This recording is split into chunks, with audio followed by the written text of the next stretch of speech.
Good afternoon, everybody. I'm guessing it's, like, generally afternoon everywhere, most places. Good evening. Hey, Shakhtar, how are you?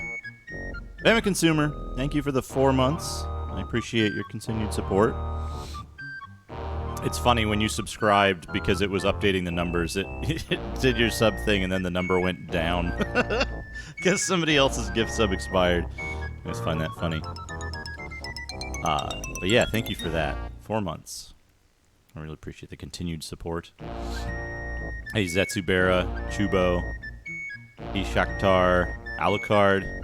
How's everybody doing? How's everybody doing? This is where I'm playing the music from. Just load up the game. That's the easiest way to play the music. Hope everybody's doing okay today. I slept in and didn't exercise like I planned to, but that's okay. This is Menzoberranzan.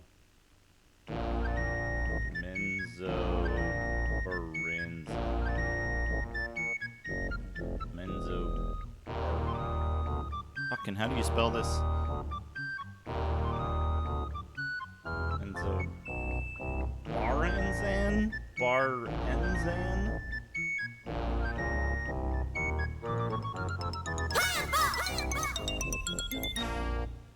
Driss Dourdin was Adro. Is to de about 5 minutes 4 secondes 1.63 mètres, tall and weighed about 130 pounds, 59 kg, 13, is in de some features were sharp and well proportioned then, like other draw, Driss' skin was black and his stark white hair was long, thick, and flowing. Sick. Ultima, thank you for the 100 bits. How do you spell the name of this stupid game?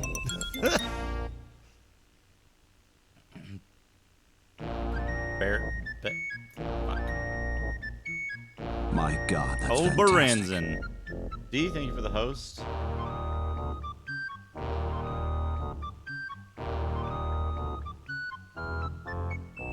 There we go, Menzoberranzan.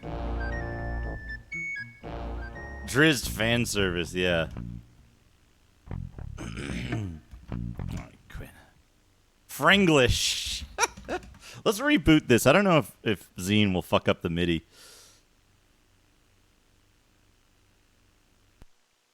Buzzbursnabdanrin. Bensdongurlansum. Weekly, D. Weekly dose. We got a weekly dose. Yeah, we've got the inaccessible tier 2 emote for now. Inaccessible to anyone in their right mind.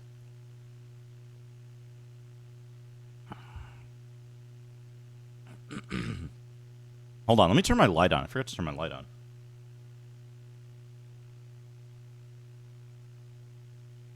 Oh, there we go. There we go. Yeah, I had a nice big breakfast to get ready for plenty of Menzoberranzan.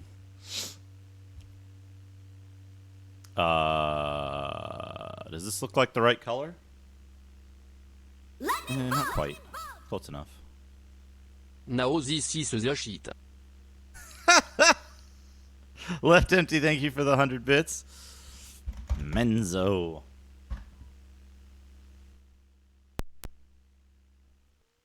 Got to adjust my volumes for this every time. Every time I see the Dreamforge logo, I want to hear the Druid Demons of the Mind music.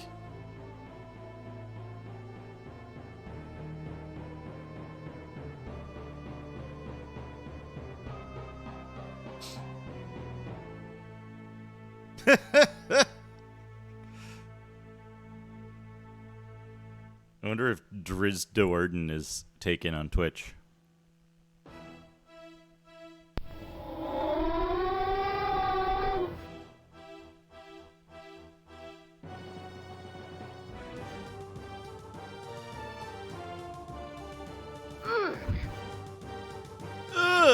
Whoosh.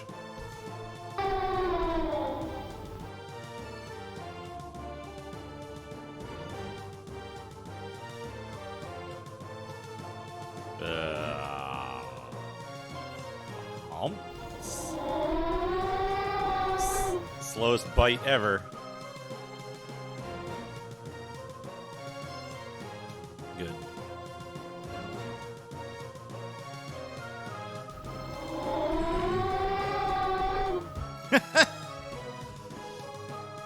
Yeah, the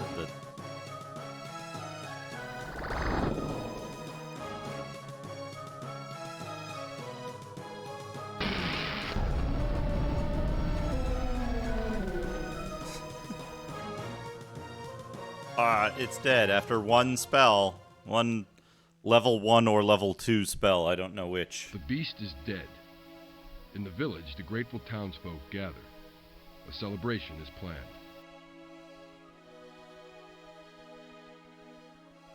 The heroes are invited to the inn for a night of song and good company.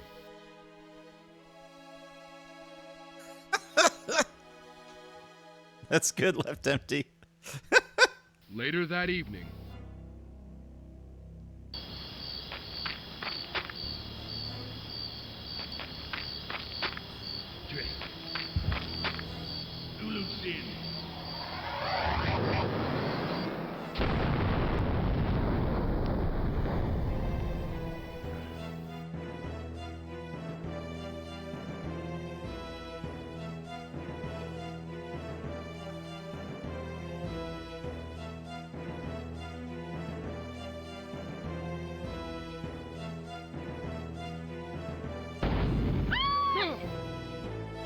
The size of that woman's mouth creeps me out. Because it's like a third of her face. Yeah, go to the ice cream store, get a chocolate drizzed. TM. Why they never opened Dungeons and Dragons ice cream shops, I'll never know. Continue game. Stream Cavern of Gulab Jamun. Alright. That's not how you do this.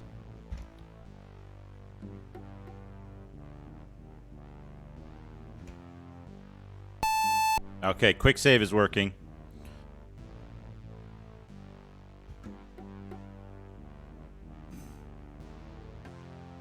Alright, yeah. Cavern of Gulab Jamun. Here we go. There's that. There's that. We're facing what? South?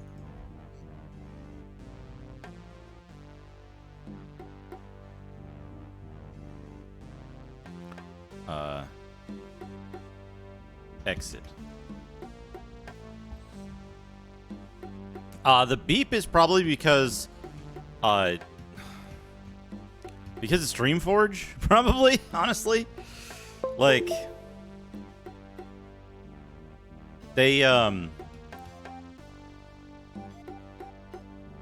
made a lot of other choices in this game, you see.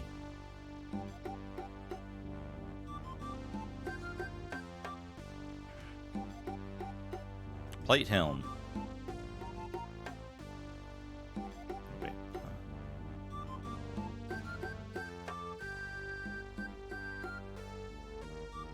Adamantite chain helm is cooler. Rot grub raspberry.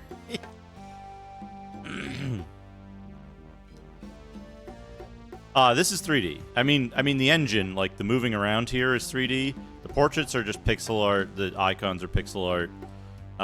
Some of the enemies, I think, are rendered 3D. They're sprites. Solid Snack, yo, how's it going?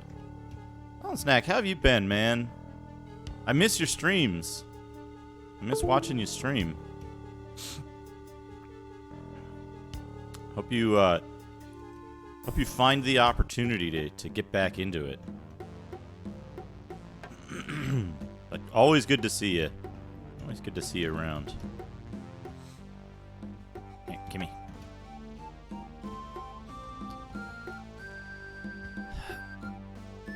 There's like two things that this engine would make this engine like a million times better. There's two things that would make this engine like a million times better. One is if they, instead of having light stop, like, within attack range of your party, It would be nice if it fell off over distance and, like, blended into the background well. It would have been nice if they had, like, any part of the thing visible to, like, I don't know if you can see this. The encoding is probably destroying this, but, like, I can still see the back wall up here.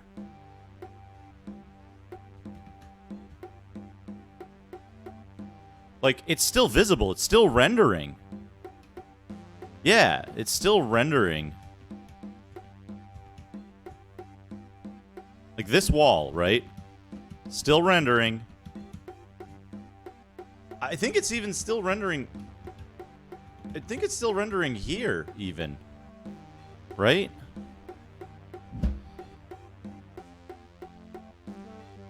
Drizzed.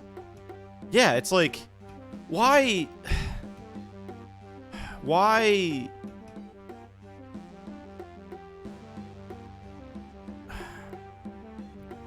Why make it so dark that you can't see, but still render everything? Oh, Cone of Cold. Who gets that? Let me check our spellcasters' spell lists. Okay. Old Monster and Pass Web. Zert. Zert. Dessert.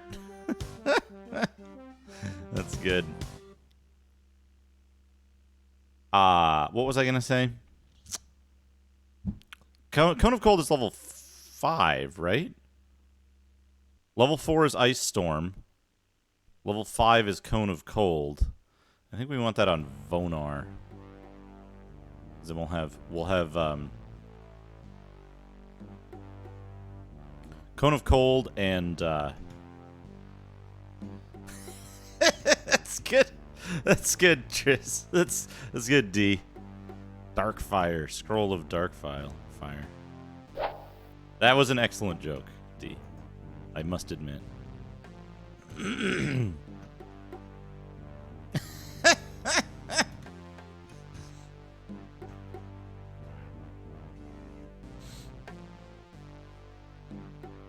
Shizzed Puerden. Get it? Get it?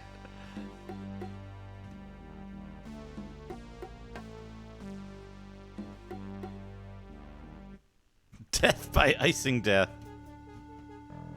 What do you have here? A potion of flying. Hey, it works. Wizard Eye? Wizard Eye?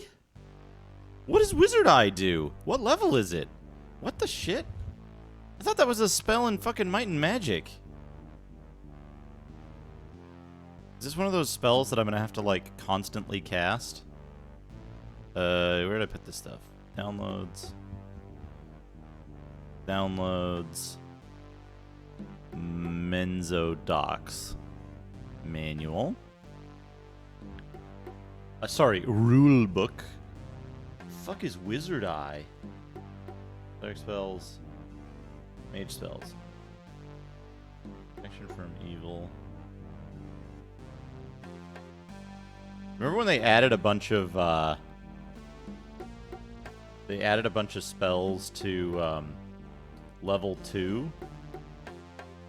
So that level 2 wouldn't be the useless one where you just stock up on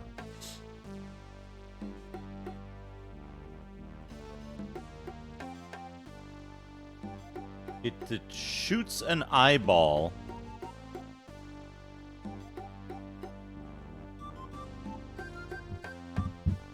It shoots an eyeball. And it's like level 4.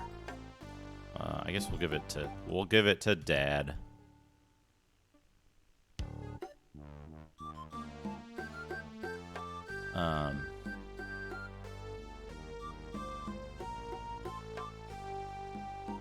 Shoots an eyeball, and the eyeball does, well, nothing. My God, that's fantastic. Do Cancun, thank you for the host. Welcome. He's shooting like an extra eyeball that comes from the ether, I guess.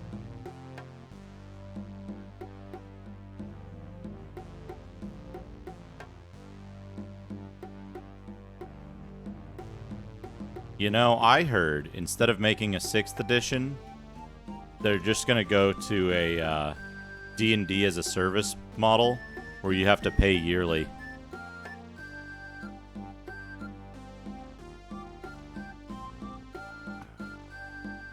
Otherwise, your license to use D&D gets revoked. Yeah, maybe they'll go episodic. Maybe they'll go episodic.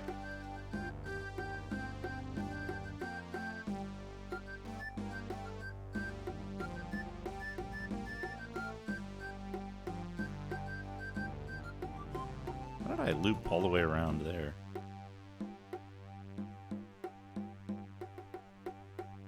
Yeah, it'll be, you have to pay yearly for your D&D license. And then on top of that, yeah, you have to sign in with Denuvo. Alright, check it out, folks. Check it out. We're in a completely enclosed part of the cavern. We're in a completely enclosed part of the cavern. I'm just waiting for D&D Nouveau. Oh, Roper.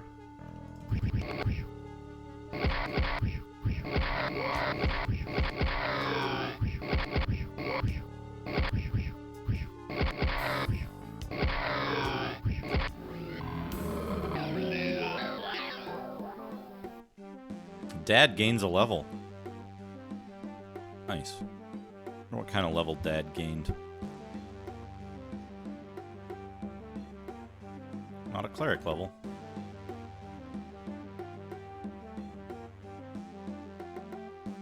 Must have been a fighter level.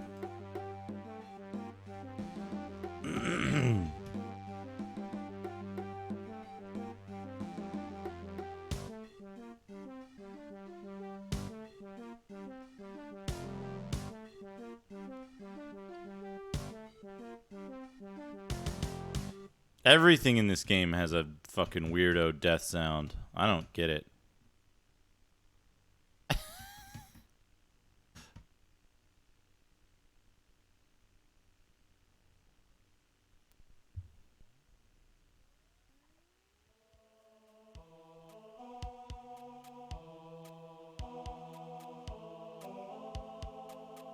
Well, it is true. This is no forest trail. Can you direct us past this point? A fine way to start a conversation. What air and water are to you, the deep rocks are to me. I can give you passage. I can soften the very walls about you. Yet there is a price. What's your price?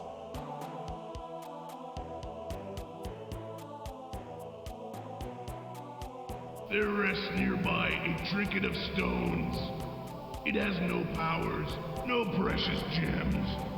But to me it is all I have ever owned. I held it close for 1,000 years. I need your hands, good traveler.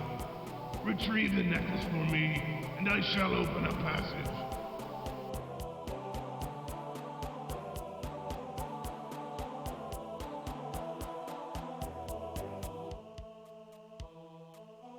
Okay. You gotta exit without saying something. Price, some signes the voice acting didn't have. Ultimo, thank you for the 100 bits. Yeah. Yeah, they didn't even get 100 God, bits. That's fantastic. Wilting Death, thank you for the host. Welcome. Welcome. Nearby, there's an amulet. Trinket of stone. An amulet. Nearby, there is an amulet. Fantasy wrestling promo. Man, you know, once they admitted wrestling was fake, why didn't they go like fucking... Why didn't they go like whole hog? Is that the word I'm looking for? With the storylines and shit? Like D&D Wrestling League? And like give the characters a blue-eyed boy from the old stats. West learned one of life's cruelest lessons. that evil was bigger than his gun. So he followed the footsteps of a mysterious master to the Far East, where he learned the secrets of the sword and came back home with the heart of a gunman and the soul of a samurai. That's the donut, brother. You want some? Come get some. Wilting Death, thank you for the 9 months. I appreciate it. 9 months. Yeah, like Undertaker exists, right? But they're like, wouldn't it have been hilarious if they like start out the match and they're like, there's here's their character sheets. Oh, with 18 strength, he's gonna have a hard time dealing with, whatever fucking thing. And then when the guy like does the poison mist thing, it's like, oh, looks like he'll need a roll to save against poison. Hope he's got the constitution today. How funny would that be? That'd be so good. That's fantastic. MP83, thank you for the host. Welcome. How you doing today, MP?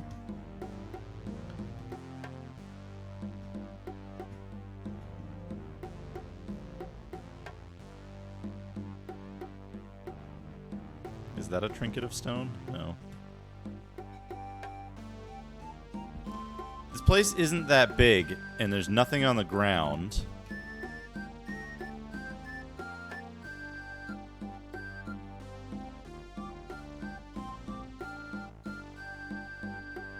Yeah, you could have dudes like use spells in the fucking ring where they take out their holy symbol and like hold it up and then they like do a special light effect. Like, oh, he's casting cure light wounds on himself. That'll give him a second wind.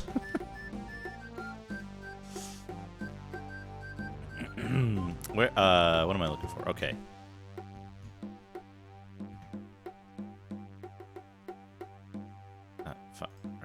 Right on the wall. This.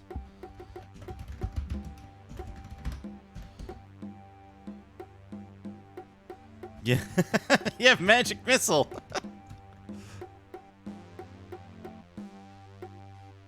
I mean, since they're filming everything remotely now anyway, why not just, do like special effects and shit?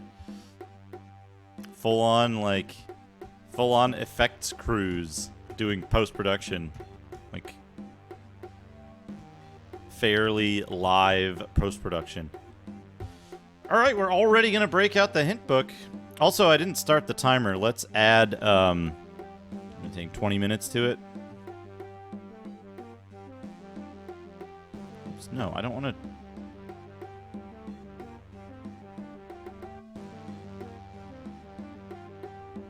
Load.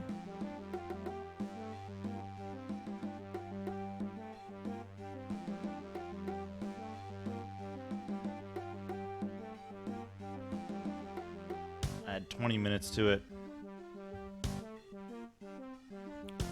Reload it, because I forgot to start it. There we go. Alright, what am I thinking? Right. Clue book. We need the clue book already.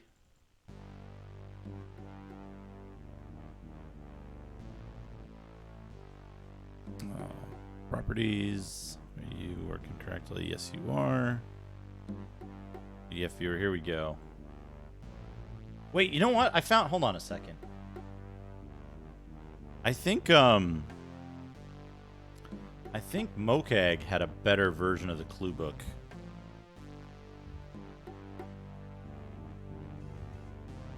Clue book.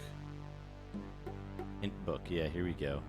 This is a better scan. It's a color scan. Save as.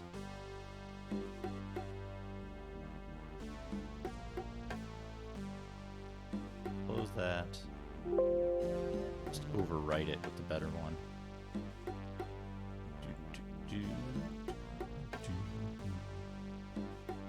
Here we go. Menzoberranzan clue book.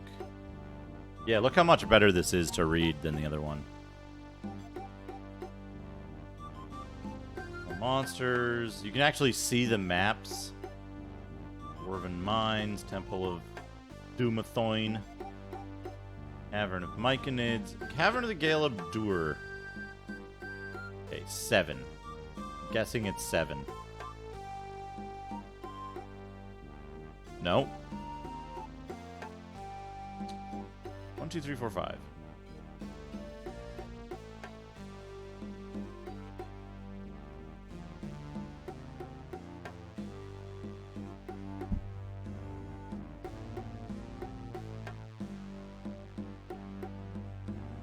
What?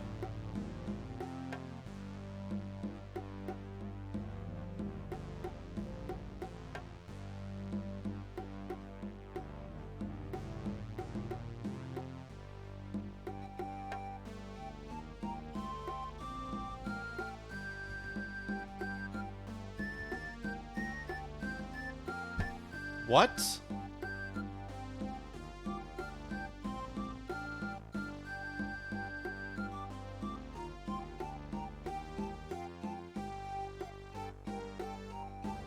What the...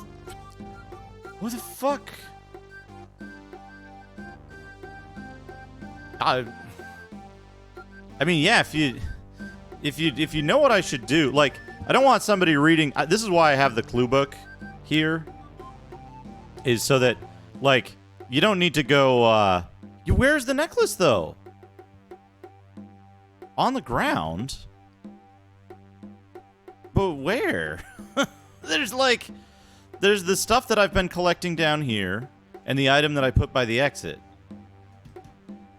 None of that was a necklace, was it? There's no necklace on this level.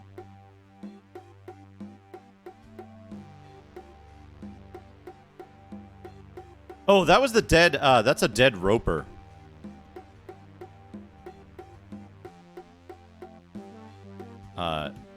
That's a dead roper. Yeah. And yeah, no problem if you think, like, yeah, this. That's a dead roper. So, yeah. Roper necklace. That's it's a ZZ Top song. Do I have to talk to it again because I, like, secretly have the amulet in my inventory? I just need to, like, take it out of a bag or something so it can be detected. Did I drop the amulet because it was useless? In a previous location or something? The 2-minute sword plus 2, yeah, okay.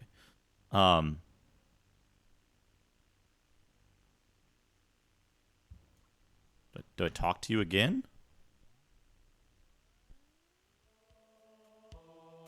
No?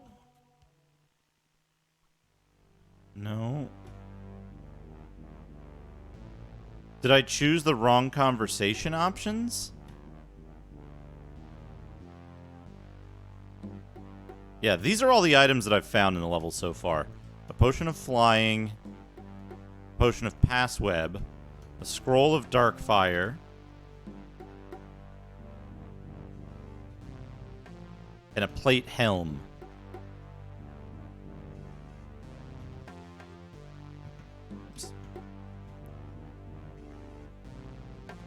Stop putting it there. I want it in the same square as this stuff. Yeah, there we go. I always do this so that I don't miss anything because items show up as these orange dots on the map. Okay, so what do we do? Here's what we're gonna do. Say we didn't have access to the internet.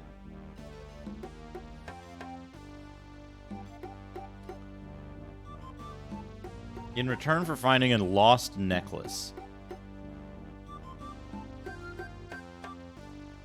Okay. What is 22? Okay. Okay. Maybe, you know what? 22 is the second wall removed by the Gale of Dur. So let's go back and talk to him again. and see if he removes the north wall if we badger him and act like jerks.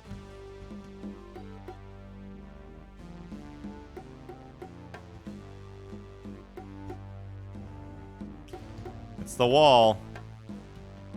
What if we walk up real close to him? Can we get him to, like... Can we, like, warp through that wall? No. It's gotta be, right? What air and there rests nearby a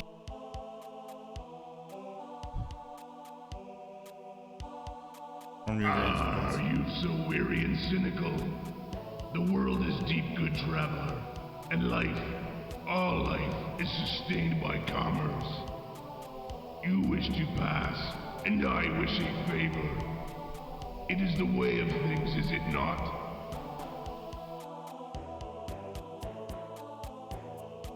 If you can open the way for us, then might it be that you are blocking the way deliberately to force us into this favor? You accuse unfairly. The necklace of stones, please. To begin, I shall open a passage to where I believe my necklace Why? lies. When you return with it, I will open a second wall. Beyond that one, your journey may continue. Why do you have to do that? Why do you have to, like, act like a dick? You're supposed to be the good guys in this. You can't choose evil. And yet those are your only choices there.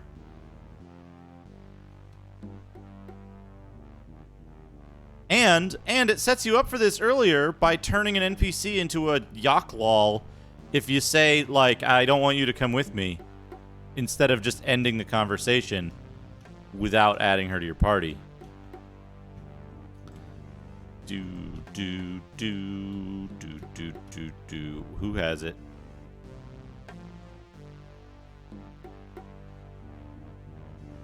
Didn't I get Passweb? This is another place where you could very, very easily soft lock if you picked the wrong character classes in your party. Pray?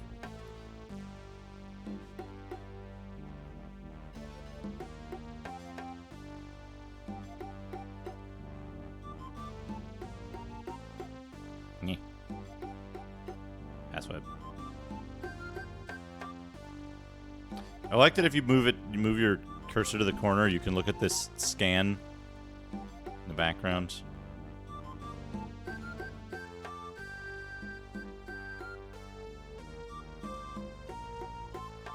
Also, this is with infravision, by the way. Everyone in the party has infravision.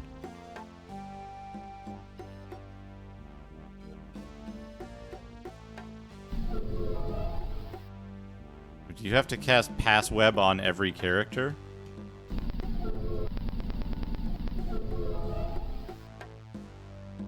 You know what's good about Passweb?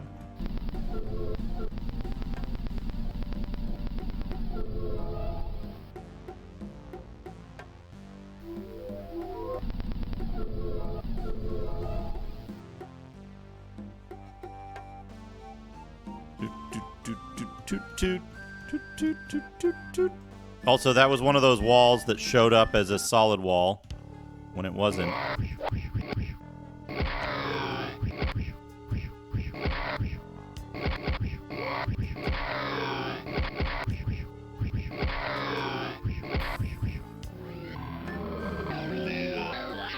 Yeah, the wall. I like that when you walk through webs, it continuously makes the noise. Spider cloak armor. Yeah, you want that.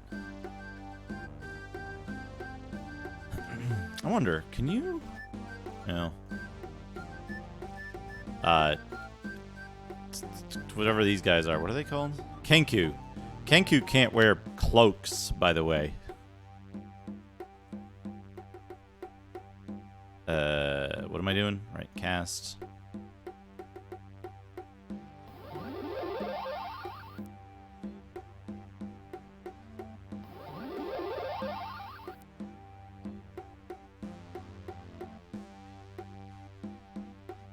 Isn't that one of the aircraft carriers in 1943 or whatever?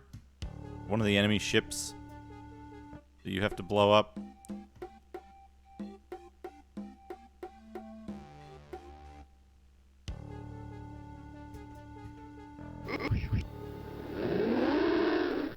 Good. It's the level 1 enemies again for some reason. Cyber Verbig giants. Love how they have a cyber leg like the cyber demon.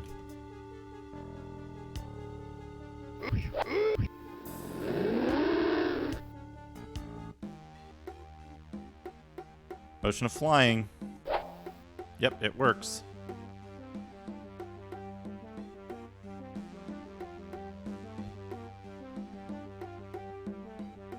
I mean, does a cloak lose its magical protection if you wear it over your front? I think it would protect you more.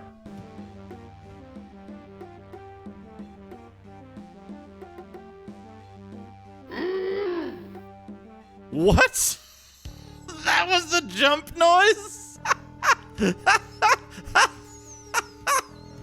Fuck!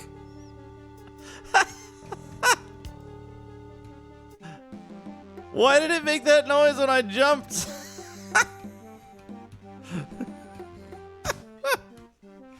I gotta see if I can extract that and make that a bit. I should just fucking capture that part of the stream. Oh, there was an item over there. Fuck, I gotta go back for it. I'll just explore the whole damn place anyway. Also, I just noticed I seem to have permanently given too many guns jump, and I don't know how or why.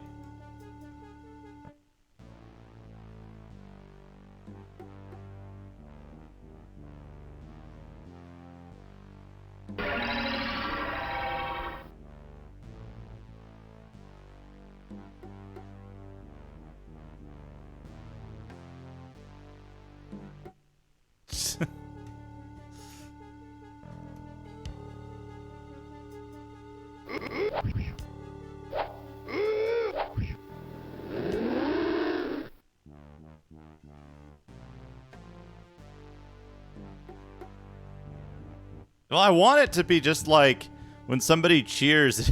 I want to just have it show the jump animation. That specific jump and have it make that noise. Fantastic. Abs Nerdity. Thank you for the host. Welcome. We're fighting the fantasy cyber demon here.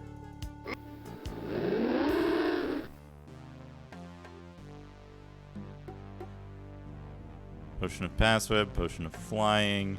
Oh, we gotta test this Potion of Flying, see if it works.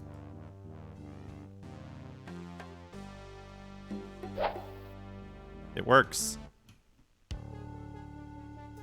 Can I?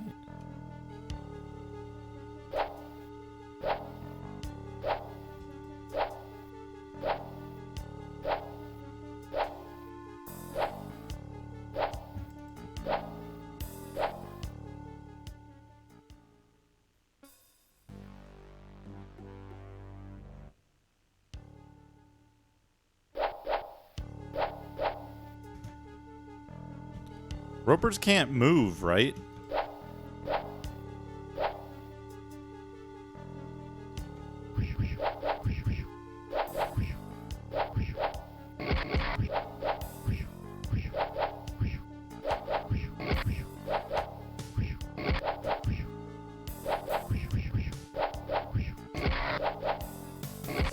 Why is this roper so hard to hit? Why does it have so many hit points? Lord. Super roper. That was the Potion of Flying that I threw at it before. Two-handed sword better than the axe. I wish I could equip somebody with 2 throwing weapons, but that is impossible. Caleb's necklace. There we go. A white robe. Of nothing. There's like all these robes. Great roper. Groper, yeah. Like the stone roper, the stroper. I remember listening to the Stone Ropers back in 1990. Oh no, Ultima, what are you doing? DOSBox for Dreamcast? No, why? Why would you do that to yourself?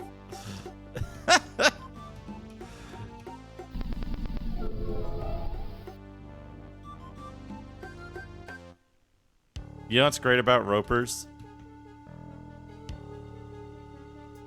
You know what's great about ropers? They can't move, so if you edge into attack range, they can't do shit.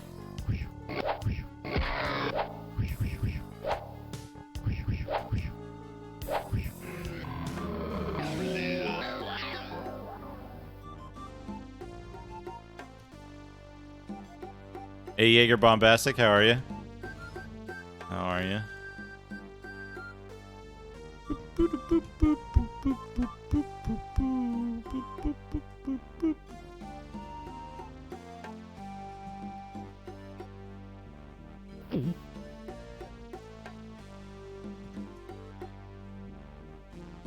It's going all right. Going all right. I've discovered that I, like, accidentally gave one of my characters the permanent jump ability, which is good. Oh, a Mage Scroll of Enchant weapon. Hold on now. Hold on now. Does that just give you an extra plus? Can I just enchant my own weapons now? Can I just enchant my own weapons now?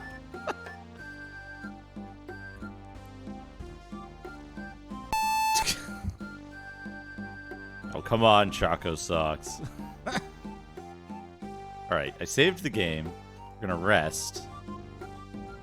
Cast. Enchant weapon.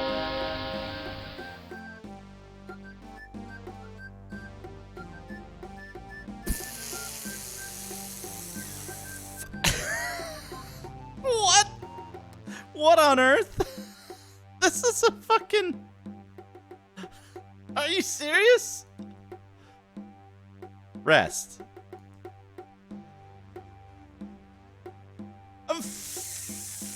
Fuck. Fuck off, game. You gotta be kidding me. Okay, it only goes up to +3. It only goes up to +3. But,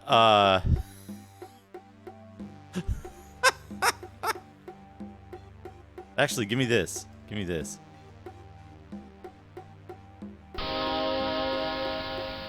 Fuck, I wish I'd kept those daggers.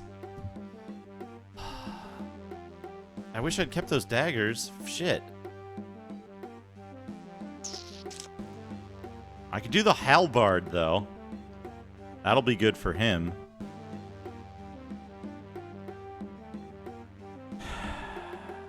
I didn't keep any weapons, did I? Crossbow. Throwing daggers. Sword, hammer. Fuck, I should have kept those daggers. Hey, your mom, it's going good. No, his swords disappeared when he left. His swords disappeared when he left the party. His swords just disappeared out of everyone's inventory.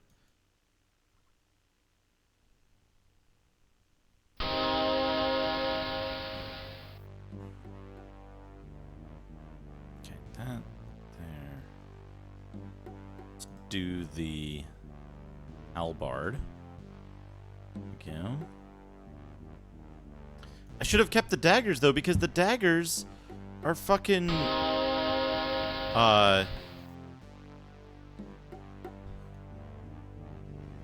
The daggers are the fastest. That was the only reason I didn't keep them, was because I didn't have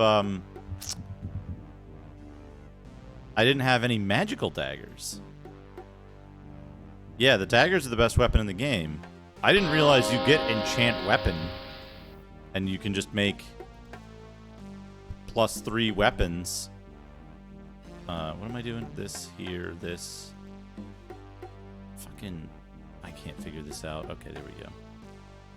+3 halberd. Dagger throwing +3. +3. +3. +3. I guess I could enchant the shields too, huh?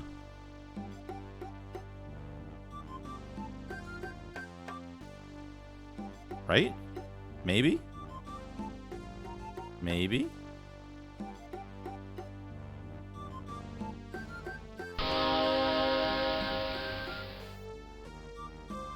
No.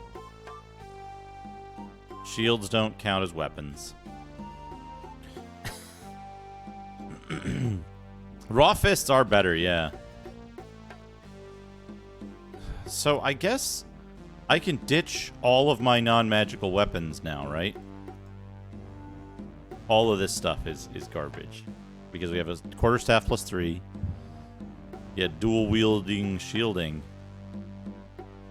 Yeah, we can just ditch a lot of this stuff now.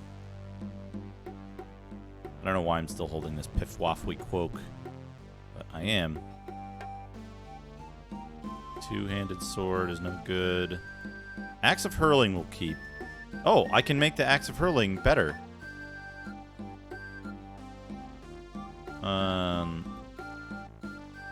Maybe the Sling of Seeking I can improve as well. Spell magic free action. Can't hit. Oh, can he? Well, we'll check this first.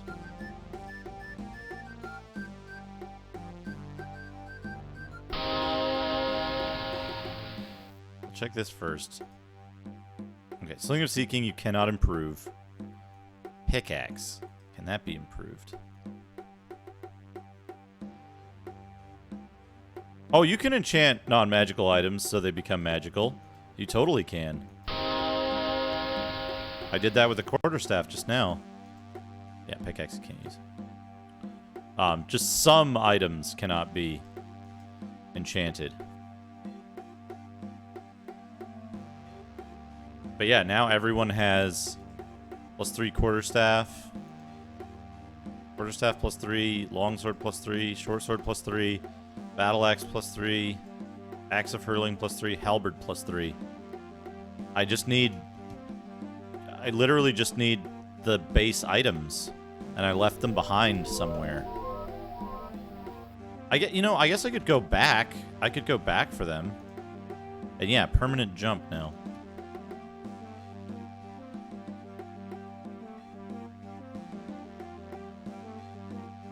Let's do that. We need to take care of our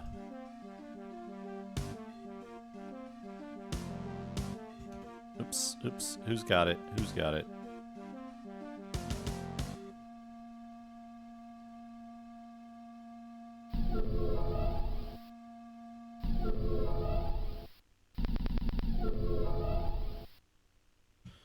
All right. Let's go back to the previous level and see if I left any of the weapons there. Because there's a break point. There's a break point after the whatchamacallit.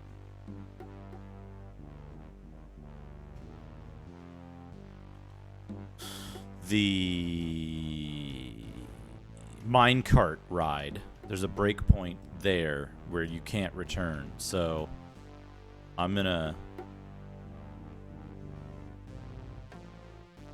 If I didn't drop daggers on the previous level, then I don't have access to any of them.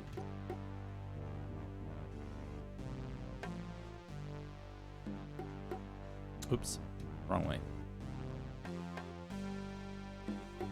But if I do have access, then 2 + 3 daggers is better than a short sword and a long sword. +3. Because the DPS is just so much bigger on the daggers. One of the things where they have like weapon speed allows you to attack more frequently. Yes! Oh, I'm a genius. Look at that. We got at least one dagger.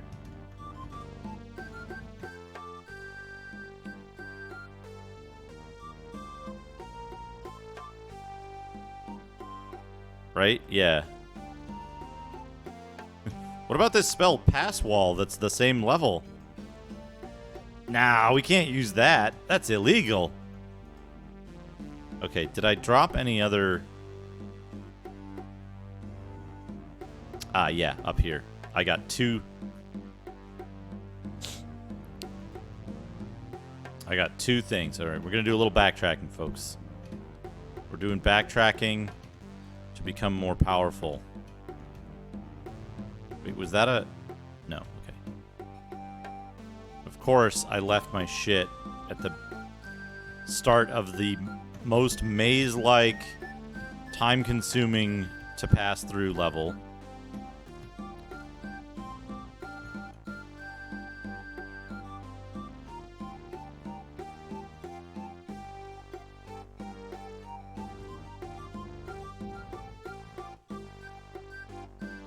Although hopefully not a one-way passage level. Okay.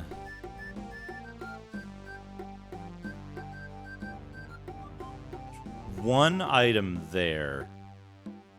Let's go for it, though. I think we want to go for that one. We can go in generally a straight line? Yeah. Here we go. Turning is like the slowest thing, so... In general, if you can just avoid turning. Where is this item? Left. It's a battle axe. It is a non-magical battle axe. Oh, wait, never mind. Never mind. They just filled in a wall behind me at some point. Fuck's sake, game. And yeah, this is closed off.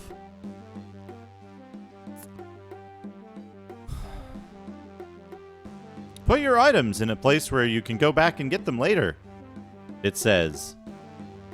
Hold on, let me bring that up. Let me bring this up.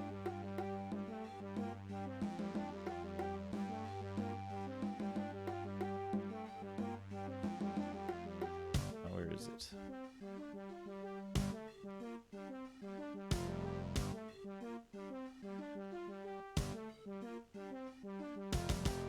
Where does it say this? Like, tips for adventuring.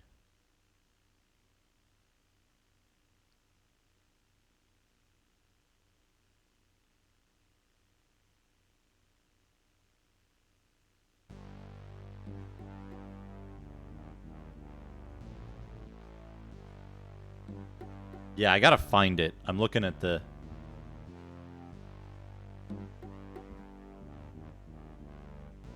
I'm looking at the book now. Inventory slots. City interface, keeping track of character basics. Racial advantages, character powers, spells. Where does it say it?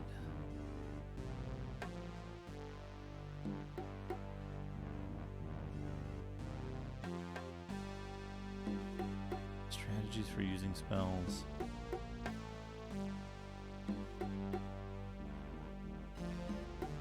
Dusty cobwebs. Weapons, armor, encumbrance. Shit, was it in the clue book then? Somewhere here.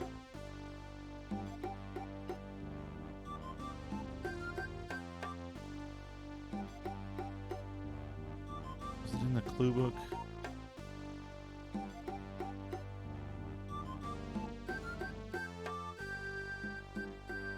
Background.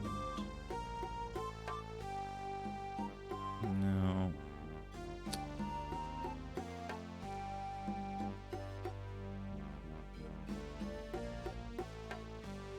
No, not there.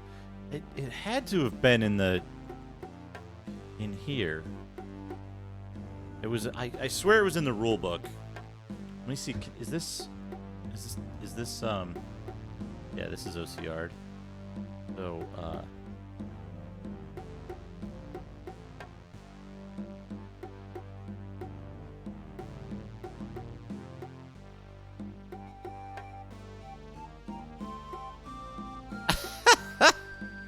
If it runs at 4 FPS, that's better than AO 486 was last month.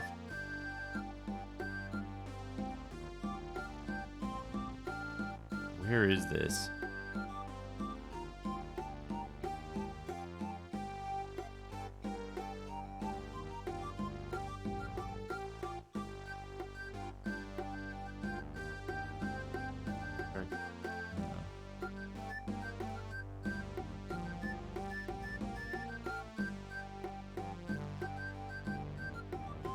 Throw an item. Pause inventory.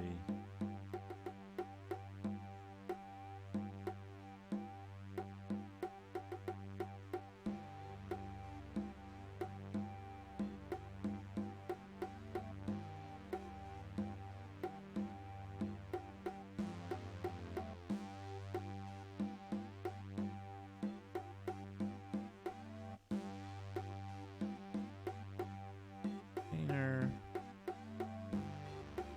Here we go. Here we go. Here we go. PDF viewer. Hints.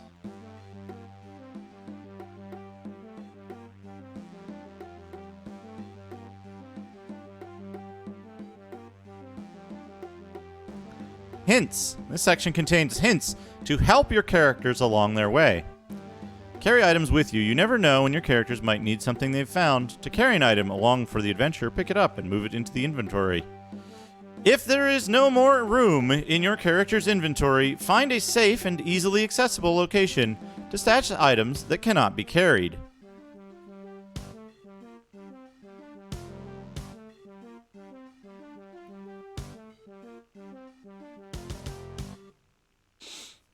Folks, hold on.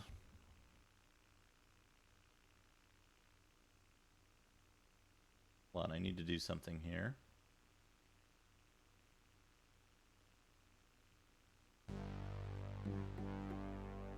Do a little editing on the fly here. We gotta do something. We gotta do something here. We gotta do something.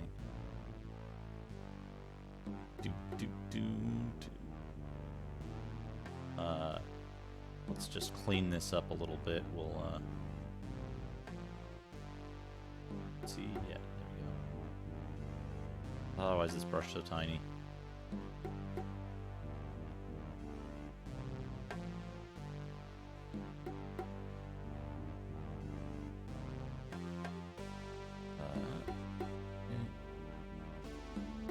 Bigger brush, please.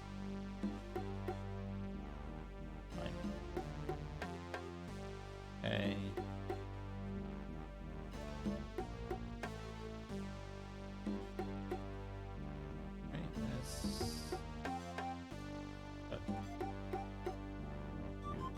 There.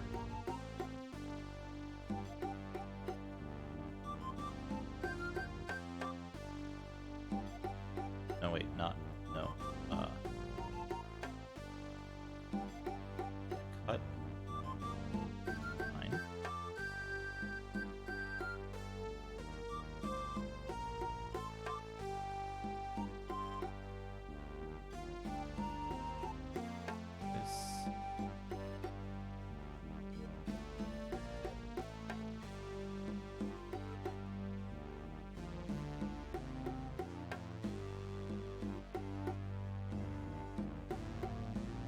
Now I need that smaller brush.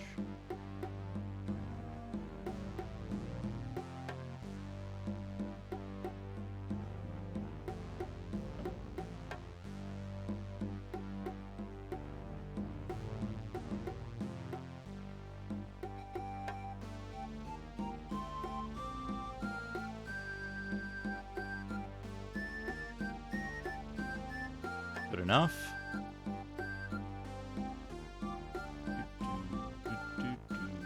Prompt to selection. Export as PNG inventory.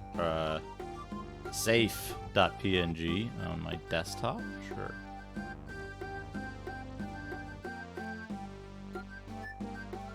Quit. Discard. All right, here we go. Here, I need to add image safe.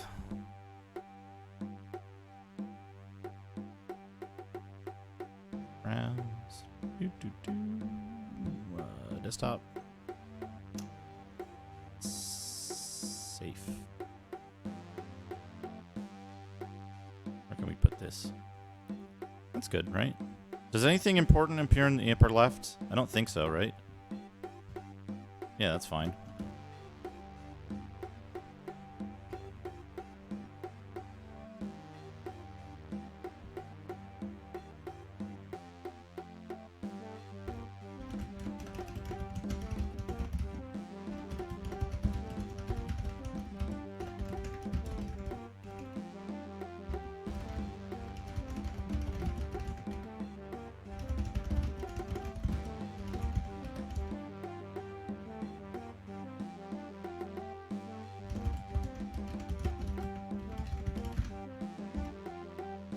Good. There we go.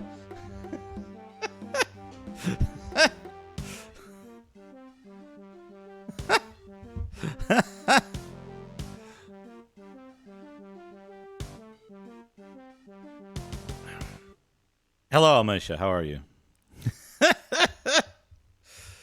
We've just discovered something good about this game. I hope I didn't drop any items that I needed. Studycam, do you happen to know, like, fuck, where... How do I know if any plot items were dropped? How can I even tell?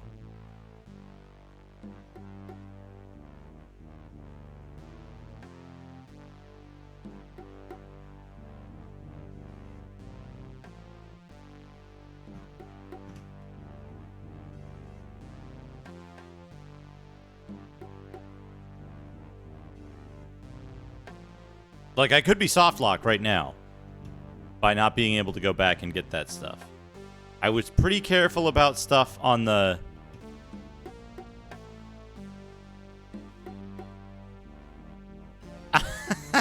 That's how I tell. That's how I find out if I'm soft lock, is by getting to the end of the game and seeing if I can win or not.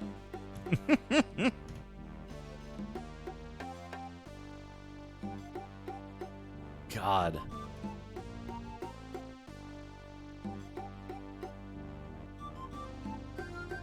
Like, I knew you can't go back once you reach here.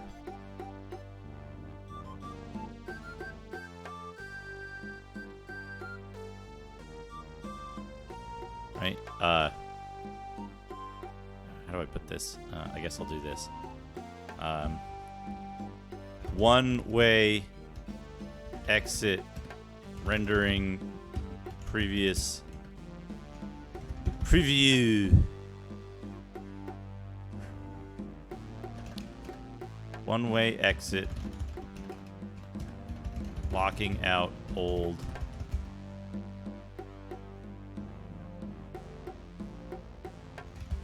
items. Oh, you can't do a... Yeah.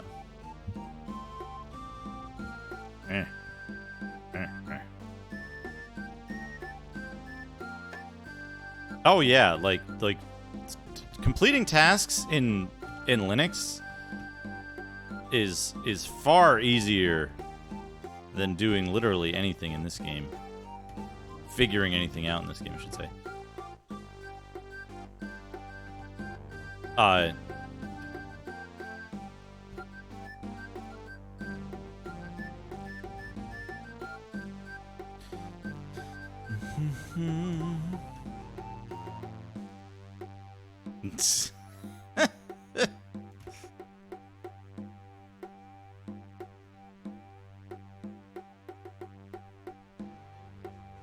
Well, I've got one dagger.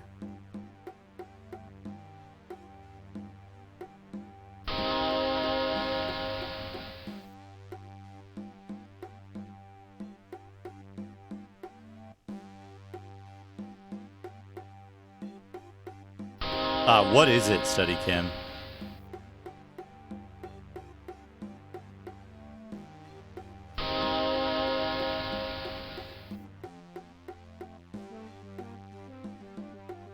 What is the one item? Hey, bio balls. What? What? Why are you only +2? The helm you get at the beginning of the game. Oh, this thing. Yeah. Oh, is that how you... Yes, the Jade Spider fits here as a crest atop the helm given to us by the innkeeper. How perhaps it increases the helm's magical protection or adds to its magical abilities. Good. That's the helm. Is he unable to? Oh, I just didn't cast it. Dagger +3. Yeah, it expects you to never drop that helm. Good, good.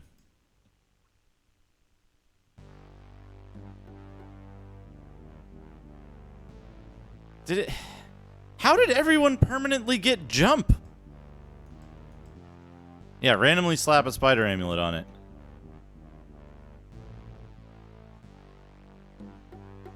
Good thing the innkeeper randomly had the helm of spiders.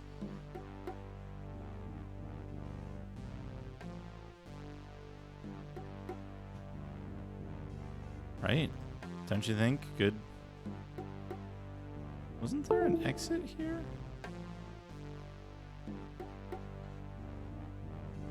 Boop.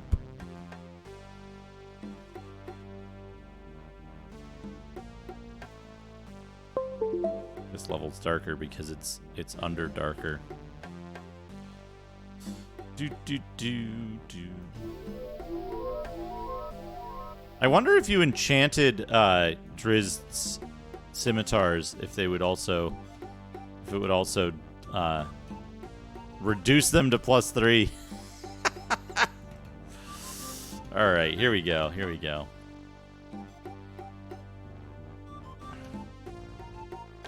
It gives you the ability to shoot lightning bolts at will, which is all right. It add to its no, it didn't add to its armor bonus either.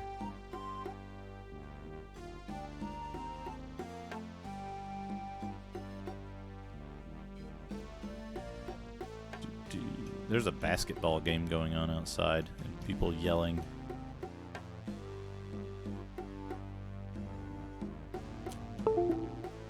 Hey, what's up, old blue eyes?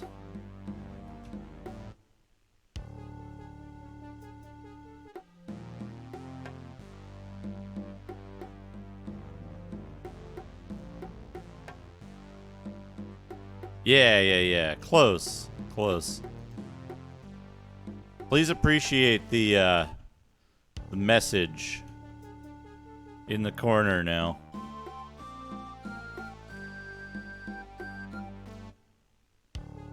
The message.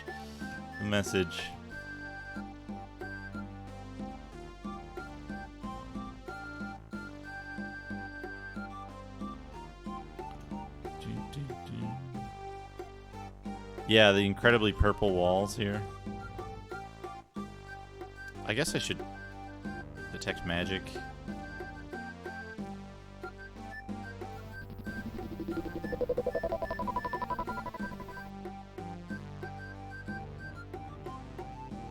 Well, so the reason that message is there... Oh, it's a magical broadsword. Cast. Identify. Magical items aren't really worth much these days, though. So the reason that's there, by the way, is the reason that's there. Oh, also this +3 dagger doesn't register as magical now. The reason that's there is that on the previous level, actually, we can show this. What do we do here? No, here. In Cavern of the Myconids.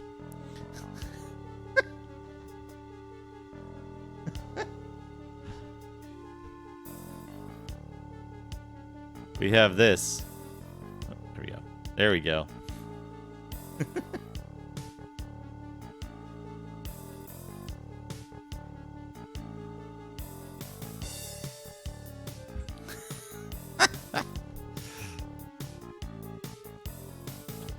So if you follow this rule up here, if you follow that rule up there, you will be,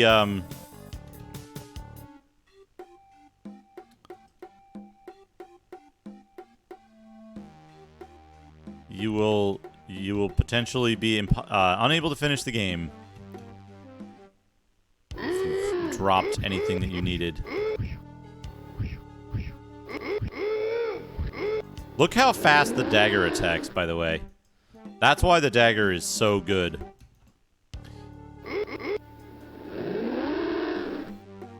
Gets full strength bonus, too.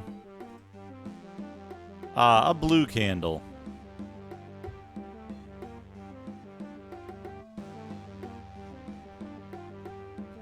Yeah, daggers are fucking incredible in this game. Oh, a chest! A chest! With item space in it. And a Borganar's stone. Oh. Who's Borganar? This is Boranorak. So I was trying to go back and... fucking... get... I was trying to go back and get my extra daggers. But I couldn't. I couldn't. Because it locked me out of where I had dropped them. Yeah, daggers just attack really, really fast. So, like... Oh, why are you overloaded?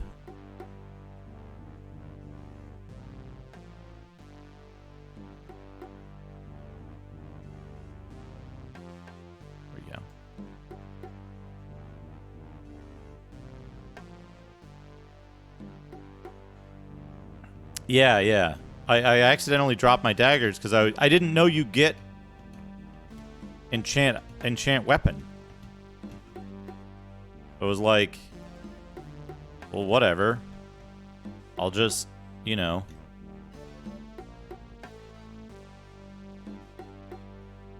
I didn't know you get enchant weapon, so I'll just like drop these non-magical weapons because enemies are going to start requiring magical weapons to defeat soon.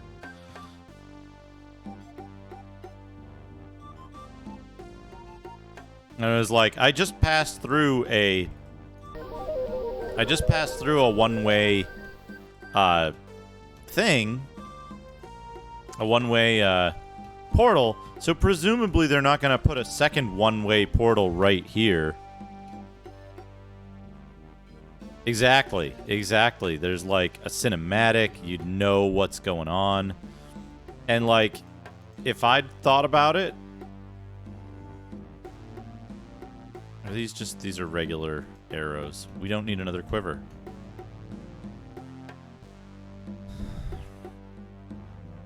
Like, if I'd considered it, I would have not,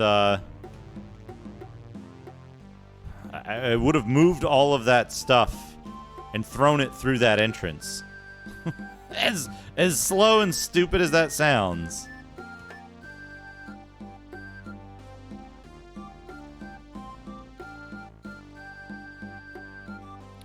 That's why, like,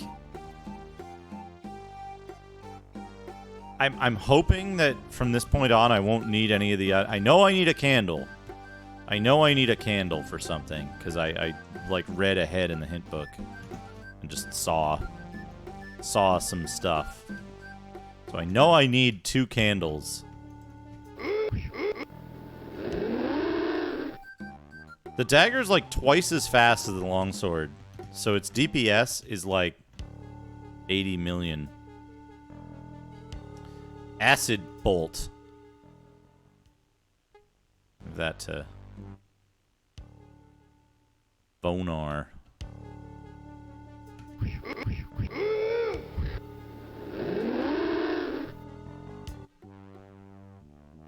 Yeah, that's one of the things that I always wonder about is like,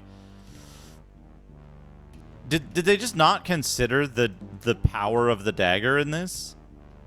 That they're like, okay, yeah, weapons have an attack speed, clearly. And, like, weapon attack speeds vary depending on the size of the weapon. So, clearly, smaller weapon gets a faster attack speed.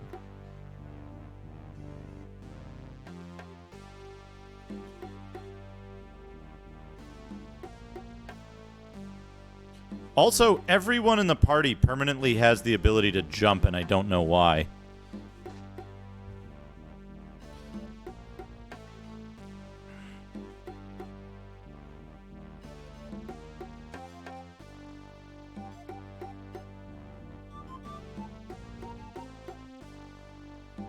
Really? Fuck, I could have thrown my jump potions away a long time ago. Having one person with wings gives everyone the ability to jump.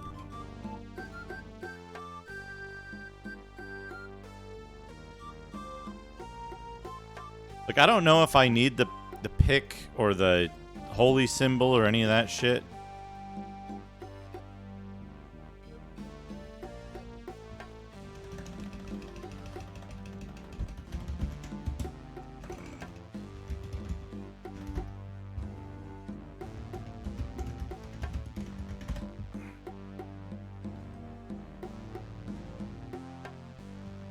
So I had a problem with Spiritual Hammer, which was that it damaged my party and then made the character permanently unable to attack.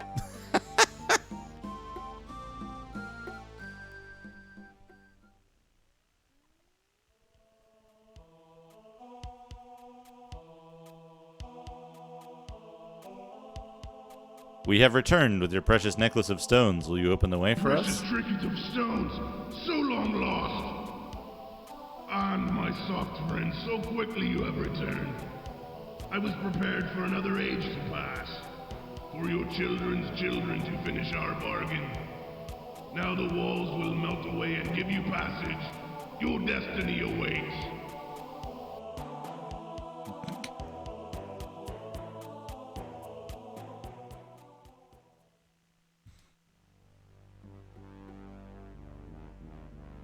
Magic missile.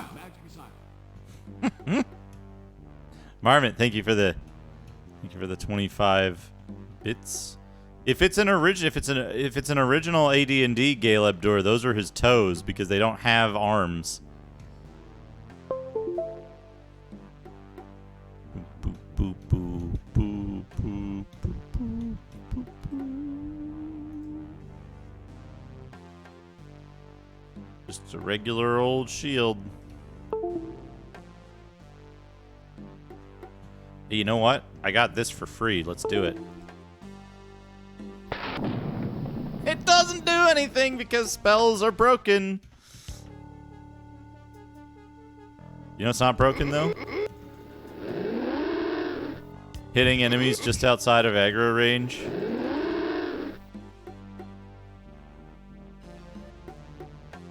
The original AD&D Gale Abdur are, a blue gem.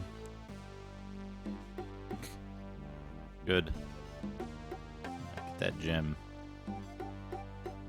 Shield of air conditioning. I could use one of those right now. Jeez. It's been so hot lately. It's starting to cool down, though, and it's supposed to cool down further this week. Did it have a cool, like... No, it didn't have a cool, like, logo on it or even anything.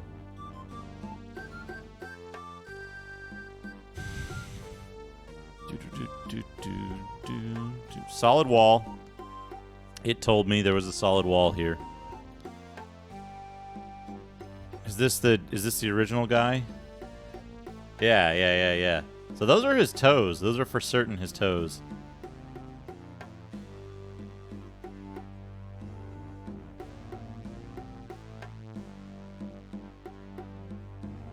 Hey man, it's been eternal summer since like September of 2009 or something. It's loading something. Oh, we've... We've fallen in a crack and missed a bunch of stuff, I guess. Because this is another one-way passage that I didn't even intend to activate. After the earthquake, there is no turning back. No turning back except loading the fucking quick save I made like 80 million years ago. Fortunately, most of that time was... Yeah, here we are. Let's look at the clue book. Yeah, right? Hope you got everything. Hope you got everything. Let's have a look at the clue book to see if we need to to reload. Reloading! What game is that from? What game has that specific cadence? Cavern of Driders. Cavern of the Galabdur. 24. What's it, 24? Mage Scroll of Disintegrate. Disintegrate never works, right?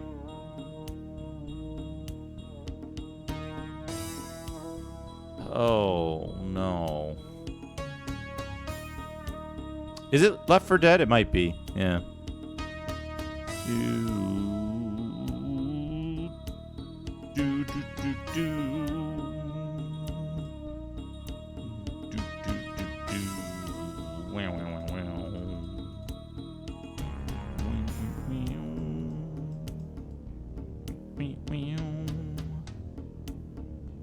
I think we gotta reload, unless, Study Chem, do you know if there are any, what is this thing? What is this fucking thing? This razor in a circle. Do you know if there's any potions of flying past this point in the game?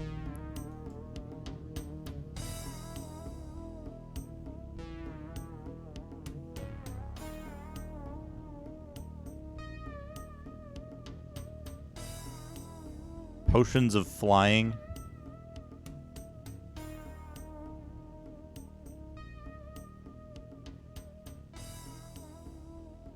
Yes, there should be. Okay. Okay. No, in addition... oh, no. Not according to the clue book. What the fuck is this? Europagus.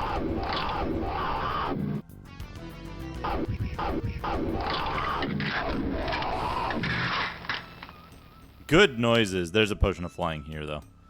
So we're good.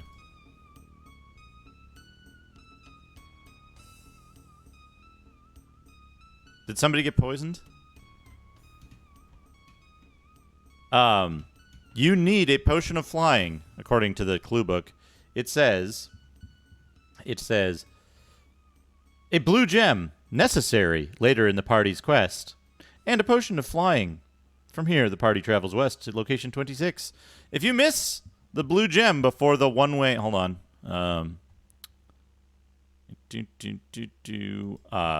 One-way earthquake...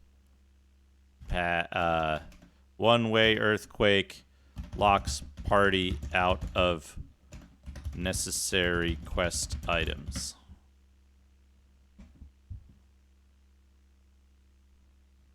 Oops.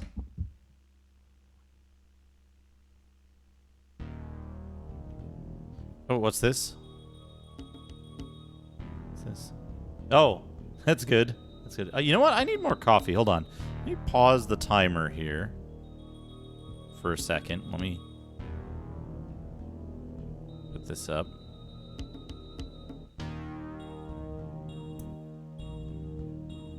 Oh, you know what? Hold on a second.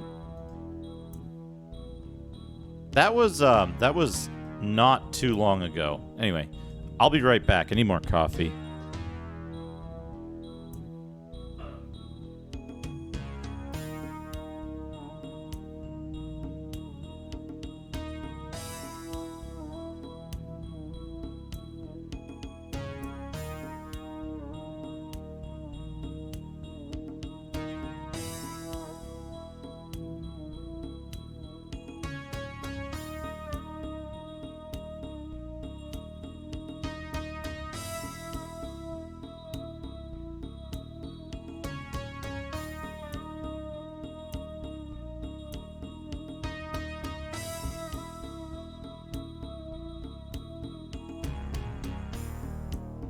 Okay. It's a scorpion with whips. And not at all like an actual whip scorpion. Hold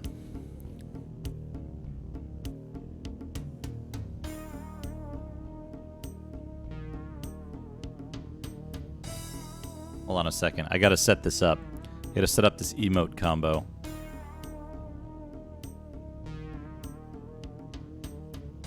This is why I need this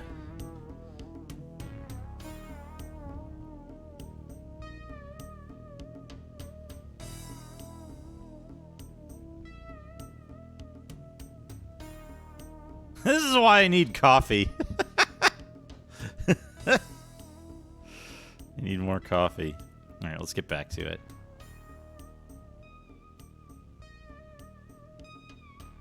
Let's quick save here.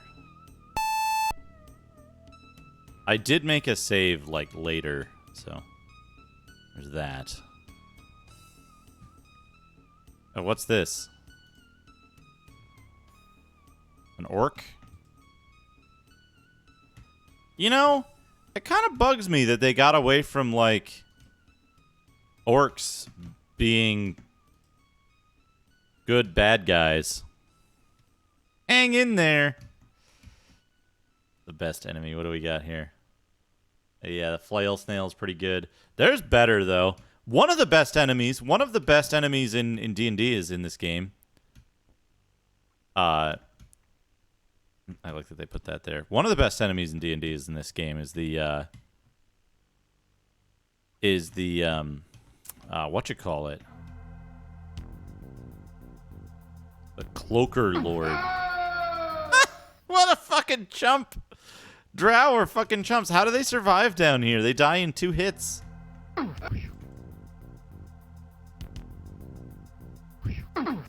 Yeah. Yeah, Cloaker Lord. Not just Cloaker. Not just Cloaker. Cloaker Lord. Gelatinous cubes are good.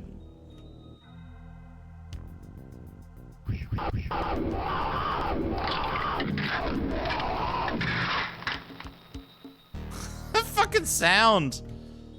Dad feels the effects of poison.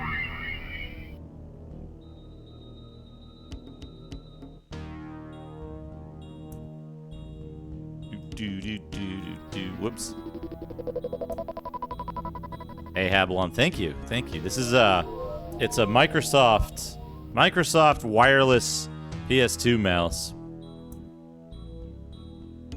That would be good, yeah.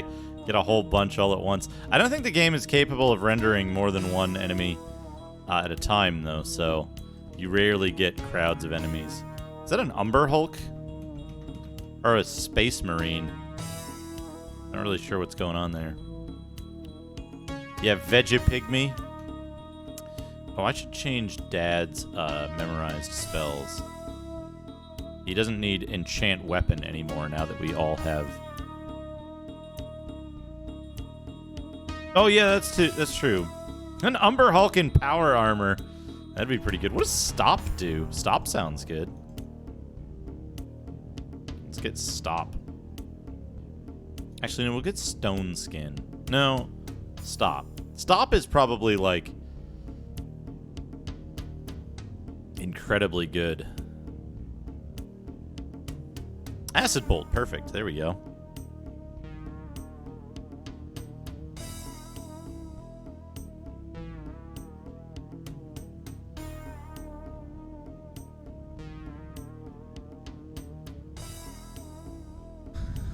Cast light.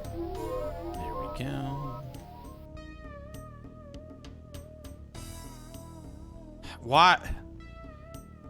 Why? Come on.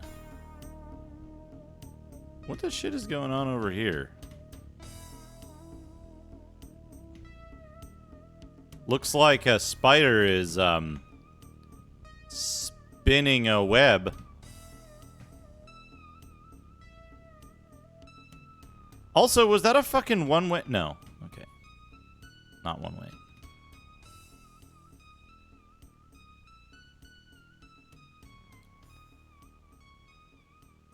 Might be the only way to go, but what's good about this game is that you can really easily unintentionally enter doorways.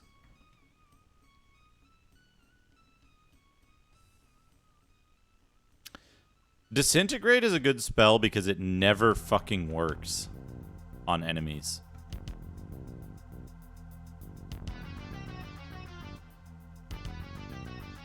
Where do you think that enemy is? Here it is. Got him. Got that enemy. Also, you'll notice when I checked the map, this area was completely blocked off with a solid wall.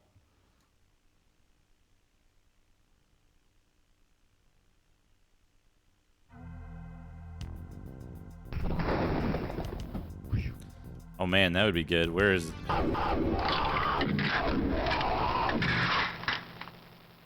I kind of want to rip the sound effects from this game. Anybody got ideas on how easy or difficult that would be? I don't know how they're stored.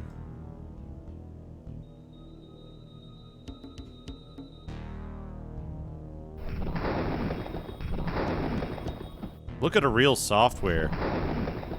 Ultimo, yeah. So we'll look at a real software. I think we hit a good spot here too. Let's pause. Yeah. Let's quick save. Pause. If anything, they're probably wave files or something, but they might be weird encoding. Not as easy as Warcraft 2 or Doom. Yeah, let's go to Doodad time. I have a number of real softwares that I brought in from the garage the other day. Let me see what I got in there and if one of those is incomplete. Otherwise, you're getting an NES cartridge. I'll be right back. Hey, Stuck Thread.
Ugh. All right, here we go. Yeah, I one of the rarest items in my collection. The pandemic mousepad and the pandemic mug. From when I worked there, yeah. I worked there for about a year, up until their closure. This is Willow. This is Willow for NES.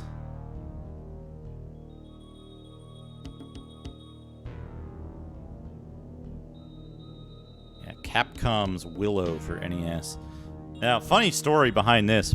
Before I played this, want to say it was before I played this. I really like this game. I think this is a pretty good game.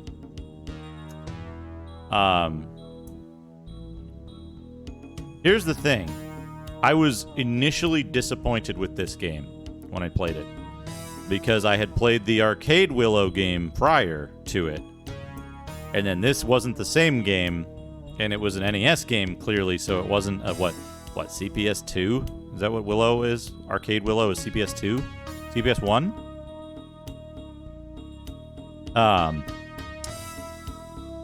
So I was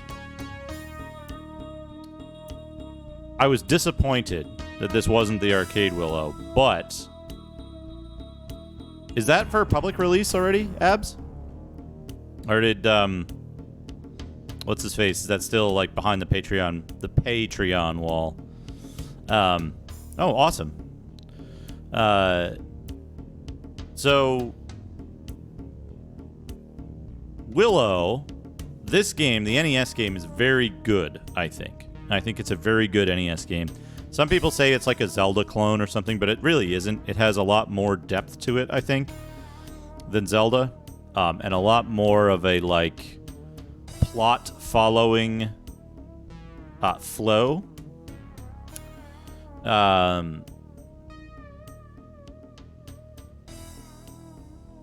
But here's the extended story of Willow. The me owning this copy of Willow. This isn't in my opinion, this is not my only experience with Willow, and neither is the arcade version between the two of them. So I also had on my 8088 Zenith XT clone. On my Zenith XT clone, I had the CGA version of the MS-DOS Willow game. Has anybody ever played that? Has anyone ever played the MS-DOS Willow game?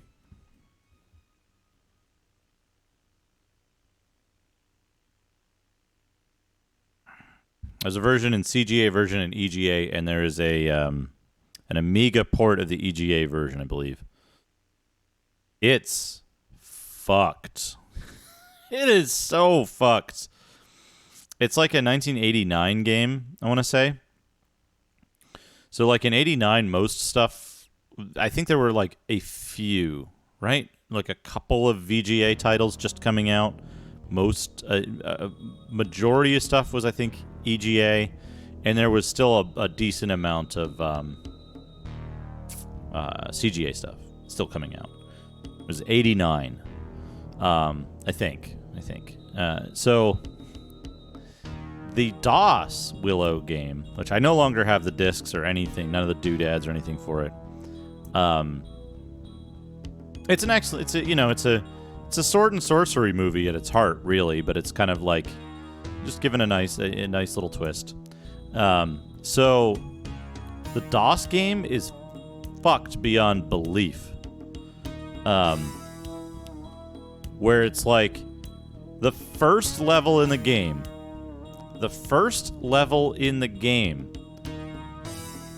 is a trial and error maze in which you're in like the dungeons of Bavmorda's castle or something trying to escape.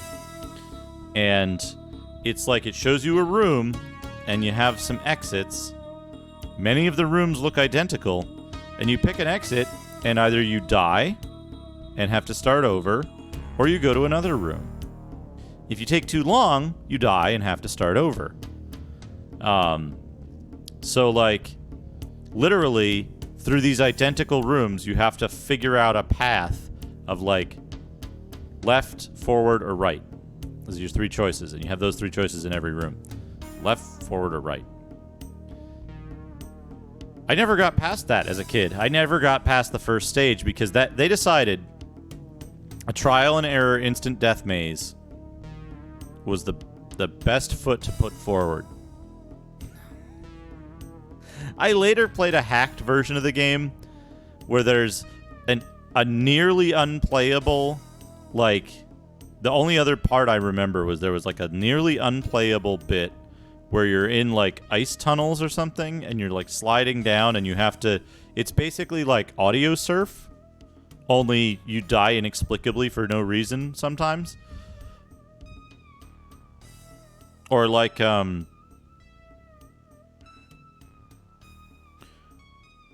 what am I trying to think of? There's some game. It's another tunnel or half pipe type game, and sometimes the walls on the side go away. Sometimes the walls on the side go away and it becomes flat. And if you're up on the wall, you die. And then when it goes from flat to walls again, you also die if you're not in like dead center. But sometimes when you're dead center and the walls are there, they have like barricades that kill you if you're in the center. That kind of thing, right? Where it's center, side, or dead. Oh, I know what it is. It's Street Rod 2, the Aqueduct race is like that. So yeah, Capcom's Willow for NES is actually quite a good game. Like I said, as a kid, I was like, oh, this doesn't look like the arcade game that I played once at the mall an hour away that I never get to go back to for that I don't get to go back to for another 7 or 8 weeks. Skier type bobsled, yeah. It's a common thing, right? So the DOS Willow had that. This Willow was just a pretty quality top-down adventure game, you know? This is something that I say when I refer to adventure, right?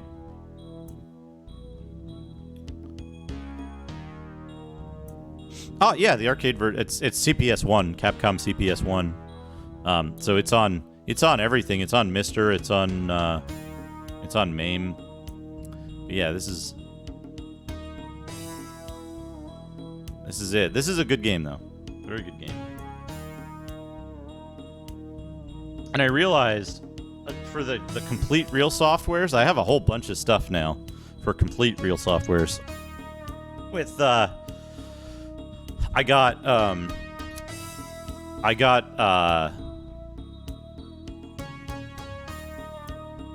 a bunch of computer games from various eras that I have brought out of the garage. I still didn't find the one thing I wanted to, which is for a complete real software when Tobor's around. I'll have to show him the parts that I have. I'm missing one part though, and I don't know where I put it. All right, we're back here. Start the timer back up. Off this. All right, we got to go through this hole, and then through the spinny web.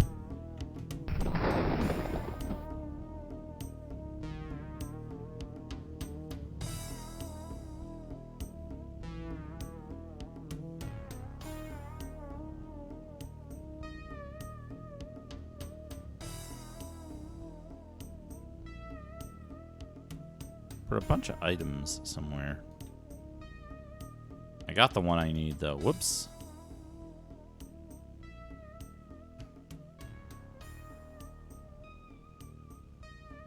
Oh, right. This is a wall.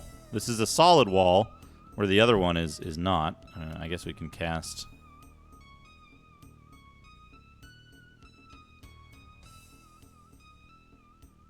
You have it, right? No. She has it. OBI. What is OBI?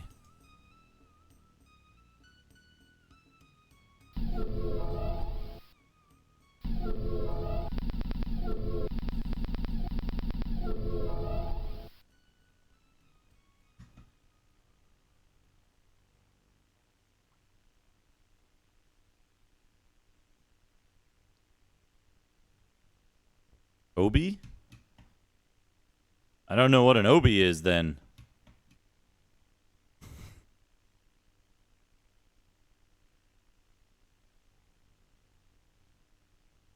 Ice knife. What level is ice knife, do you think? Have a look.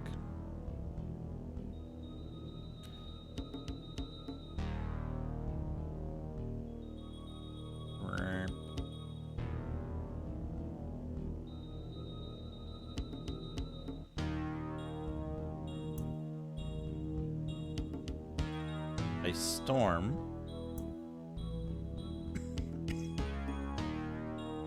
Oh, yeah. The insert. Ice Knife is a 2nd level spell.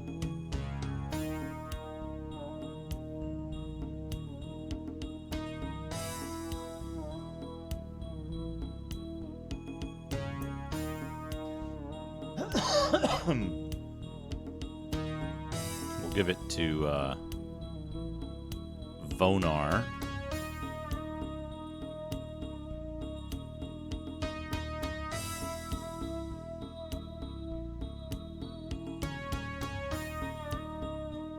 So we don't need that many. We don't need that many. Don't need that many identifies.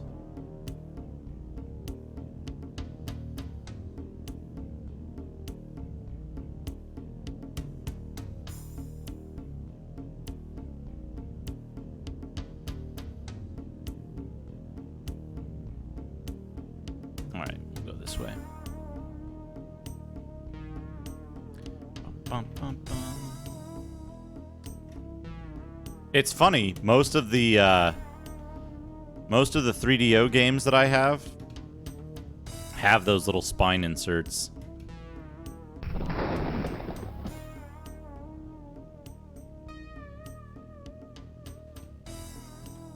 Pass web does not work to pass those webs. Spinning webs are different than regular webs and cannot be passed with a spell designed explicitly for passing through webs. By the way, thought you should know, folks.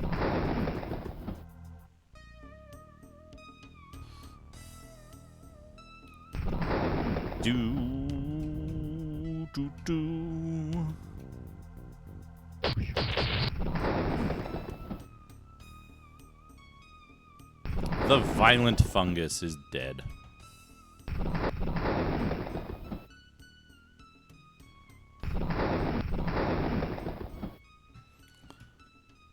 Love the constant fireball sound effects.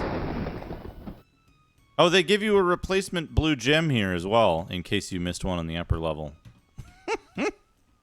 But in the clue book, they say you need it.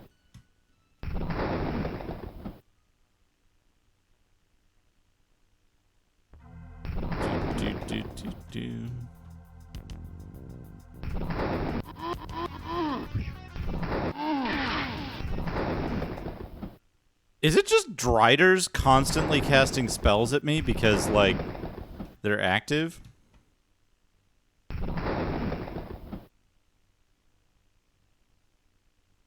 Were the NES game boxes so bad that they were poorly preserved?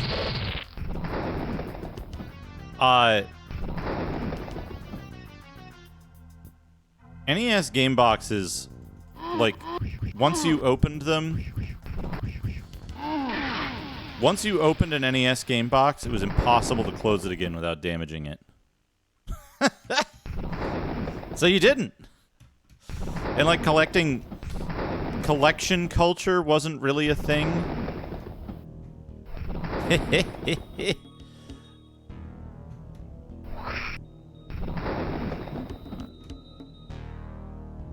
It's just making random attack sounds at me now.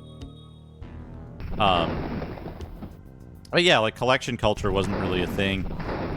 There wasn't much to the NES boxes either. And, like,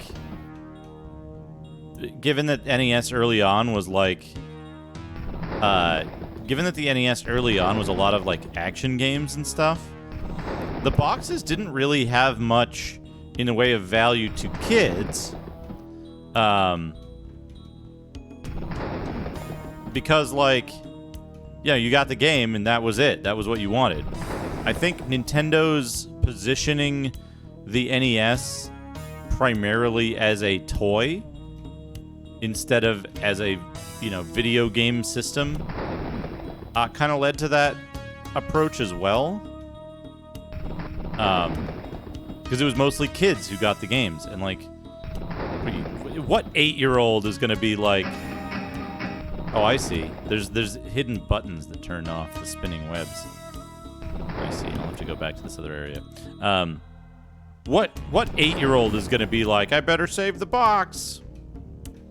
So I think that led, in part, to some of that stuff being less well preserved.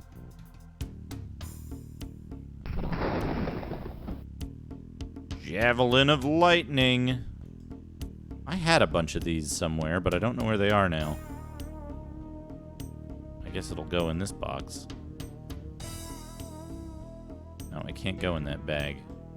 Well, it's lost forever now. It's weird, too, like, for my stuff, I have, like, all the doodads and the stuff and the boxes for all my PC games, or many of my PC games, and I don't have any of that same stuff for, hey, kit mode. Yeah. Menzoberranzan.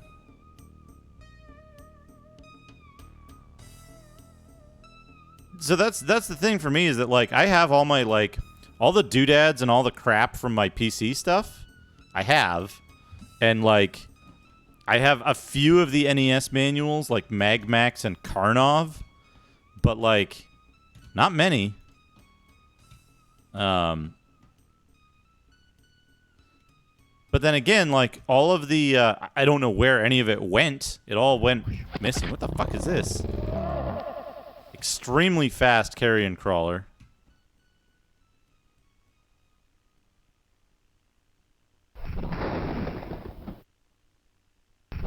But,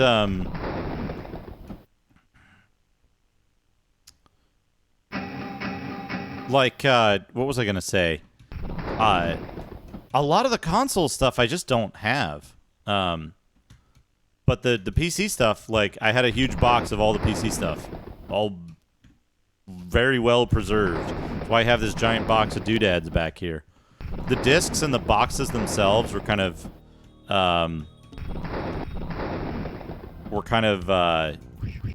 impossible to ship, but,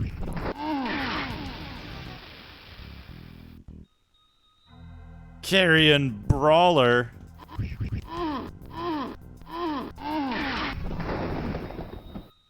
Does a monk polymorph? Does a monk polymorphed into a carrion crawler deal monk unarmed damage with each tentacle?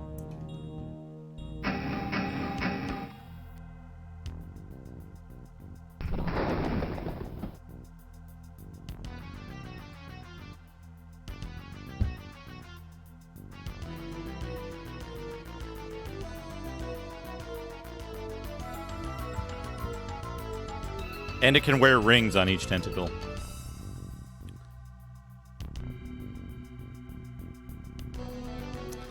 Well, it's got to be first or third, right? There's no monk in second edition. Look, there upon the floor.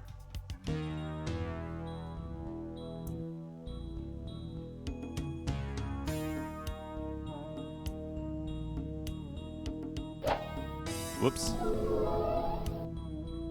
Give me that short sword back. It's gotta be first or third. Actually, wait. Hold on. Never mind. I just realized it's impossible in first edition. It's impossible in first edition. Yeah, you keep your AC and your you keep your AC and your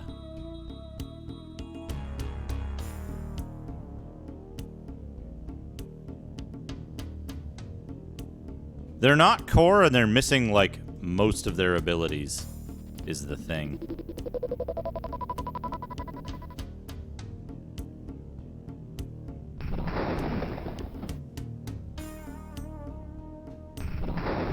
They're just a type of cleric. Like, without most of the cleric abilities and with almost none of the monk abilities. So, in first edition, it would be impossible. Or at least at a level where it would matter. Because at some point, don't monks become immune to polymorph? Like, completely immune to polymorph? Because of the soundness and harmony of their body and mind.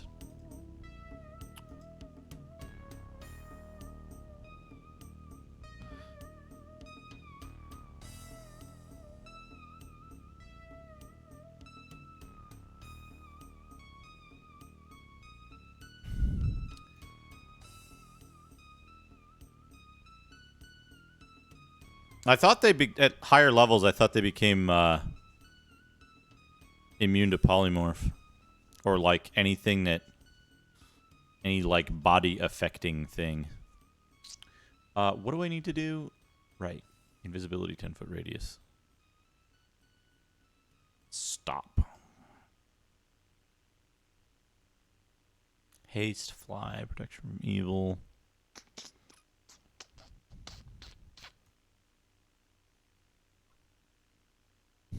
I think they were coy about that stuff, that they were like, there's no such thing as Buddhism because it's not one of the deities of whatever.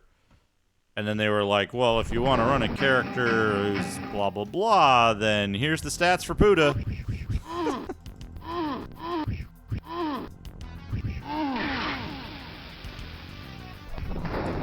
What? Stop that. Let's see how... Oh, wait. Let's see how well he likes Fireball.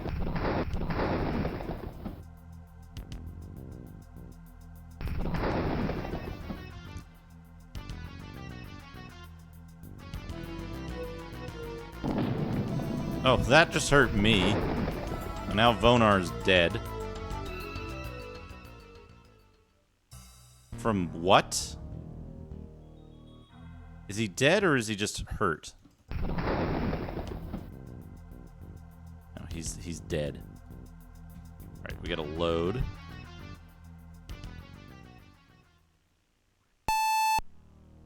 Beep. Okay, we got a lot of exploring. Re-exploring to do. God, this fucking game. Magic does not work on enemies. Magic doesn't fucking work on enemies. I gotta redo my spells. Like, literally, attack magic does not deal any damage to any enemy in the game. So we can take light. We can take, armor, I guess. Won't help. What?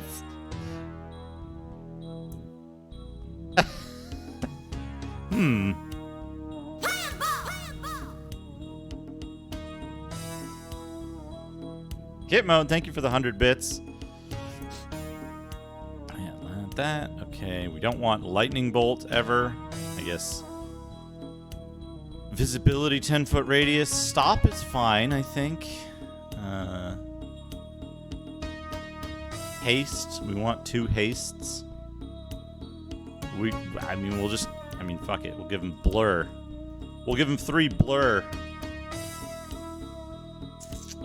Burning hands doesn't fucking matter. I guess protection from evil. No, it literally doesn't work on any enemy. I have never dealt any damage with magic to an enemy in this game. Ever. At all. Ever. Even, like, gnolls don't seem to take damage from it. Oh, hey, he can get, you can get our backup pass web. Or protection from evil 10-foot radius. I don't know. I'm running it off the original CD, so... Which is what you would... This is the experience you would have gotten at the time. What does Fortify do?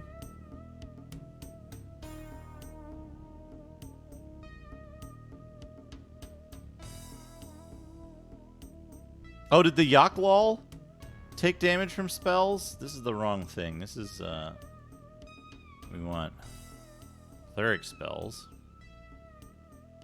Fortify. Oh, Fortify sucks. Fortify is like, don't take or get full healing from the next cure spell. Yeah. Max roll. Which is like worse than the average, I think. Maybe.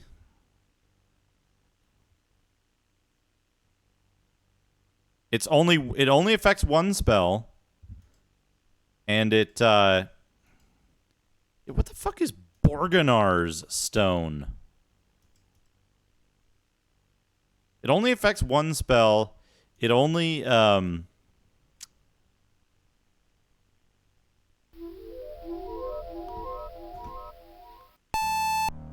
did I give him... Oh, hey, backstab. Hell yeah. Vonar casts backstab. Yeah, fortified wine potion. Vonar casts backstab.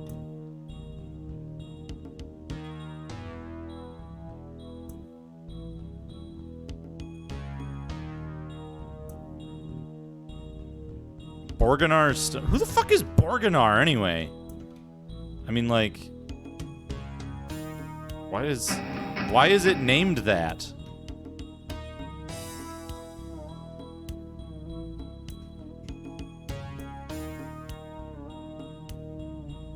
I'm gonna need this, aren't I? Rusted plate mail. Oh, good, good, look at that. Look at that plate mail.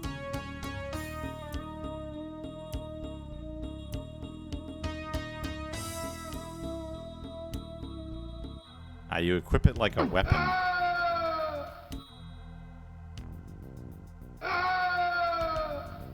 One shot with a dagger, and that drow is dead.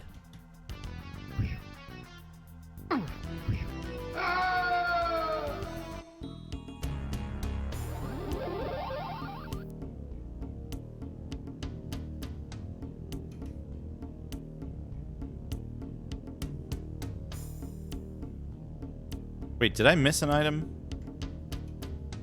Or did I, like, drop an item by accident over here? I missed an item. Mage Scroll of Dragon Scales. I don't know what that does.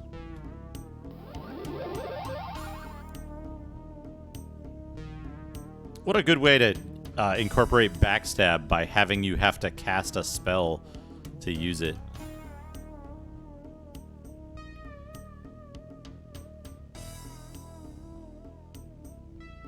Yeah, I love that everything in this explodes, but still leaves a sprite on the ground that has to be rendered.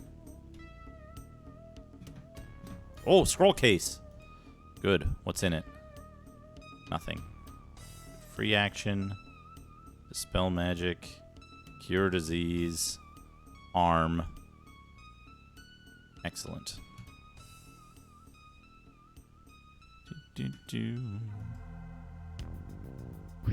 Also, I want to point out that... Oh, no.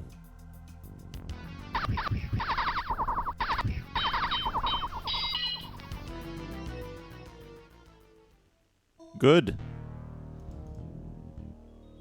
Wait. Wait a second. Did getting hit by the rust monster just remove the item from his hand and put it in his inventory? Or did I do that before and, like, forget?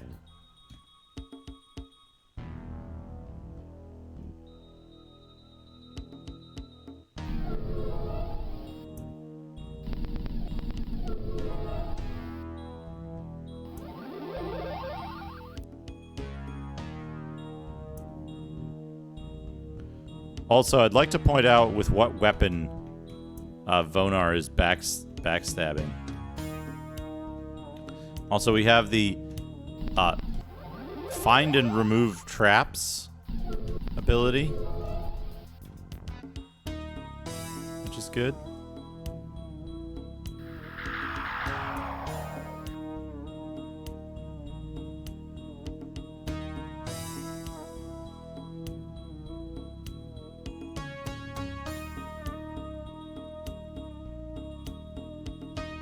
Oh, gotcha, okay.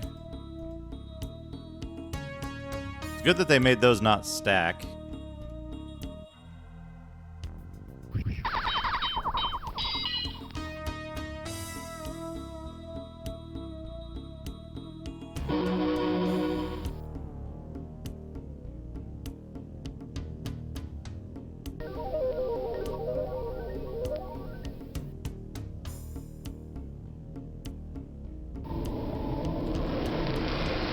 Curious what these spells can do for his,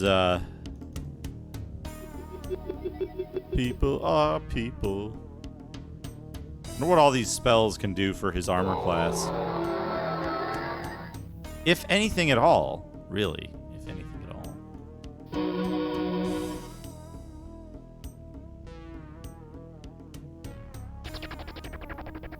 Good! Blur. That's what that blur spell looks like.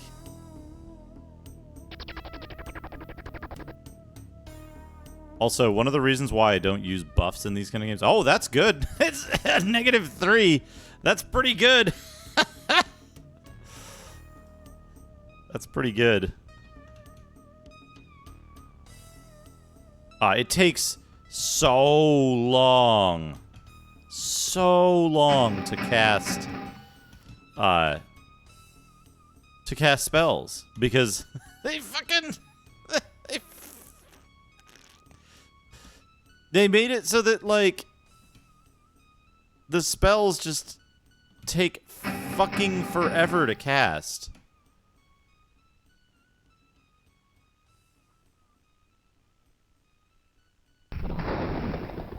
It's like, sure, I would love...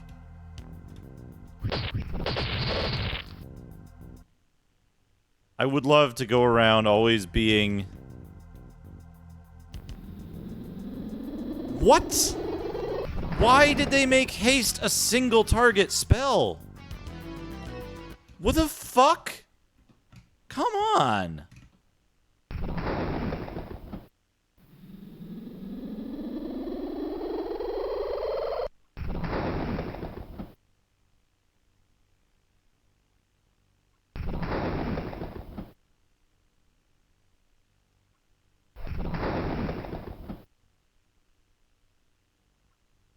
This is another fucking densely packed maze level. For fuck's sake. Yeah, Anvil of Dawn's spells look like shit to me. They look so stupid. They look so goddamn stupid. Oh, I see. The rusted plate mail is supposed to be your indication that, like, oh... The rust monsters are here.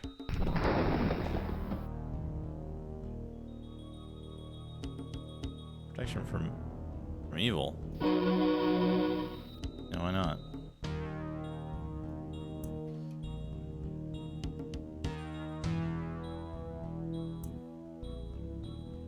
What? Rod of anti-levitation. That's extremely specific. Don't expect that to be a plot device later.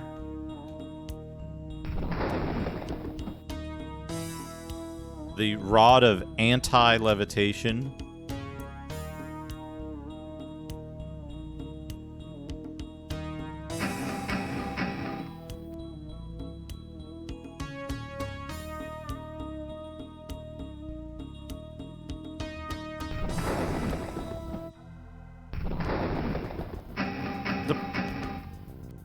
The problem I had with the spells in, or with the look of the spells in, a normal metal rod that doesn't levitate. Yeah.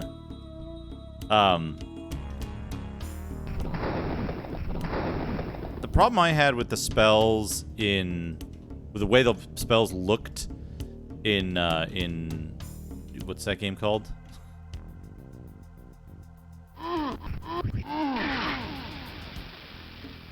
Ring of Anti-Invisibility. It's just a regular metal ring. And you can't prove otherwise.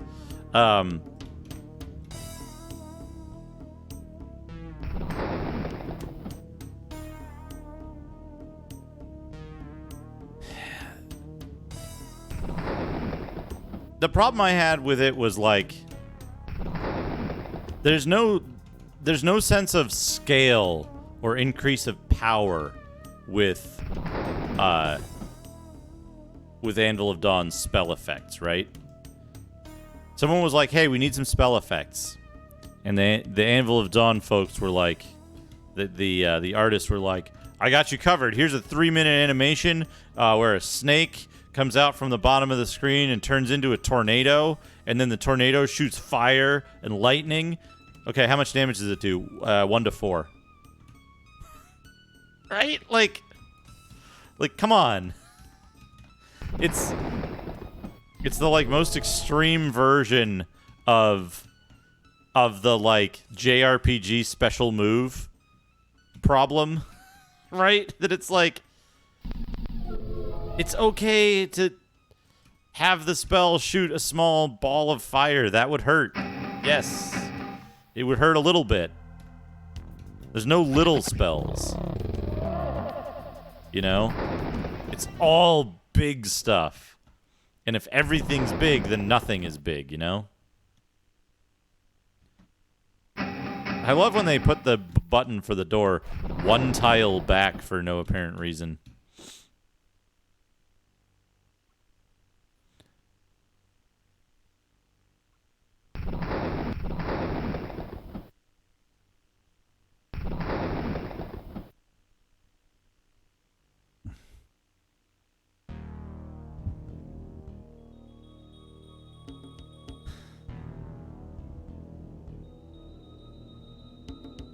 Yeah, like, is this, hold on.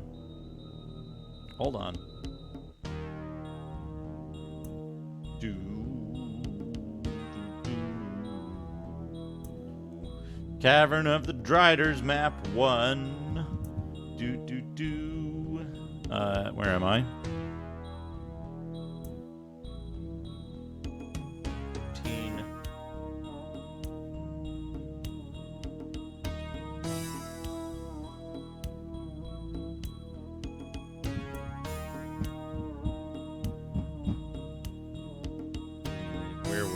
This was 13.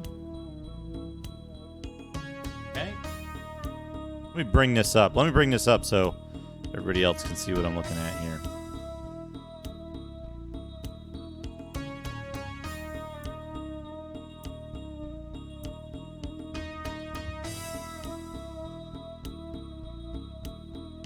We've just arrived at location 14 from location 13.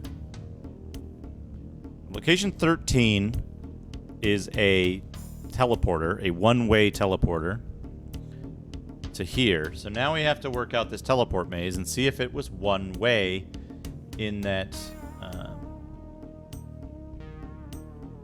15 opens a door. Okay, 16 and 17.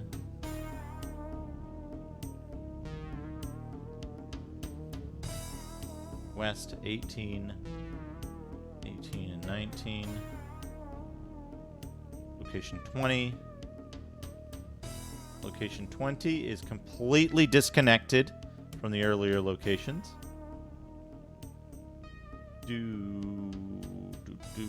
Okay, we've got 21 to what is 12?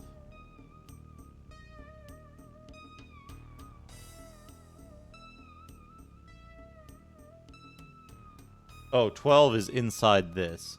Okay. 20, 21, 22, 24, 23. 20 to 24.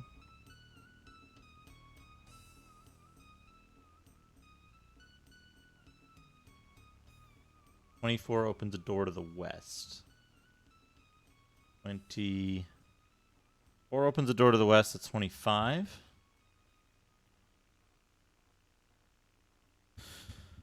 Oh, for fuck's sake, game.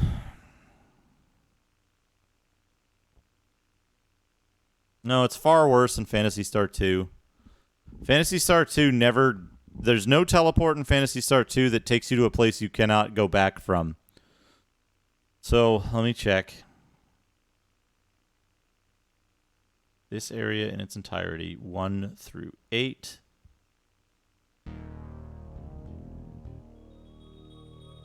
Eight opens an area that you can get to 10A.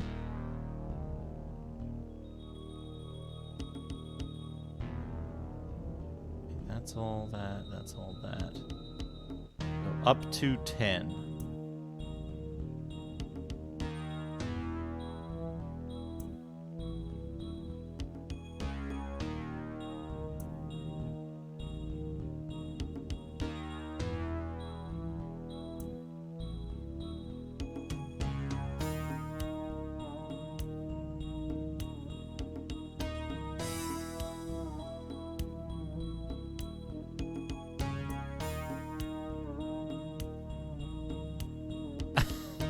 All right, left empty. Have a good evening. Good rest. Pass web, cure serious wounds. Ivory scroll case, a blue gem. Must have at least 2 gems. 2 blue gems. Scroll of lightning bolt, a rod of anti-levitation. I think I'm okay. Let me make a note here.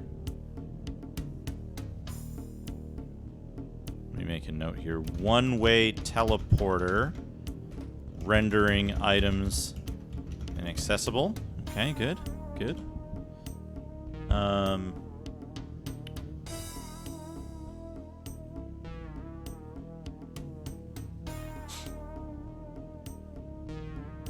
Let me check my inventory. Rod of anti-levitation.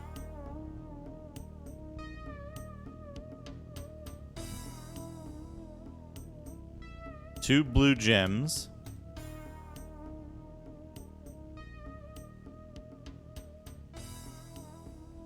Ivory scroll case. Yeah, okay. I think I'm okay. So let's put a save down.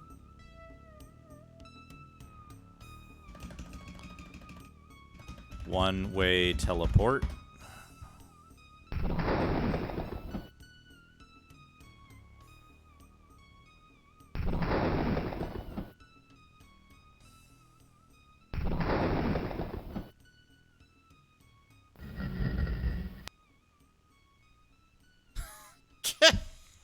Good. Fucking Borganar's stone +2.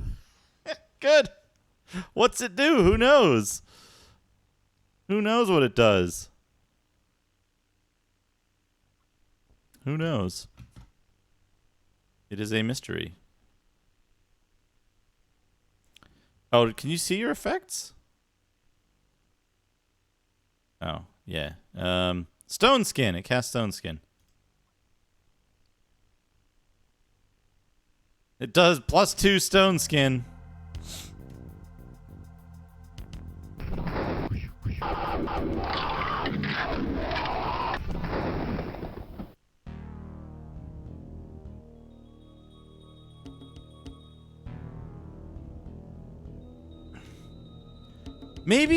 Maybe instead of potions of pass web, why don't you make it so you can fucking hack a web down by attacking it? Maybe instead of putting this fucking stupid like mechanic that's gonna make you soft lock 100 fucking times over, maybe you could put that in your game instead. Just like you can chop the web down with a weapon, but it's a little more obnoxious. Maybe then you wouldn't have to put 30 million fucking potions of pass web in to try to make sure that people don't get soft locked because it's a serious concern. Yes, that's all it's for. And it's a like 4th level spell or something. It's so stupid. It's so goddamn stupid. It's the dumbest thing. Like, how arrogant were the fucking designers of this game? You want to know how arrogant they were? They were this arrogant. Fucking God.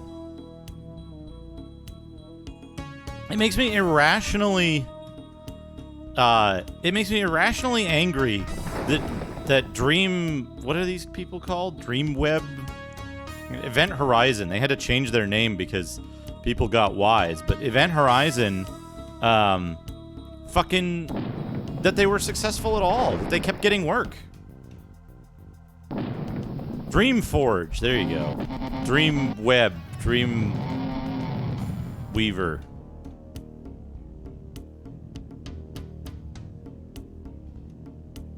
Like, it's so fucking stupid.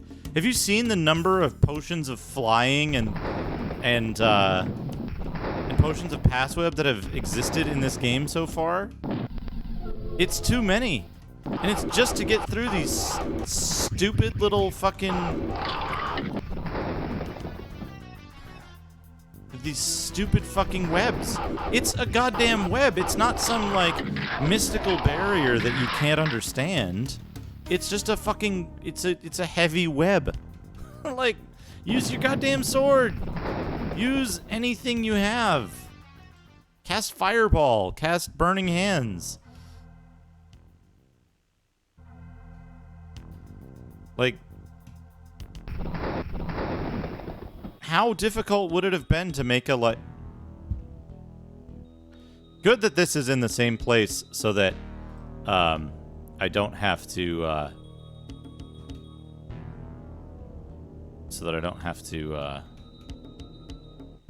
indicate it. I mean, from a aesthetic perspective, I understand the reason to want to have webs in the Underdark. But, like, this was already fucking solved in Eye of the Beholder. Eye of the Beholder did webs better than this game. And it was, what, like 5 years prior? Something like that?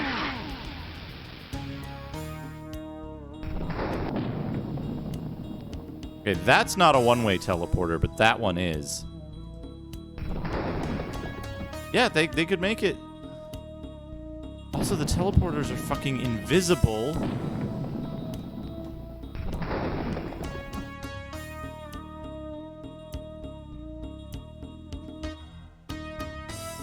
Invisible teleporters.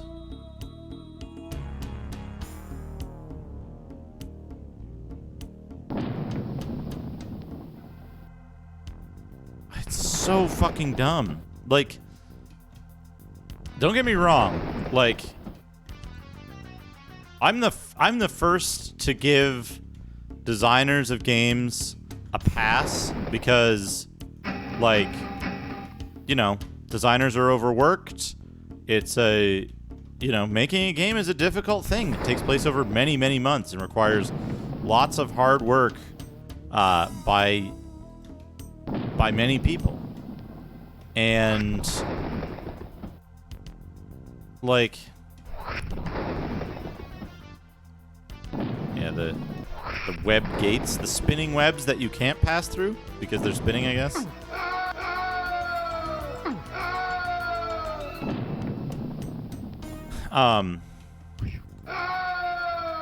One shot.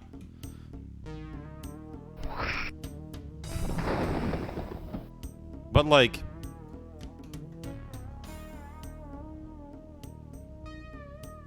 when you have one game,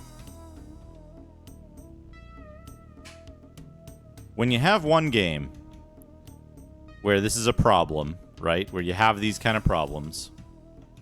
You have one game like that, and clearly you've learned your lesson. Like, oh, hey, yeah, that company's for early games, they're kind of janky, You know, they're kind of janky, but they're fun. They had some good ideas. Right? Like, sure, fine, right? Yeah. Janky game, maybe they had some good ideas, right?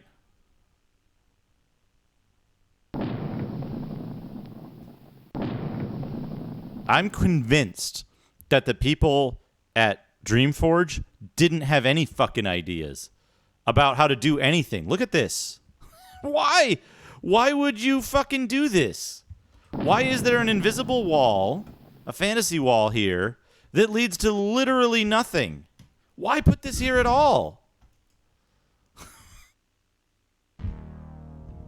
There's a fucking secret door, an illusory wall with nothing behind it.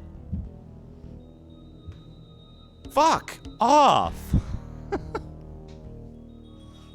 Like, don't get me wrong, this game is fine. I'm enjoying it. But not as far as I can tell. I don't think there was anything behind it. Just fucking disintegrated a drow priestess. Like, if I'm not mistaken, right? It wasn't visible in the map editor. Oh, burn. Now, don't get me wrong, right? Like, was this the first game they made on this engine, or was it the third? Right? First. But here's the thing. Folks, remember back when we played Veil of Darkness? Same people. Same damn people.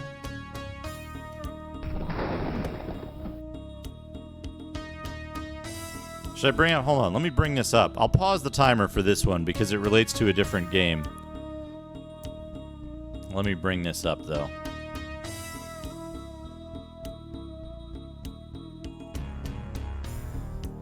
Veil of Darkness manual. You can import characters from this game into Strahd. Oh boy. Here we go. Veil of Darkness manual. Yeah, we'll put it in the Menzo docs folder since I have that open. Folks, I want to show you something. I want to show you one of the reasons why I don't feel bad talking shit about the developers of this game. Let me show you. Here we go. PDF viewer. Here's the manual to Veil of Darkness. Generally, Veil of Darkness, I think, is in all ways superior to this game. And it's made by the same company. It was made earlier, so I think at this time they were still called Event Horizon, right? Event Horizon. So, Veil of Darkness is a game that uses the same engine as The Summoning. It has like 30 pages of lore at the start with just a story describing it. And it looks like this, right? There's your screen. This is where you like walk around. It's isometric kind of thing, or whatever this type of camera is. And it has this inventory, which is the same one as Dark Spire, the Summoning, the Dusk of the Gods, or whatever it's called. It's an engine with which they were well familiar. They'd been using it for years. Veil of Darkness isn't terrible. It's not an awful game. Yeah, it's like an adventure game almost. Yeah. But it has some combat and some RPG elements. You get better at using weapons and stuff like that. There's enemies that you have to fight. There's a little maze segment. Now here, I want to read one particular passage from this. This is the designer's notes. A few words from Chris Stocka, creative designer. He says a number of things. He hopes that it'll allow you to spend all your time playing and not learning how to play the game. But here's the important part. One trap we have tried as hard as possible to avoid is a situation where you know what to do, but are restricted by not knowing exactly how the task has to be done. In Veil of Darkness, if you have an object that has to be used in a certain area, you can use that object anywhere in that general area. I don't want to make you stand in a specific spot at a specific time in order to get something to work. There are also times when I prevent you from doing something or using an object such as a gun. Although this may detract from realism, it is done to prevent you from using something you need at a later point in the game. Of course, this simplifies play, but it is my desire to keep you from becoming overly frustrated. In Veil of Darkness, there is a segment of the game, where you have to stand in a specific spot and use a specific item to go into a hole that's never mentioned anywhere else, anywhere in the game, not even hinted at, in order to obtain an item that allows you to complete the game via a series of item trade-in quests, which give you an item that does something when you confront the vampire at the end of the game, right? Now, here's the thing. When you confront the vampire at the end of the game, you might think that you have everything you need because you like Castlevania 2 has fucking nothing on Veil of Darkness, like this one specific thing that's so obtuse and impossible. I had to look it up, not in the clue book, not online. I had to go into the clue book and just go all the way through the clue book and look, are there any areas that I missed? Are there any items that I missed at all? I had to analyze the entire thing. It's in the VOD. It's in the VOD for Veil of Darkness. Now, here's the thing. At the end of the game, you have to drink poison to blind yourself so that you can't get charmed by Dracula, or whatever his name is. You have to drink poison to blind yourself. No one ever tells you this. People tell you that if you carry a silver cross or something, you'll be protected from him. If you go there with the silver cross, you die instantly because he charms you and now you're his servant. You can't wear a blindfold. You can't, whatever, right? So you have to go to this cave. You have to go to this cave that's in a section of the map where it just says, swamp. You get an item there. You get an item there.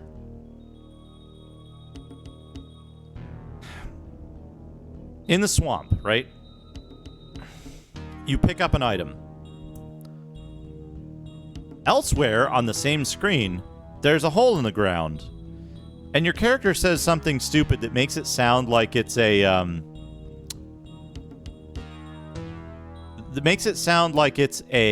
unimportant terrain feature, right? You click on it or whatever, and he says something like, it's just a hole in the ground. I don't know. I forget exactly what, right? What you have to do is you have to go back to that area, and you have to stand in a very specific spot, and you have to use a rope. Out of nowhere, no one ever tells you need to go get anything out of this hole in the swamp.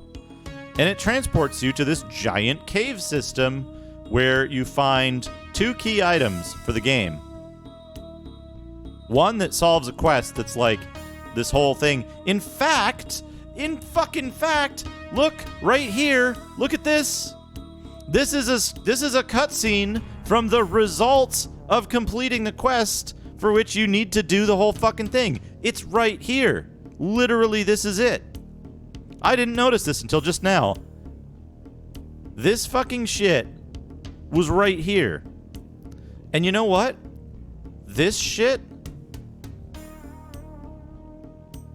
is endemic to literally every single game this developer has ever made. Every single fucking game they've made has this in it. In fucking quantities greater than nearly any other game I've played. Right? They're the worst. They're literally the worst at doing this. And then they've only gotten worse at it as time goes on, right? This game is worse than Veil of Darkness. Veil of Darkness was worse than The Summoning. The Summoning sucked for other reasons, but like the generation algorithms in Dungeon Hack, which they also did, allow you to get soft locked because the game is literally impossible to complete, like 2/3 of the time. When you start a game, it is impossible to complete 2/3 of the time.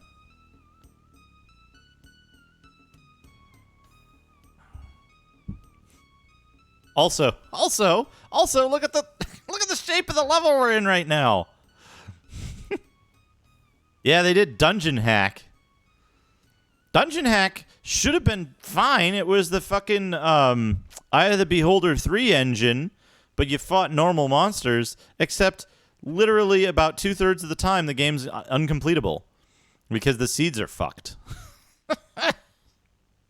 But you never realize that because, like, you have to play Dungeon Hack a really specific way that makes it extremely boring in order to progress. Yeah, look at the level we're in, by the way.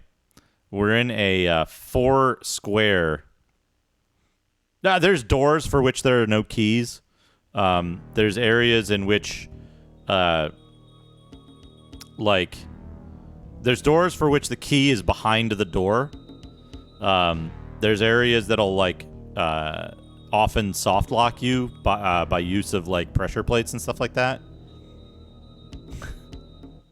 You have to play in a very specific way, too, because it's a one-character Dungeons & Dragons game. Single character.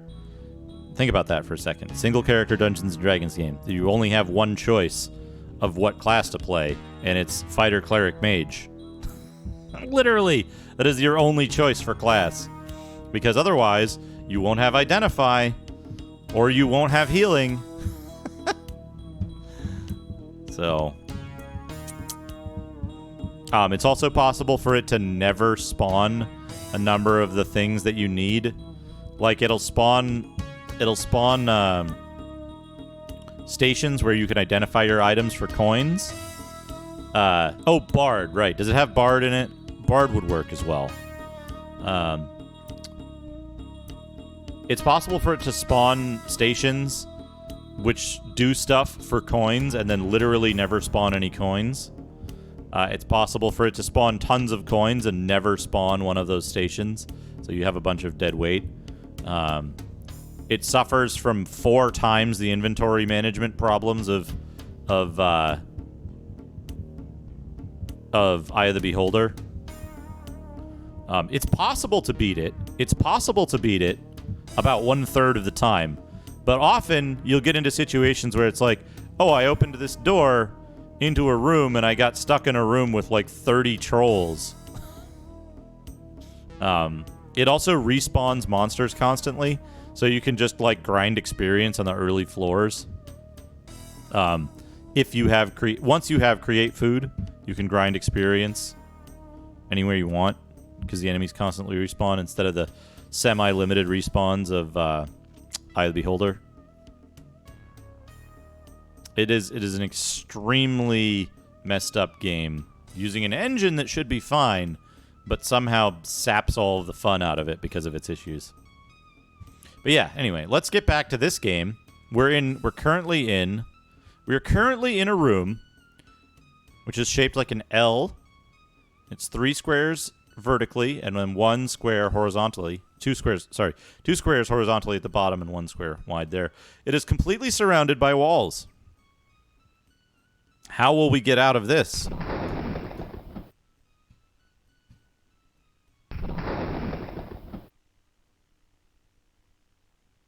Oh, it's T-shaped. Never mind. Oops.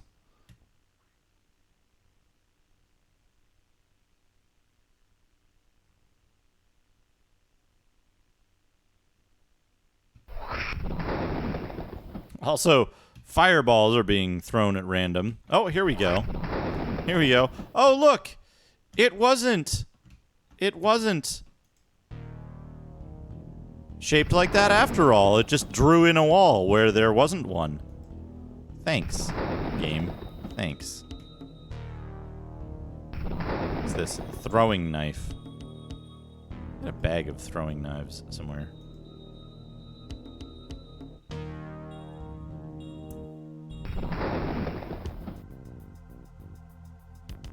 Anyway, that's the reason why, opposed to any other, more than any other developer, I'm less willing to give these folks the benefit of the doubt, because they've been doing this for years and they've been actively getting worse at it, right? Anvil of Dawn, talk. Peace, tortured creature. Our quarrel is with the drow who took our fellow villagers prisoner, not you. Ah, yes, prisoners. Sacrificed to Lolth, or marched ahead of warriors in battle. Their fate will be the same. The shadows fall. Even here the rumors come. Tales of a great artifact returning to drow hands after many ages. It stirs the houses to war. Malice schemes to capture and sacrifice Drisk, hoping Lolth will be pleased and deliver the artifact into her hands. Okay. Black Candle. Hey, Hayes, how are you? How are you? So, what was I gonna say? Right. I was gonna say,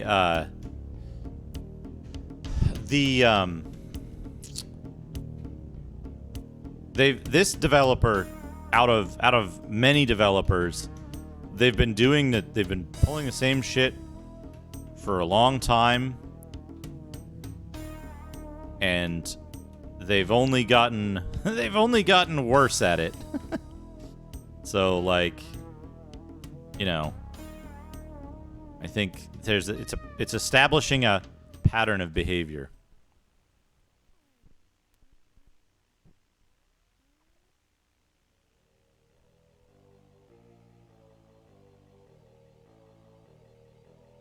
Oh, shit. Hold on. We gotta hide the special message. There we go. Here's this guy. He's like, rawr, rawr. Why do you not attack us? I might ask the same of you. Hear me. Though tangled and twisted in this cruel form, my spirit remains my own, and with it, my reason. You have formidable abilities. What life I possess, I will not waste in matching arms with you. I live not for battle, but for vengeance.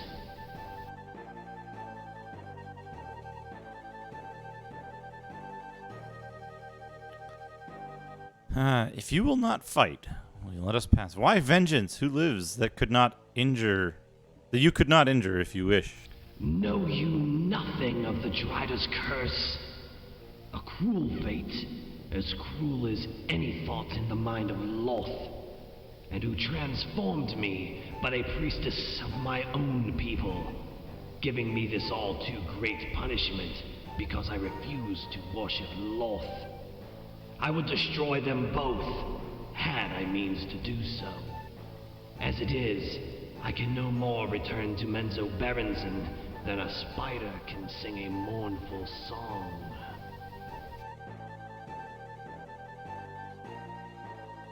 I have little choice, for I wish no combat with the likes of you. Yet, should I fight, I may deal you an injury you cannot afford. I was once and still remain a powerful mage. You have the two choices. Turn back and give up your foolish quest, or else go on ahead, and there, find an impassable chasm you shall never cross. Hey, Arcade Ren. Yeah, unfollowing the unfollow bug on Twitch is kind of a pain in the ass, but welcome back. Okay. In your words, I sense an offer. The chasm may be impassable, or it may be impassable only to those who refuse your offer. True enough. A deal, then. Good. However branded by this shameful appearance, I retain contacts in the city. They, in turn, have made contacts, and the way lies open for me to remove this curse. I need only your assistance. In return no worries, for your no worries. efforts, I will provide an answer to the difficulty ahead. The chasm shall not stop you. I can cast... I can cast Fly, buddy.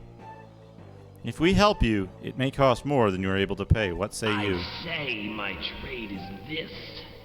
Aid me in returning to my normal form, and I shall provide you with a scroll of spider shape. In arachnid guise, you may cross the chasm without fail. Here is the scroll. Use it only when you reach the chasm. As Drider, as a drow, I have no right to ask this. For in you I rely upon a quality never to be mine. On your honor, do this for me. We accept. Will you tell us the way? Upon first entering the city, seek out the bazaar. At a booth bearing the title Saw Terrell, you will meet a merchant. Mention my name, and she will know what you are about. If you show good faith, she may aid you in more than my cause. But remember me, do not forget. When you have secured my freedom from this form, your debt shall be paid. Go now!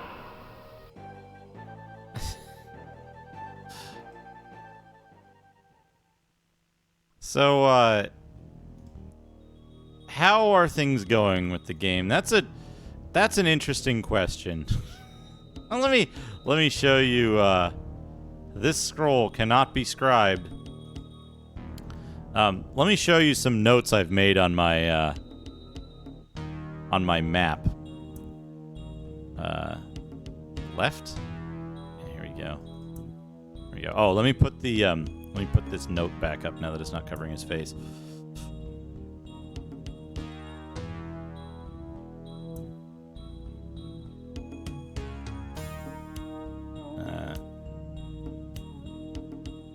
One-way earthquake locks party out of necessary quest items, if left behind.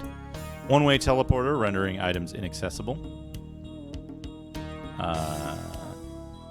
Previous map. Oh, this is where the the entrance of that teleport is. Previous map. What do we have up here?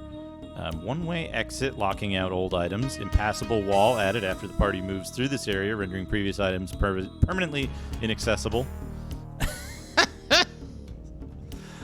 And this up here is a hint from the manual. If there is no more room in your character's inventory, find a safe and easily accessible location to stash items that can't be carried. Drow, there's a weird thing, right? Like the Drow are a Forgotten Realms thing. But then there's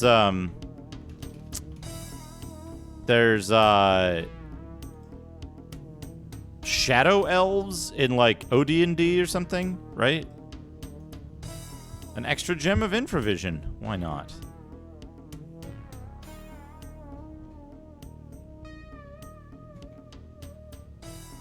Hey, Trough Luxury, how are you? Gauntlets of Stone Giant Strength. Yeah, give him. Yeah, 20, 20.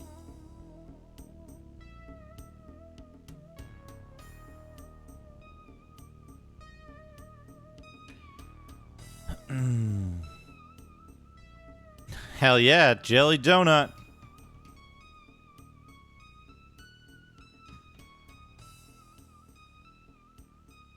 Oh, okay, I don't know where I... Yeah, those are shadow elves. D&D arcade gamers, shadow elves.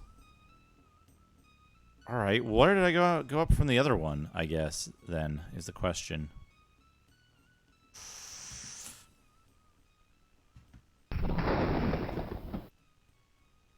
They made them look like drow, right? But they're shadow elves. They're meant to be shadow elves anyway.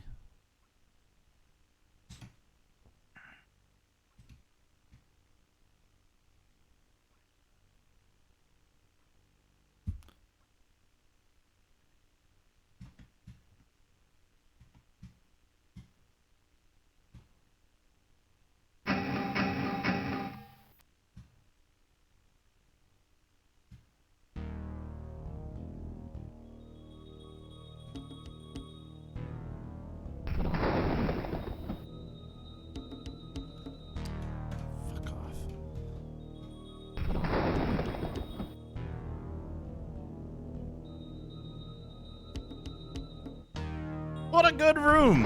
What a good room to have.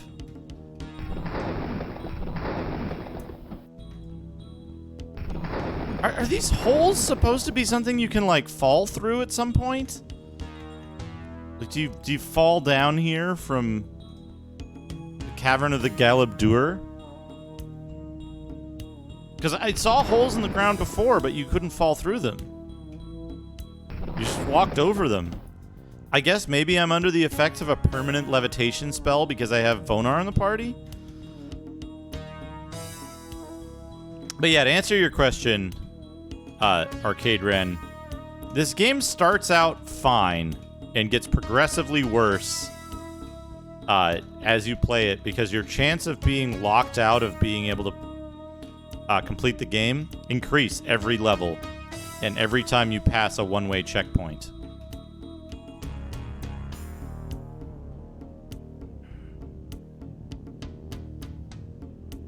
Okay. This is an area with nothing in it. It's a secret wall that leads to a completely empty 3-square room. There's all these weird things in the game that don't make any sense. And, like,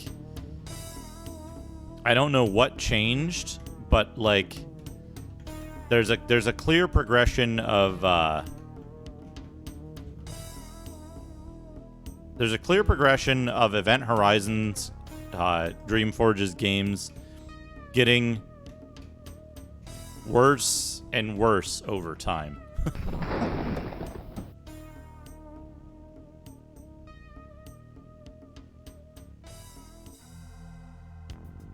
Like, they give you 80 million potions of pass web.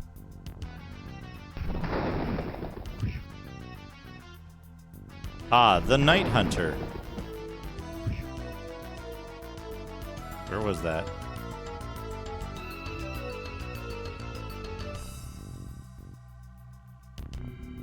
Oh, there it was. There it was. There's also this. Oh, where are you? Anywhere. Killed the Night Hunter. Which was inside the wall.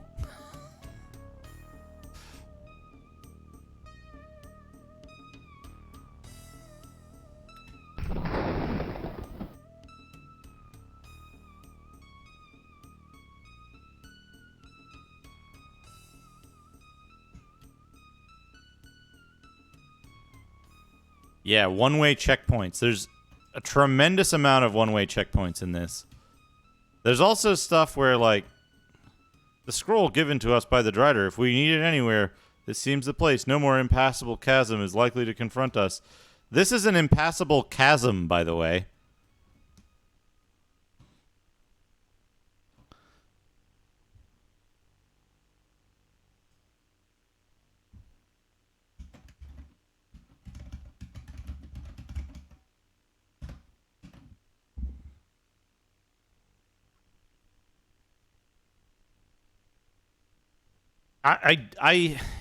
Here's the thing, StudyChem. I'd put money. I would put a large amount of money on the fact that most people who purchased and or owned or played this game never got this far. Most people who were involved in this game in any way never made it to the being in Menzoberranzan part of the game. Like, I'd give it like 85 to 90% of people never made it this far.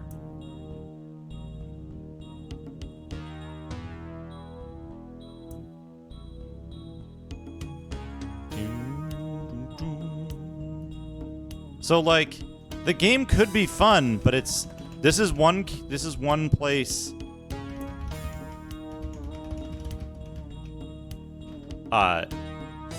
Another one way.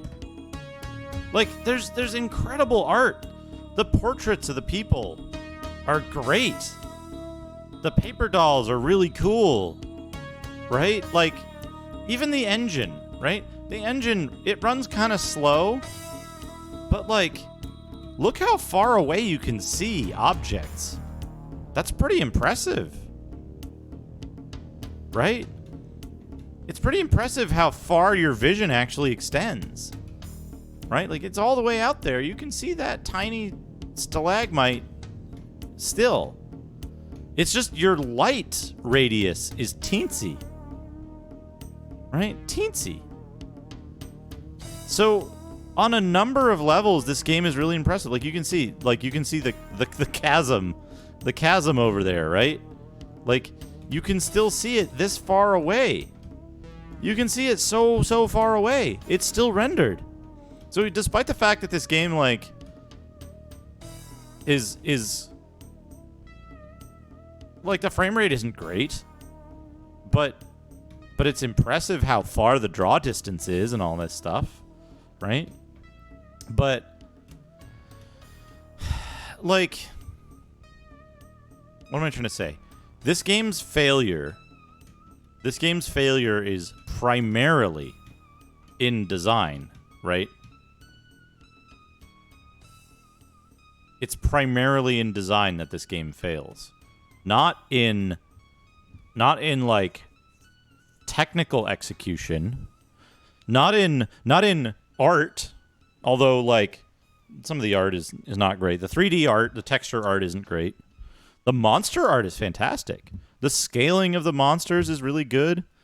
There's so much potential in this game, and it's ruined by the design of the game, right? All the one-way stuff, all the, like, messed up, like, mechanics that are in it in terms of, like, how they're accomplished.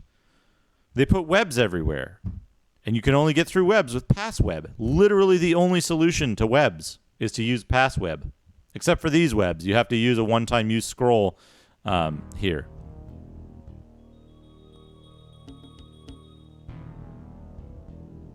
The cave layouts look like they gave them to an intern or something. I don't know. They look like somebody who like, look at this, right? Look at this. Somebody just scribbled on this randomly and then, like, removed some walls. Even a procedural map generation would do better than this, right? Rogue was 20 years prior and did better procedural map generation than this handcrafted map. Right? So, like, oops. The problems here are almost 100%, almost 100% design related. And it's sad because it's like, you know, I've worked in games before. I don't want to shit on designers. But it's very clear. Oh no!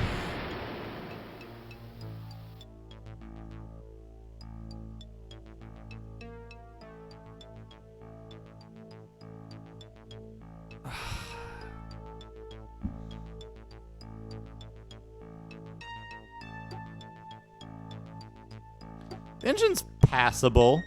A tarantula. The engine's passable, but it's very clear that somebody had a huge fucking hard-on for these 3D sequences and was like, no. We gotta do the spider over the web bridge thing. We gotta do the spider over the web bridge. You cannot have the characters fly over this. Like, somebody in the studio had this huge fucking hard-on for this sequence specifically. Right?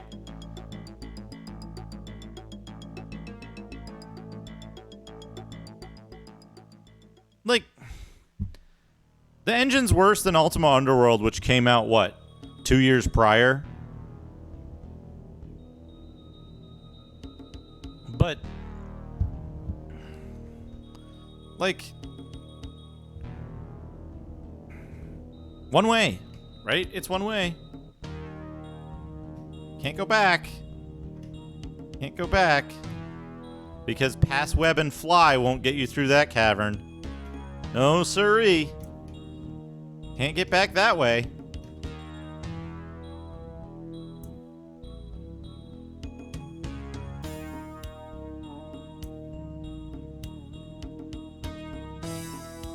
But, like, even, here's the thing. All of this stuff considered, right? This game's... All of the, like, weird shit about this game that's not design-related, right? Even the janky 3D animations that look like, you know... that look like they were made 5 years before this game was released. Like... Even with all that shit, right? This game would still be pretty good if it wasn't for shit like this. How many potions of flying did they put in the fucking game? This is like potion number 40. And you know why they put so many potions of flying in the game? Because they're consumable and you need them. Right?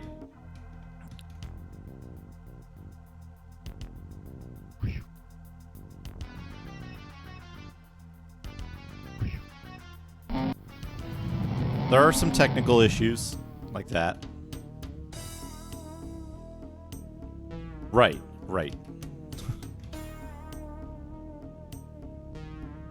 From a design perspective, this game is just like you start with 2 characters and you get 2 NPCs. And like it's possible to get the wrong NPCs if you choose poorly. And the game leads you to select bad NPCs, right? It encourages you to make mistakes.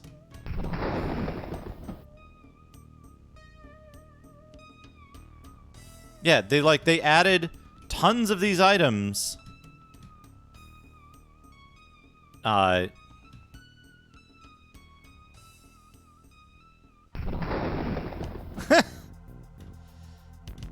Yeah, the outer men, Vonar and Borgenzorg. What's his name? Boranorak. Vonar and Boranorak are the only... here we go. Another... You need 2 of these. You need 2 of these gems. These blue gems. So, because it's possible to... because it's possible to lock yourself out of going back to pick up more of the gems... Because it's possible to lock yourself out of going back to get more of the gems, they added more than you need. Hey, Starman, how are you? Yeah, apparently you only need 2, right? At least that's what the clue book says.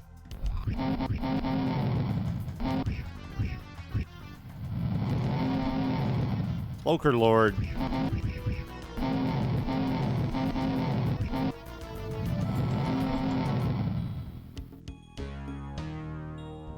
Keogh Tom's ointment.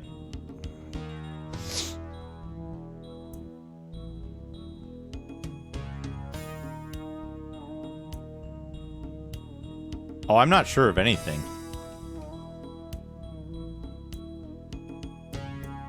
I'm not sure of anything. Because the clue book is probably incorrect in many places.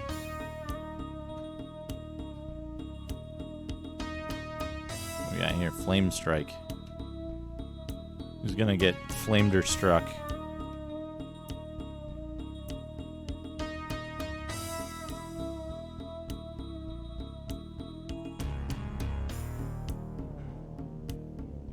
Yeah, you can never be sure. You can never be sure. Also, great piece of design. This helmet, where is it? I need a potion of flying. I should put that. Okay, I have one in there. Inventory management is a fucking mess in this too. In Eye of the Beholder, you get what? 20 inventory spaces per person? 30? It's what? It's 3 by 10? 30? No, 2 by... Hold on a second. We gotta do some math. Eye of the Beholder inventory. Images. 2.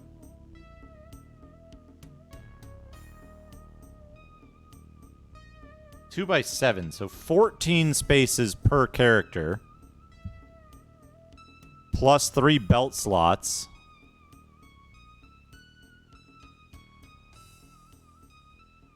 Right? So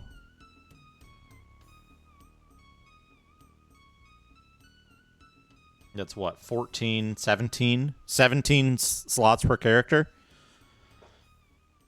And in this, you get 12 per character.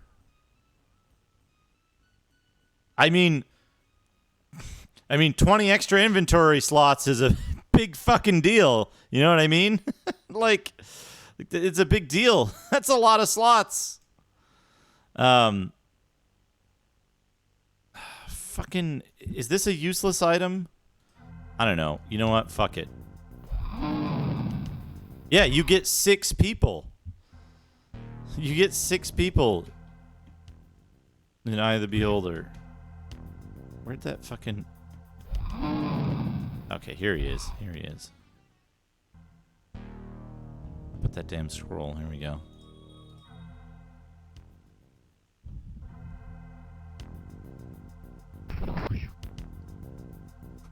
Cloaker Lords, immune to magic.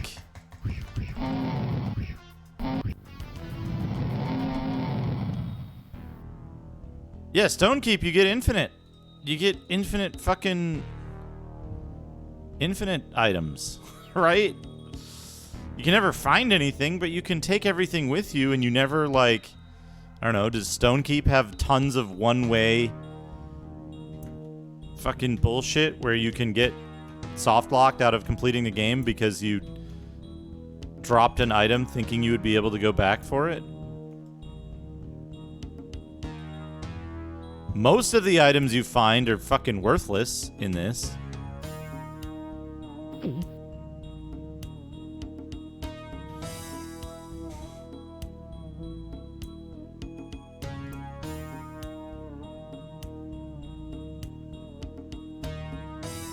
There's like 400 fucking Pifwafwi cloaks that, as far as I can tell, you don't need any of them ever. They drop individual arrows sometimes.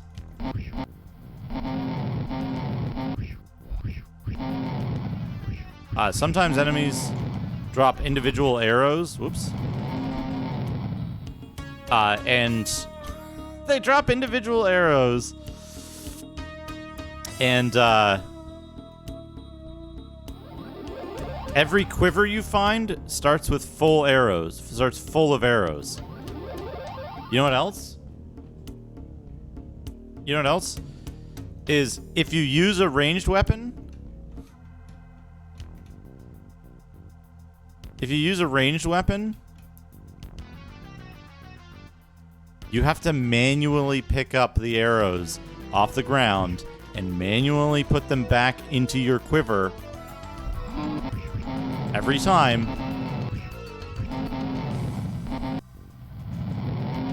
Every single time. Using ranged weapons is a non-starter because there's so much time.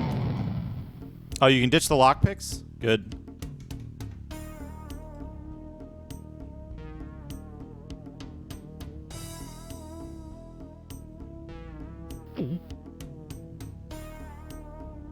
Yeah, get that giant strength.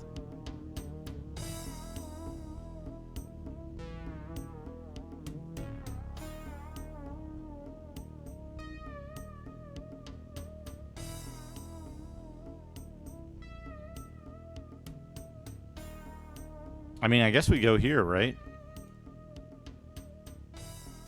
We're past the impassable cavern.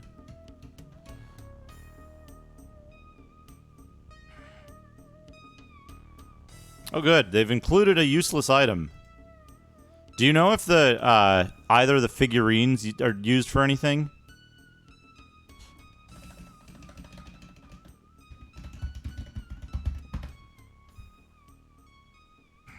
And it sucks because, like, Wandering around killing shit in this game is pretty fun and rewarding. This figurine.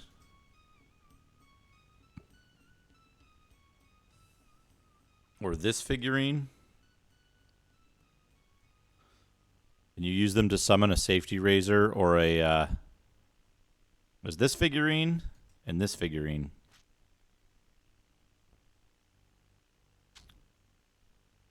Oh, the holy symbol of Doomathoin. The lump of fungus. The pickaxe. I assume the pickaxe we're done with, right?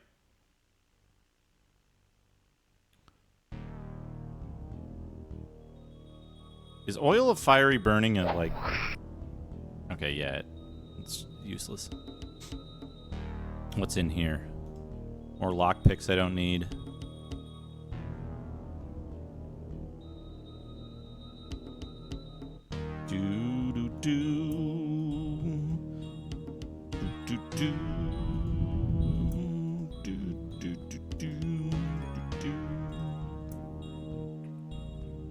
Done with pickaxe. Good.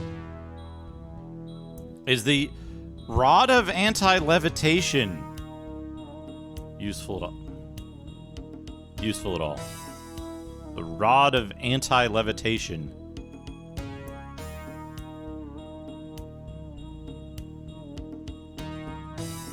I don't fucking need this shit. I don't fucking need this.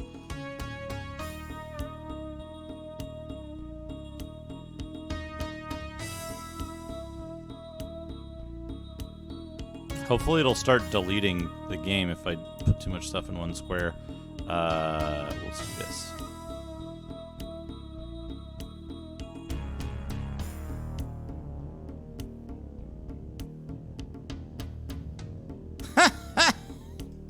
Soft blocking you for not carrying the thing from one game to the next.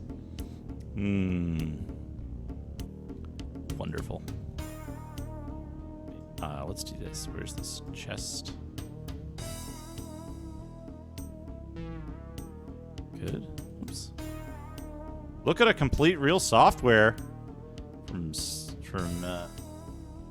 EWitchW. We'll do that in just a second. It's actually a really good spot to do that. Getting the inventory organized. Save. Game design. Got this menu up. Let's switch over to doodad time. Pause the game timer. We're going to have a complete real software to look at.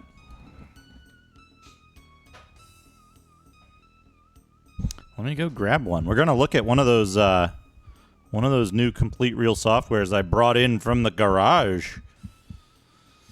Be right back.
Here we go. Here we go. We got a special one here. This is a game. I still need to. I still need to bug McCaw to play this. He was supposed to play this like a million years ago and hasn't. So we've got this. Speaking of well-known designers, well-known game designers, we've got Dungeon Lords, a fantasy action RPG by D.W. Bradley, made by Dreamcatcher, a different version. This is the Collector's Edition. The Collector's Edition with new quests, new spells, new heraldries, new monsters, and much more. He did Wizardry 5 to 8. He didn't he also do Wizards and Warriors, Wizardry 8.5, as I call it. Now, on the back, we've got some exciting scenes of battle, inventory management, spell casting. Live the life of a hero as you step inside a massive world of fantasy filled with action and adventure. In time, only the best will survive, but only one can be Lord. Create your own character hero, choosing from a variety of races and multiple class specializations.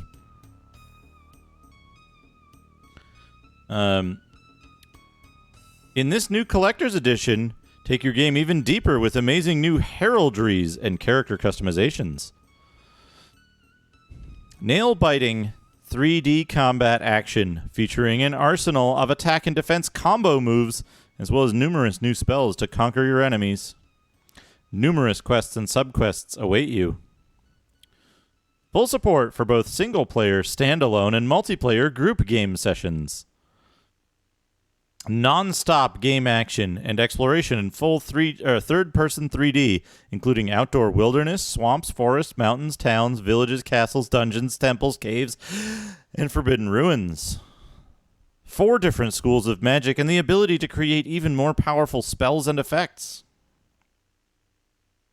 System requirements: Windows 98 ME 2000 or XP, 1 GHz Pentium 3 processor or equivalent, 384 megabytes of memory, CD DVD 4X or higher, hard drive 1.2 gigabytes available, video 64 megabyte DirectX 7 video card with hardware transformation and lighting support, NVIDIA GeForce 2 GTS or better, sound DirectX 8.1B compatible sound card or better, input keyboard and mouse. So yeah, here we have Dungeon Lords Collector's Edition, Disc 1 and 2, and the manual and some other stuff in here. So we've got 2 discs in this weird, like, staggered format. There isn't another disc. Oh, there is another disc underneath. Oh, how strange. How do I get these out of here? This thing, like... Okay. Yeah, the discs are in perfect shape. Used once. Used only once. Oh, there's 3 discs. There's a 3rd disc underneath here. The discs are in excellent shape. Like I said, used only once.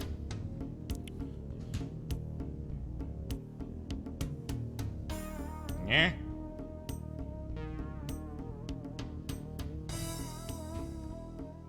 Here we have the manual with the Dungeon Lordsman there. The logos of everything that went into the game. Heuristic Park, Bink Video, Gary, Miles, something or other, DungeonLords.com, Dreamcatcher. Also, Dream Cortex and Typhoon Games, powered by GameSpy. NVIDIA the way it's meant to be played. I installed it once, tried to play it multiplayer with some friends, and it was completely unstable and impossible to play, so I never finished playing it. But yeah, here we have the manual. Dungeon Lords. For Max and Paulette.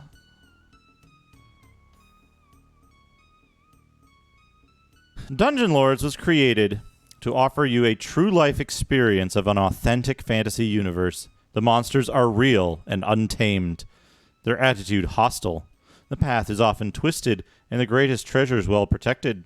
To master Dungeon Lords will require you to develop your own playing skill and style, as well as those of your personal character hero. Let instinct and intuition be your guide as you venture forth into this dangerous new world. You are about to discover that Dungeon Lords isn't just another computer game. It was designed to summon forth the mighty warrior and the crafty wizard that restlessly stir deep within you. May you find this journey rewarding and meet the challenges well. And then we've got this. It's an incredibly thick manual, so we're going to go through it kind of quickly. Installation, the system requirements. They do recommend a 2.4 gigahertz CPU with 512 megs of RAM. And a 128 megabyte DirectX 9 video card. A GeForce FX 5700 or better. That's accurate, Ashen Circle. Task switching, background tasks, and sticky keys.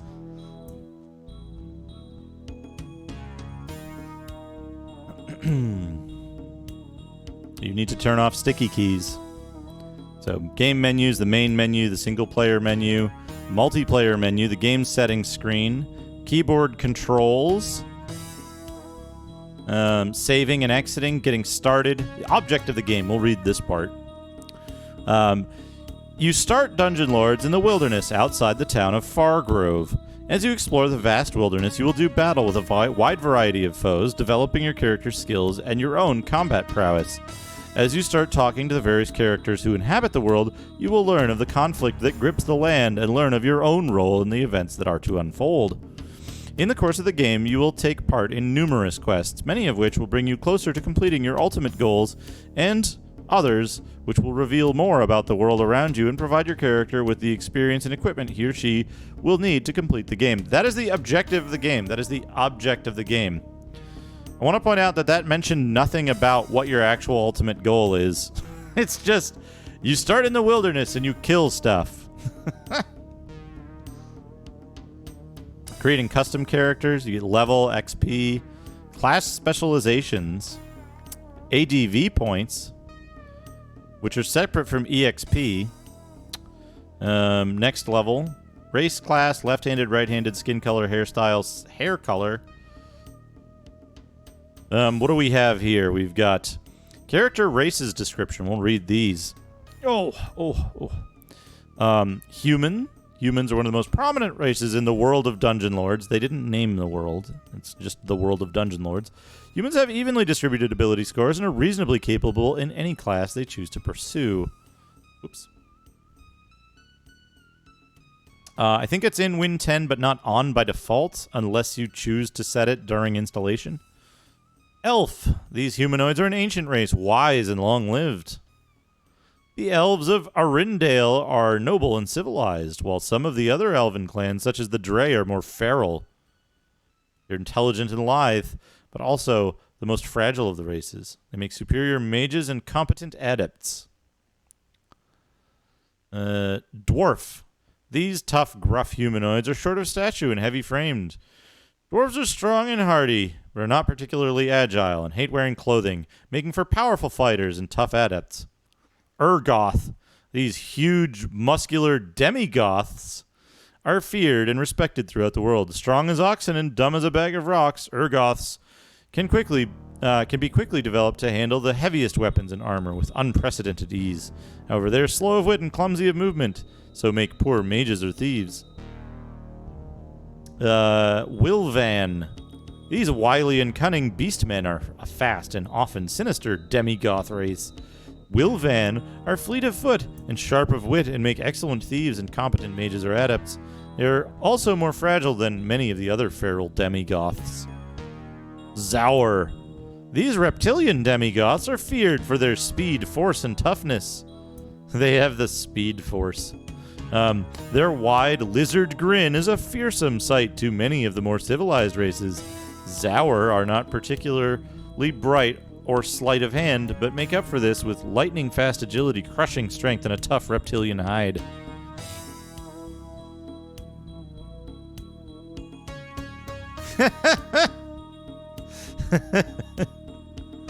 That's good, Cyraptor.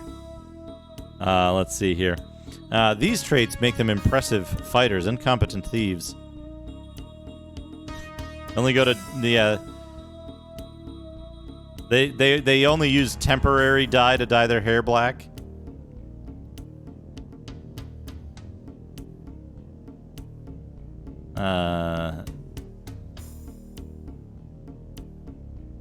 Thralls are a race of small-statured, impish demigoths. They are amazingly quick and clever, but small of frame and prefer subterfuge and guile over face-to-face combat. Thralls make excellent thieves and mages due to their quickness and intellect. Yeah, race and class effect, and it's got this chart. It's got this chart of like race statistics. Character class.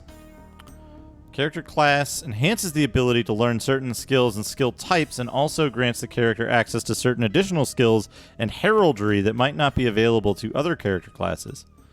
One class may be selected when the character is created, and additional classes may be attained by joining guilds and completing quests. Class: Adept, Fighter, Mage, and Rogue. Learning bonuses: Adept, Celestial Magic, Light and Medium Armor, Shield, Magic Weaponry. Additional skills: Heraldry, Magic Weaponry.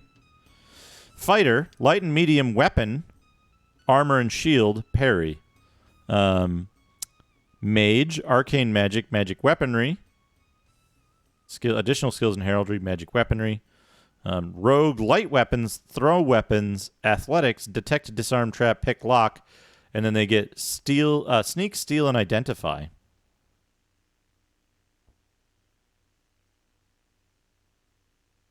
Basic attributes: Strength, Intellect, Dexterity, Agility, Vitality, Honor. Honor defines your character's level of heroism and bravery in combat.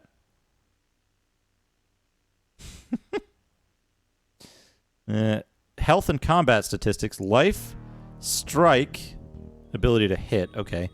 Damage, Speed, Parry, Influence is your character's charisma when it comes to negotiating price. That's a combat statistic. Skills: Weaponry, Defense, General, Magic, Thief, Diabolic.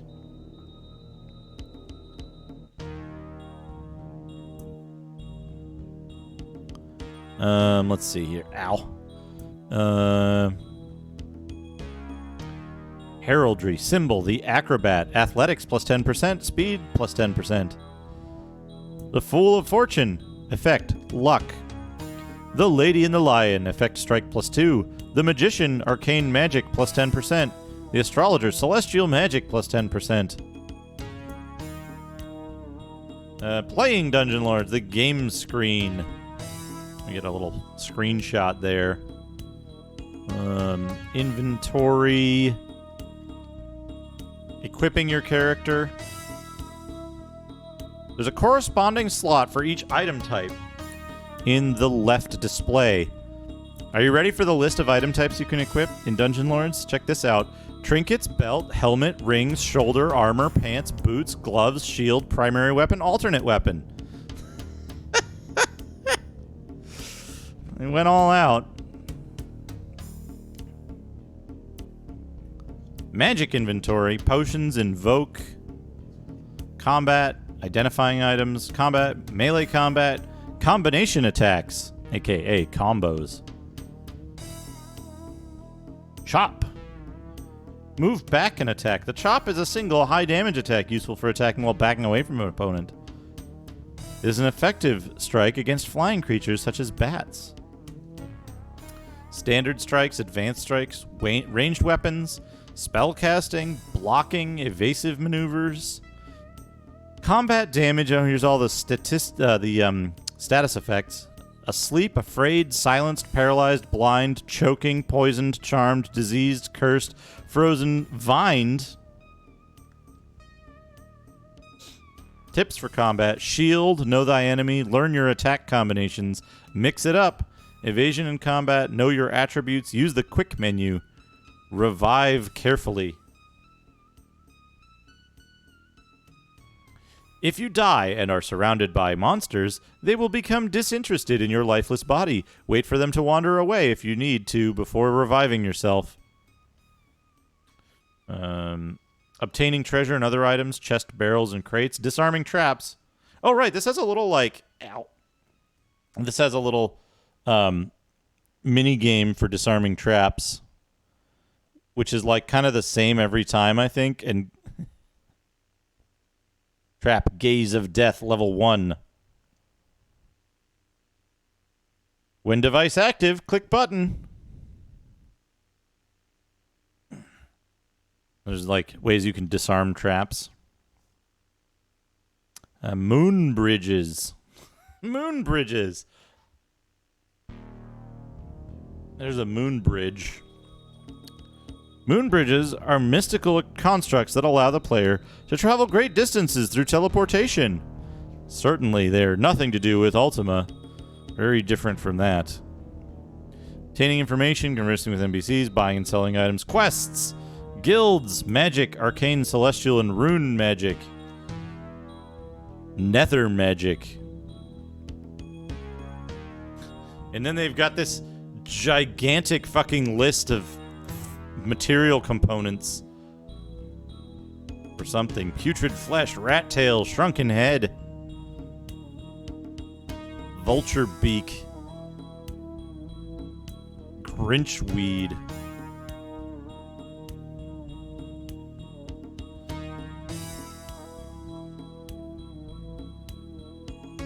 Mixing magical spells, monsters and enemies, animals.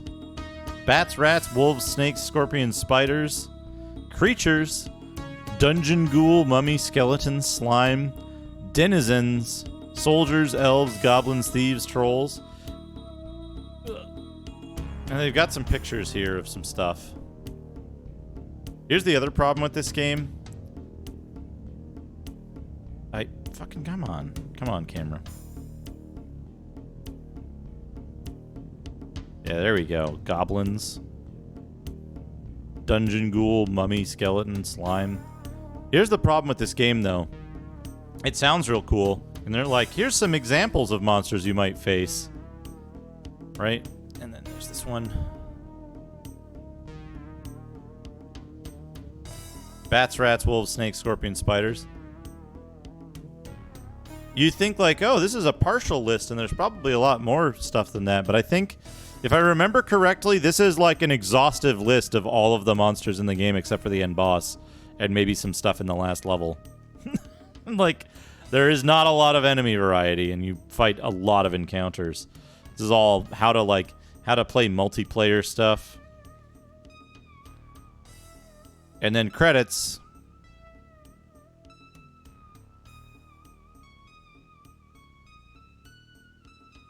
Many, many credits for this game. Extremely dense credits page. And warranty, technical support, keyboard stuff. Skills, character classes. Oh, here we go. There are more character classes. There's Adept, Battle Mage, Budoka, Kabbalist, Celestial, Crusader, Death Lord, Enchantress, Fighter, Hatamoto, Hunter, Imperial, Kenjasai, Knight, Lord, Mage, Marauder, Monk, Ninja Lord, Paladin, Ranger Lord, Rogue, Samurai, Sorcerer, Shadow Lord, Shaolin Master, Shugenja, Stargazer, Trickster, Valkyrie, War Witch, Warlock, Warlord, Wizard. And then skills. What do we got here? My God, that's fantastic. Hazemaker, thank you for the host. They get They get thrown weapons, parry, athletics, and thief skills. And then they also get ninjutsu, sneak, steal, and backstab. Let's see. Skills. Archery, light weapons, medium weapons, heavy weapons, light pole weapons, heavy pole weapons, light dual weapons, medium dual weapons, thrown weapons. Defense, you get light armor, medium armor, heavy armor, light shield, medium shield, heavy shield, and parry. General, you get athletics. Bargain, repair, scout. ABL, how are you? Magic, alchemy, arcane magic, celestial magic, channel, identify, magic weaponry, nether magic, rune magic, scribe. Disarm traps, inspect, pick locks, sneak, steal. And diabolic, you get backstab, critical strike, crushing blow, drain life, one word, Hawkeye, inflict wounds, iron will, ninjutsu, shadow lord, which is also a skill, and spell fire.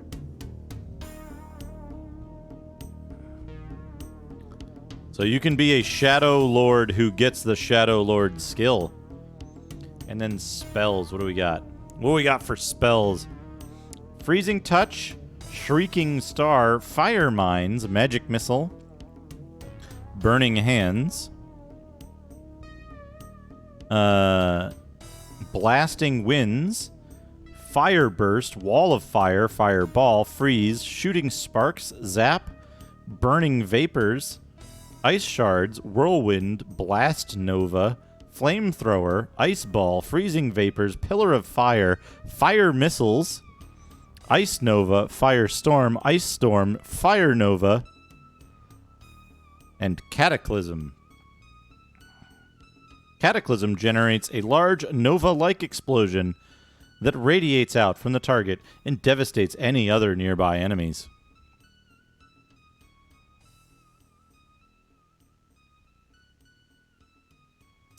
Celestial spells.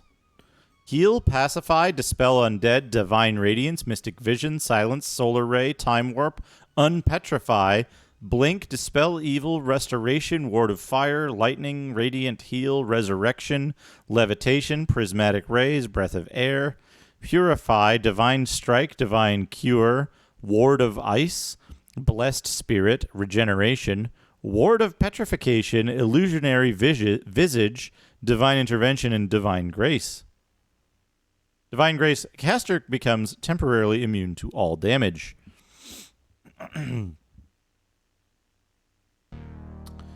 Let's see here. Nether spells. Fear, slow, summon rats, pain, weaken, poison touch, bloodlust, one word but with two capitals. Summon wolves, locust swarm, choking cloud, summon undead, summon beast, sleep, blinding fog, berserk, poison cloud, confusion, gripping vines, summon spirit, blade of ball, suffocate, summon guardian, beast, summon giant, dragon claws, possession, summon fiend, drain life, summon death lord, and hate. Makes all nearby monsters fly into a rage and attack the target monster. And then we have rune spells. We have rune spells. Rune strike, rune armor, rune speed, rune shield, rune blade, rock mines, missile barrier, boon strike, boon armor, rune missiles, boon speed, boon shield, orbs of defense, rune warrior, boon blades, spitting shield, boon missiles, shards of stone, anti-magic shield, petrify, sanctuary, anti-magic barrier, earth's URTH apostrophe S, earth's wrath, and vengeance. Vengeance. Any damage taken by the caster is inflicted upon the attacking monster. And then we have the, license agreement in the back. That's the manual. And then we have what we've got a registration card still in here, still intact.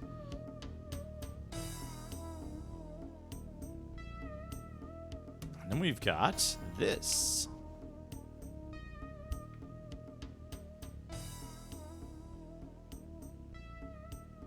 Yeah, there we go. We've got a map. We've got a big old map of this place. Let's see, we got northwestern slopes, northern steppes, Fargrove, human lands, elven lands, Venturian forest, battlefields of the dead, the eastern ridge, the southern boulders, Vale of Ruin, the forbidden lands, the Demigoth lands, the Black Swamp. Oh, then we've got like, we've got these renders of characters of some kind here in the background of the map. Yelling in the sky. Like that video of a cowboy. Yeah, look at that. There we go. There's the map. Big map.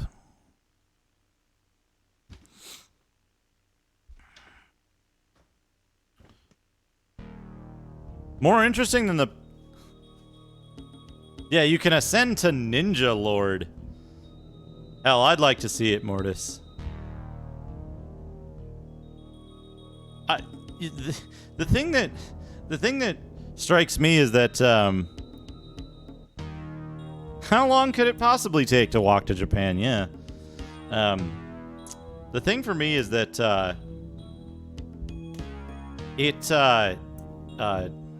what am I trying to say? It separates light, medium, and heavy weapons, light and heavy pole arms, and then light and medium dual wielding. like, oh yeah, dual wielding has to be separated into different weight categories.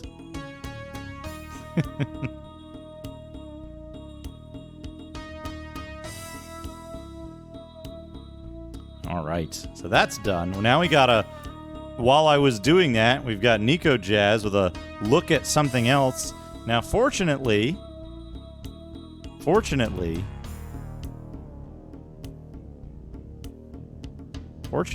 I have a big box of something else's to show. I'll be right back.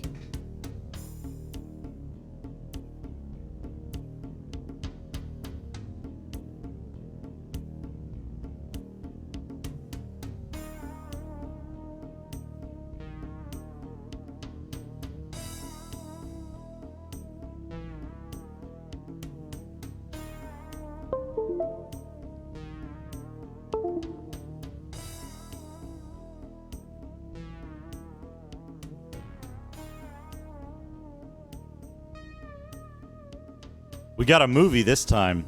We got an excellent movie this time. We've got Rotor, Judge, Jury, and Executioner. You can see it's like this like cyborg cop with a future gun. And there's a motorcycle down here that's hard to see.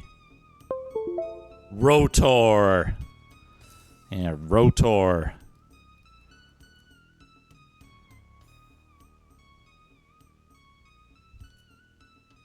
They're the same. They're still the same. Just beep and boop. Always the same. And then on the back we have a little bit more, hold on a second. This plastic is not in great shape. So let me see if I can remove it safely in a way that it can be put back on. I don't think so. But I can at least fold this bit up so that we'll be able to see it. See what the movie entails. Oop. Now there's Rotor right there in the middle. There's like a picture of a cyber exoskeleton. And a guy with what looks like unusually large hands. There's some real weird stuff going on in these pictures.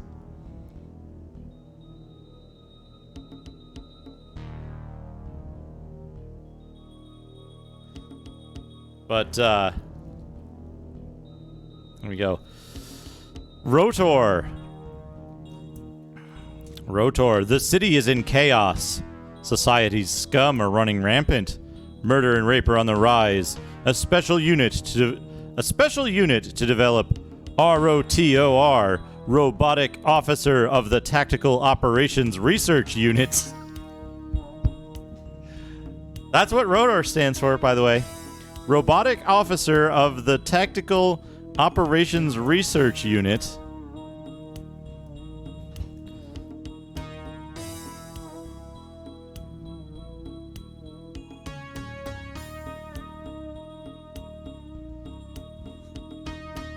Rotor is set up. Its prime objective is to build the perfect cop, a law enforcement machine programmed to overcome all obstacles and make sure the streets are safe. When the completion date for Rotor is brought forward, a major side effect is overlooked, and Rotor goes berserk. The dream turns into a nightmare. Can it be stopped? Or will it threaten the very existence of the society it was built to protect? It's not quite off-brand RoboCop, though. The best part about this is that this movie is fucking insane. This movie is so fucking weird. It's so weird. It's set up like a cross between Terminator and RoboCop. The setup is kind of RoboCop, but the movie itself is kind of like Terminator. I mean, it goes berserk and starts like going on a rampage because it thinks everyone's criminals. And the bodybuilder chick who joins him in the second half. What's her name? Because he's Barrett Cold Iron, right? And her name is like Ferris Steel or something. That's so stupid. Yeah, Steel. It's so good. And like the fact that he's like Rotor is not designed for the streets of today. It's designed for a future where the penalty for every crime is death. It's so fucking good. Yeah, Rotor is a really good movie. Yeah, I've had this for a long time. This movie came out when? Like 80 something? 88? 1988? Dr. Corrine Steele, yeah. And Barrett Cold Iron, who like... yeah, Barrett Cold Iron. It's so fucking good. This movie is... I've watched this movie like dozens of times. What is this? Oh, fuck! That's good. That's good, Wilting Death. I didn't realize they have that.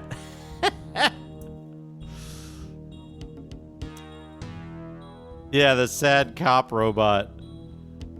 Yeah. So I've had this since I think maybe before Rift Tracks existed. It's really good. This movie is fantastic. But I got this when they were selling off a bunch of stuff from a local video store in like, I don't know, the mid-90s maybe? Mid-90s? It's really good. I recommend, although there are Rift Track stuff for it, I recommend watching this just on its own, without any commentary, as presented. I actually, because this wasn't available in any digital format for a while, somewhere around here I have a DVD that I had made of this. A friend of mine had access to equipment to do a transfer, so I did a transfer of this to DVD. But yeah, this is an incredible movie.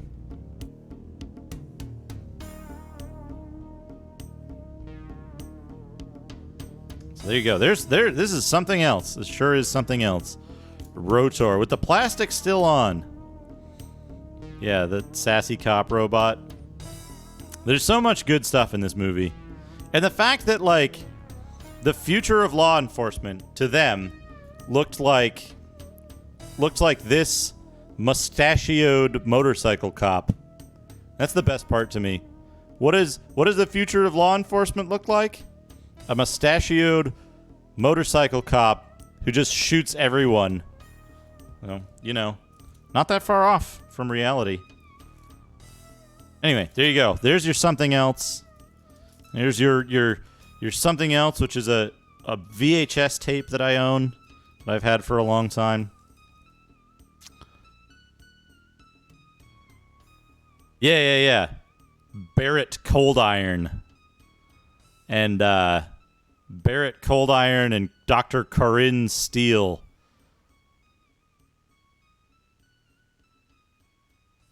An Argentine band named after the line of the Spanish dub of the movie.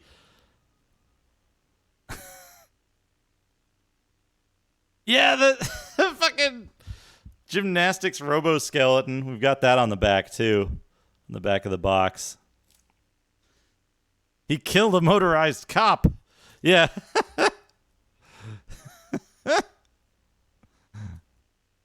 But yeah, it's pretty incredible. So this is just one of the something else's that I've brought in from the garage for your viewing pleasure in future streams. The something else's are we're getting a good setup of those. I have a number of them. This is a really good one.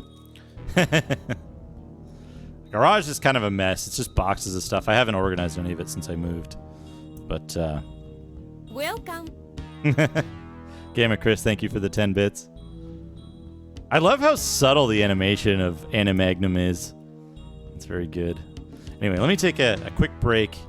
I need to wash my hands and stuff of these. They have like a little scum on them from being in storage for a long time. I'll be right back.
I also decided to get myself a snack and the last of the coffee so that Menzoberranzan doesn't crush my brain. My God, that's fantastic. Oh, I can't see it. I can't see it. Who's fantastic? Hey, 10 Elements. Was that you hosting and or rating? For some reason, I don't have the thing on here. Oh, there it is.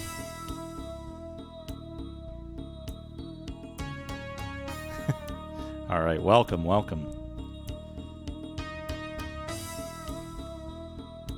That's got to go under the alert box, under corn dog. Oh yeah, Spelljammer was an interesting one. There we go. Back to the game.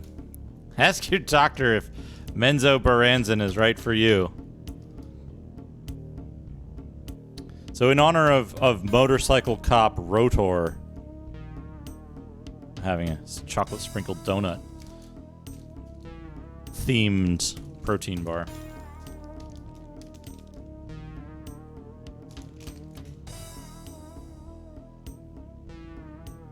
All right.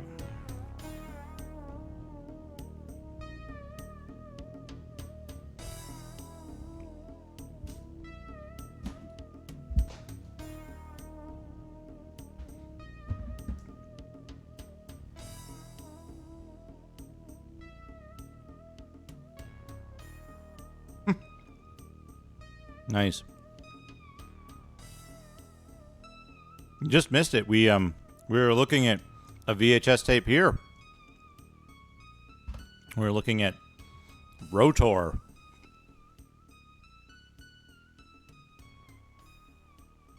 All right.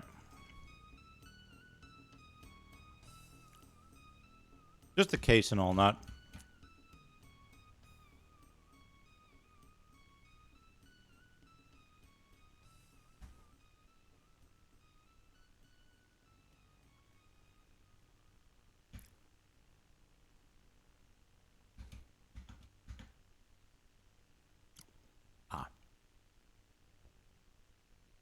Here we go.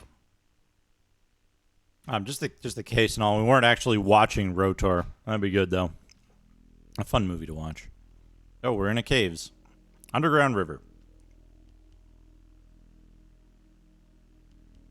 Did this game get like unbelievably quiet for some reason?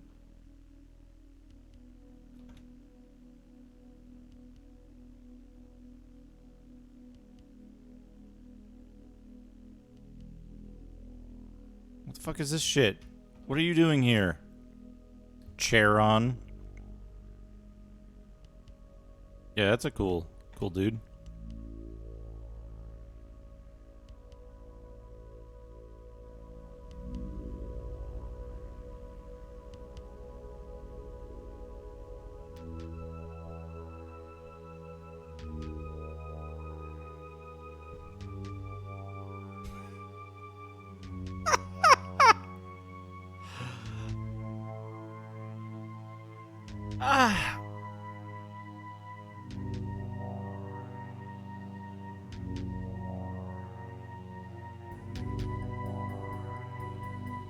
Folks, imagine if you got here. Imagine if you got to this part of the game and like you're like, "Hey, boatman, what's up?" And he's like, "You need some gems."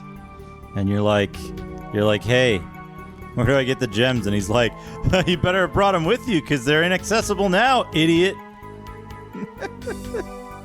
You need 2 blue gems.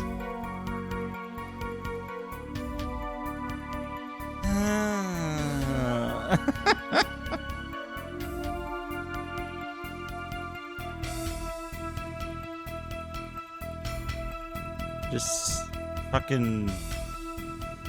That's how this game works. That's how you do this game. That's it. We have the gems you seek. Will you allow us passage on your boat? Boat. It is still here. gems the price of passage. It has been so long. Yes. Board now. May the waters be kind.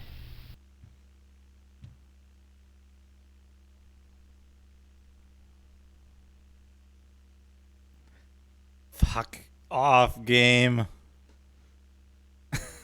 The fucking game. Ah. Oh, boy. Ugh. Getting out of here is actually kind of difficult.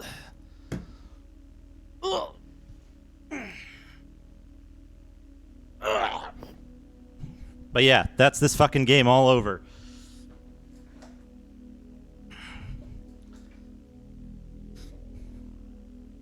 That's this game all over.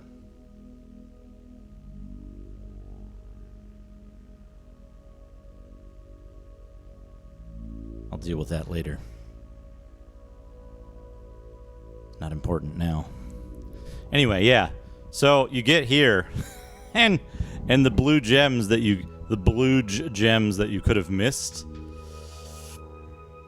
You're just like, hey, boatman, we got those gems you wanted that we've been carrying with us. Anyway. That's 100% what this game is all about right there. 100%. That's it. That's the game. I don't know. We left Drizzt behind. We told him to Drizzt off like 5 levels ago.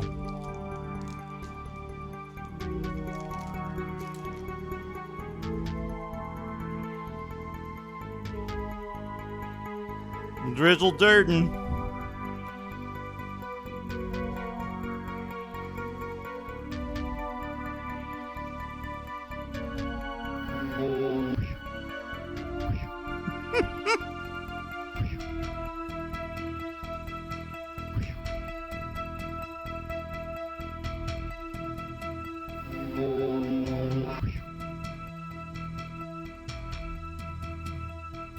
There's some sturges.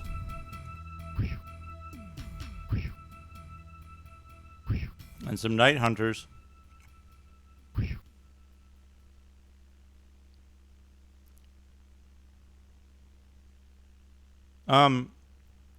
So far, like dozens.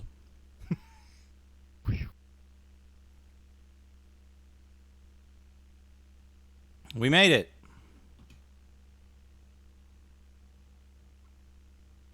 Here's the question. Can we walk on water? No. What if? What if?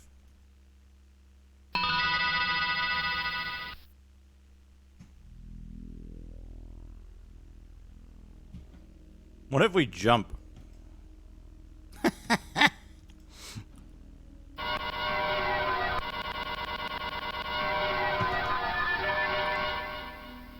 Guess what, folks? Guess what? You can't fly over this water. You're not allowed to fly over this water. Also, I entered a doorway there somehow.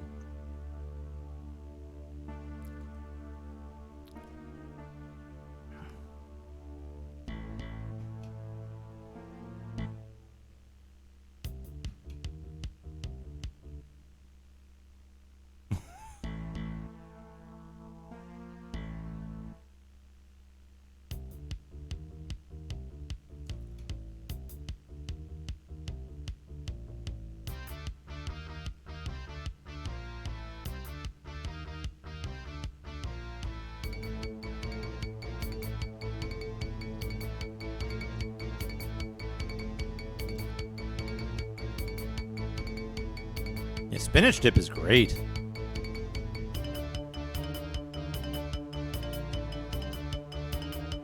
Spinach dip is really good.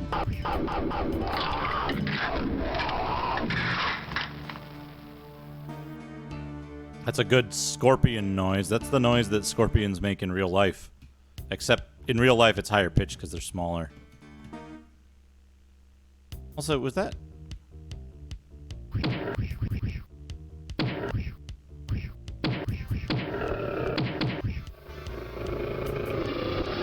Umber Hulk.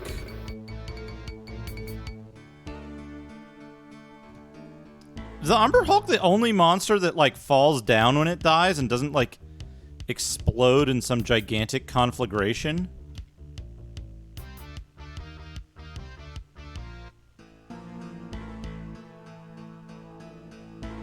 Well, you know, the theory of audio pitch to size, as size goes up, pitch approaches 0.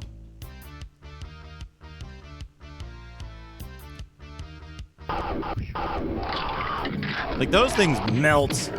I think Umber Hulks are the only things that die normally. They, like, fall down and then just instantly turn into a puddle, which is fine, you know? It's a fine thing to have happen.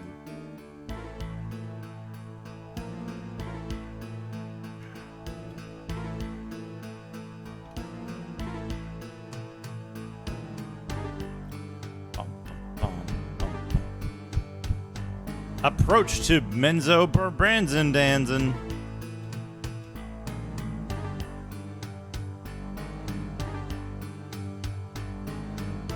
Oh, look! Too bad it's a completely closed circuit here.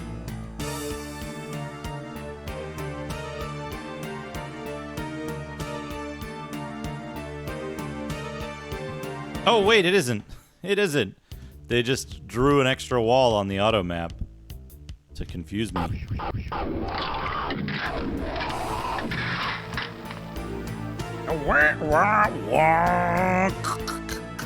Sounds like a, it sounds like someone having trouble with their transmission, honestly.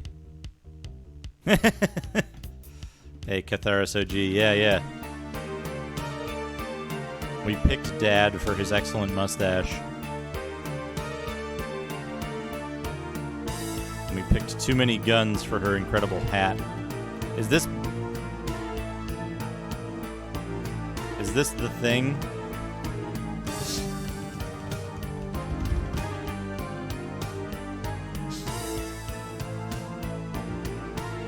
Merchant's Bazaar. Oh, yeah, here we go. Golvelius's Tavern. Carpathian's Tavern. Tower's Sorcier. House Fey Branch. Here we go. It's Menzoberranzan, folks.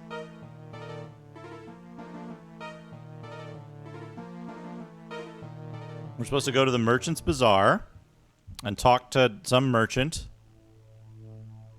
They'll never suspect us.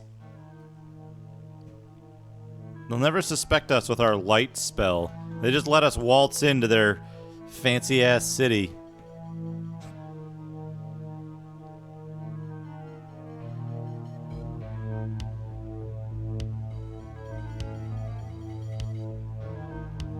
This is the fucking innkeeper from the start of the game. What's he doing here?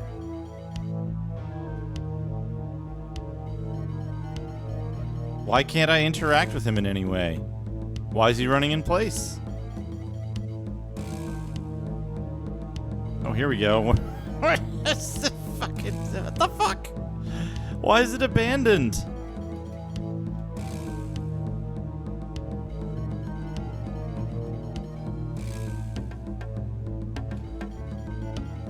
Running in place. I have no time for customers today. I am closing shop.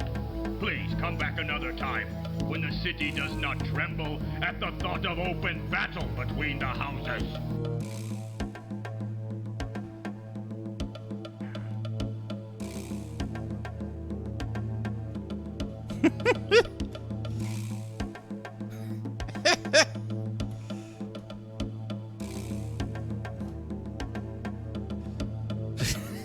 I bet he does. I bet he does. I bet he does always talk like that. So we need to find a merchant here. We need to find a merchant here. And, oh, shit. Shit. Okay, before I get lost. before I get lost. Right. Phew. Phew. Phew.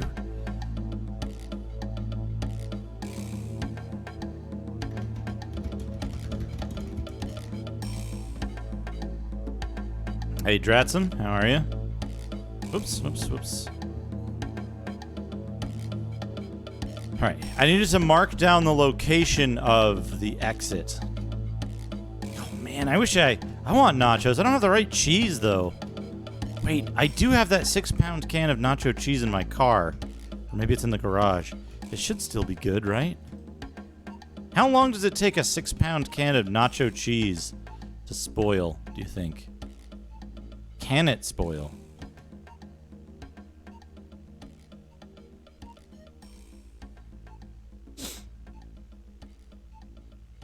Oh yeah, unopened. Unopened, of course. I wouldn't think it would keep very long if it was Yeah, I was going to say, is it more than 10 years old? I don't think it's more than 10 years old. I think it's maybe 5 years old. You know, we had a good conversation about this, my friends and I, back when one could, what does this say? This says, Seer Jared. Okay. Post-apocalypse food conversation, right? Whatever happens, world goes to shit. Can't get normal food. Crops won't grow, whatever. You have a choice between a 6-pound can of nacho cheese and a like 32-ounce jar of pickled jalapenos. You can only those are the only two items you can have. You can have an unlimited number of those. Which one do you go for?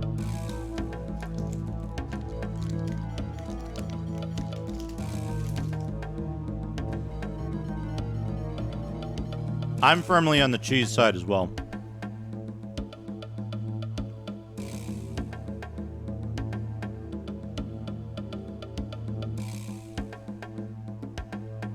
I don't think there's any lactose in this cheese. There's not very much protein either, but it's certainly more calorically dense.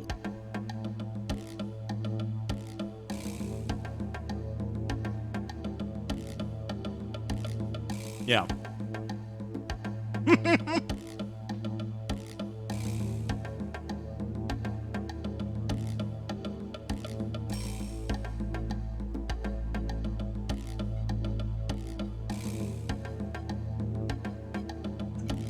It's specifically whatever brand it is from Smart and Final. The like Smart and Final default brand. It's not First Street because First Street doesn't make the nacho cheese. But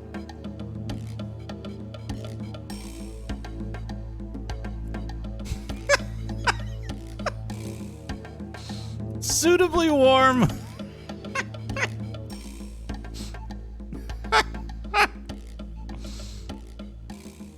But yeah, it's primarily like oil fats, solidified oil fats.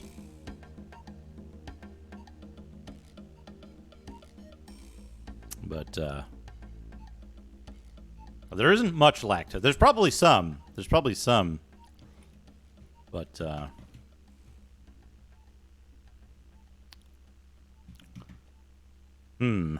what do you suppose she's selling here? Anyway. That's a good sprite. Showing off her fucking extreme abs. Extremely chiseled abs. Good haircut too. She's got the Lolth do going on here.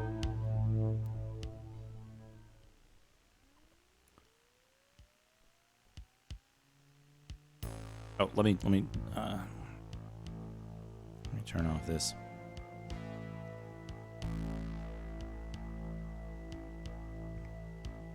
So...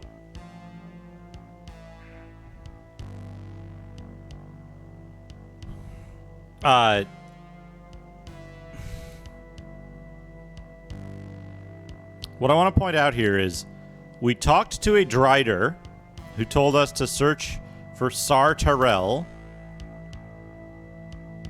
and tell her that he sent us and to give her his name. He never gave us his name. He never told us what his name was.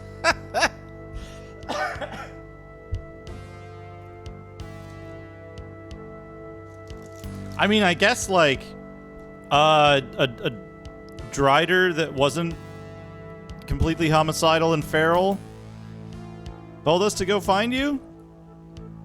Oh, the thing. I forgot to start the thing. A timer.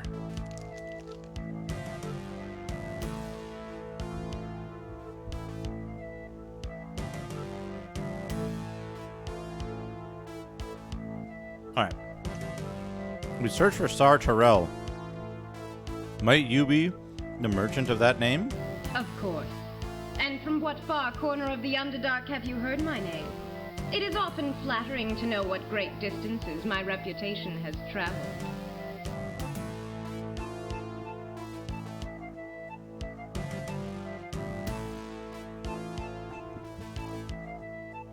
Our fame, or your fame, rests with a Drider, one who knew your name.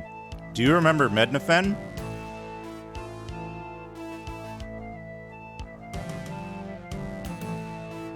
Very good PlayStation emulator. Excellent user interface.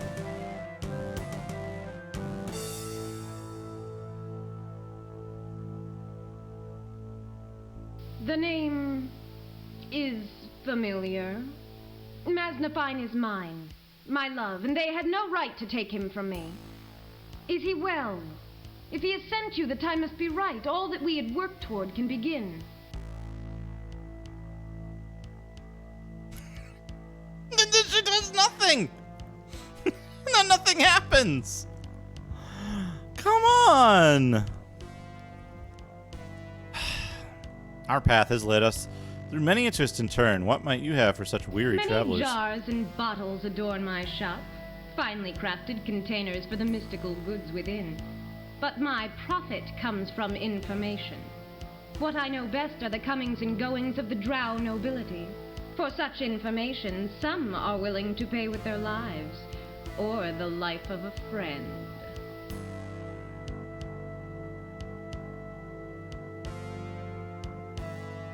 Oh, yeah, Chubo. Sorry, I saw you. I didn't see your second thing. It's Captain Baldasser, where you just hear like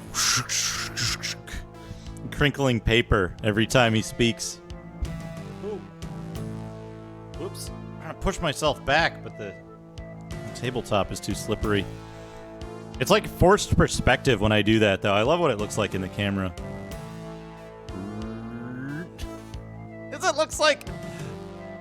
It looks like everything else is moving, but not me.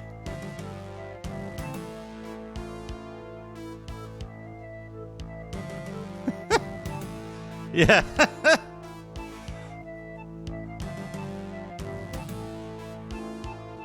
Information is what we need. Do you know how to end a Drider's curse?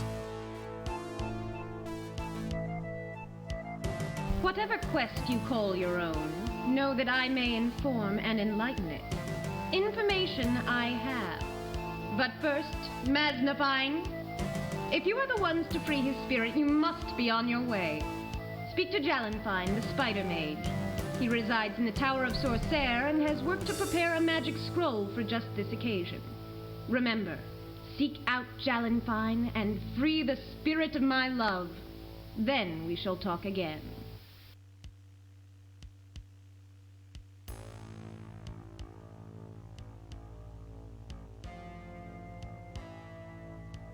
Before I invoke the blessing of my god for this mission, what can you tell me of the prisoners from the surface? So that is your mission. Take care, or you shall join them in whatever dungeon they lie. It is a common fate in Menzoberranzan. Still, I would take it as a fair trade. Information on the prisoners for the spirit of my Maznafine. Do as I have said, and visit the Spider Mage. He will tell you more of the Drider's legacy and how to free the spirit of my love. Okay. Oh, right. It's this. Oh.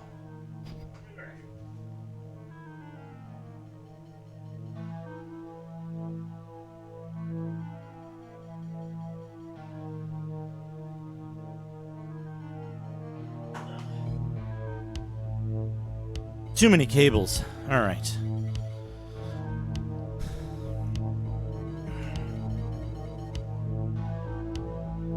I should have put up a. I should have put up a title pronunciation count on the stream.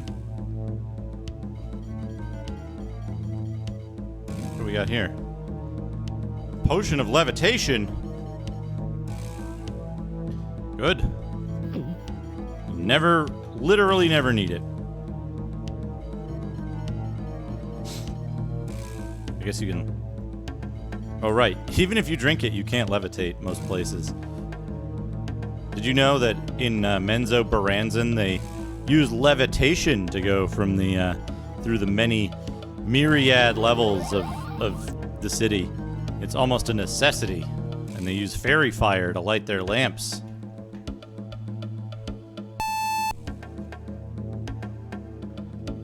Right? Don't you think, aren't the drow, like, so far removed from, like, emotion, and they're all just, like, pure,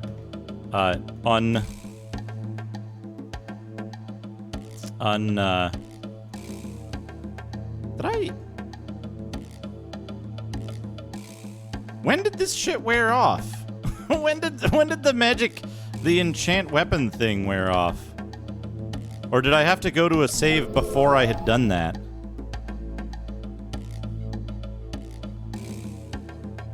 That's just a... Oh, wait. A longsword is good. Longsword is good. Hold on. 3, 4...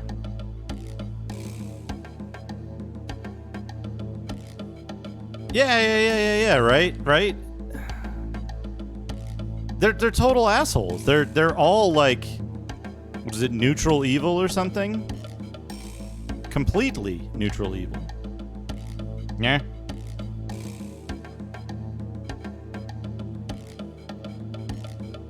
Just rest here. That's no worries. Just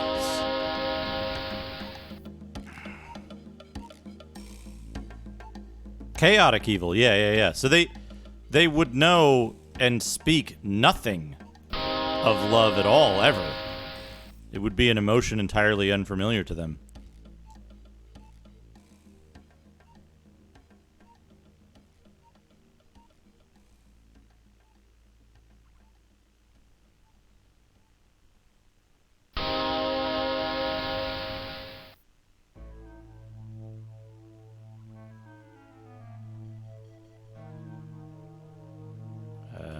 +1, +3, that's good.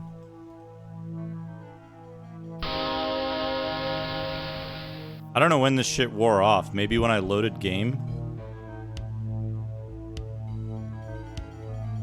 Holy shit.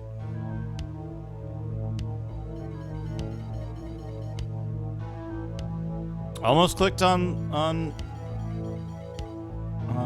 the wrong thing.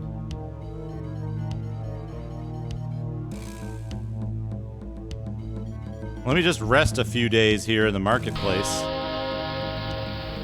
No big deal.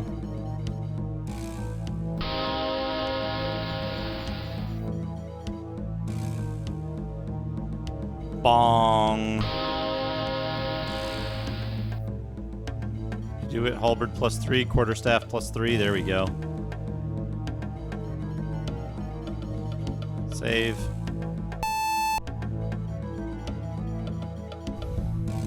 I guess maybe I shouldn't have him memorize something else. We'll just keep that just in case. Maybe that's when it happens, is when he memorizes a different spell. But until then, we're in good shape. I wonder if you ever use the coins.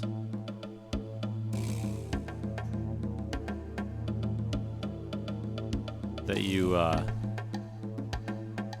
can get. Also, this flesh tent has no entrance.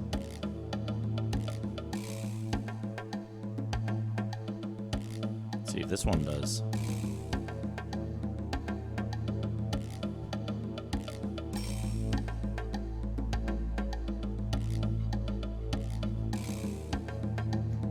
All right, here we go. This is Galathea's goods.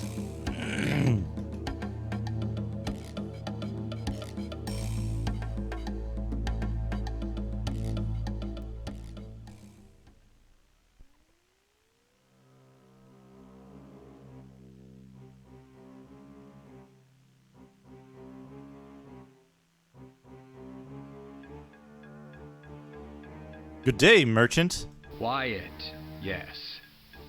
I myself was about to give up any attempt at profit for the day. If you are unfamiliar with this quiet, let me warn you. It portends a storm. Look not for clouds to gather beneath the caverns, nor for lightning to strike our stony ground. Oh no. The storm which approaches is one of war, or some great treachery between the houses. What can you tell us of the city? Have you heard of prisoners being brought down from the surface? Prisoners? Look not for prisoners in a city which enslaves thousands. But worry not. If there is to be a battle of one sort or another, the slaves are the first to go. They are often sent ahead to trigger whatever magical traps may await. As long as you take up my time, talk not of prisoners, but of trade. I see you bear a helmet, which intrigues me. It is not of this land, but may once have borne a magical spell or two. Would you be willing to trade?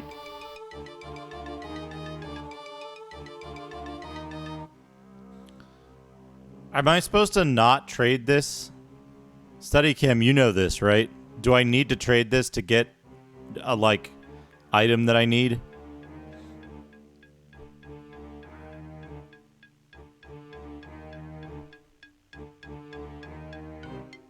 Right? That's what I'm thinking. Is he trying to soft lock us? Is it a trick?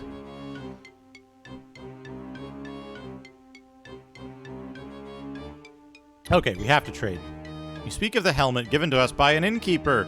What can you offer that matches the value of a friend's gift? It is not the finest helm, and I take only a slight interest, but I can offer a music box, one known to play a soothing tune. It both charms the spirit and is said to heal wounds. But wait, in addition, I am prepared to offer 2 of the finest magical candles.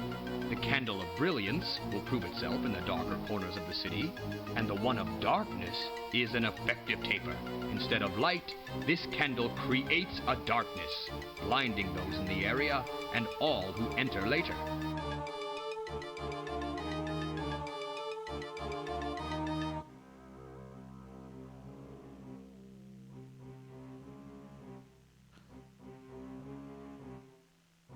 Let's see. Let's see what it says in the clue book.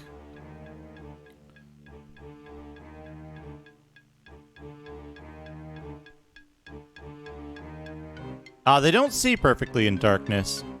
In this game, they can see about 0 feet in front of them. And the darkness they create with their globes of darkness, no one can see through, even by magical means.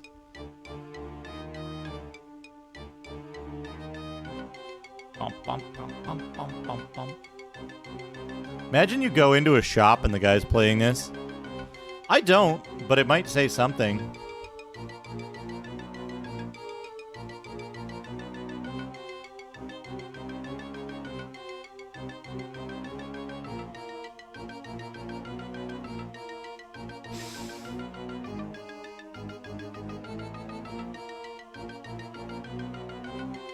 Merchant's Bazaar, here we go.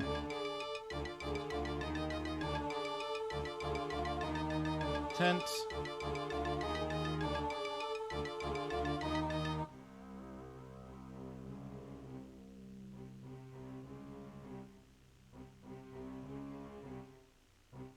at this location, the party makes its way to Galentha's goods.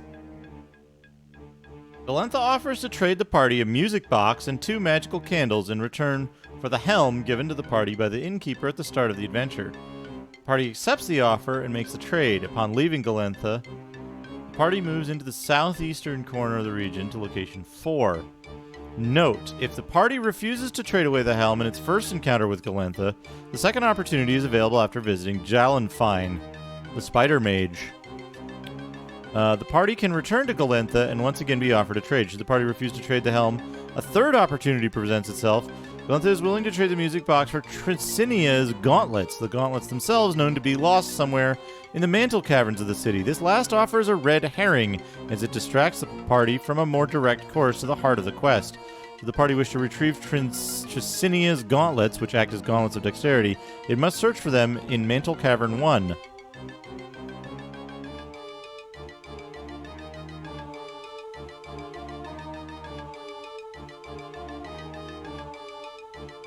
What do you need the music box for?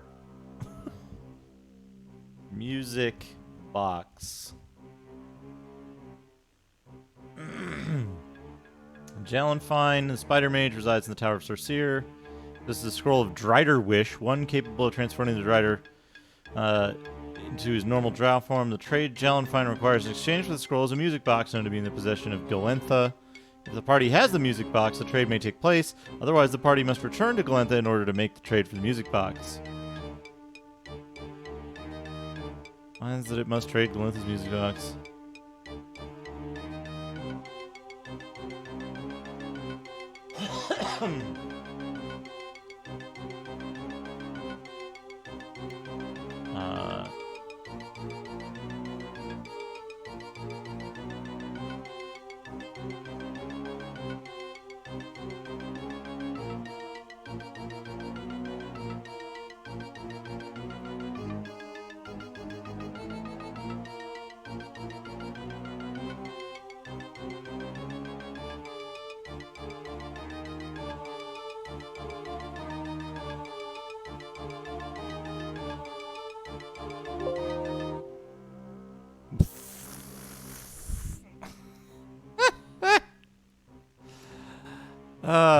Okay.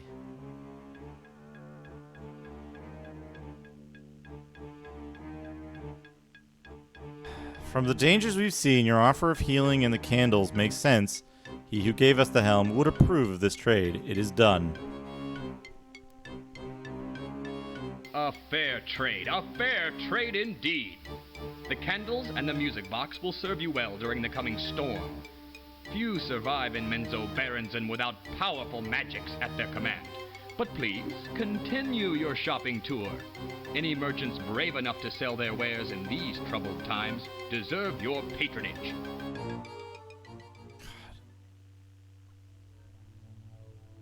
The music box. The music box. You can choose not to trade either time, apparently. And who knows how it fucking soft locks the game then.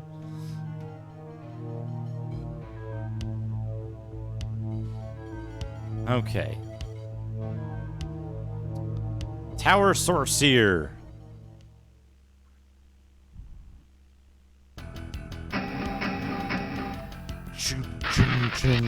Just kill all this guy's spiders. Just kill all of his spiders. On the way to see the wizard. The wonderful wizard of spiders. Do you think the spider mage will be pissed off that we're killing all of his spiders? This door resists all attempts to open it. We should move on.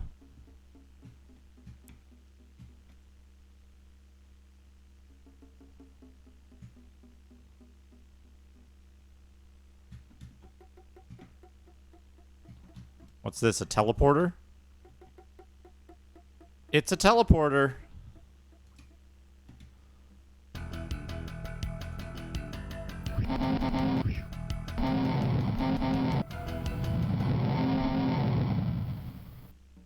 He's just got a cloaker lord hanging around in his fucking castle.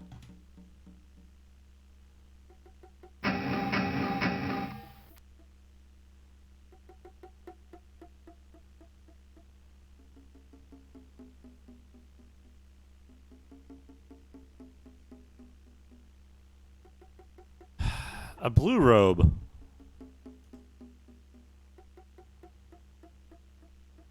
That does nothing, I guess?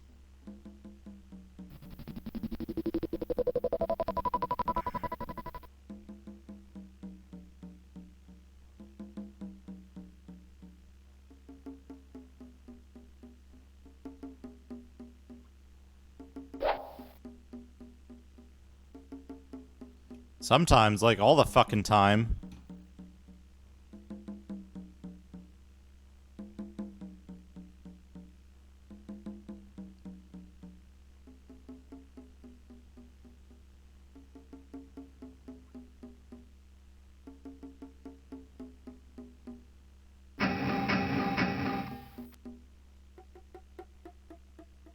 Blue dot on the map there for no fucking reason.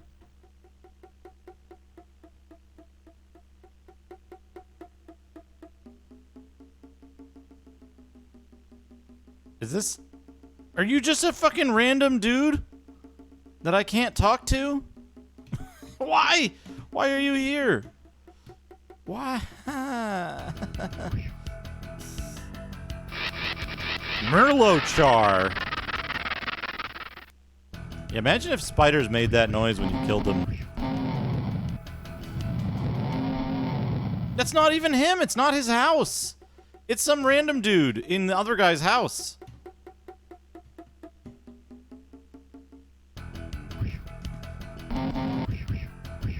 Imagine if you were looking for your real cloak and you were a drow and it was just like, God damn it, this isn't my real cloak either. This is just another dang cloaker lord.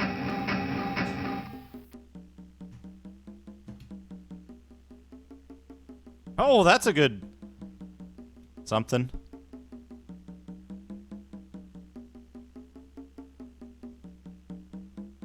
Haganazar's Scorcher, a spell that we'll never ever use. Flame Arrow, a spell that we'll never ever use.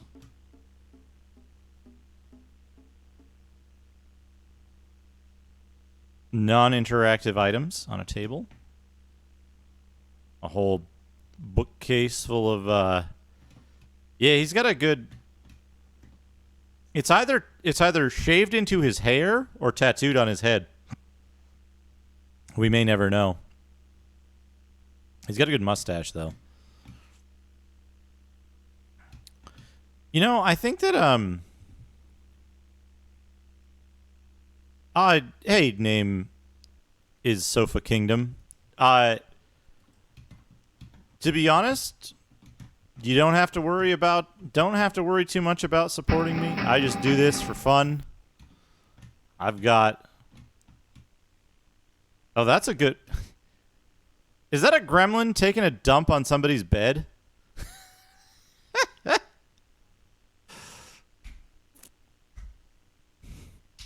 Don't worry too much about supporting me. The one thing that does help support like our community in general here is as we get, you can see there's a number. It's over here. As we get more subscriptions to the channel, it opens up more emote slots that we have that we can use for excellent stuff. And if you want to use the emotes, subscribing is a good way to do that. Bits and other stuff. The monetary support isn't a big deal for me, so I put all that back into the channel anyway, buying stupid shit to show off. Buying new hardware. There you go. Thank you, 10 Elements. But yeah, I actually recommend if you have a Prime sub or you have some $5 that you want to spend on something, I do recommend support smaller streamers or people who are doing this as a form of as something that brings them income, like that that's their main source of income, or that they're trying to get to that point, because they'll benefit more from it than I will, really. I'm in good shape, and I know a lot of people these days are struggling, so I do recommend Support those who need it more. You are from Sartorel, I know. And you want something. A scroll in whose mystic fibers might be found some magic, enough to return a Drider to its normal form. Oh, it is not so great a magic that tells me this. Let me assure you, Sartorel weaves a web of favors and communication second to none in Menzoberranzan. This is how I know what you are about. And who am I? Why, I am Jalenfine, of course.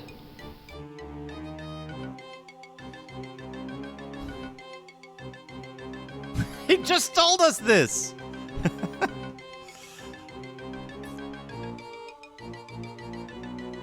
What can you tell us of returning a Drider to its normal home? Fortune smiles on us both. We have the music box. Will you aid us in helping the Drider? Ha! Galantha, you fool! You have given up that for which I would have paid a matron's ransom. But to you, my instrument in this victory, I give my thanks. And more, I am providing you with a scroll. Use it thusly. In the presence of the throne of House Bainry, activate the scroll. Its magic will free the spirit of Maznafine from imprisonment, and he will transform but moments later to the shape he so desires. So powerful is the scroll. It shall cloak you as you enter House Bainry, and with its magics about you, you shall encounter no difficulty in reaching the throne. However, once it is used, your presence will be noticed. That could prove dangerous. Long ago, I angered a priestess, and in return she burned my face with acid. I understand what it is to stand against the arrogance of power. Good luck to you. Yeah, lucky how we randomly had what he wanted. Okay, leave. Another scroll we could accidentally use before the time is right. We could just cast that now. And softlock ourselves once more. Oh.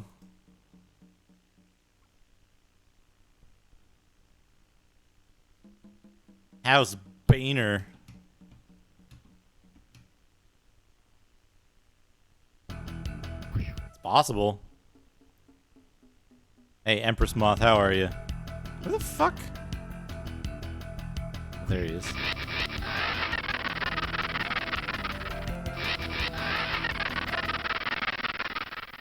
What was the game where I was stepping on undead ducks and they were exploding?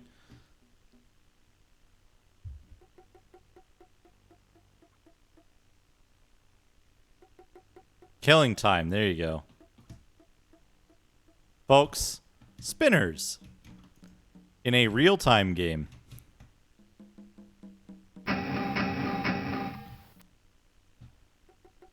Yeah, Killing Time. I want to play some Killing Time one of these days. Venom Bolt.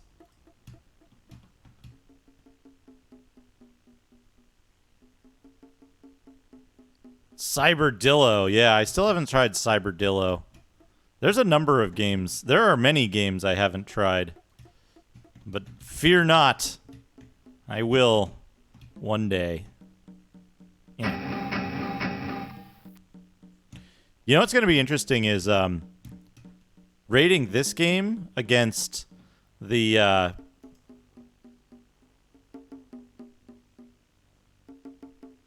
that overload him? No. Okay.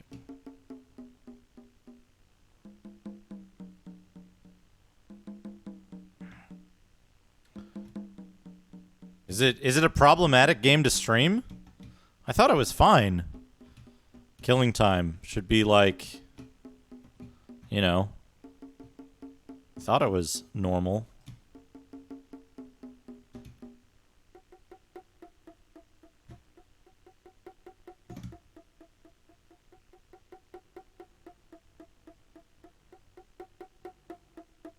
Yeah, the drow, like...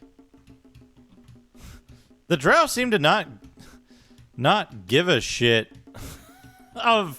about having like this party of human adventurers just wandering around their shit. Welcome back, Kit Mode. There's another drow frozen in time. Yeah, like they're supposed to be like extremely xenophobic and violent.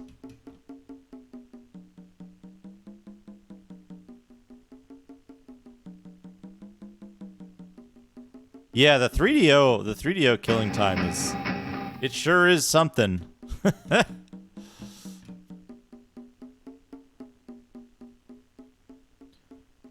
Yeah, motley crew of a dwarf, 2 half-elves, which equals 1 whole elf, and a kenku.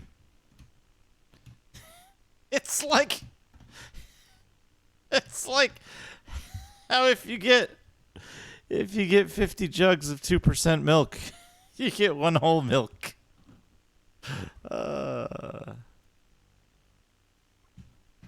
Killing time's better than Doom on 3DO, at least.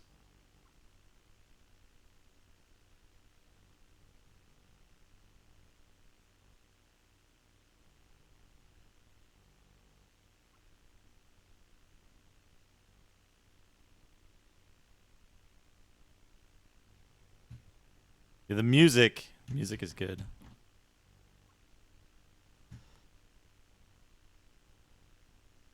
I don't have a copy of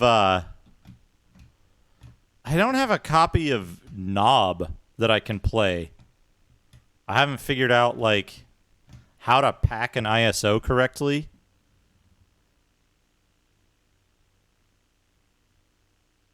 Golvelius Tavern. Golvelius Tavern sounds like playing a better game than this one.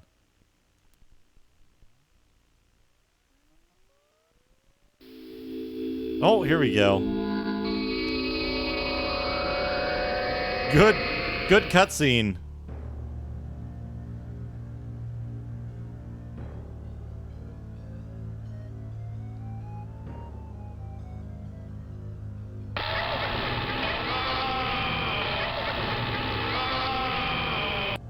Golvelius was made by By its magic, the scroll of Drider Wish frees the spirit of Maznafine from the throne.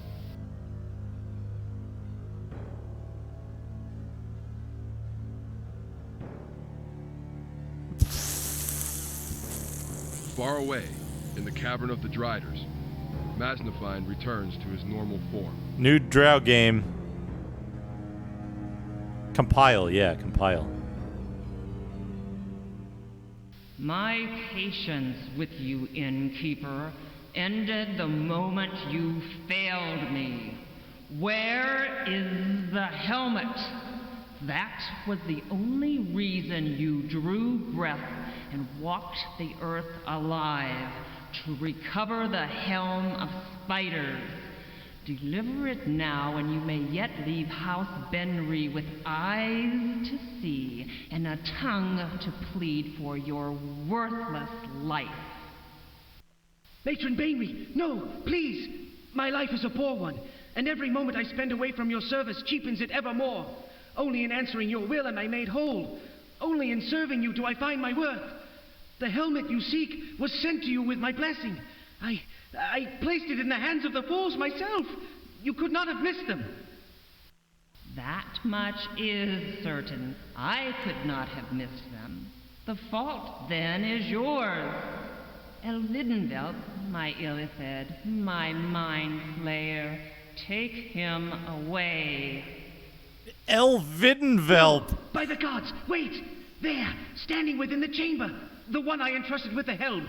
See, it has come. The foolish one did not even know the nature of the helm, but brought it just the same.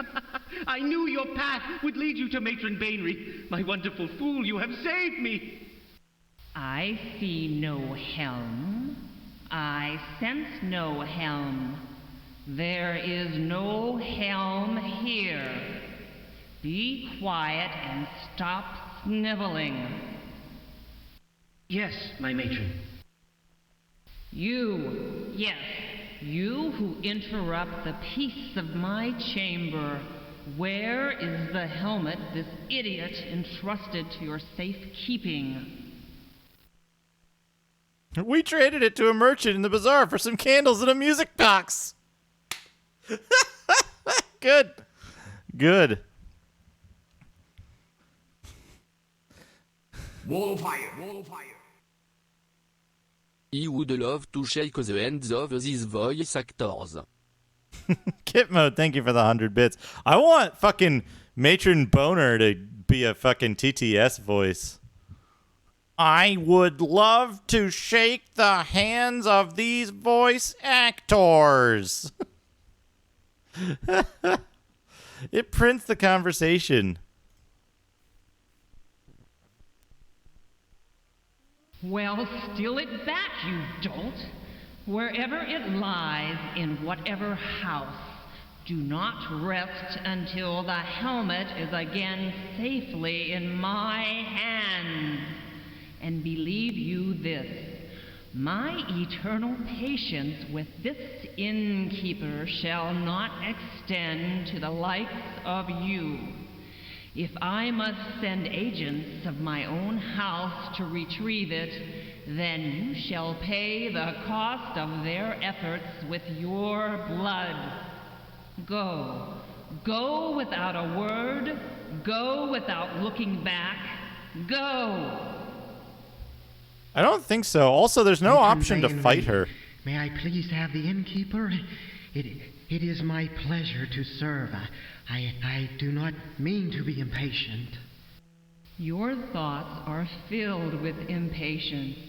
Wait. Everything comes to those who wait, as the helm of spiders will come to me. Yes, I see. Waiting. I wait, and I sense disturbance. Something is not as it seems. A devious power plays out its hand in disguise.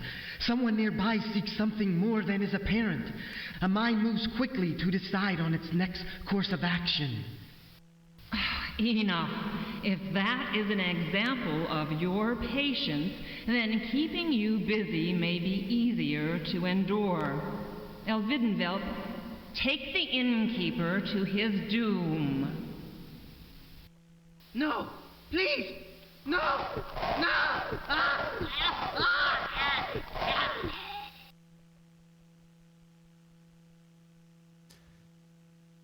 We don't get a choice here. What a good scene. There's no gameplay. You go in and it plays a little fucking cutscene. And then it puts you into a conversation in which you have no choice and tells you, like, go get the helmet. You can't fight her. You don't have that option. And then it kicks you out. God. What a fucking game. House Fey Branch. So what do we do now? I'm just going to read the clue book. House Boner.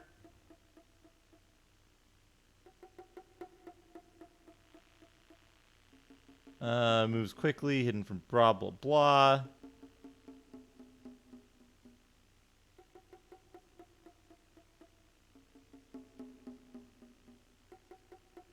The encounter in House Boner takes place as part of a cinematic, and no actual level map exists for the party to explore. Once commanded by Matron Boner to retrieve the helmet she seeks, the party returns to the Menzoberranzan city interface.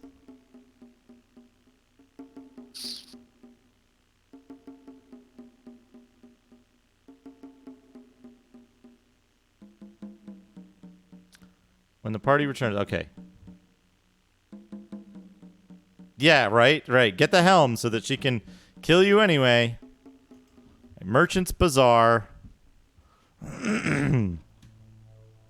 Here's this man blocking us from entry.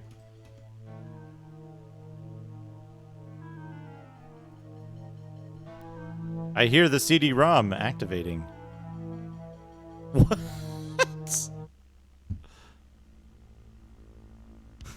Good. More cinematics. This is what the bazaar actually looks like, by the way. In-game.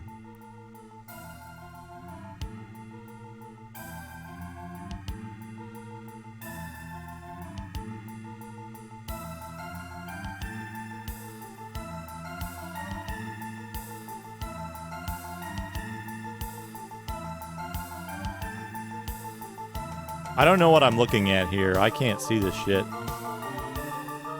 Not even on the CRT.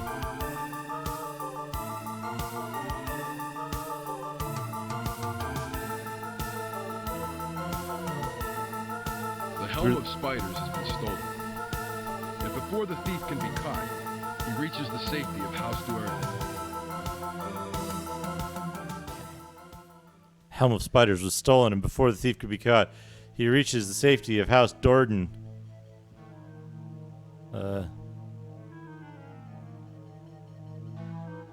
So now what? Can I go into House Duerden? Oh, okay. Do. Clue book. Okay, back to the Merchant's Bazaar again. By the way. Here we go. Wait, is this... That's not where we're going to go, right? We're going to go to this one. That's the one with nothing in it. Literally nothing in it. They've got 2 shops. There are 2 shops in the bazaar. Who's this? She's freaking out.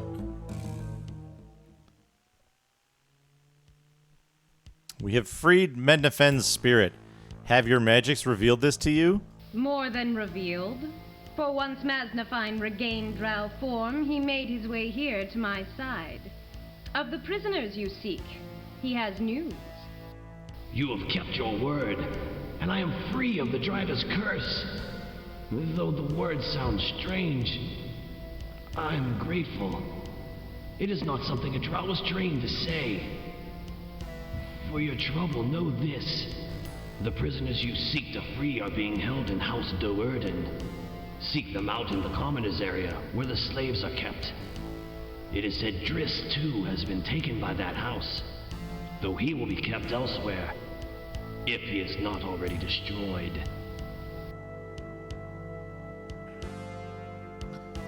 It was difficult enough in House Boner. I had to watch a cinematic and listen to, like, a bunch of conversation and not have a choice to do stuff. How might we enter another of the great houses and hope to survive? Yes, I understand. Even now you are the subject of rumors, tales within tales about your mission. In times like these, guards do not hesitate to kill rumors, to stamp out such tales, so to speak. Another of my contacts may be of help. Seek out Grumsnar, the House Fey Bronk wizard. Grumsnar. I have spoken to him often using my magics, and he will know what to do. But take care, for he is often lost in thought and handles interruptions badly. Okay, back to House Feybranch.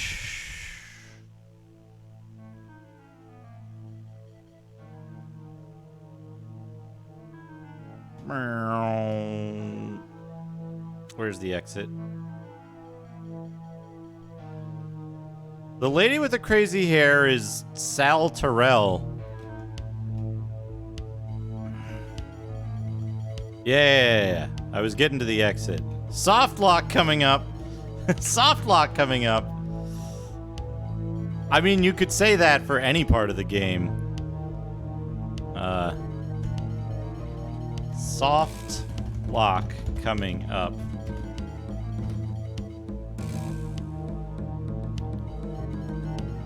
Like if you drop the helmet. If you drop the helmet before you go into the mines. If you drop the helmet behind the area where you what is it? If you drop it behind the jump area in the Lucrata Caves, you could have been soft lock there already. House Feybranch.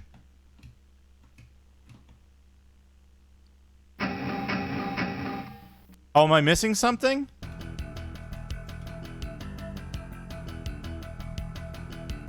What do I need?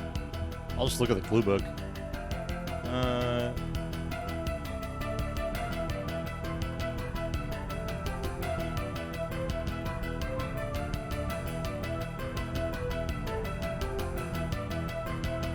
Hey, Branch Wizard.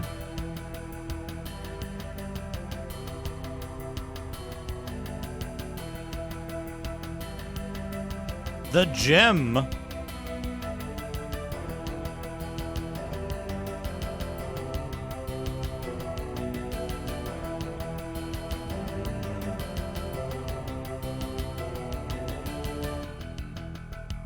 Paisley's Tavern.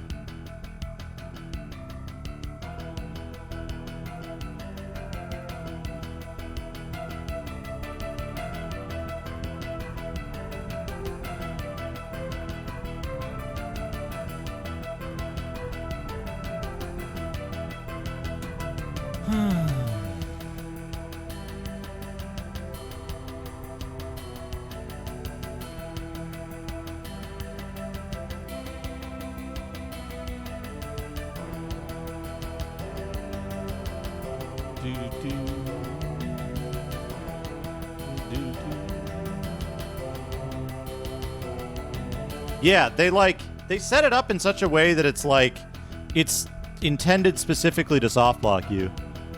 If I'm missing something from before the mushroom level, or from the mushroom level, then the game's done. We're not playing it any further.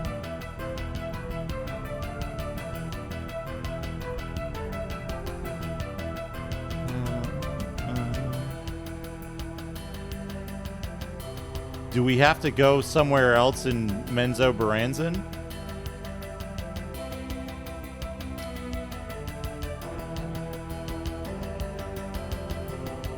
Third meeting with Sartorel. Carpathian's Tavern. Second tavern. You just talk to someone. I mean, don't worry about spoilers. If there's a soft lock coming up, you either tell me where to go or I stop playing is pretty much how it goes. Because I got to read the rest of the clue book to do this, and I know how this fucking game is. I've lost 100% of my patience for this game. You got to talk to fucking what's his face? You got to talk to Mednafen a second time or separately.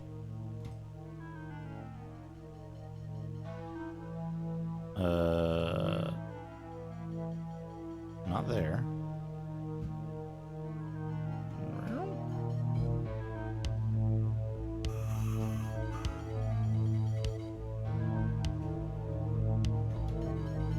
I can't talk to him specifically.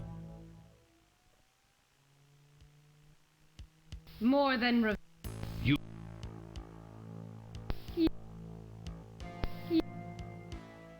I don't see anything you get here. You don't get anything for it.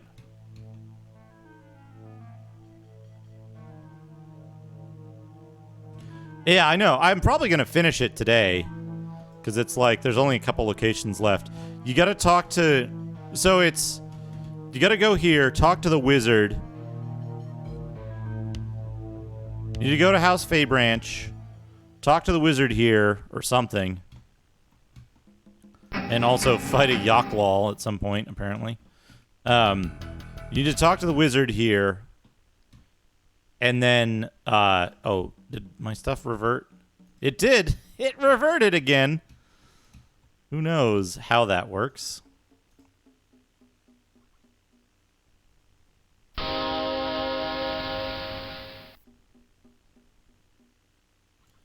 So you go here, you talk to,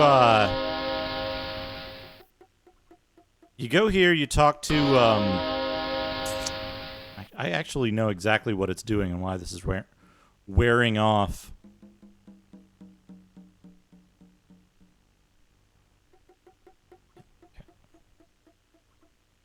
Every time you go to the Menzoberranzan city interface, it seems to disable, or it seems to reload your equipment. We'll need this shit here.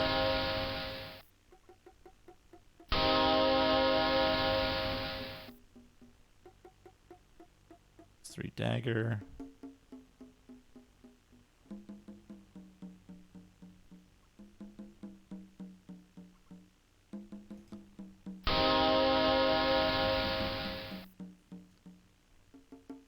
Oops. That should do it, right? Halberd +3. Longsword +3. Quarterstaff +3. Quick save.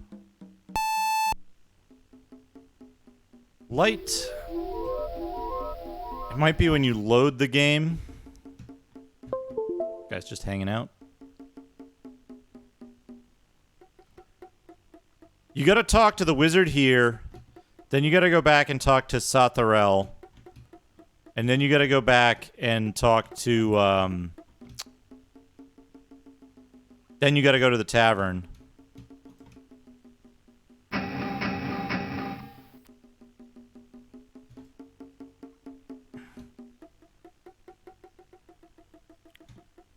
There should be a Yaklal in here somewhere for us to fight.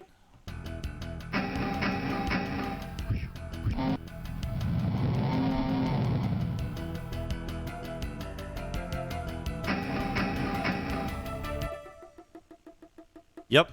Yep. No, I'm just following the clue book. Because, like, at this point, the game is so unstable. It's so easy to get yourself soft locked and shit. So it's like, I'm just going straight from the clue book. I got no interest in... My worry is that there's like... Here we go. Talk. You have not traveled from the abyss to trouble us. The houses of the Drow are about to go to war. Such destruction must be of great interest to one such as you. You are no trouble, yet this much is true. Too many houses prepare for open conflict. Lords is displeased. My God, that's fantastic. The helm of spiders has returned, and with it, disruption. Too many seek its powers.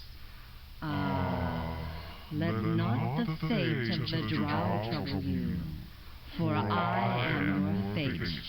Upon you now. Reg, thanks for the host.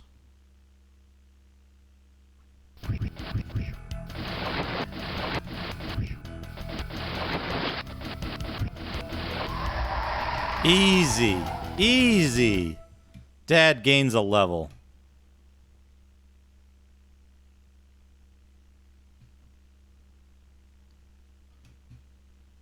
Wonder what level Dad gained.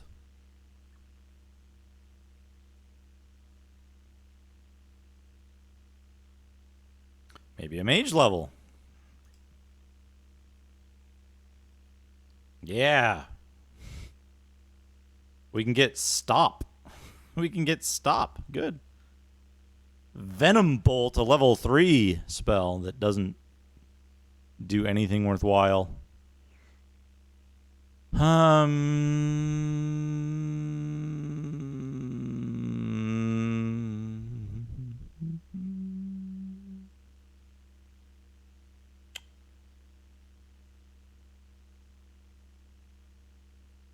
Why not? Protected from evil. Has Vonar leveled up recently? Oh, Ice Storm. Another spell that doesn't do jack shit.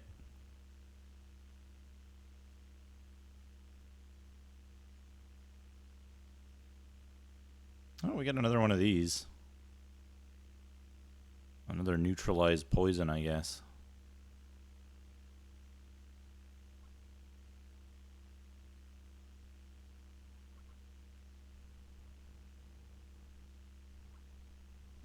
It's so weird that the fucking enchant weapon, like, works.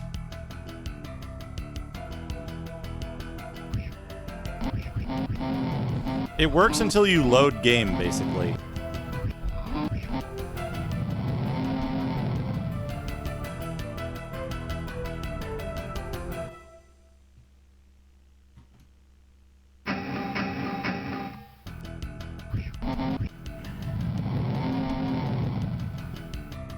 All these drow places have these fucking night hunter infestations.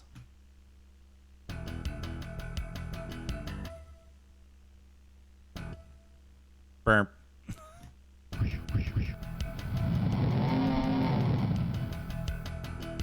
Or are they like, am I going around killing their pet birds? Is that what's going on? Marlowe car.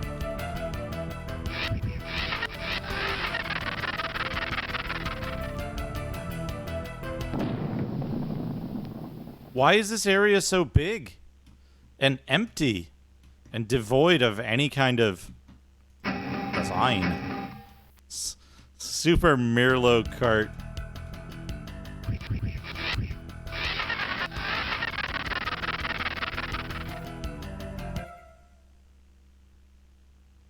Why did they put so many rooms?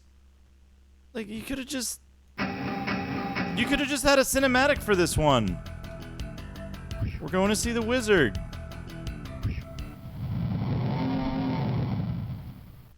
Vroom.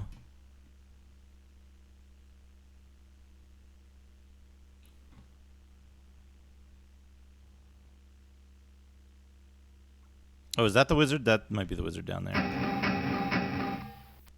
I'd love to have experience. All right, wizard.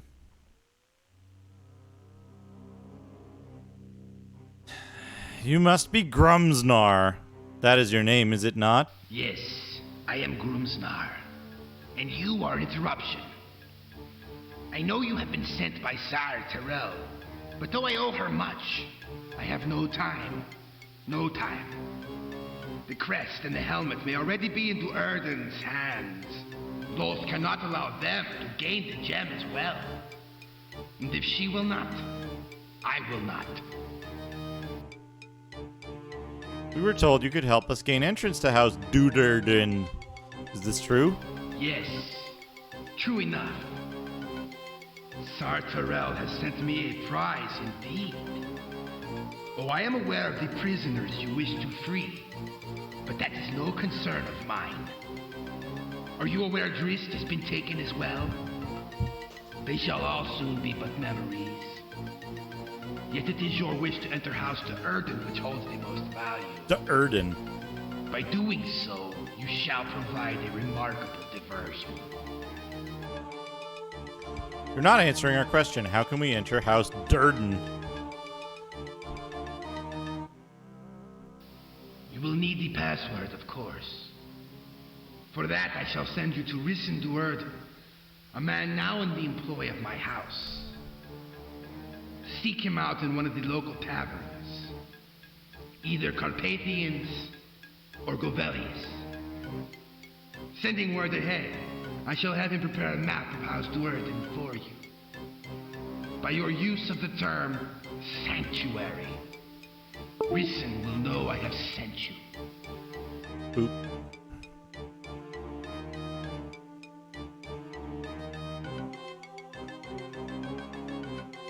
Can a password allow strangers into a drow house, especially one preparing for war? In that regard, you have anticipated my next action. For if you are to walk unnoticed in House Duerden, it would be best if you were to appear as part of a returning drow patrol. Be still.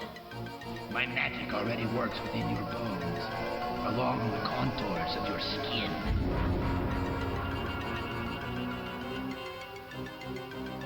Hey, this machine hugs. Welcome.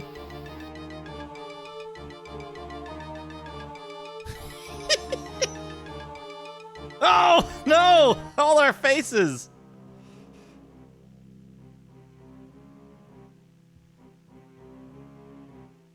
You've transformed us into drow.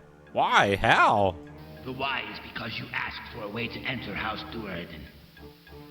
Well, how better than as you are now, disguised as a drow patrol from that very house. The how is my business. A spell which has not only endowed you with the grace and good looks of drow, but our ability to levitate as well. Infravision is also granted, though it seems you could see well enough before. Now go. Cause Duerden trouble and you will be aiding me in ways you cannot imagine. How long will it It last? will last for quite some time, I believe. Worry not, for you are a magnificent drow. Use the disguise well and sow chaos in House Duerden. And thanks, Sar Tyrell, for sending me such help.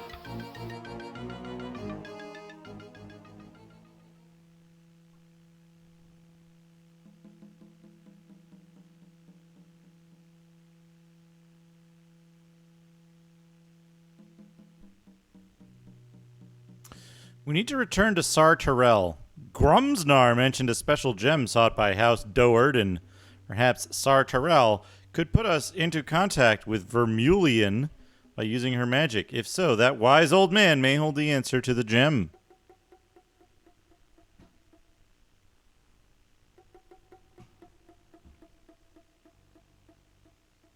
The one we just talked to is Grumsnar. Grumsnar.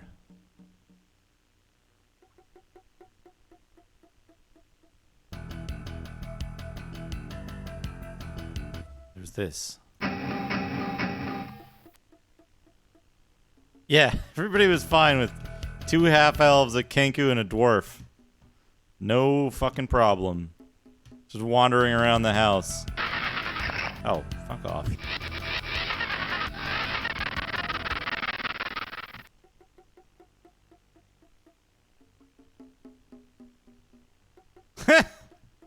Aren't you a little short for a drow patrol?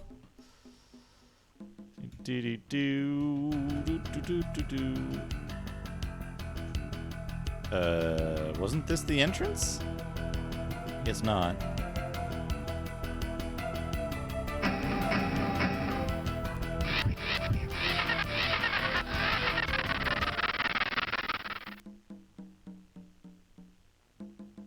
Whole big area with no fucking items. Right? There's no items in here. There's a Yak Lol and some like bullshit enemies that don't give you any XP or anything good. Where did I even start? I must have started up here, right? Here we go.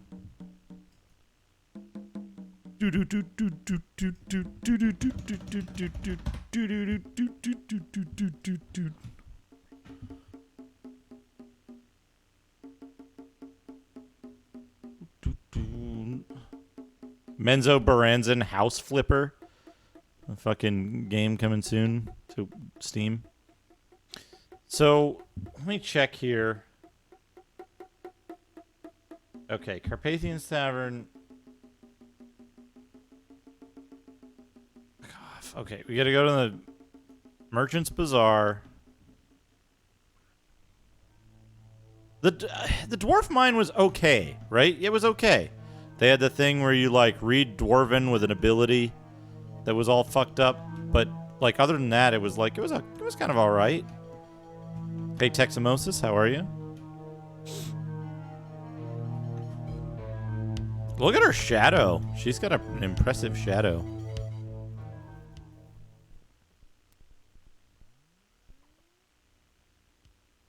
Dear Sar Tyrell, can you aid us once again? Signed, Too Many Guns. I should not. Others have been watching us. Our dealings are concluded. Still, you have been of service.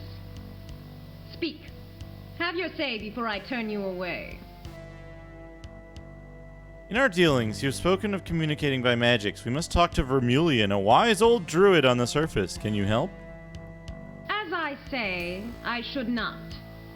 But it strikes me that this will cause embarrassment to yet another of the great houses, will it not? Very well. I shall open a small portal to the location of this Vermulian of whom you speak. You shall be able to pass objects back and forth, but be quick about your questions. Hold still, and picture this Vermulian in your mind's eye. I have no idea what Vermulian looks like. Who was he? Was he the gem guy? Oh, yeah. Vermulian, our pardon, but we need your help again. What more can you tell us of the gems you enchanted? Remarkable. You have the appearance of dark elves. And yet I have heard your voices before. Yes, I enchanted gems for you, though it seems you no longer need them. Let me see. Yes, this one contains an image of the dark god of the drow, of Loth herself. How foolish of me not to have noticed. How rare. Take care with it, for I'm certain the drow would have it from you in the flash of a blade. All right. Now we got the, this must be the gem Grumsnar spoke of. We must keep it ready for the time when the Helm of Spiders is once again in our possession. Isn't it cool that you get all of these items at the beginning of the game? You get everything you need right at the beginning of the game, and you can't use it until the very end. I wonder what happens if you throw away these gems early on, if he still gives you one. Yet another source of soft locks.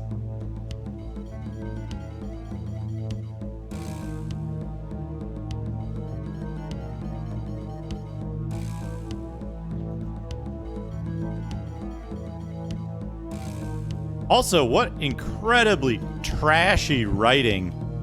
Good lord, what a fucking...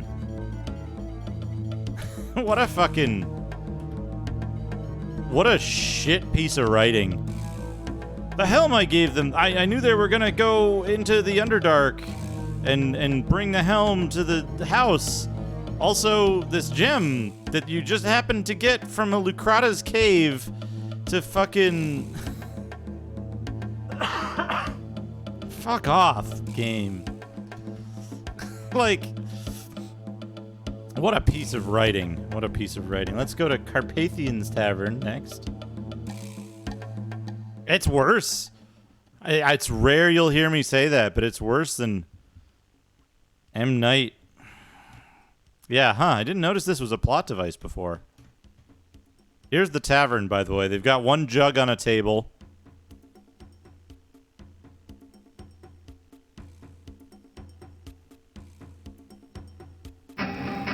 Oh, this door open. No other door in the game opens like this. No other door in the entire game opens like that. What is going on here? What am I looking at? What am I looking at right here?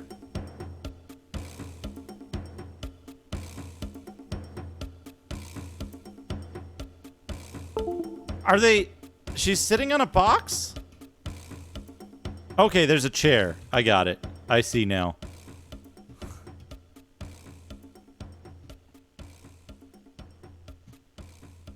This, though, like fucking... You can't see any of it. Just sitting in the middle of the room on a chair. Imagine you do this. Imagine you go to a bar. You go to a tavern and you do this. You fucking sit here.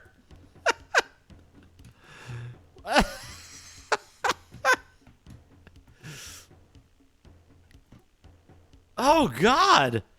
Look at this. This is EGA. This is EGA. EGA textures.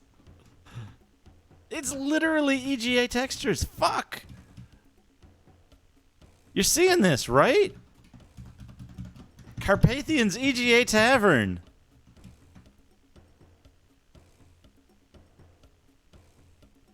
Except for the stone stuff, right? The stone texture.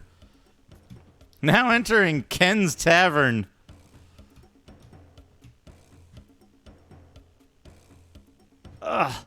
Your bar stools are so fat, I can't get close enough to the bar.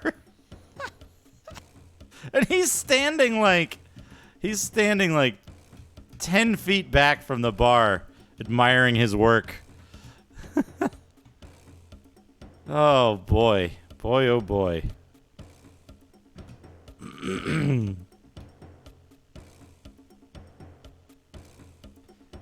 Somebody rip Carpathian's Tavern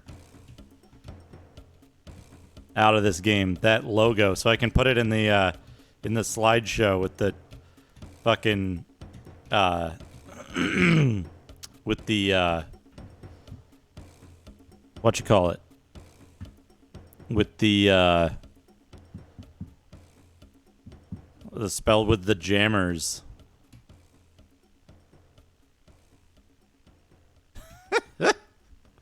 Chat rooms would be like in 1995. Yeah. Here we go. Here's Mustache Doerden.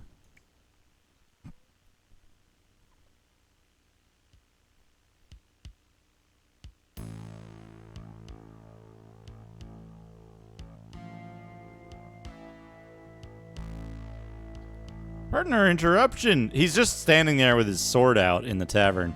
Partner interruption. You seem to have found a quiet sanctuary in this place. Sanctuary?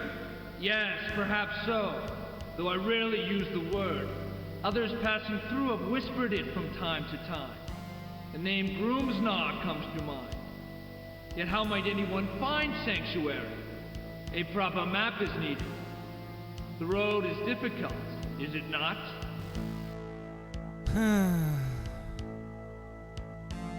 Some may seek sanctuary, but a map of the enemy's stronghold is what a true warrior seeks. Groomsnar has sent you, that much is clear. Here is the map. It shows the position of the prisoners you seek, including where Malice will carry out the destruction of Drizzt. Note the area where the Helm of Spiders is kept. While I can get you in, only the power of that helmet can get you out. So you see, you do yourself a favor in stealing it for me. Got the map. How may we enter House Durden safely? A map is but a map. You will enter House Durden first through the commoners area. Guards will block your path. Say to them, by the light of Narvandel, open the way. That is the password. Beside the words, you will need the house insignia, but those I cannot provide directly. Suspicion would fall too easily upon me if I did. Without the insignia, the magic lifts of the house will sense and destroy you.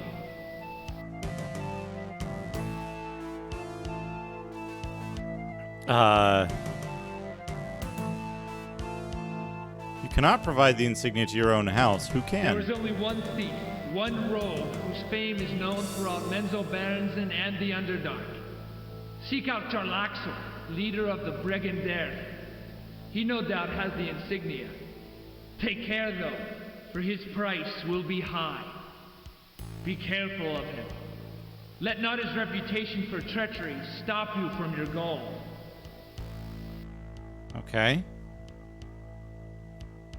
Why all this trouble over a helmet? We had it for a time, but its magic was limited at best. From what Grumsnod tells me, you had but a single part.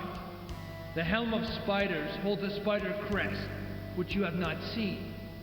When the gem of Lolth is placed upon the crest, and the crest upon the helmet, the entire device might give one house power over all others.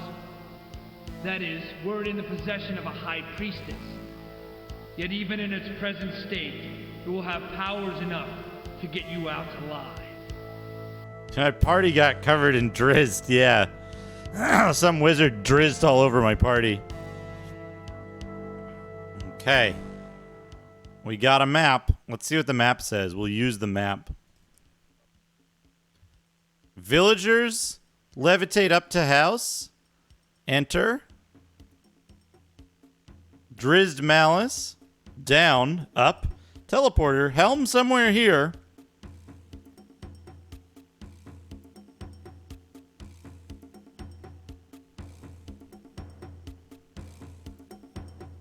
Oh, I gotta see if my, yeah, transitioning between areas removes your weapon's enchantment. Alright. Meow.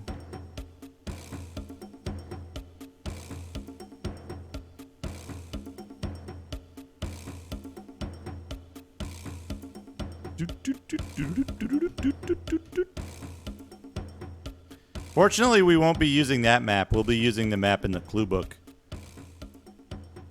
Also, for anyone who missed it, the incredible Carpathians Tavern EGA art here. Incredible EGA texture.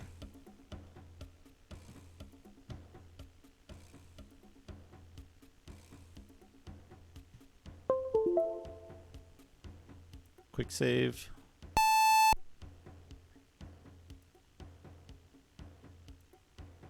Golvelius's Tavern. Oh man, Golvelius's Tavern uses VGA colors. Clearly the superior place to drink.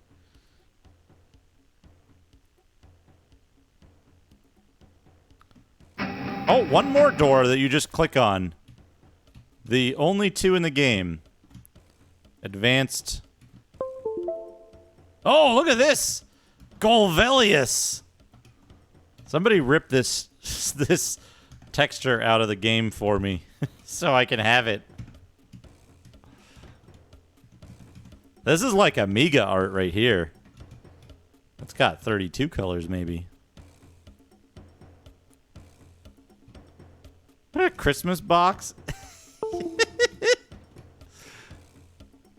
Yeah, Golvelius is an MSX and Sega Master System game.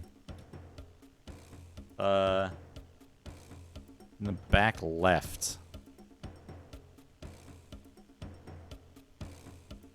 When you're a rogue and you want to be inconspicuous.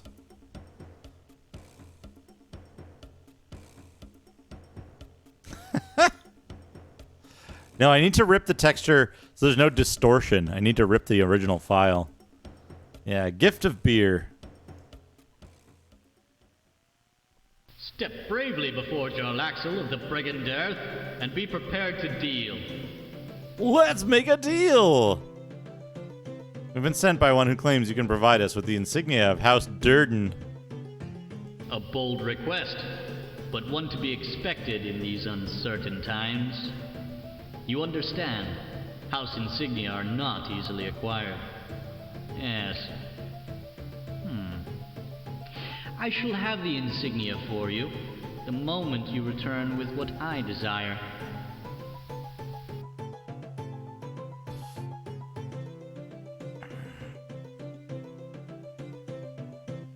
Do you often send customers on quests your own men might carry out? More often than you might expect. True, my men are expendable for the most part. But then, you are entirely expendable. If you die attempting to bring me what I wish, there is no loss. Now, pay attention. Somewhere in the mantled caverns about the city, there lies a golden necklace, one of incomparable value. If you return this item to me, the insignia shall be yours. All right.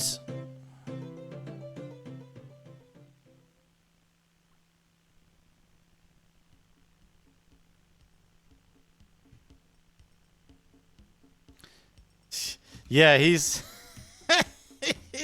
he's like mid to high level.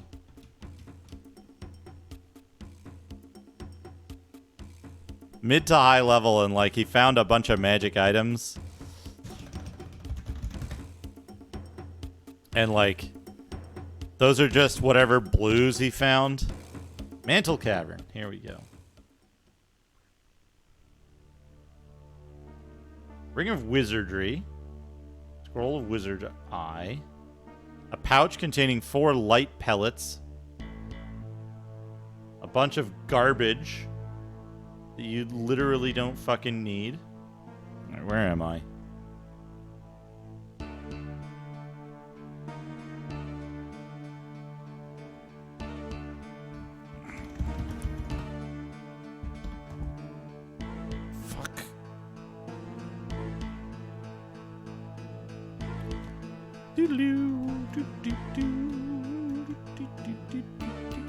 Wait, he's a fighter? He's a fighter who's the head of the biggest thieves organization in Menzoberranzan? Seems a little odd. Seems a little odd that he's a fighter. And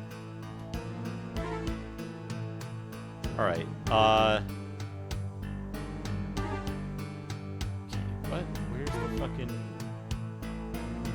5? Okay. South. There.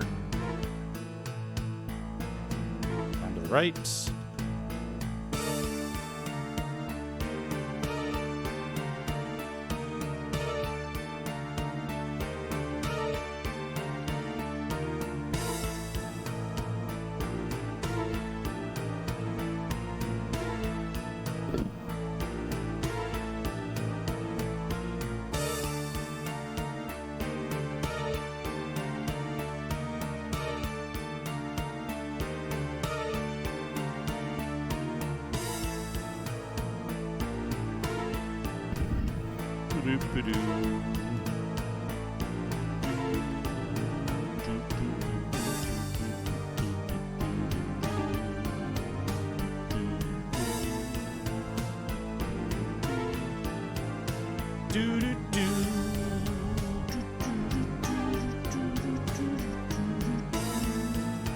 Extremely on model. That's good.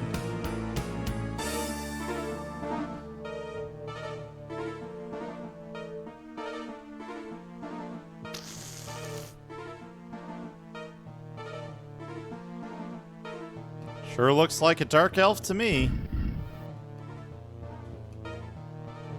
Oh, we got a spell cast on us that makes us all drow so that we can sneak in the wizard thing. What's this? Regular old mace. Bum, bum, bum, bum, bum, bum, bum, bum, bum, bum, bum, bum, bum.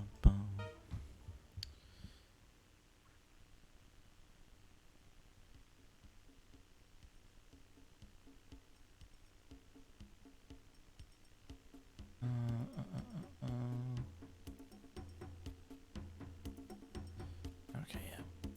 Golvelius Tavern.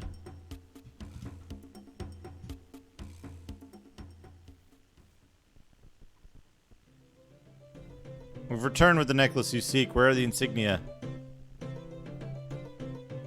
Remarkable.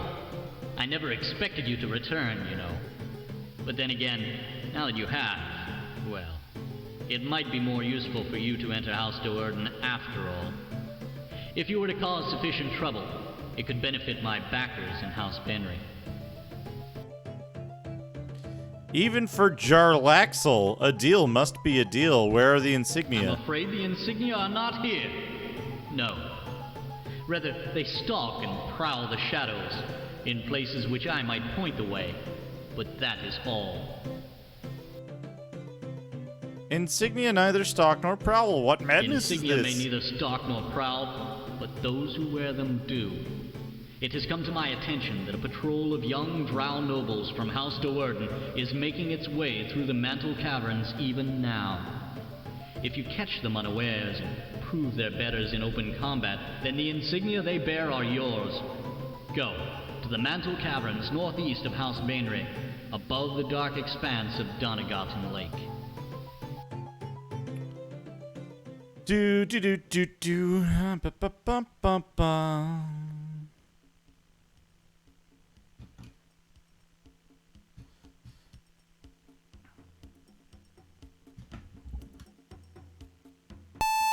Beep. Ba ba ba ba ba ba ba ba ba.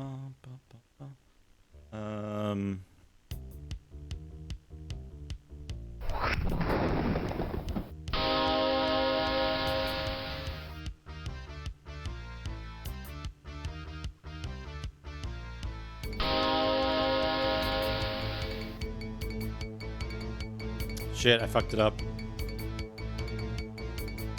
Maybe I didn't. Maybe I didn't.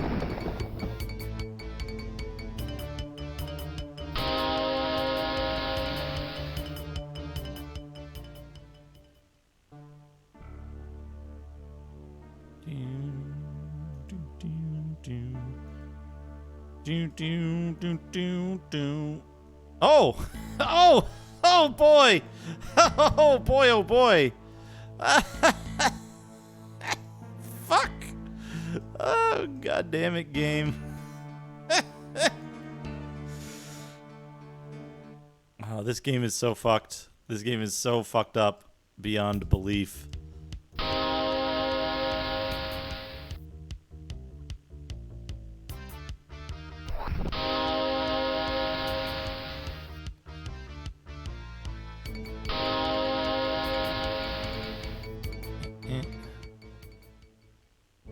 What do we got?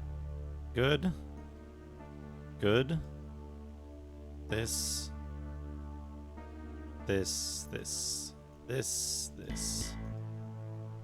Right, quarterstaff. Sword. Halberd, you put that shield back on. I don't know why you had that gone. Well, I was having fun with it. I was having fun with it for a while, for a time. But it's fallen apart. Technically and like design-wise, it started questionable at best. But like, it's like, it's just totally boned now. Like the fact that your weapon enchantments, like,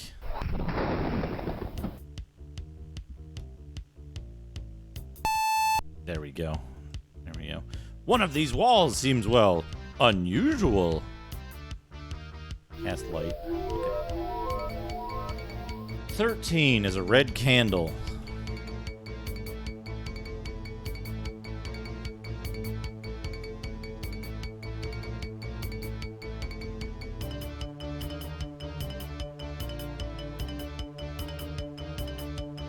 What does a red candle do?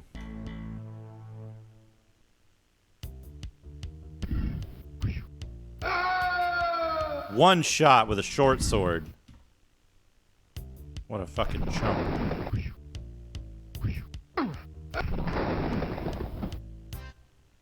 So I'm pretty sure those sounds are...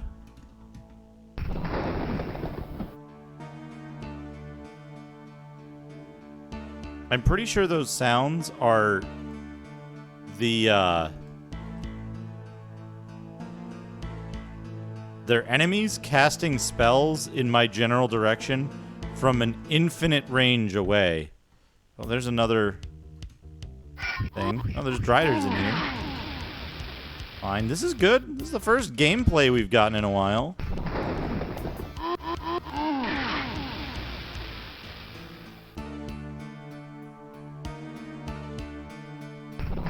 This doesn't match. Hold on a second. Okay, the hint book doesn't show this area.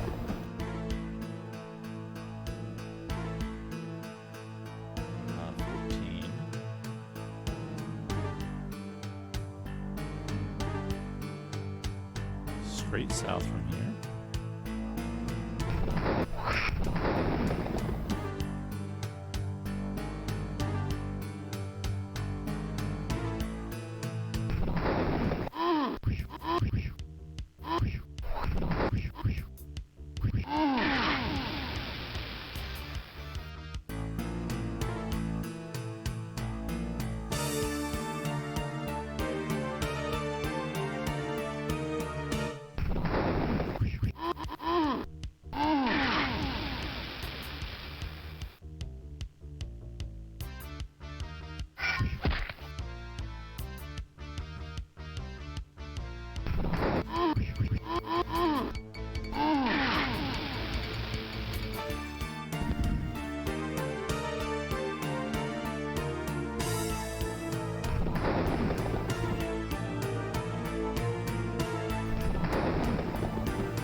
Tricinia's gauntlets. No effect. No effect. No effect. Don't do shit. What's your dex? 13?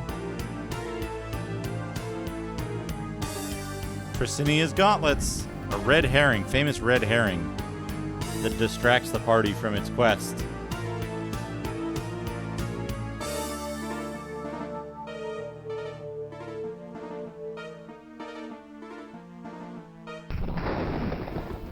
Do do do do do do do do do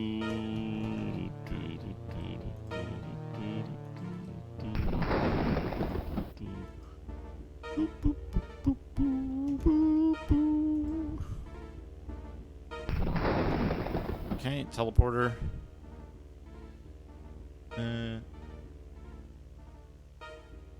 7 and 6.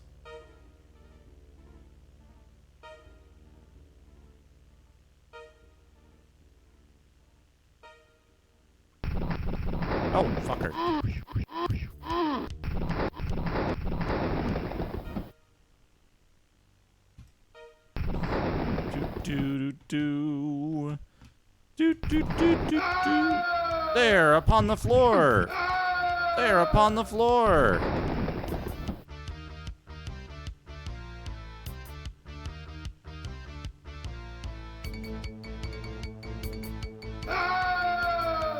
Drow nobles, folks. Drow nobles.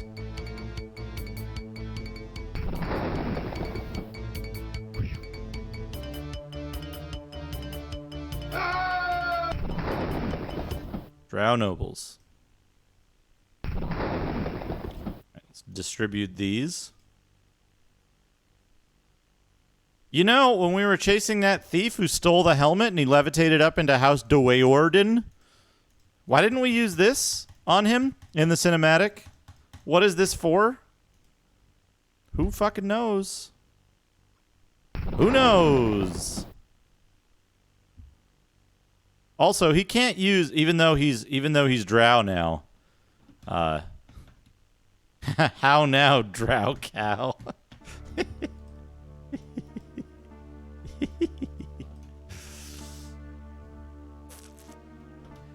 Do do do do do do. What?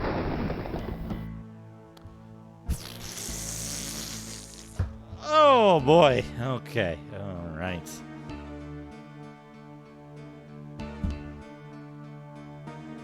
I guess what else can we get here? A javelin of lightning.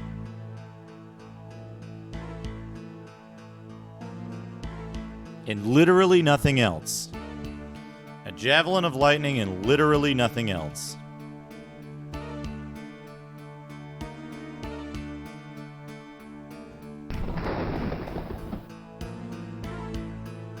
So what do you fucking do?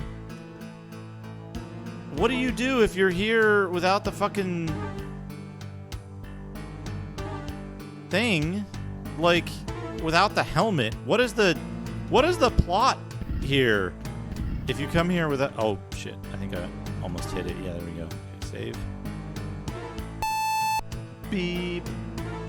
Magic Cavern 1, done.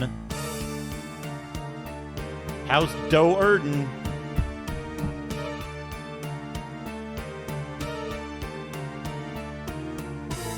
Merchant's Bazaar. Tower Sorcery. Here we go. House Doeorden. Cinematic? No. Okay, cast. Alright, we gotta set this up, right? Oh no, it's still active. There we go. Good. Still active, so we'll save.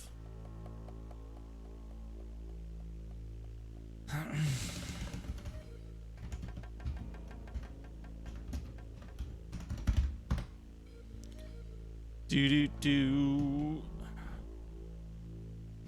Yo, it's fine.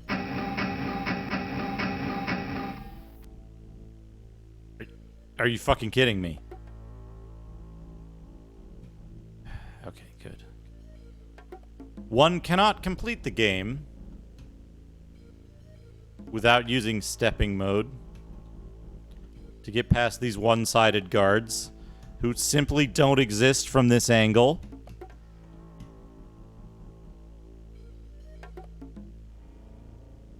Pouch. Wait, I could use a pouch to store stuff.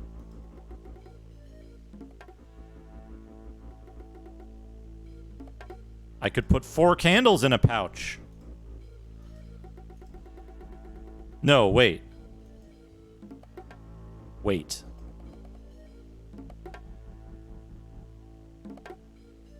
I could put 4 wands in a pouch.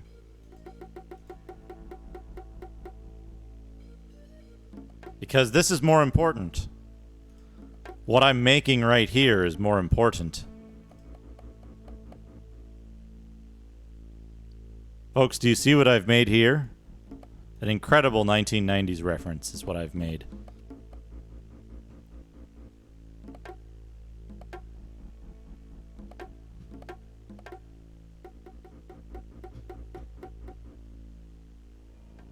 Short sword. Detect magic on.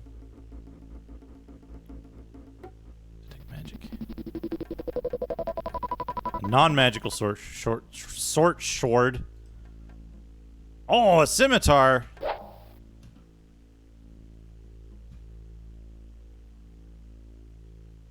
Did I get all these items over here? What's this? Adamantite armor of unspecified quality, but not as good as chainmail.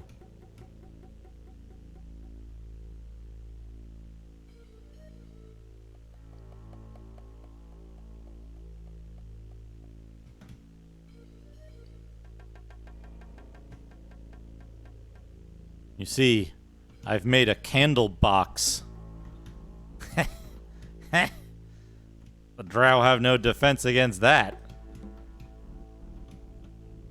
Alright, let's look at the fucking map because this level... Hold on.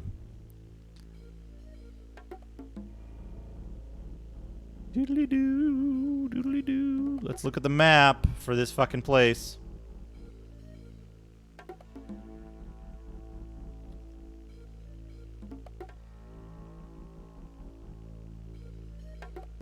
There's a ring of wizardry.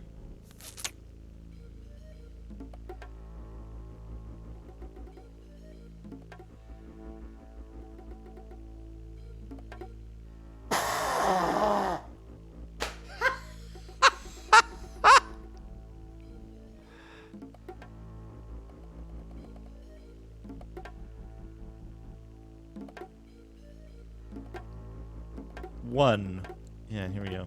Party enters the region at this location and proceeds a short distance to the west, the end of the corridor, where a guard challenges the party. Only if the password has been obtained from Risen will the party be able to pass this point. Both the password and the insignia of House Do'Urden are necessary if the party hopes to enter House Do'Urden safely without being destroyed by the protective glyphs of the Drow House. Or you can go into step mode and walk through them. Literally walk through them. Okay. Spell trap.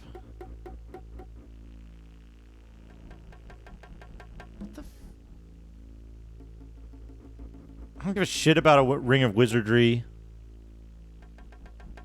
Location 6. Opens a door to the east.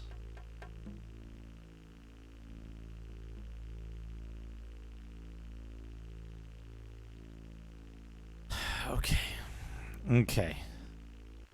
We're gonna skip the stupid fucking wing of wizardry. We're gonna go...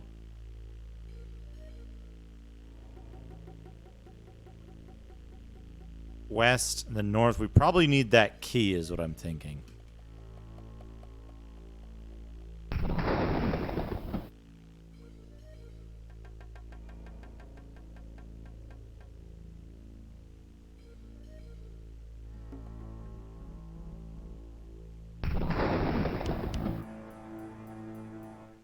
Here.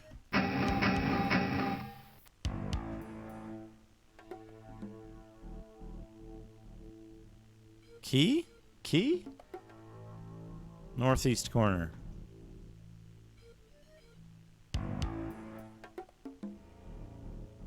Oh no, there's this is just an empty room. There's another one north of it that's identical.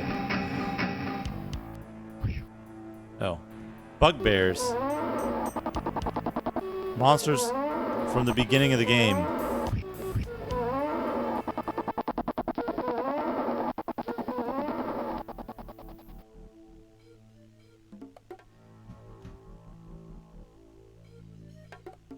Yeah, the sound they make when they die. Alright, let's see.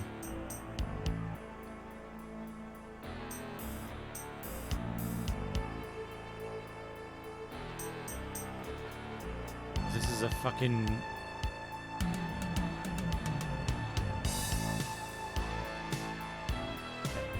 You go south.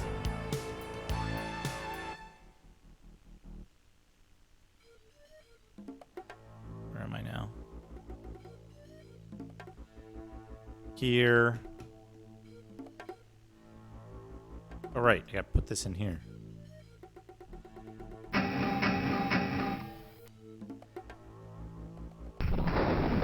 Okay.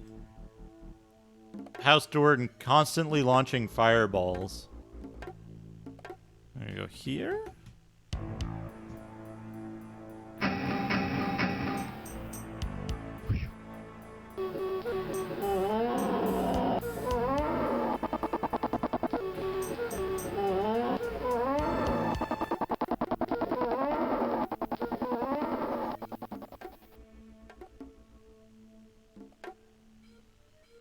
Somewhere in here. Here it is.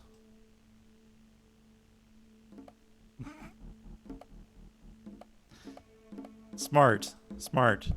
They've made the key ring have limited space for keys. They've made the key ring has limited space for keys. All right, where's the door where we use this? Probably the top one, right? What is 16 and 17? White circle key. Okay.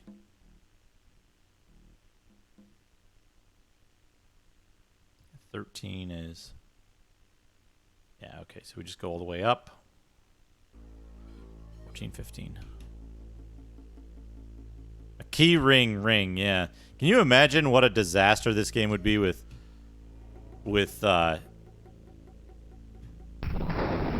nested containers? Those are supposed to launch fireballs, but they don't.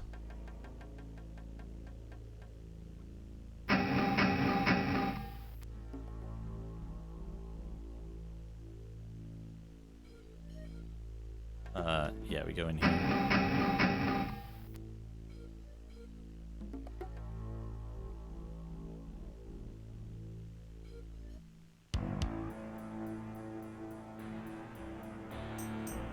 His message pop up, by the way? His message pop up prevents you from going into the secret room. What? Oh, Ogre Jelly. Actually, Ogre Jelly is in Eye of the Beholder 3. White circle key.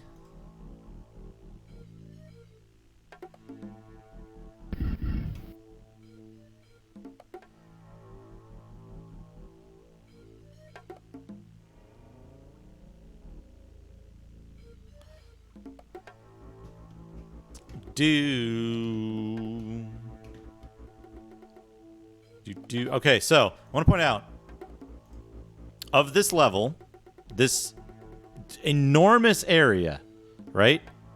This enormous area, and we're going to see just a little bit more of it as well. Oh, we got drizzed on, unfortunately.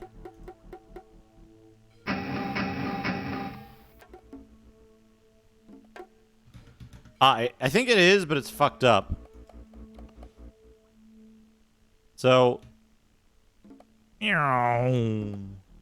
actually, wait. This doesn't mention it at all. Who are these guys? Can we talk to them? Get away from that door. Matron Malice herself has the key, and I don't think she'll be giving it to the likes of you. If you need slaves for some task or other, find them somewhere else.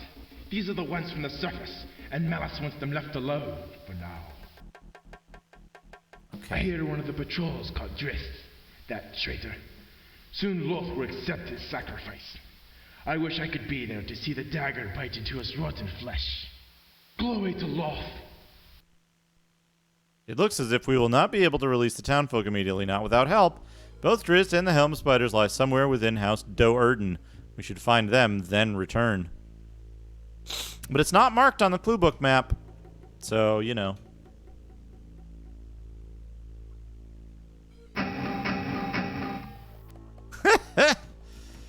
In a way, I imagine it probably is, but less sexy.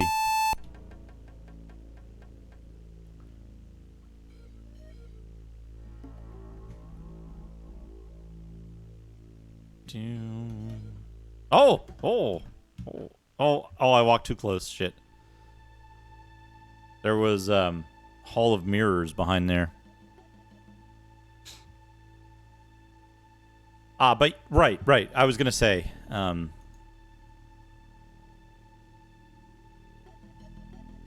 this entire level, out of this entire level that I was on, right? This whole giant fucking area, I got every item out of this area. Every item out of this level. I got every single item.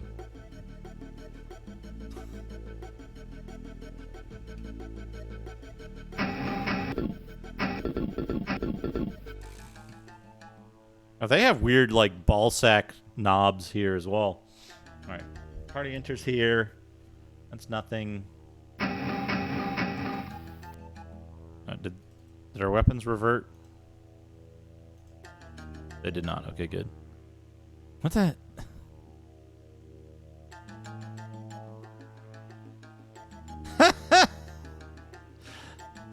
I thought that was like a weird, what the fuck are they? Odin? Yeah, I thought it was this.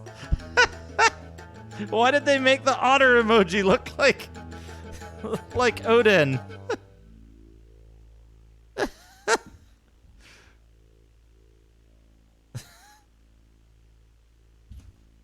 Okay. What are we doing?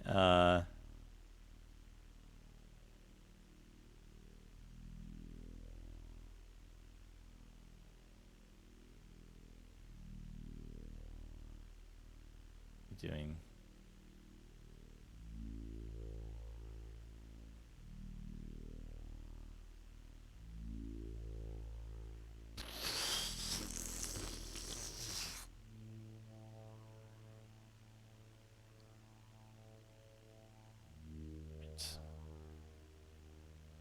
all right. I better follow this exactly because I feel like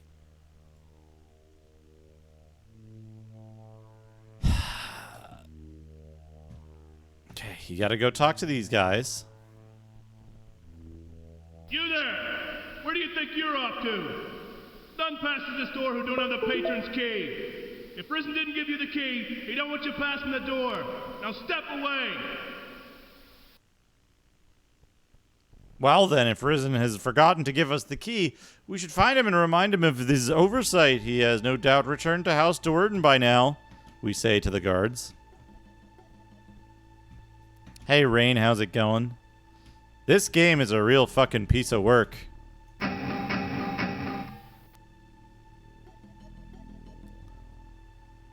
See this giant level that's mostly empty? I got every single item except one out of this level.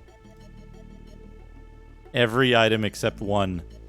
And the whole thing is map. There's nothing in it. It's just this giant empty abyss. Meow.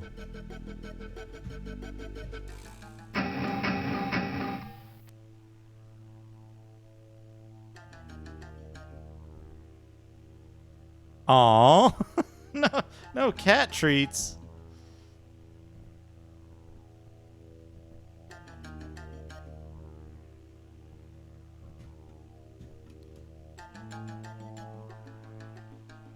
The drow used levitation, and by levitation we mean transporter beams. Okay.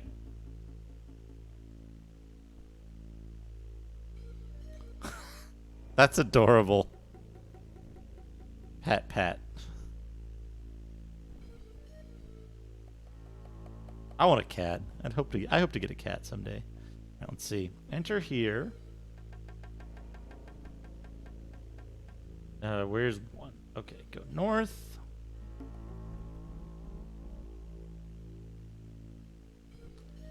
Illusionary wall.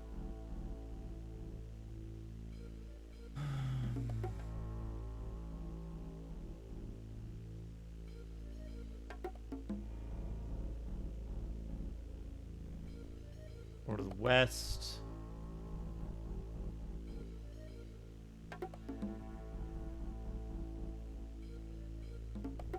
right.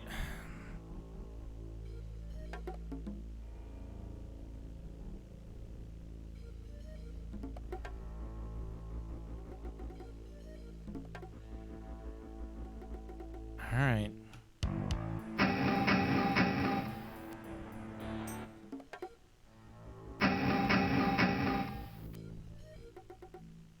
Oh no, cat allergic to fish. They've just got some whip scorpions in here.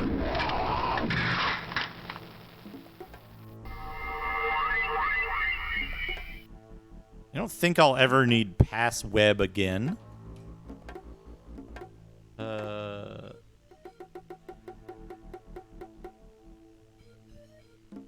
Wait a second. Teximosis, look at a magazine. Let's hold on a second. We gotta check. +3, that's good. Save this. Drop a real save down here. Leave this up. Pause the timer. We're gonna go over to doodad time. Actually, give me a second. Run to the bathroom before I start the magazine. So it doesn't become uncomfortable. I will be right back.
I'm back.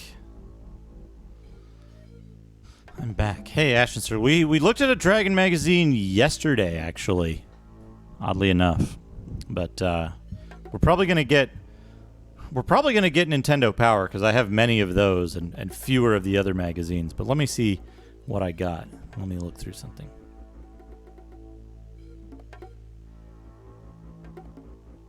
What, huh?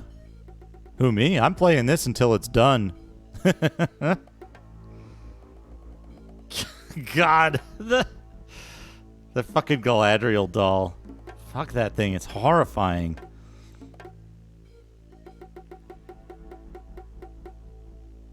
All right.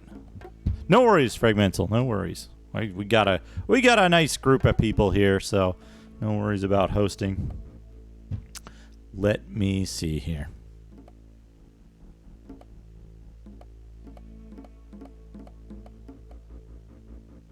My God, that's fantastic.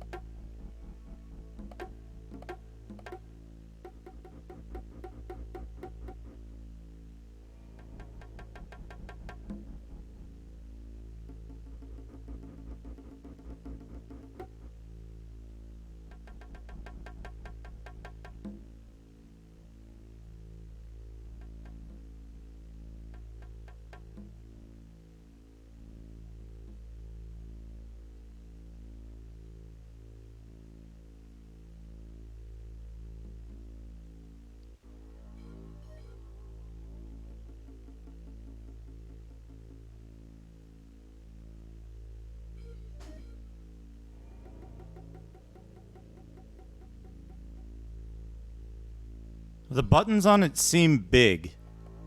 Oh, you're just probably seeing 2 rows of function keys. And it seems weird. There are 24 function keys. This one's a little worse for wear. I think something got spilled on it or something at some point, which is the irony, but we've got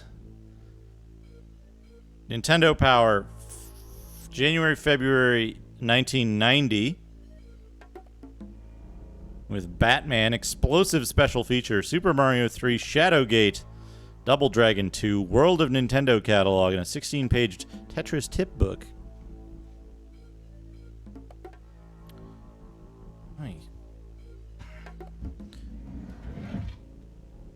Move that out of the way.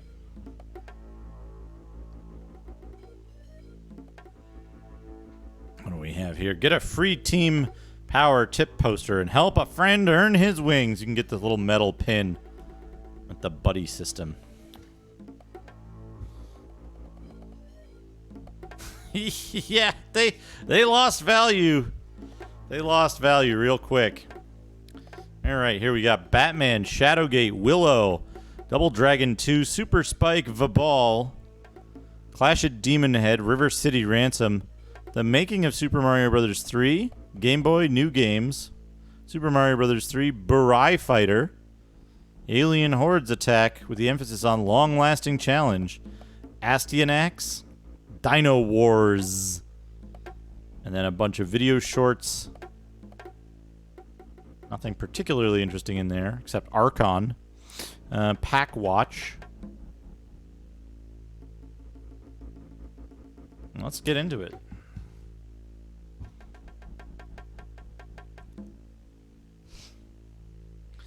What have we got here? Oh, we've got a guy playing games, just a normal NES player man here.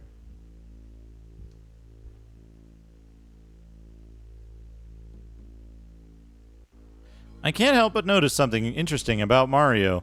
Over the past couple of years, his nose has dramatically changed shape. It used to be sharp and droopy in Donkey Kong, but now in Super Mario Bros. 2, it is more rounded and somewhat elevated. Has Mario, like many other successful superstars, had his nose, quote-unquote, fixed to improve his appearance?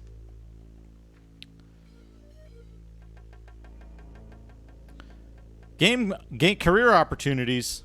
Game counseling has always been interesting to me. I call the counselors for tips all the time, and they seem like pretty cool guys. I was wondering, how do I become a game counselor? I'm a great player, and I know lots of tips. Do you guys have any branch offices?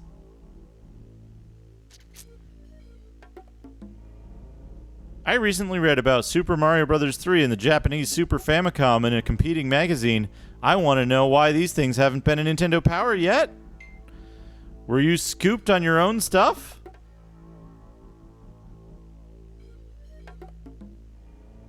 I'd like to know how to become a Power player. I've sent in several lists of my accomplishments, but I never get my name in the magazine. What can I do? Power player profile. Jeff. We've got a picture of Jeff and his Nintendo there. Batman. If you missed it, we played Batman on, I think it was Friday. Batman. Stage 1-1. Batman begins his search for the Joker. Wall jump. Oh, that's not focusing at all. Duck and Dirk. Wall jump, ambush. Run up to KG Beast and catch him off guard before he can attack with his sword. KG Beast sounds like a Animal Crossing thing. Killer Moth flies over Gotham City. This freak sent by Joker to destroy Batman tosses fireballs, but there are safe spots on the sides. Wait until he swoops down and toast him with the dirk.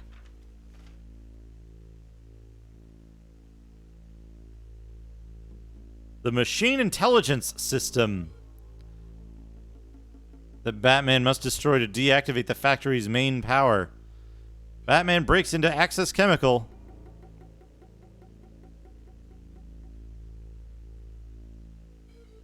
Then it gives you a little thing here, some advanced wall jumps and shit.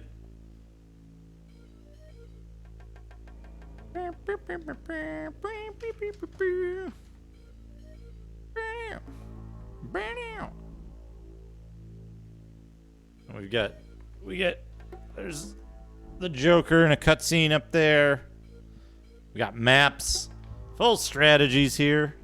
Close in quickly and attack. The Electrocutioner is the strongest warrior on Earth. He transmits a high-voltage beam from his arm, which you should avoid at all costs. When you enter the chamber, jump to the platforms above and stay on the same side of the room as your enemy. Facing the center, let loose a flurry of punches when he jumps to the other side. Follow him over and repeat the process until he is gone. The Laboratory. The Joker's alternate hideout is a deserted laboratory in the outskirts of Gotham.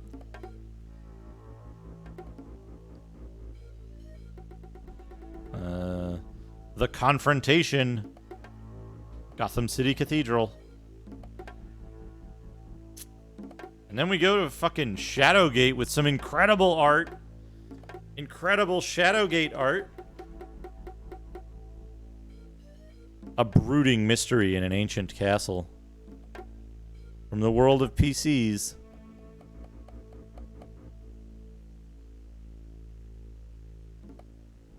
Grabbing the key. The door there. Moving into the castle. Shadowgate kicks ass. He's got some incredible music, too.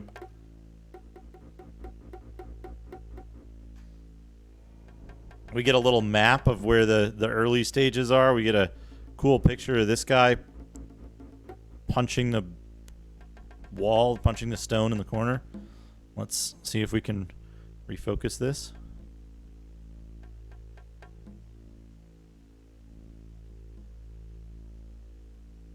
Come on. Fucking webcam. Properties. Figure video. Camera control. Do not autofocus. Go focus. There's the man punching the stone. Placing the crystal ball.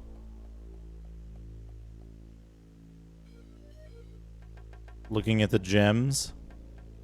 There you go, the dragon. Getting blasted at by the dragon. Oh, ho, ho. Good. This is good stuff. Here we have him throwing the crystal ball in the lake. Horror from the past. Here he's on a bridge. And we've got the Wraith. Wraith is cool. Deadly peril lies ahead.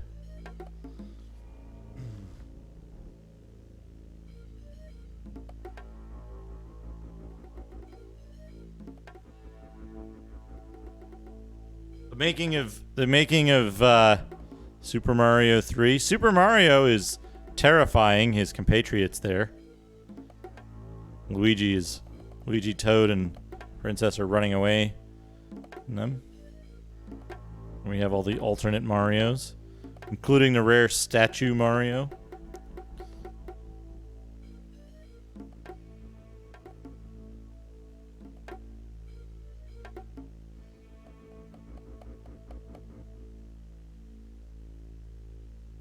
Planning gameplay, programming. Here's some folks programming.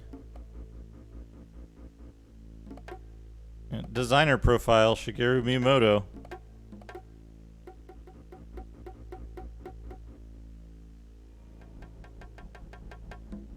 In 1987, he and his team toured Disney World.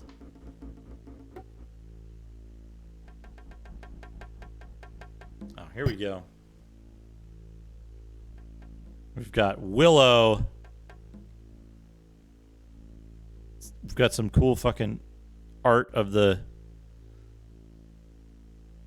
things. Fleet Spell, Metal Shield, Bombard, Terse Storm, Jaina's Cross Flute, Renew, Red and Blue Crystals, Spectre, Haunted Island Caves, Secure the Spirit's Crest, and the Twin Sacred Towers. Oh yeah, it's way different. It's whoops, wrong mouse. The NES Willow is like, it's a top-down RPG kind of thing where you run around You talk to NPCs and stuff. There's a decent amount of story. Lots of items to get and stuff. I forget if you level up. Thunder. Come on. I just want it to autofocus. I would like it to autofocus. Ever.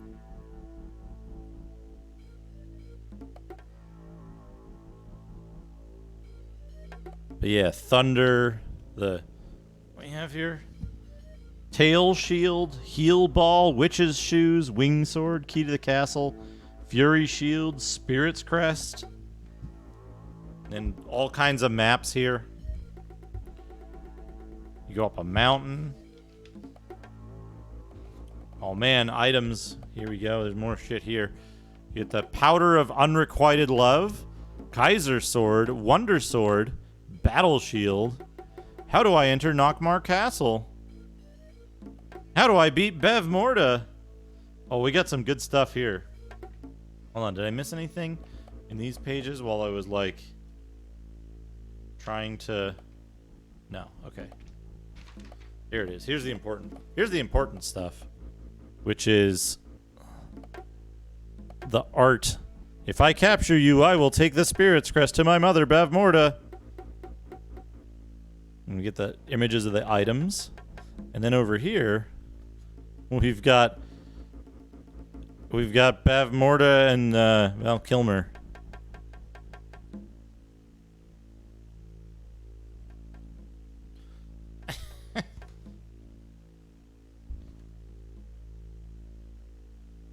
Oh man, Double Dragon 2 with some extremely goofy looking dragons. Some extremely goofy looking dragons here. The Double Dragon brothers are back and bent on revenge. And they basically just like, they show you all the like places you would go in the game. And many secrets. They've moved, by this point, by 1990, they've moved away from including much art, and it's all like game tips and stuff. It's all it's all about like showing you the tips of the games, because I think they realized like that's what people wanted. Rumors and tips. If we get this guy.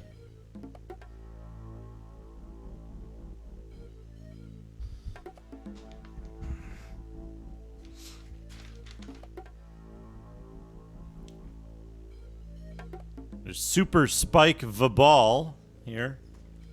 Super Spike Vabal. Kaboom!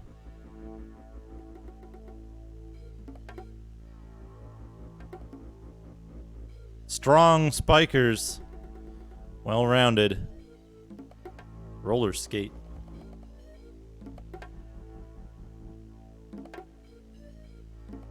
Oh man. Oh man. The art. The good art. The good art for Clash of Demon Head.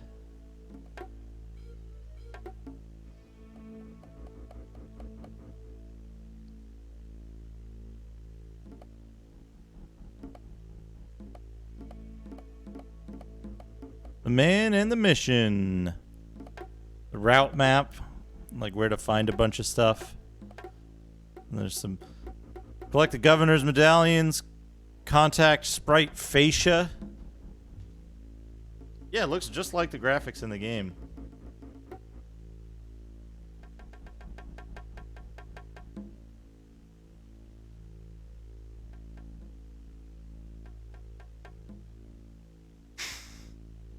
But it like tells you where to find a bunch of shit.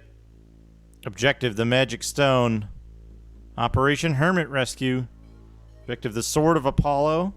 How to prepare for the final battle.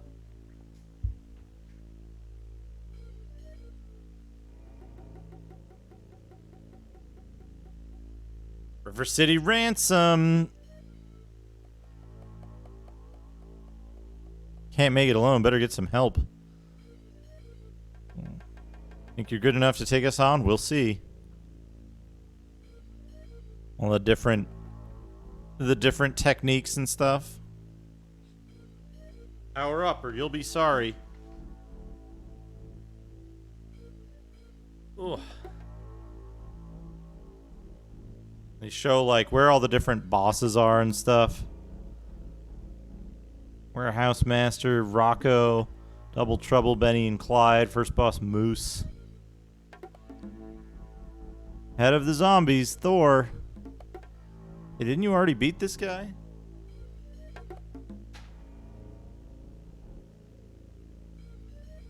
And, like, basically, like, all the different zones and what you do in what order.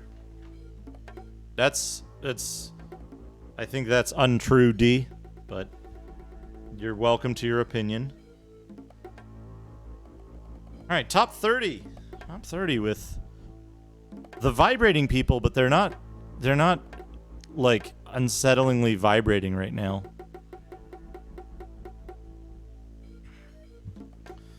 Let's see, Teenage Mutant Ninja Turtles. It's number 1. Teenage Mutant Ninja Turtles, top of the chart, top of the top 30.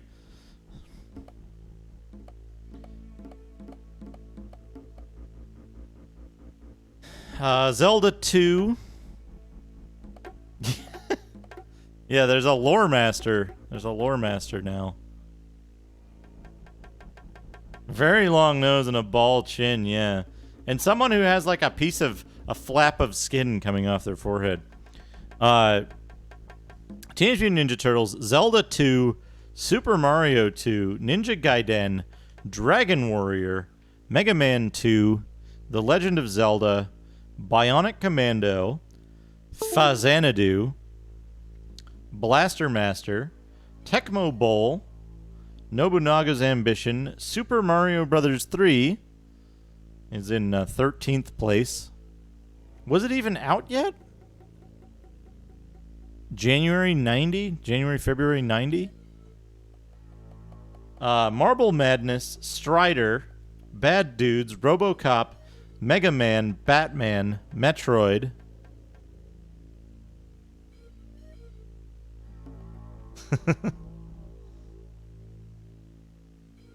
Simon's Quest, Who Framed Roger Rabbit, coming in at number 22. Ghostbusters, Double Dragon, Mike Tyson's Punch-Out, Blades of Steel, Contra, NFL Football, Metal Gear at number 29.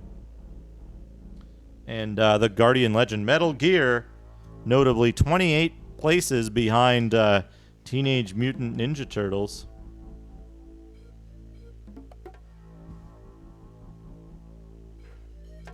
We get the pros picks and the players picks and the dealers picks. The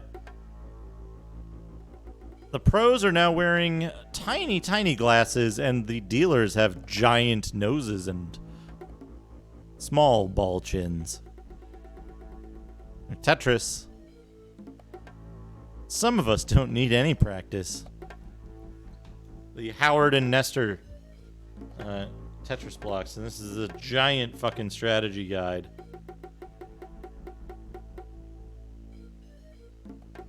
This is actually a detachable strategy guide here. Fucking... It's like in lieu of a comic. There's also like... There's one plastic rock pasted in here.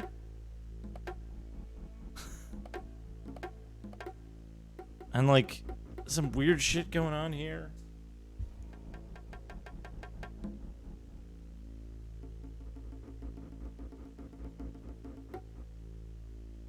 They're having an adventure. Some kind of adventure, and it's telling you how to do Tetris.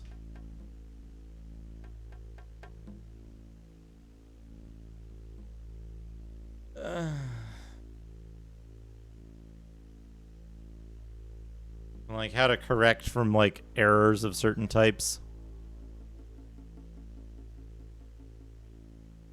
Yeah.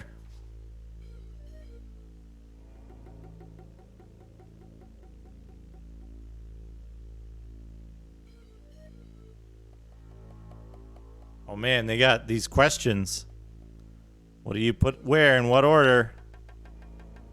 You get this final question.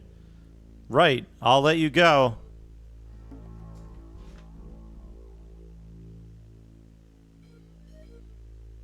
And then the answers. Game Boy, Golf, Boxel, Quirk, Solar Striker, etc.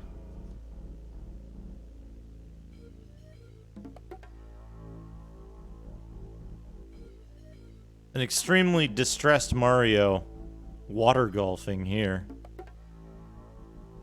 And then regular Mario happily golfing elsewhere. Boxel. They ran out of ideas for the Game Boy this early on. Quirk, which is actually, I think... Quirk is known by another name somewhere, right? It's going to go a little lower.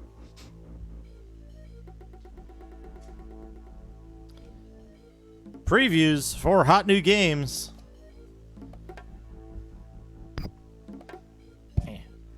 Super Mario 3, Mario, Super Mario, Raccoon Mario, Fiery Mario, Frog Mario, Tanuki Mario, Hammer Brothers Mario. Then we got a cool drawing of the castle and some of the enemies.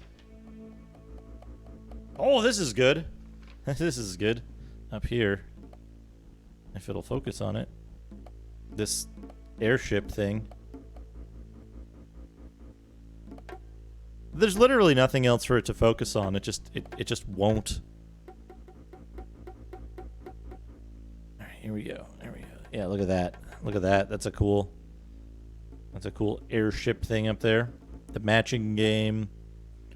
All these previews. By the way, Super Mario made its way onto the top 30 list, despite not having been released. Burai Fighter. Maximum power with 8-way fire. Anybody ever played this? Laser, ring, missiles, speed. I could never find a copy of this anywhere.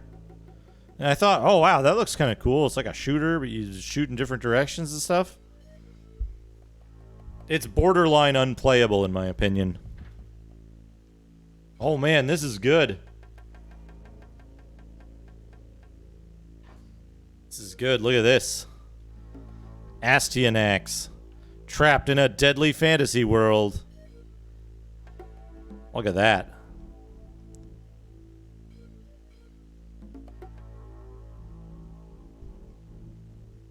I don't know what Lord of King is. This is clearly Astyanax, the proper name for this game.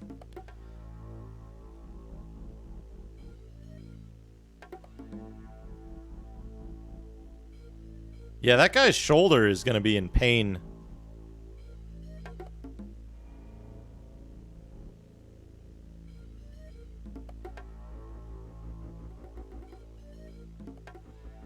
Here we get Dino Wars, the destruction of Spondylus.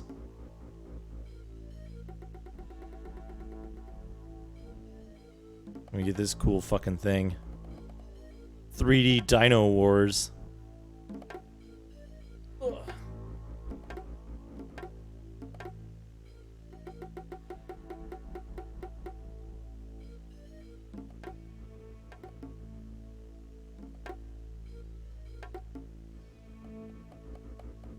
We have Dragon Warrior, Howard and Nestor here.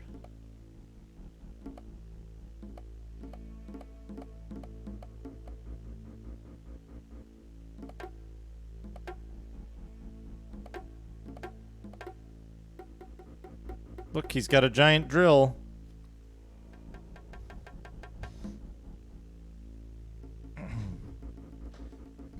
Dino Wars. Let's see. Nestor has come to blah blah blah. He needs the Stone of Sunlight.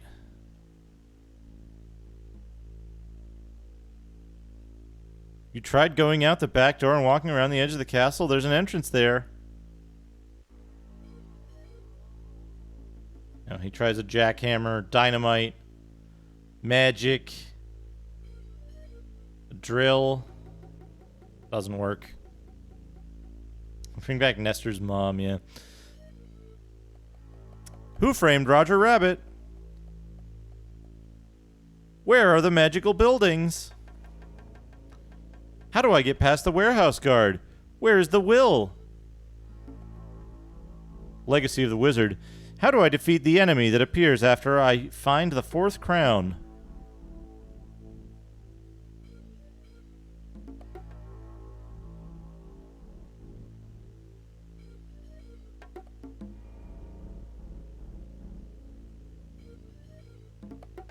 Fire shots and hit the creature when you can. Keep on your toes. There's not much room for error. Monster Party. How do I pass the dancing Japanese zombies in level 5? They just want to dance. After a few whirls across the floor, they'll be gone.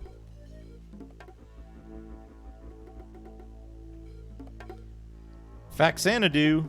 Where's the Ring of Dwarf?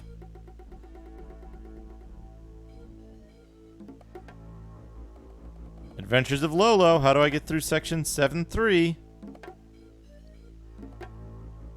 Ultima. Where's Ambrosia? Where's the Shrine of Dexterity? Air Fortress. How do I get through stage 6?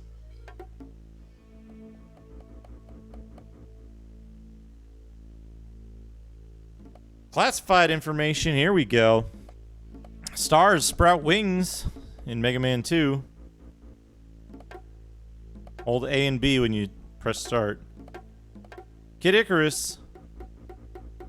Invincible Icarus. Enter the password Icarus fights Medusa Angels. Guardian Legend. Shortcut.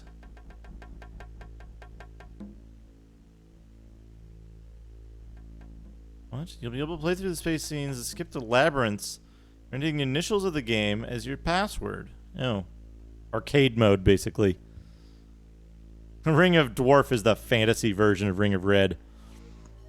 Buy out the shop.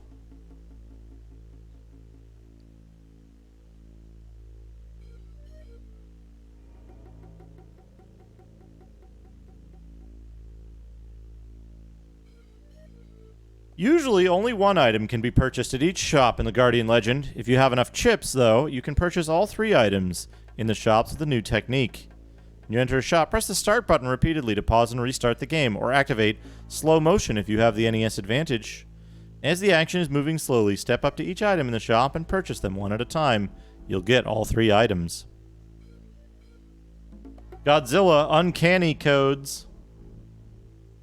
Destroy all monsters. Monster 0. Start to end.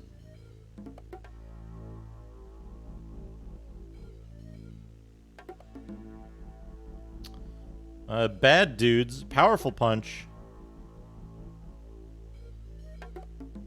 Hold down the A button until your fighter flashes and release. Kung Fu Heroes. When the game is over, continue in the same stage by holding A and pressing start. Yarg!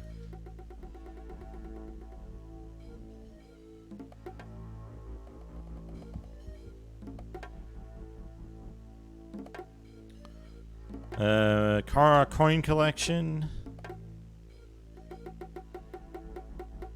It's just how to farm 1-ups from the coins by killing yourself after you get the 1-up.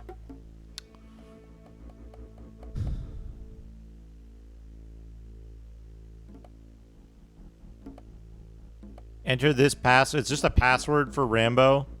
Start at the very beginning of the game with Rambo possessing what would seem like normal abilities. When enemies hit him, his energy will go down. When his energy reaches 0, though, he will continue to fight and his energy level will be unaffected by enemy hits.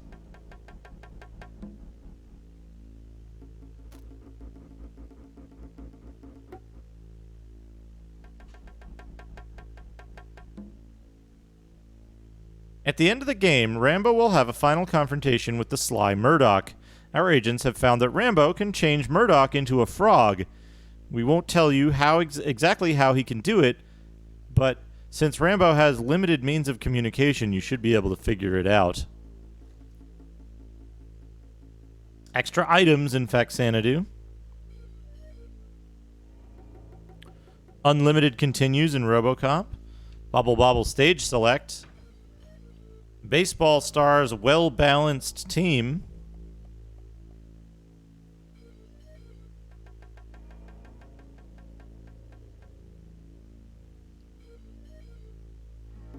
right.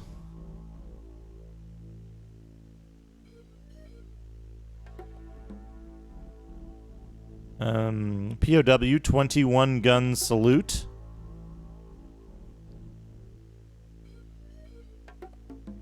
Gyrus points aplenty. DuckTales bonus stage revealed. Connect and collect. One up loop.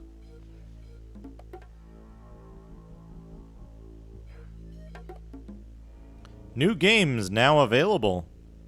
Infiltrator, the Chessmaster, Short Order, Explode.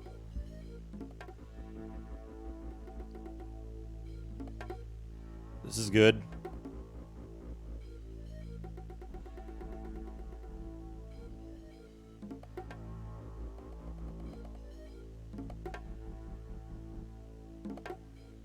You will never find me, haha.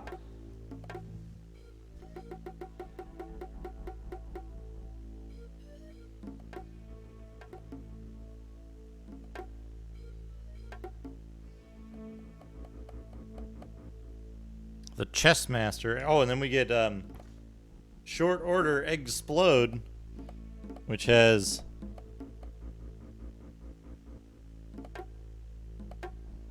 fuck off. Fucking focus. Focus. Hog Burger, Big Quack, Sewer Burger, Moss Burger. And then nothing for the rabbit. Eggs explode. Incomprehensible fucking game. Ticking sound? Is it the music? The music from the game? Video shorts. Archon.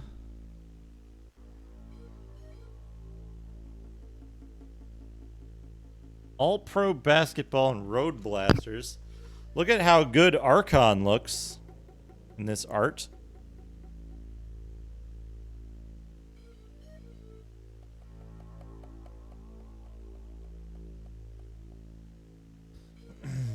Road Blasters. Genghis Khan, Cybernoid, Twin Cobra, Championship Bowling, Dig Dug 2. Nothing very interesting there.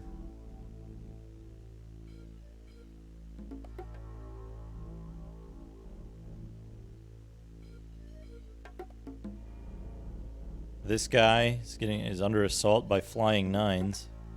And how to take a picture of your NES.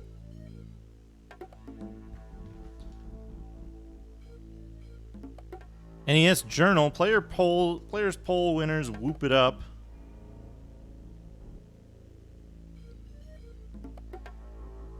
Short takes. Like the Captain Nintendo line they're advertising here. This stuff. Another extremely goofy looking dragon.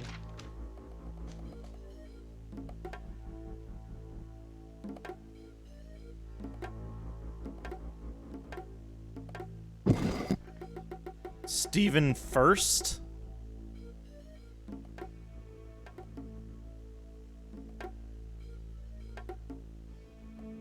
And whatever this is. World Championships in WC 90.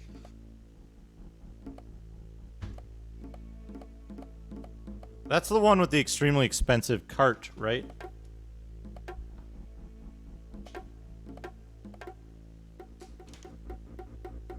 Pack Watch. A look into the future of NES game. Oh, we'll take a look at those fellas in a moment. But Remote Control, Wrath of the Black Manta, and Super C. Plus. Look at these wonderful characters. Index Finger Man. Whatever the fuck that is.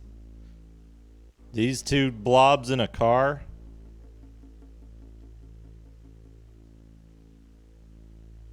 Let's see what they're talking about. LJN's Nightmare on Elm Street. Beetlejuice. Heavy Barrel. Dash Galaxy and the Alien Asylum, one of the worst NES games. It's being programmed by the wizards at Beam in Australia. Acclaim, Total Recall, and Narc. Adventures of Lolo 2, Snake Rattle and Roll, Wall Street Kid, Gossip Galore, Mad Max. Mindscape is working on an NES game which follows the storyline of the film trilogy. Mindscape is also doing Miner 2409er, similar to Indiana Jones and the Temple of Doom game. Advanced Dungeons and Dragons.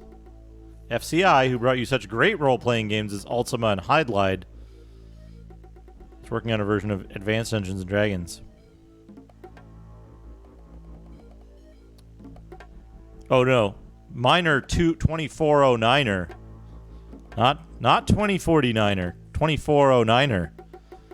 As it clearly says here. We'll see in a second. Snake's Revenge in Mission Impossible. In Snake's Revenge, the sequel to Metal Gear, the canon sequel, the only sequel to Metal Gear, Solid Snake returns to destroy the Metal Gear once and for all, this time with the help of a few of his tough commando buddies. Speaking of secret agent type missions, Ultros also has an espionage of Mission Impossible, Gossip Gremlins, blah blah blah. It just says Advanced Dungeons and Dragons. It says they're working with SSI, so presumably this is Pool of Radiance. Rocket Ranger, Kemco Seika has had some hits in the NES with adaptations of hot PC games like Shadowgate, and Rescue the Embassy Mission. They're making a game called Rocket Ranger. NES Play Action Football. But yeah, this one, this here. Let me get that in. Yeah, there you can see it. Miner 2409er. Miner 2409er.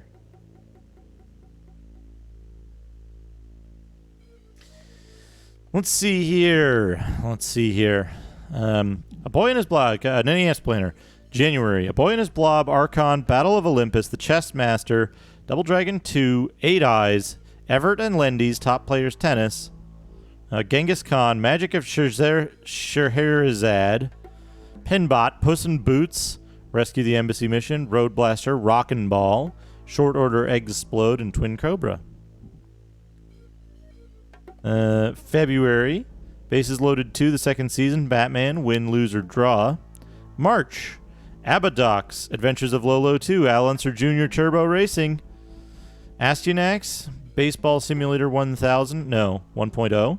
Codename Viper, Conflict, Dash Galaxy and the Alien Asylum, Destination Earthstar, Dino Wars, Double Dare, Fisher-Price, I Can Remember, Fisher-Price School Bus Driver, Ghostbusters 2, Kid Cool, Magic Johnson's Fast Break, Phantom Fighter, Remote Control, Snake's Revenge, Snoopy, Super C, Super Mario Bros. 3, Super Spike Vabal, Target Renegade, Terra Cresta, Vegas Dream, Wheel of Fortune Family Edition, World Championship Wrestling, Wrath of the Black Manta, Xerxes, Future, Advanced Dungeons and Dragons, Beetlejuice, Burai Fighter, Heavy Shreddin', Jack Nicklaus Golf, Kings of the Beach, Mad Max, Mission Impossible, Narc, NES Play Action Football, Nightmare on Elm Street, Rocket Ranger, Silent Service, Snake Rattle and Roll, Top Gun, The Second Mission, Total Recall, and Wall Street Kid. So is Mad Max fake? It sounds fake to me. And yeah, Heavy Shreddin' over there. There's a real Mad Max trilogy game on NES? Weird. Back issues.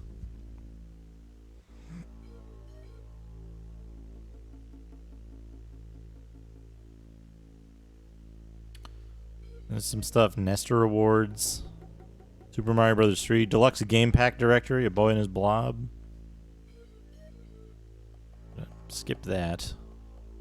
Grand prize exclusive showing of the new Teenage Mutant Ninja Turtles movie. 15 second prizes. You get a movie and a game. One of Batman, Friday the 13th, Ghostbusters, Godzilla, Karate Kid, Nightmare on Elm Street, Platoon, Predator, Rambo, RoboCop, Superman, The Three Stooges, Top Gun, Who Framed Roger Rabbit, and Willow. You get the game pack and the movie of one of those. It'll be by random drawing. 50 third place winners, the fabulous Nintendo Power jersey. And in the back, we just have the, like, superpower thing. Yeah, all good kids movies. All good kids movies. I'll be right back. I gotta wash my hands off.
Okay, I'm back. There you go, Teximosis. There's your magazine redemption. This is set correctly. I can close this. We can get back to the game in just 1 second. I gotta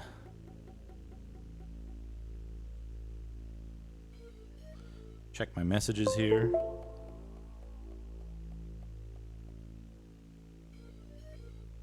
Send a message or two real quick. Make sure I'm not missing anything. Got my order into Castlemania Games, or whatever they're called, to get the the X station. Oh, they drizzed all over us, so that's what we got now. Did I fuck something up? Hold on. Here. Okay, yeah. South. Go through this door.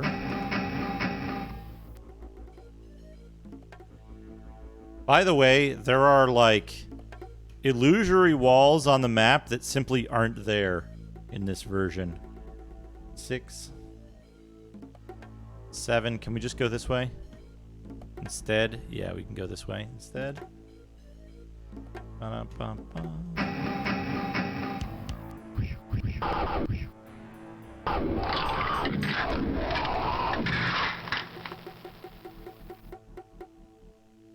Okay, those are still active.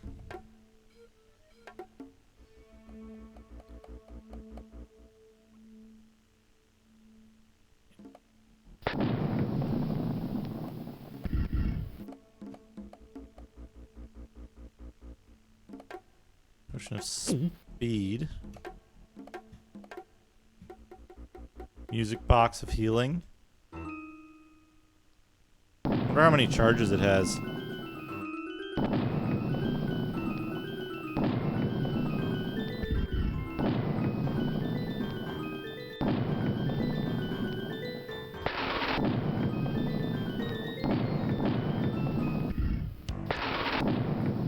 Oh, lightning.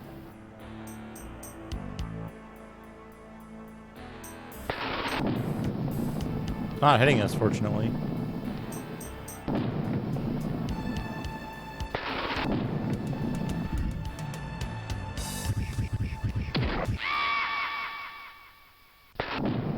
What? There's another one? Where? There she is. Got him. Do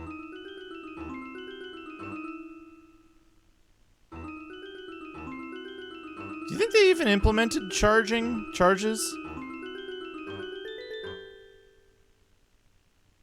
I bet they didn't figure out how to make charges work for items. Hey, Attack the Moon, how are you? Okay, there's southeast. Hey, Lady Angel, how are you? Southeast corner of this chamber. This game sure is something. Yeah, I was gonna say I need to use wands. It's going all right. Beep. That's the save game noise.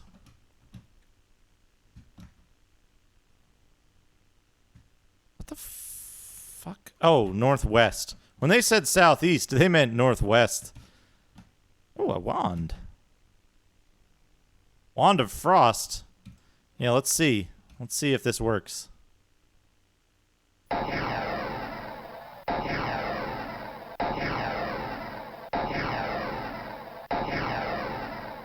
How many charges do you think this has? Or do you think it's just infinite and we could have had, like, everybody casting spells from wands that don't damage anybody? Okay, it runs out. It runs out. I can hear strange music. It's really eerie here. I feel as if I'm in a strange world. 08451, thank you for the Twitch Prime. 2 months of Twitch Prime. Oh no, that sucks. That randomizer thing looked really cool. It's like, so it's co-op? Like you're playing online co-op within a randomizer. That's so cool. That's so cool. It was Ocarina of Time. And like it looked like it's like I think you can only do it through emulator, right? Because it's using an online component and it's like cooperative with 8 players. That's so cool. That's such a cool concept to me that like you can play like cooperative randomizer. I've never seen that before. Most of the randomizer stuff I've seen is like multiple people racing the same seed. But that's really cool. Oh shit. Family consumer.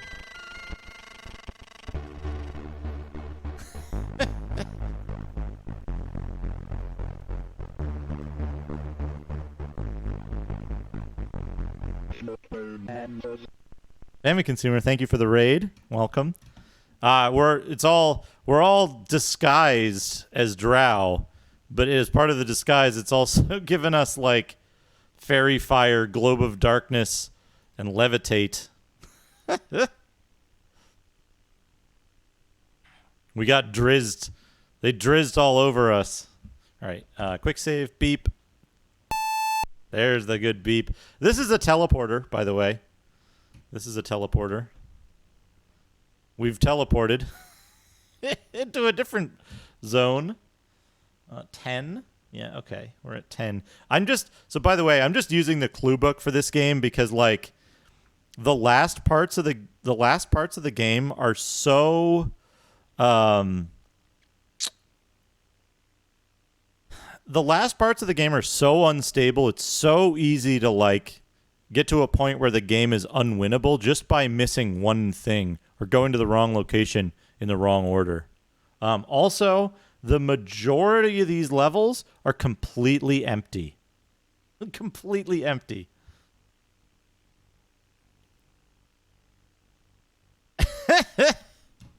I wasn't mad. Here's the thing, right?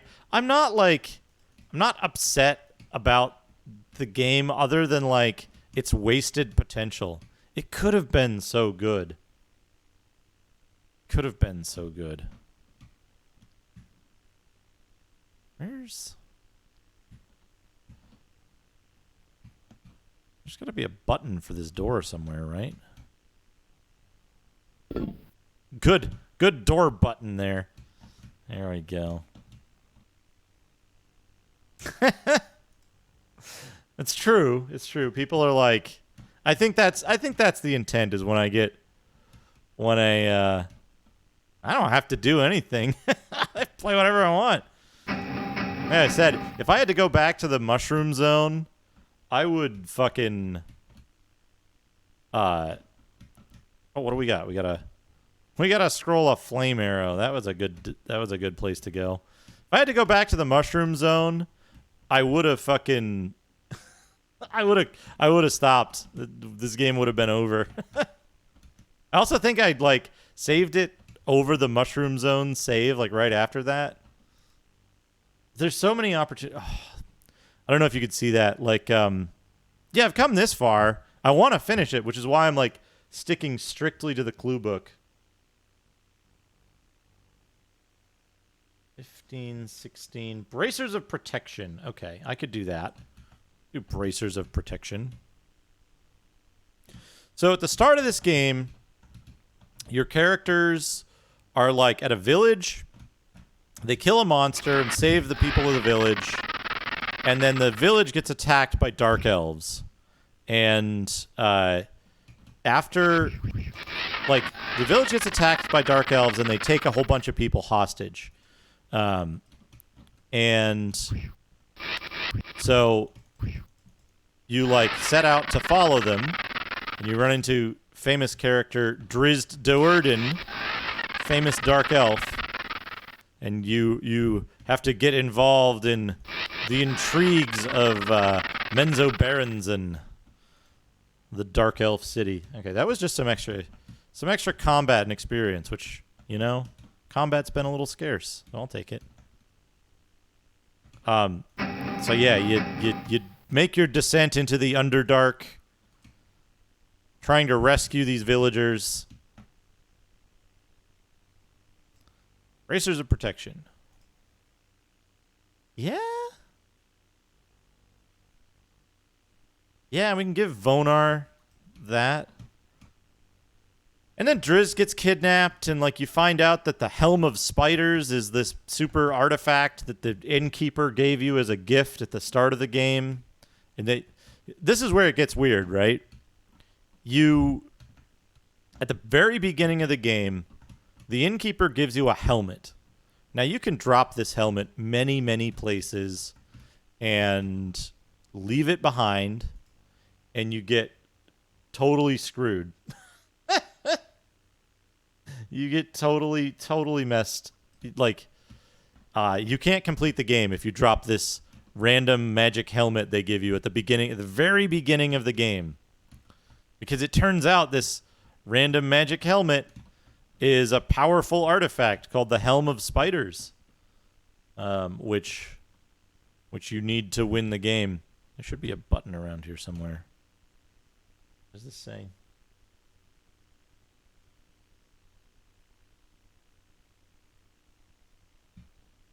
Button on the west wall opens the door to the west. There's no button. Yeah, you get soft locked early and easily in this game. It also beeps whenever you quick save. Yo, yeah, there's so many things you can drop accidentally. One of these walls seems, well, unusual. Perhaps a closer examination is in order. This is necessary progress. If you don't have the dwarf with you, I guess if one of your characters is a dwarf, they might say it. You also start with only 2 characters. Oh, right, the instructions. The instructions tell you this. In the manual, there is a hints section, helpful hints. And they say, if there's no more room in your character's inventory, find a safe and easily accessible location to stash items that can't be carried. Let me see here. Map?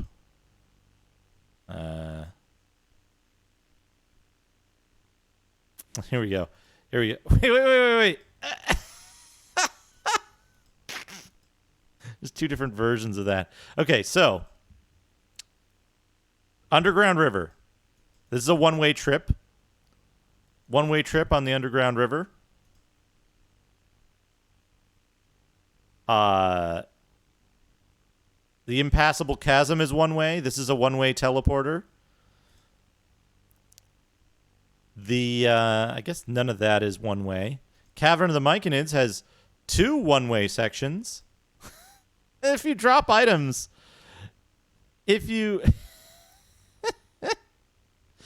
oh man, yeah. If you drop items at many points in the game, they become completely inaccessible later. Look, there upon the table, the Helm of Spiders. The Helm of Spiders has vanished. I do not sense the stirring of any great magic. I believe a simple trick has stolen it from our sight. Keep searching. The Helm of Spiders cannot have been taken far. What?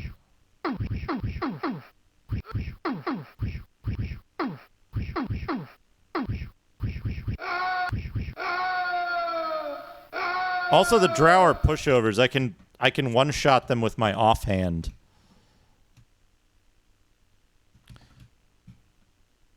This 20, 19.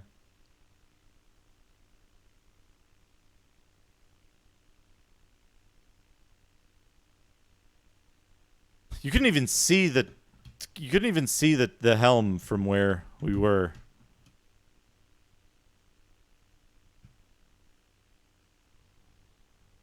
Oh, here we go. East. Yeah, here we go.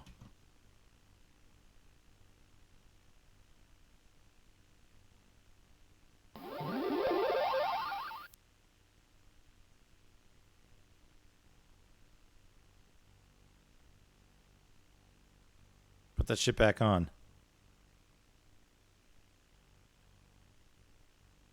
Okay, good. Gold key with black gem. Got that. Okay, good. Oh, the voice acting in this is unbelievable. Early on in the game, there's a part where there's a, like, you're talking to an NPC, and during a conversation, you hear like this rustling noise, and it's them turning the page on the fucking script. They recorded the page turns in the script. Oh boy. Yeah, that one's really early. I could probably load that up once we finish this and show it off.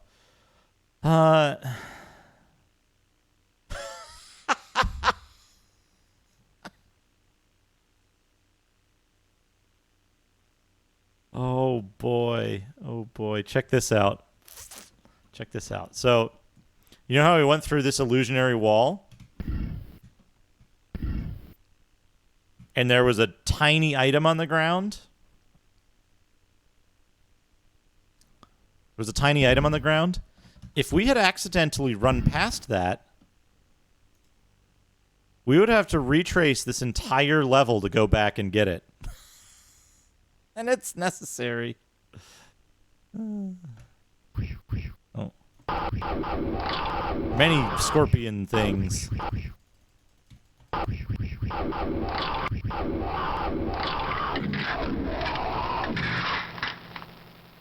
The enemy death sounds in this are horrifying, if I'm honest. Oh, what's this? Halberd. Is it magic? A non-magical halberd. Beep. Hey, Sheriff Ram, how are you? Where do I need to go? Oh, I went down the wrong thing. West. No, north.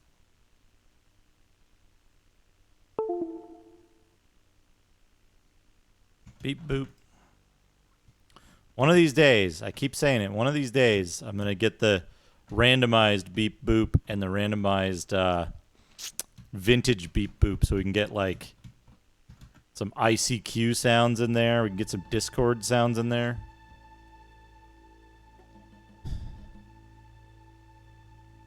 Chatty. Chatty allows you to do that.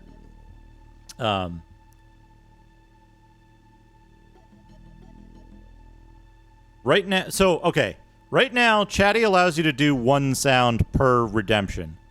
There's another different thing that I need to set up for the randomized ones. Chatty lets you do 1-to-1. Basically, like, you configure like info message and then like point redeem and whatever it is. But it comes through as a specific message type, so you should be able to find it. It looks like it's like an info message or something, but it is just reading it from the IRC chat. Okay.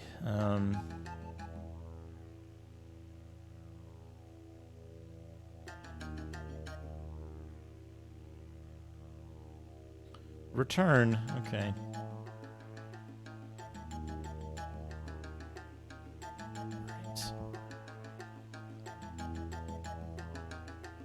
Can we go...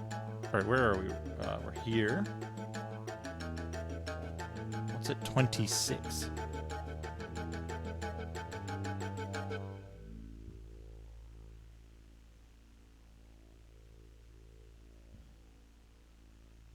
I'm not getting that. I'm not getting that.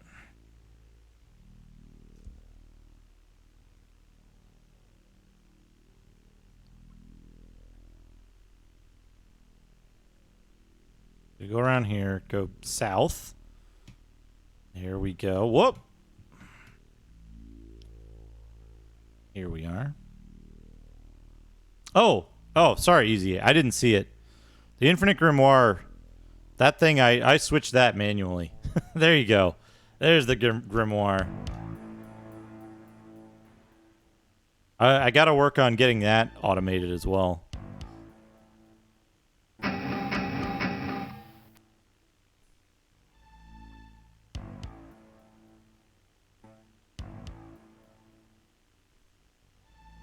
You know what I just realized?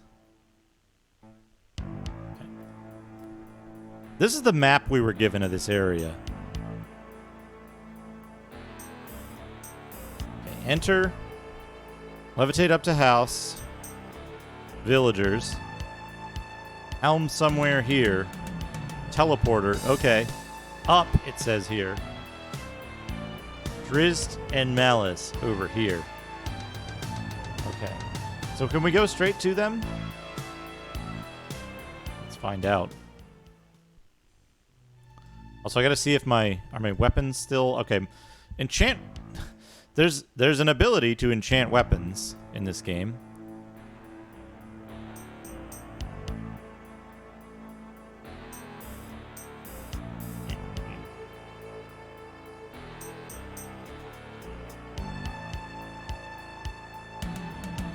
There's an ability to enchant weapons, and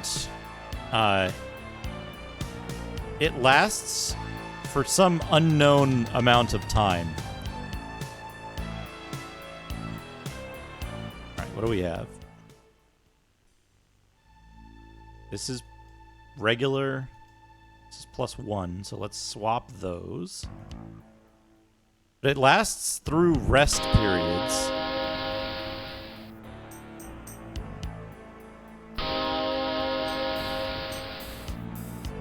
So you can just like... Oops, no. This.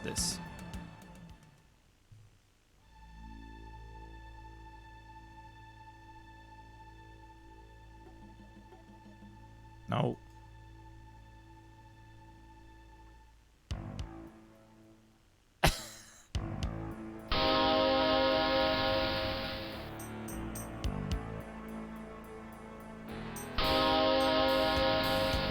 That should be enough to get this to 3. That's +2. That's 1. You want the dagger. That.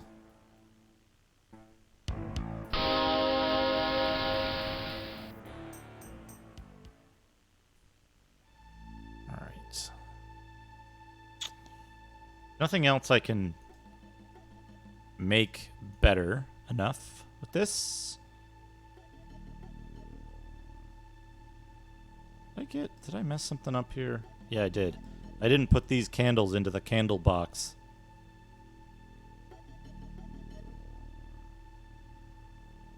Brain throw. All right. You have what? That and that. Yep, good.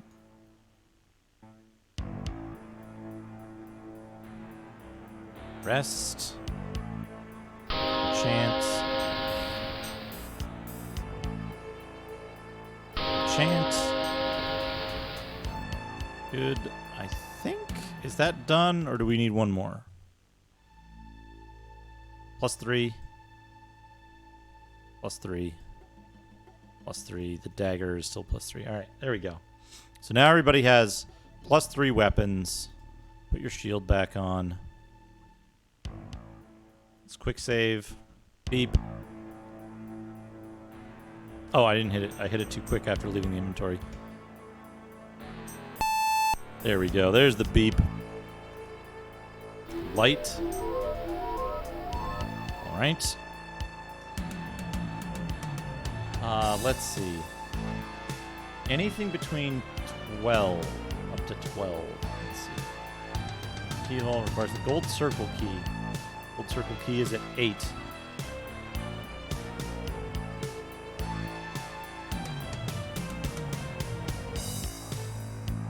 Seven is a door. Okay, so we can just get there.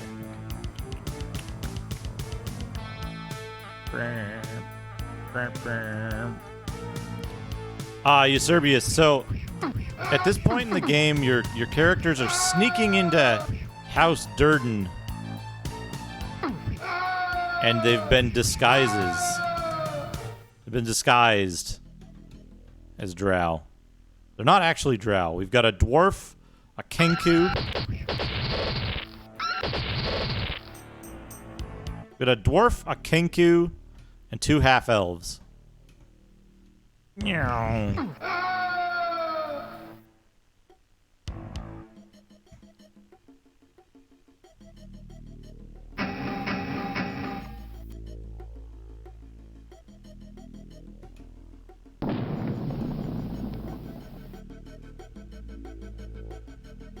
Okay. Get rid of the silver axe key out of the key ring.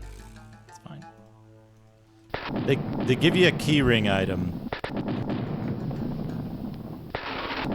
And then they make the key ring item, like, kind of useless. So we got a disguise from a magic drow man.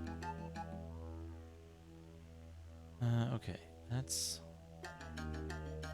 fine. What's at 10?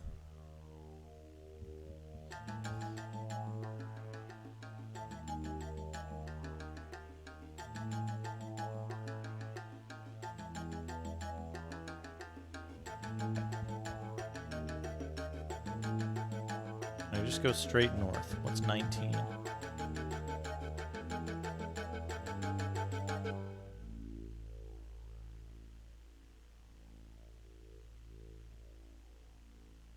Oh, I gotta do the thing. Is it this? And this. There we go. -4 AC.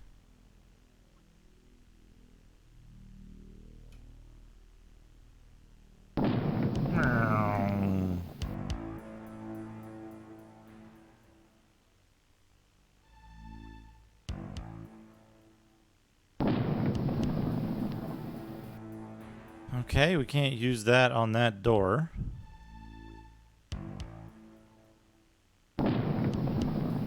Did it give him any other abilities? Charm Drow. What a good ability considering they're magic resistant.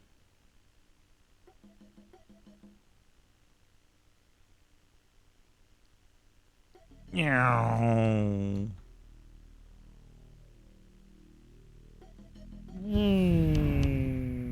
Oh, Charm Drow.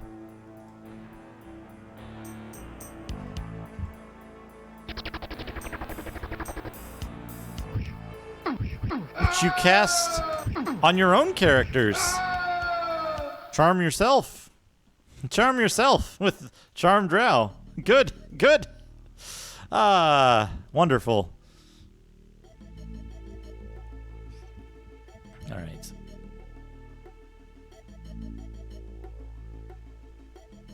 Do do do. Do do do.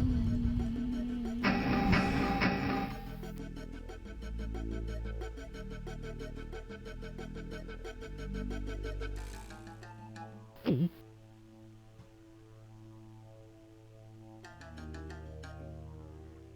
don't give a shit about Kyotome's ointment.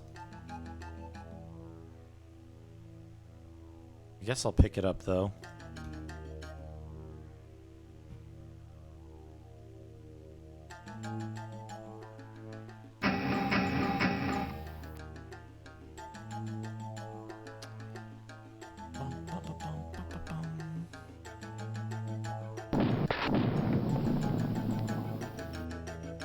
Extra roll of harm and cause critical wounds. One of these walls seems unusual.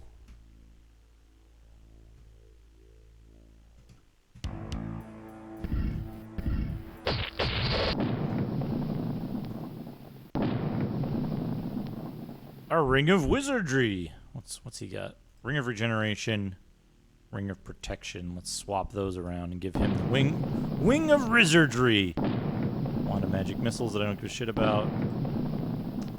Gold key with white blue gem.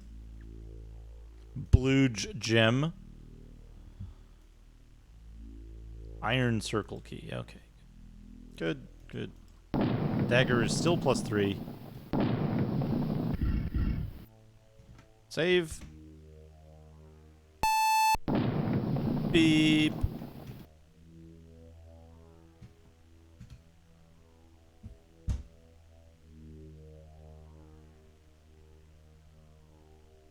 So what? What did I miss? What did I miss?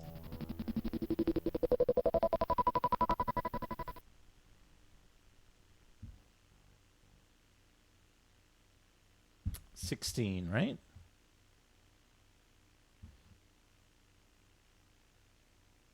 No. Oh, okay. I gotcha.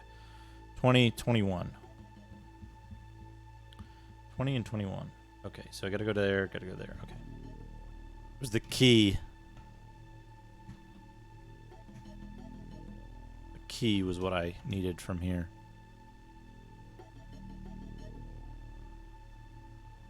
South.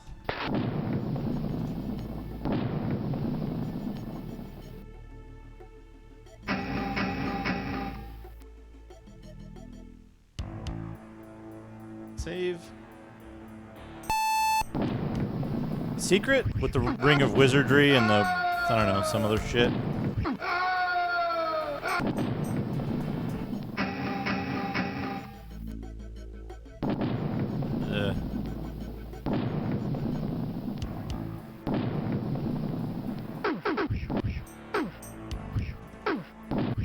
Vierna Dorden.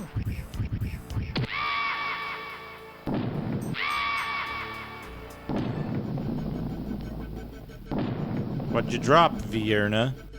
Enchant weapon.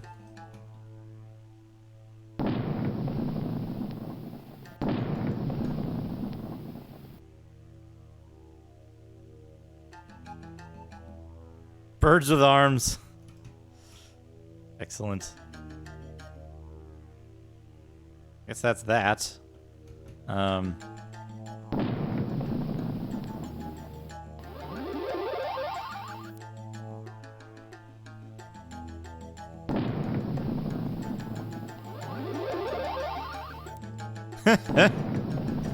Good, good. Alright, here we go. Save?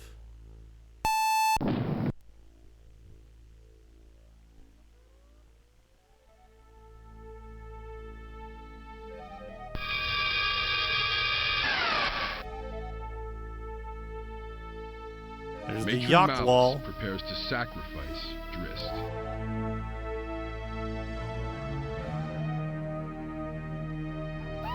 Dares interrupt this ceremony? The eyes of Loth are upon you, and you must pay with your lives. This second boy of House Doerden must end his life for Loth to see. But what remains in her sight for a day shall dim in yours. I think I'm being but followed. moments hence. What could they want from me? Kill the intruders! Femboy221, thank you for the follow. Remains in her sight for a day, shall dim in yours, but moments hence. Kill the intruders.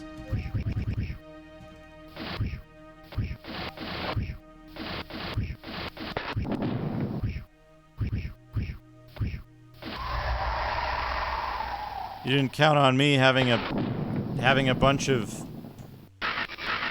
fucking enchanted weapons, did you? Who was shooting lightning at me anyway?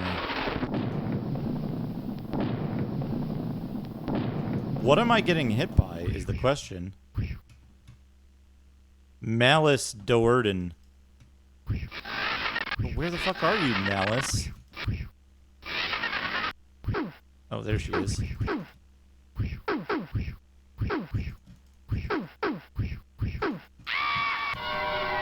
Listen, someone has magically entered the chamber. House Doerden is under attack.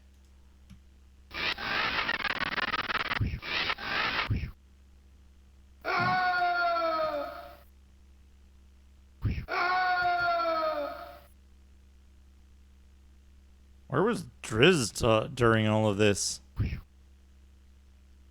Drow fighter. I should probably heal everybody. Where's that music box? Music box.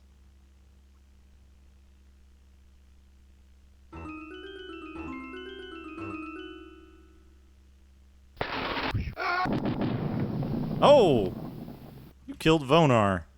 Not that it really matters. Also, their spells go through all the, like...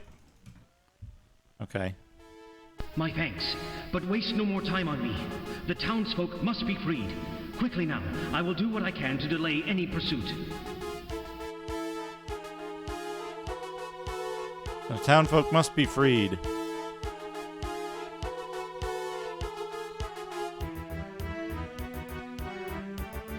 The villagers are freed. All two of them. Relying on Drist's knowledge of the Underdark, the way to the surface is quickly found. That's the way to the surface, by the way.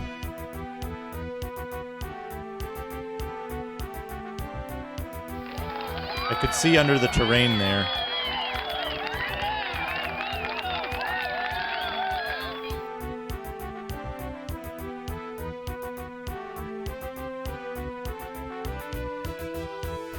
The hour has come for me to leave.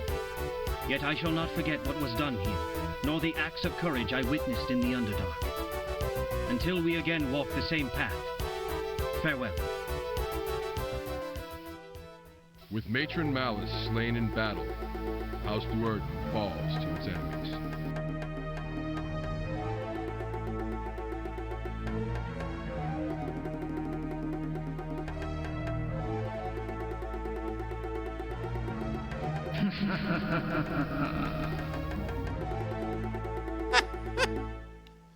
Fucking.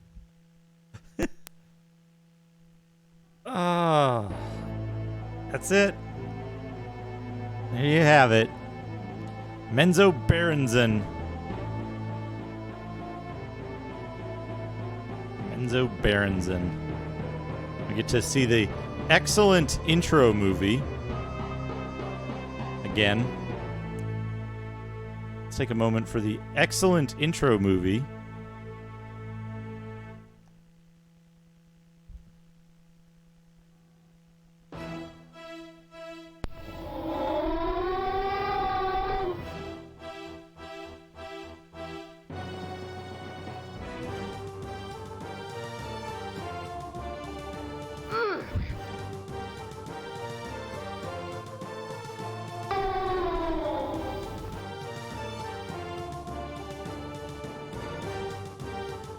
Oh no.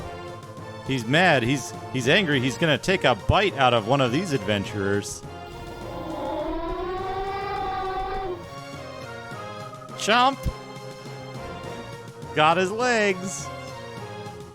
His bare legs. Gulp.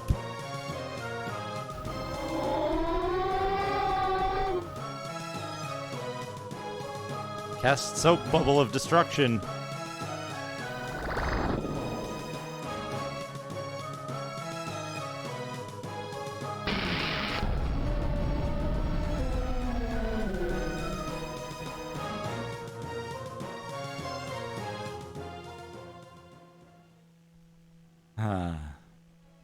The beast is dead.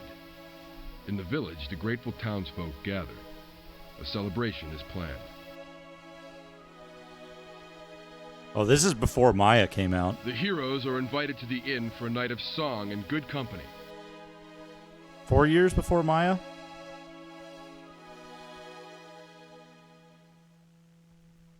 Later that evening,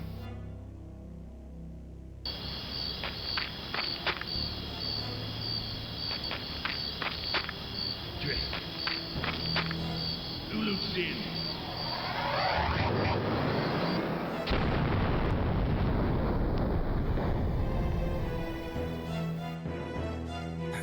Oh no, he missed the end. We finished. This is the Drow raid. It's the Drow raid on the village. A wonderful intro. If I had to guess, they made the 3D scenes in this in like true space or something.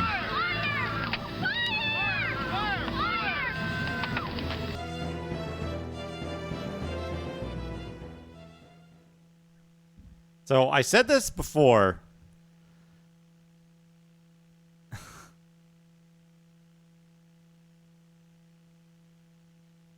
I said this before, but this game, yeah, maybe 3D Studio. It could have been. Pavre.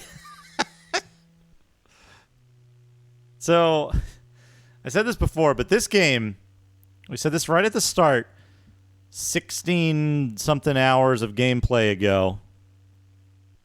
Oh, there you go. Thank you, Empress Moth.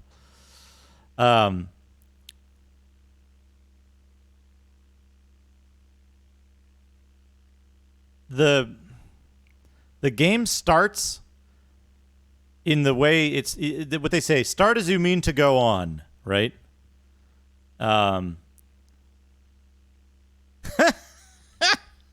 Yeah, the huge Z's. So we get that incredible intro sequence, right? And I mean incredible in the most literal sense, right? Then we do character creation. For folks who weren't here at the beginning, character creation is unbelievable.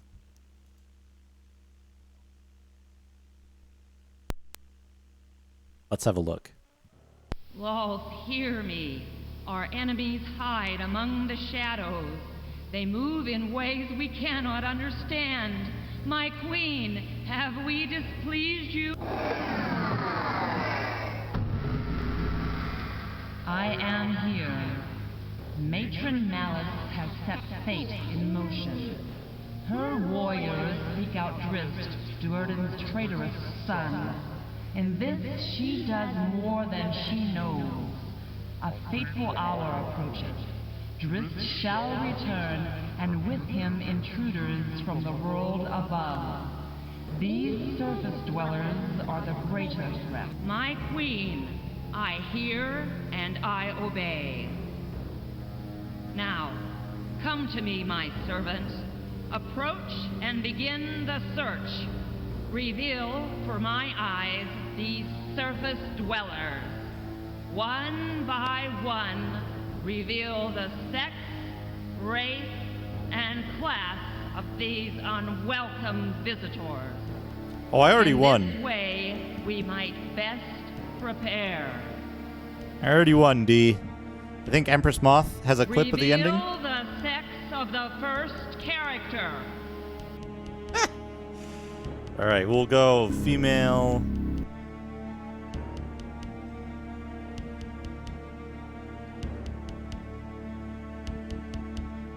No worries. There's a clip. Make known the race of the first character.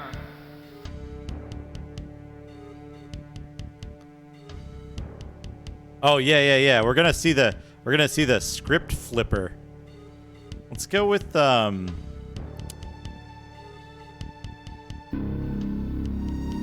you know, we can just go with humans.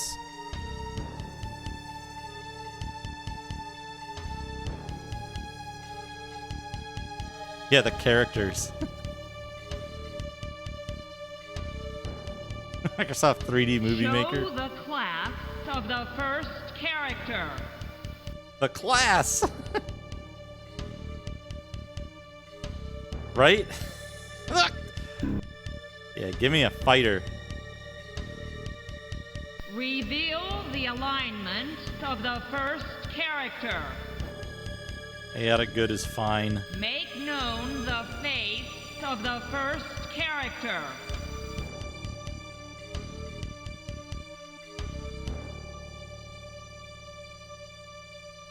Big rock falls out of the ceiling. There you go. These are the choices. These are the face choices you have to select from for all characters. All female characters.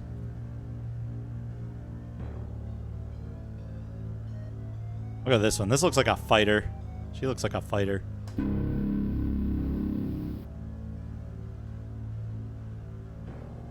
Oh, wait. There was a more at the top? Hold on a second.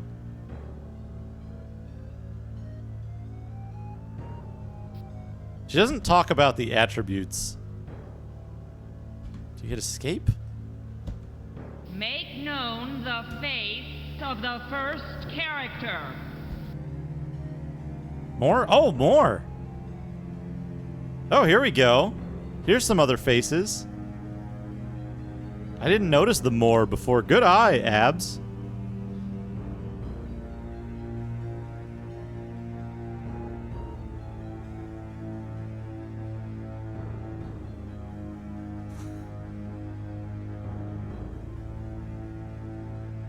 It looks like a brain.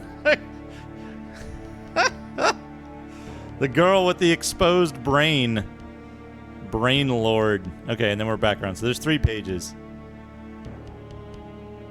There's one with a mask. We're gonna go with the Brain Lord. We're gonna call her Brain Lord. Boom! The rock explodes into polygonal shards. There we go. And I love the, like, spider that does the swoop by. And then we're gonna do this. We're gonna, Constitution first.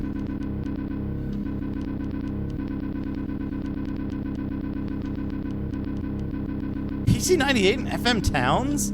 Oh god, that's gotta be awful. Check this out. There's no way to do this except with the mouse. So you gotta click 100 times. Wong.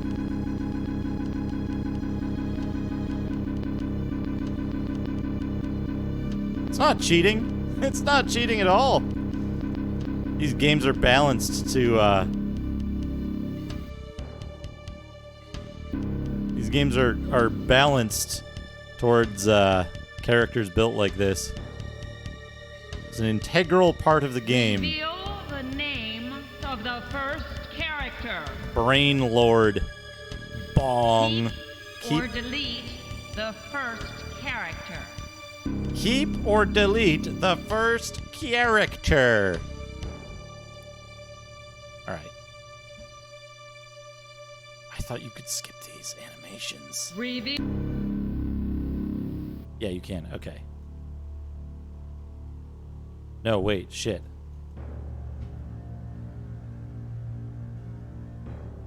You go forward. Reveal the sex. Space? No. I guess you can't skip it when you're going forward. Make known the race of the second character. The second character. We're gonna go human.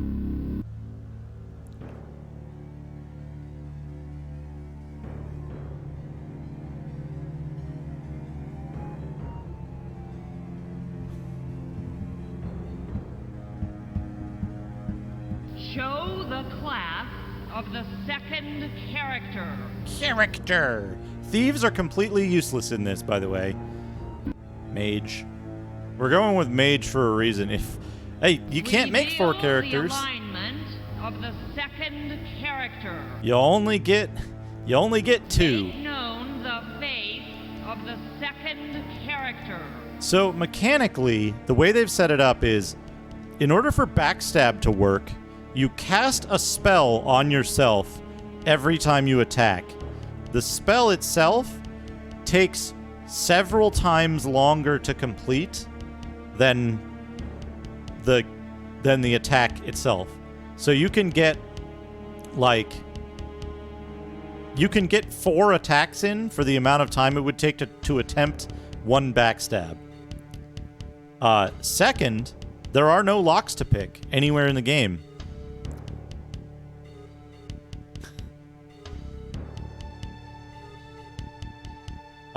There's a bunch of skills like hear noise and detect something or other, but none of them actually work. They're not implemented. Maybe we've got Gaston up here. What else have we got? Oh!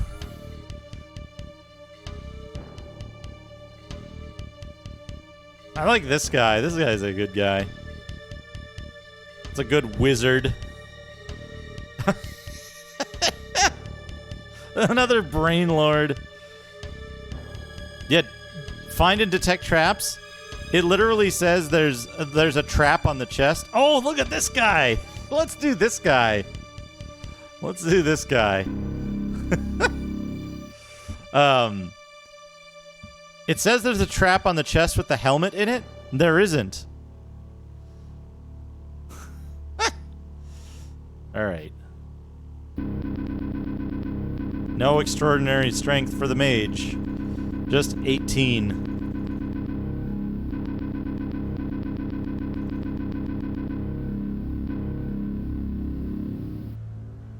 Reveal the name of the second character.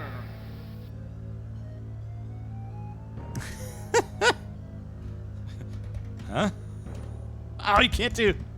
This shift doesn't work. You can't do a question mark. Keep or delete. Huh. Look at this. Watch this. And so the mold is set. Let the adventure begin. Launch a meteor into the mummy on the table. The joyous spell has faded and the celebration waned to nothing. What town rewards its heroes with an empty tavern? Perhaps the innkeeper will know where the townsfolk have gone. So can we do this? Memorize. Huh. Oh, he only gets fireball. But he's memorized these. I was hoping he would start with, like, haste. Her brain is, like, less brainy now. The first thing you want to do is unequip all the weapons. Because unarmed is the best. She starts with a sack, which is good. Let's put all of the stuff in the sack. Oh, we can't put the quarterstaff in there. We can do this.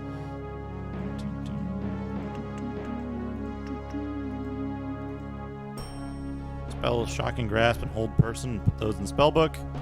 Talk to the innkeeper.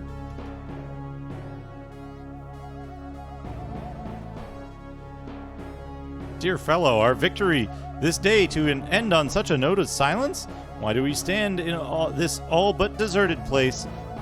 Where have the townsfolk gone? We had barely begun to celebrate. Ah, my friend, you met the danger well today. The townsfolk owe you much, as do I. It is some strange stillness has drawn them from us this evening. I cannot account for it, but I feel it as keenly as they do. Yes, the beast is dead, but I fear another evil is about the land. Perhaps it's best if you too find a locked door and safe bed for the night. Listen! Fire, they are shouting! And a fire it must be! Quickly, there are buckets outside the door filled with water for the kitchen. Take them and end that unwelcome light. Your day's work is not yet done. But remember, return before this night is over, for I have not yet given you my reward. Sure thing, buddy. Alright, so here's how the game starts. Here's how the game starts. You start out in the town. It's dark. You can see that it's rendering extremely far away. But you can't... There's a well to the east.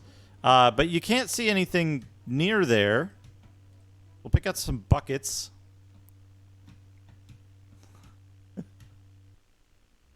Pick up some buckets. There's a well to the east. So we're going to go east.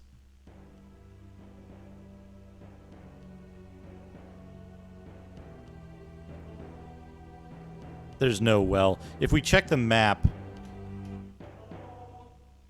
we can see, where do I need to go? Oh. Drow.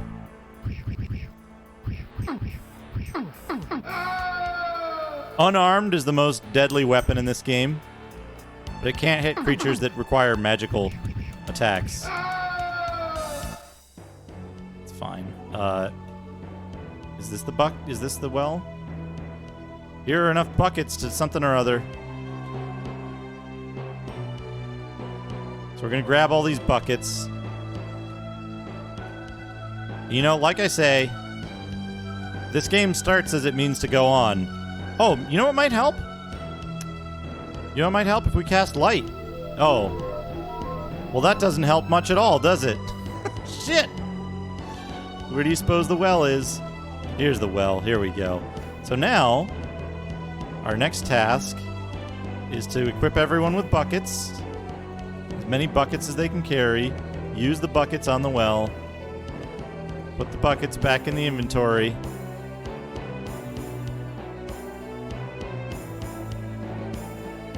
The warehouse is on fire.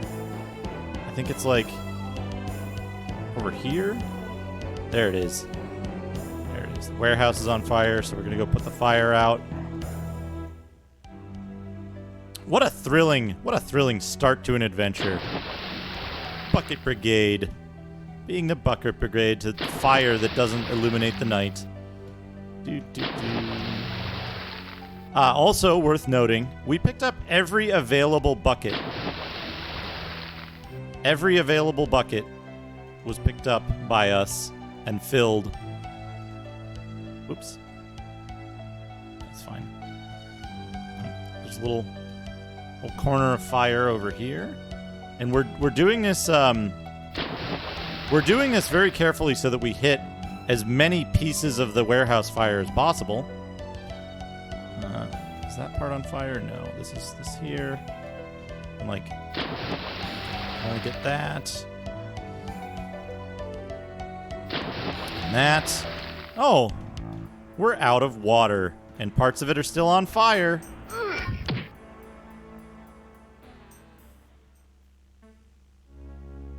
So we unequip the buckets.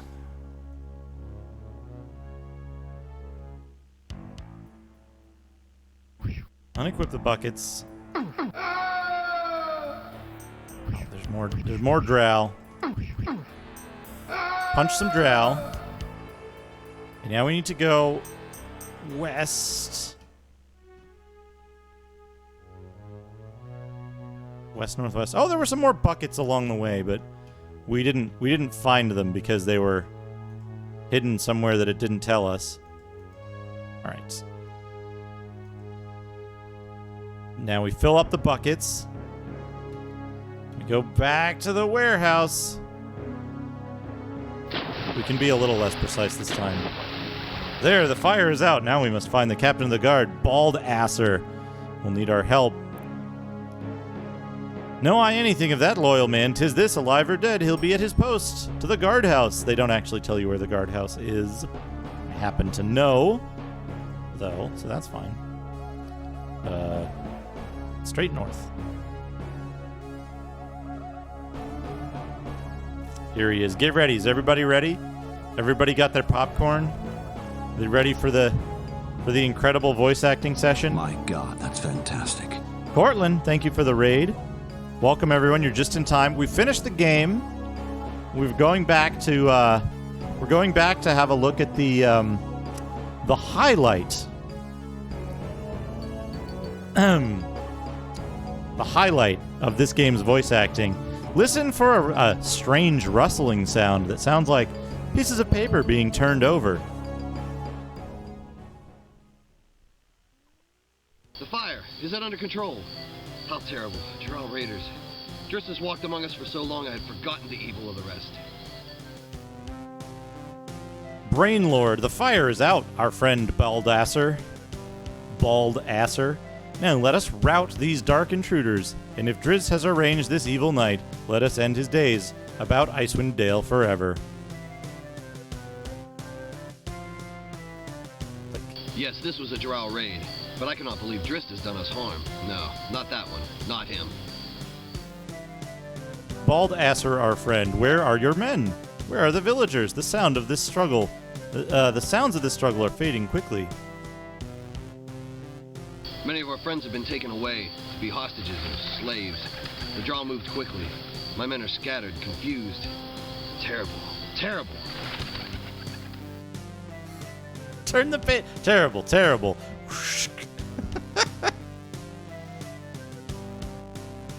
You're not allowed to choose evil alignment. You are not allowed to choose evil. You can choose as low as chaotic neutral. Our town has little wealth. Why would the Drow make such an assault? Who is to say why the Drow have come? The council? They've been taken, along with many of the women and children. Perhaps Vermilion can help us. Yes, that keen old man may know. His home lies far enough from town. Drow may have left him safe. We must get after them. Baldasser, though you must be exhausted, will you join us? Aye, there's no use defending the guardhouse now. I will join you. But be not hasty, my friend. There are many good weapons within. We should arm ourselves, then pursue the Drow.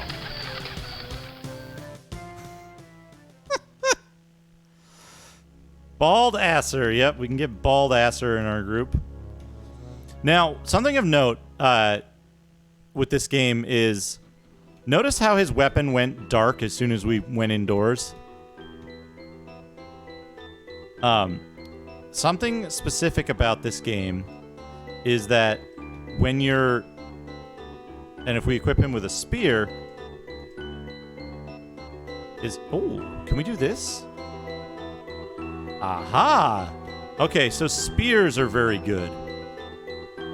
Later on. Like, a spear is good later on. So when you're indoors, characters in the back row can't attack unless they have long weapons. But outdoors, any character can attack. They made this distinction, right?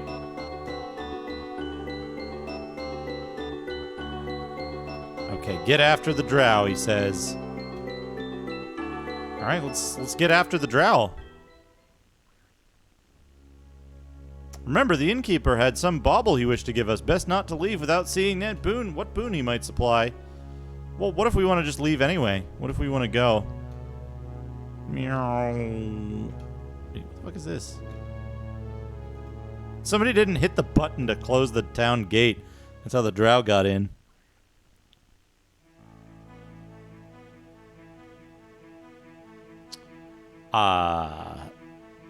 One of the raiders has made a clumsy run through here. He must be wounded and easy to follow. Yes, after him to the south. He stops you! That's good. Wait! I thought you might run off before I could wish you well. I've secured for you a helmet, one endowed with a magic which may aid in your protection. After all you have done for us, I hope only that it keeps you safe. We'll not forget this act of generosity. Goodbye, old friend, until we meet again. No, we must not give that up. It is too useful to merely leave behind us on the trail. Okay, so you can't drop the helmet. You cannot drop the helmet. Will not allow you to drop the helmet. No matter what. It might be possible for it to be destroyed by a rust monster.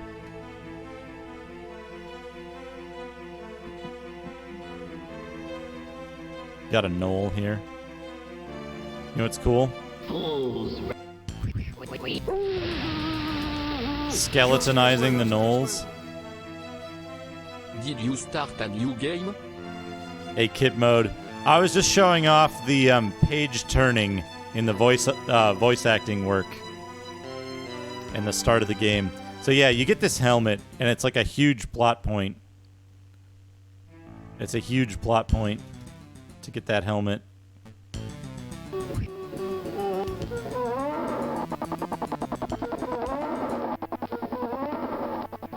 The bugbear death noise is so fucking weird. Whoop. Yeah. You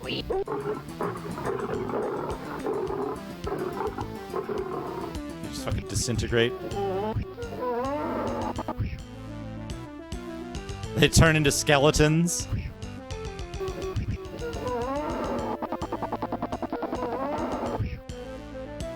Oh yeah, I'm sure there's ways to lose the helmet.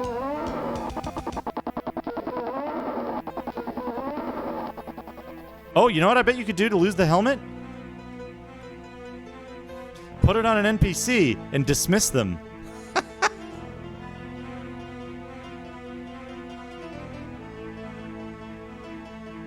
Some of the sprites in this game are actually quite nice looking.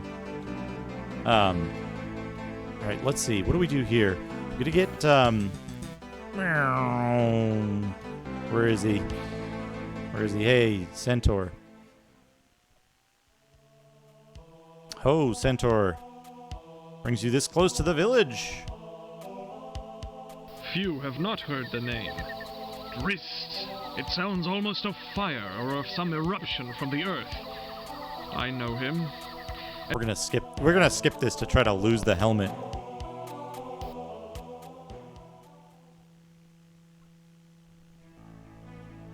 Right. Put the helmet on. Yeah, you're unarmed. That's good. Here's what we gotta do, though. We gotta make sure that our inventory is as full as possible so that the main characters don't have enough space to hold the helmet.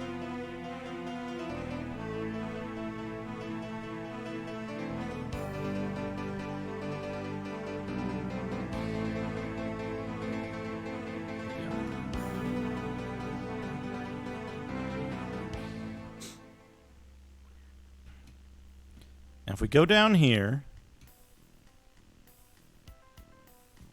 Here? Oh, we get to see Tiny Drizzt, too. Check it out. Where is it? Here? Yeah.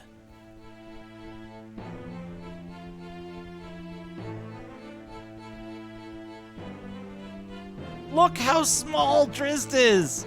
He's a teensy little fella! Look how small he is! He's tiny! He's like 3 feet Stand tall! where you are. I have no desire to match fighting skills with you. Hold your own distance. Are you Raider or Drizzt? Are you Drizzt? The name is mine. As a young warrior... Huh? Can you tell us which way the drow have gone? A sad tale. Why confess it now? Help of so fine a warrior would be appreciated. Your Who will it be? I'm afraid our ways must part. Our ways must part. Okay. It put it on the other guy. Shit. So, okay.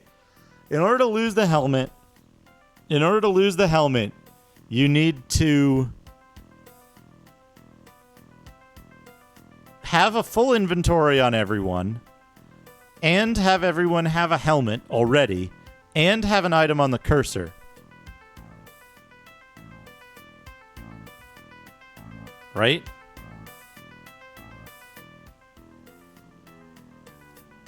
You need to have...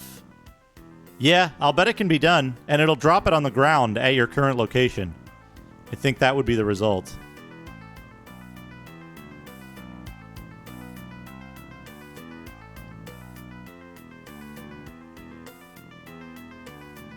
But yeah, you'd need to have everyone have a helmet, an item on the cursor, full inventory.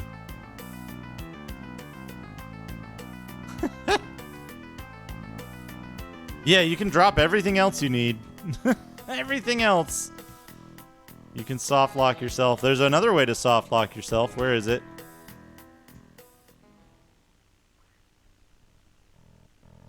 Oh, wait. No, you're not. I'm not certain.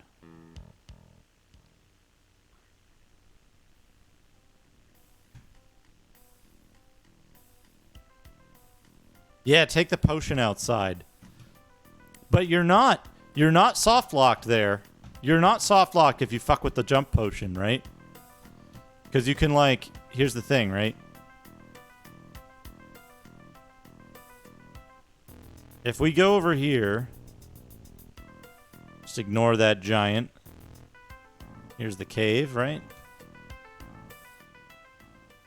So we go in the cave and we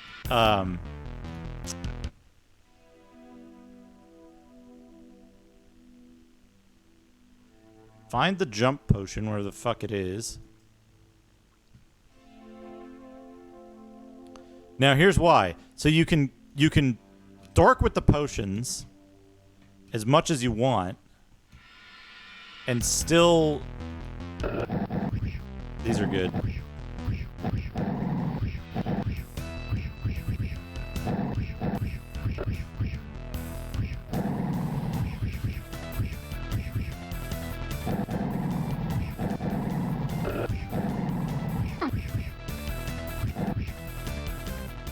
Way to move characters around.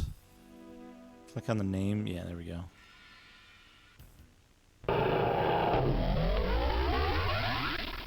So you can go get Vonar. You can go get Vonar and get him into your party. Right? Let's see. Because Vonar gives you the jump ability. All right, good night. Good night, Cuba. Vonar gives you the jump ability, right? Just everybody in the party is able to jump if you have Vonar in your party. However, I think it might still be possible to soft lock, even taking Vonar into account, because let's see.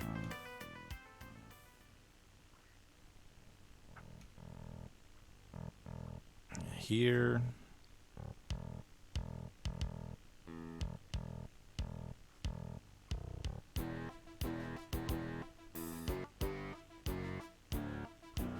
He's this way.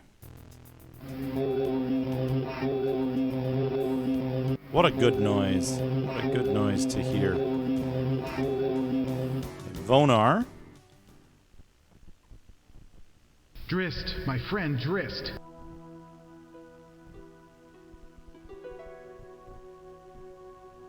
Can we help?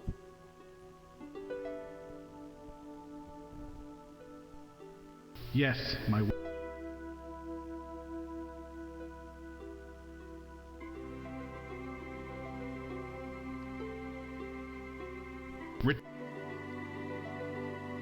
You come with us.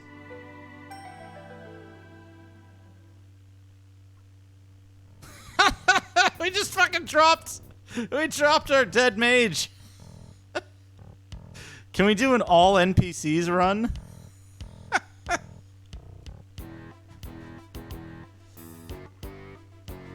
Completely disposable main characters. It just replaced his inventory with Vonar's. Oh, that's priceless. Okay, we go through here.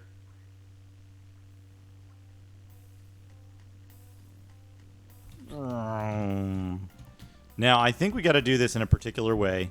I think it might still be possible to soft lock, even with Vonar's jump.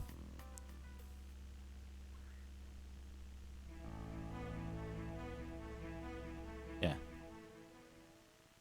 Okay, you're back here.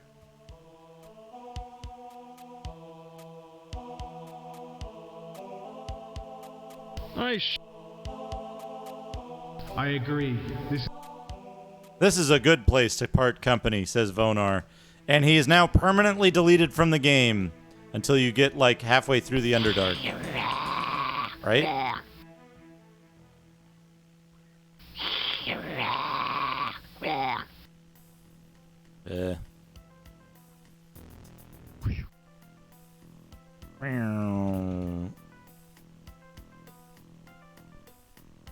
I don't think he returns to his original location is the thing.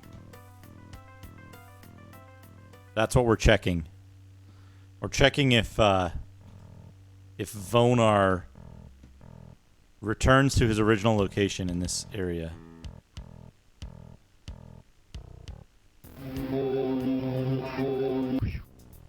Okay, he does come back. Also, here's a bunch of random shit that we dropped when we permanently deleted our main character. Vonar's got a cool-ass sprite.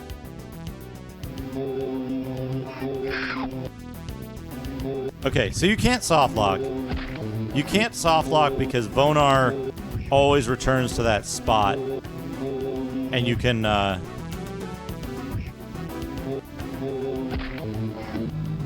Vonar always returns to this spot, and you can always come back and get him and get the jump ability.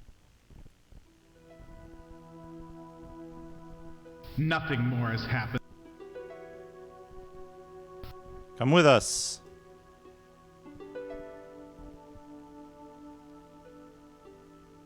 Oh, it won't let you replace both. It won't let you replace both your main party members.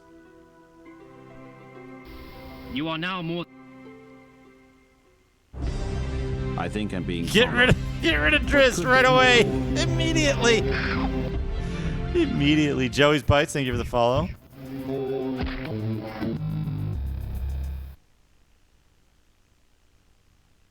All of Drist's items disappear when you dismiss him. Unfortunately. That's true. I didn't notice that. Wait a second. Wait a second. Wait a second. No. No. Hold on a second. That's not Vonar. He doesn't have jump. That's not Vonar. That was a bug of some kind. So yeah, you can get softlock as soon as the third map of the game.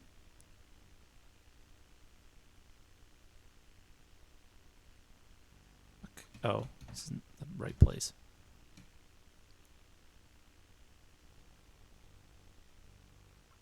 It's not Vonar. The jump ability was a fucking fluke. Some error. We just got random permanent jump ability. And this shit was just fucking...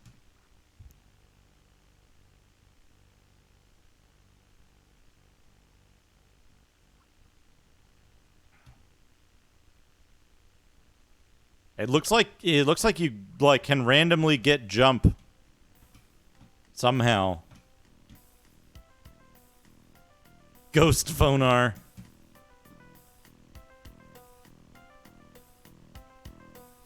Maybe he gains jump at some point later on in the game.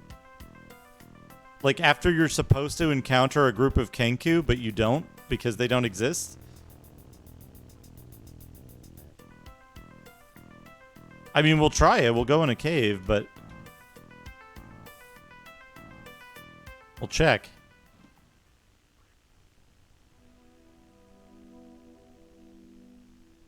Nope. Nope. Nope.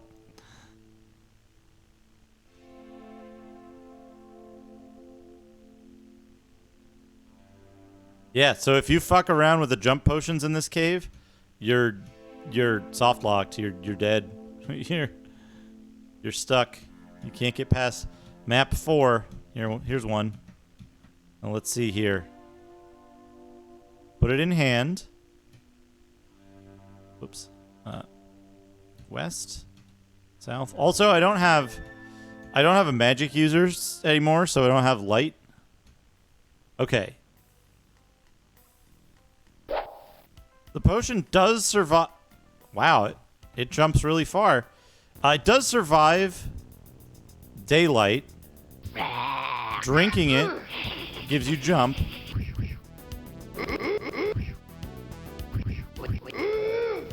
I wonder. You know what? Maybe.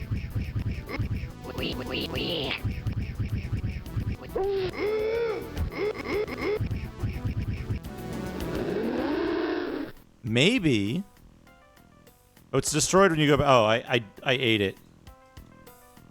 It's destroyed when you go back in. Okay. Well, here's what we're going to do. We're going to rest. We drank the potion. Can't rest. Okay, go back in. The jump potion appears to have worn off. Perhaps it was a drow potion. Its effects vulnerable to even the faintest surface light.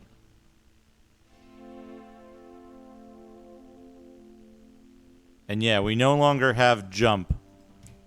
Oh no. Well, rip progress. There's a second jump potion in here.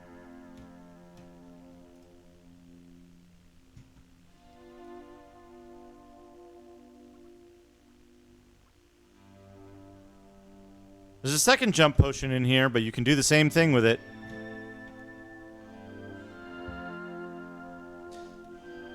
Yeah, soft locked as soon as this cave. This would be a good speed run, I think, is like, how quickly can you soft lock the game? And I think you'd just go straight for this cave, right? You'd go straight for the cave. You'd get the jump potion. You'd drink the jump potion, you'd go outside and come back in. You'd drink both jump potions. Right?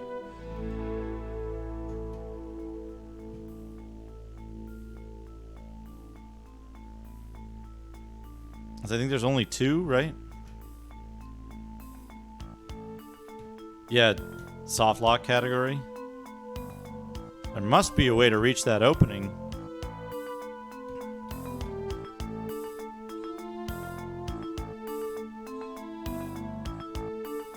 South, east. Oh no, that's it. No. There's a way around. Hold on.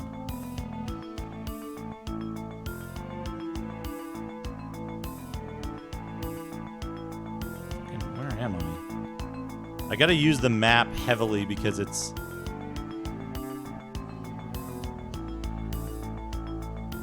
dark and my characters can't see in the dark. Also, infravision in this game. Character having infravision does exactly nothing for them. Yeah, okay, so there's a second jump potion somewhere around here.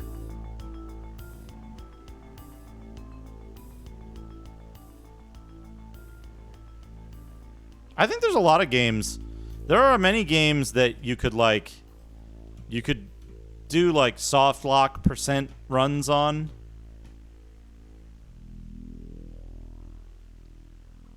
I think that would be an interesting thing to watch because it's like that way you're not doing a speed run of an RPG that's like 40 hours long, you know? Or in this case, 16 and a half hours long.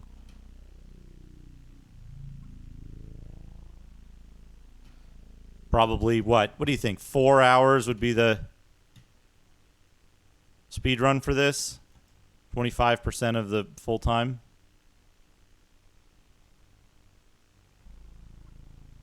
Is this the other jump potion? Oh, this is the first gem. Do you think one of these is the gem of Lolth? That you can just leave behind? I don't know. Maybe you can't leave them behind. Right? Yeah. I think that would be a really cool category because it's like there's specific tasks you need to accomplish in a specific order. And then, like, you're locked out of the rest of the game. You literally couldn't win if you wanted to.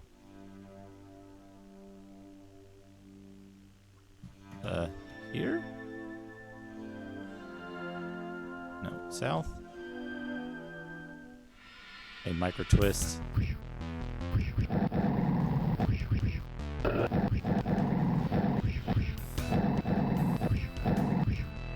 Killing the invisible Lucrata.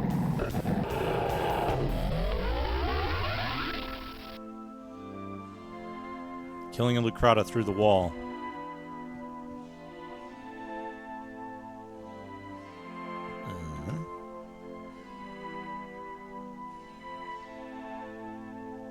I think here's my problem with this game. I think the engine kind of mangles some of the really good 2D graphics the game has. I think the 3D sequences are absolute garbage. And like, it's very clear that someone was super, super proud of those sequences. Fight.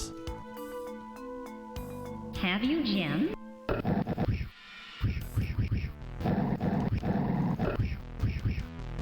Hold on.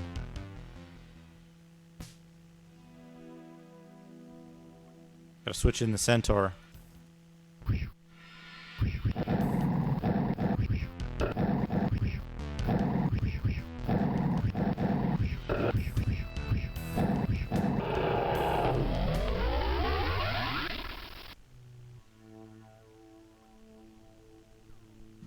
Here we go. Potion of healing? Oh. Gulp. Potion of healing. Gulp.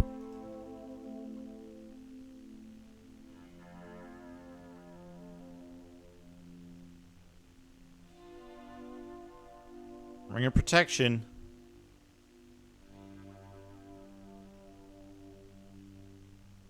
One other item here.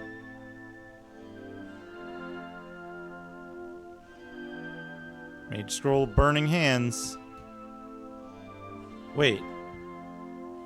Oh shit, it's up here, isn't it?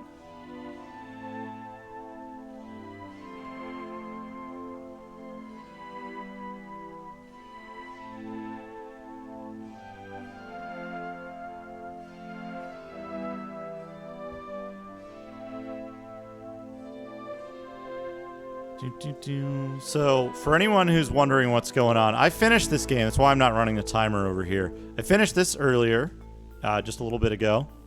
And we're exploring some of the potential ways that you can prevent yourself from finishing the game, even extremely early on. Okay, that's an area I cannot get through.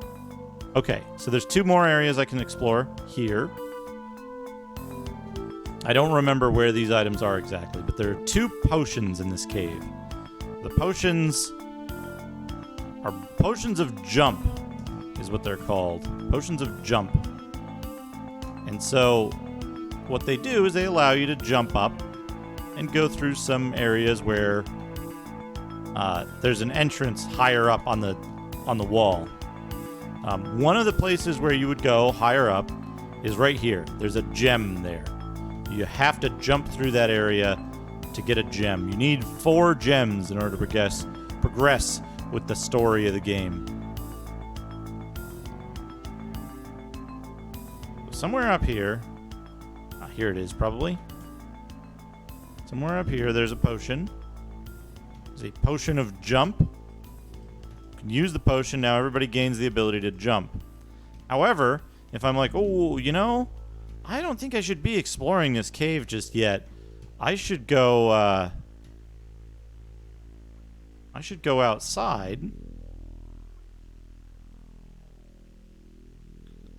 I should go outside and rest, because I already cleared the outside, let's say.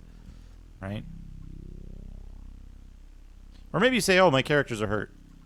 I need to rest. Okay? Still have the ability to jump.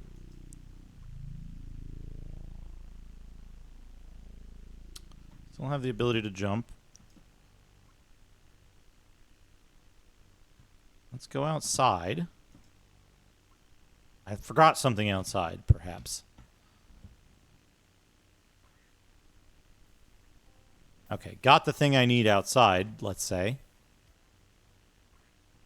We'll go back inside. Oh, Well, I can't jump anymore.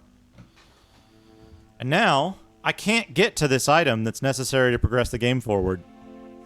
I cannot. It is literally impossible to finish the game from this point.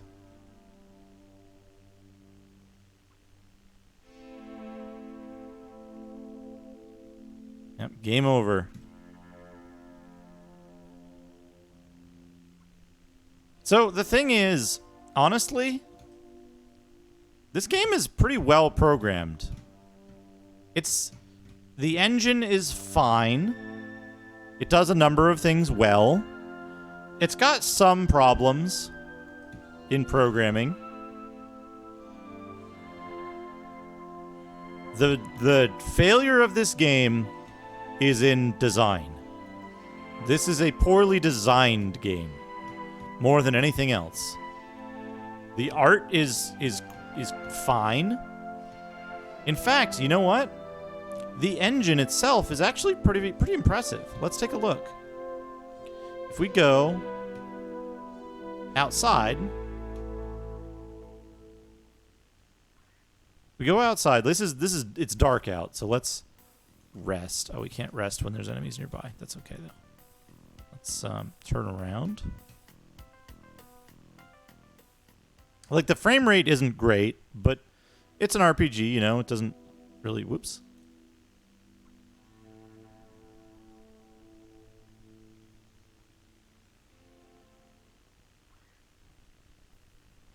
Fucking...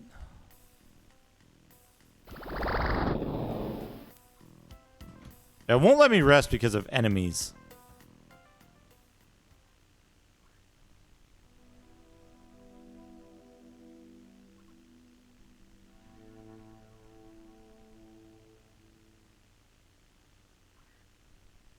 Okay, here we are. We're outside, right? We can see super, super far. The engine renders distance extremely well, actually. Right?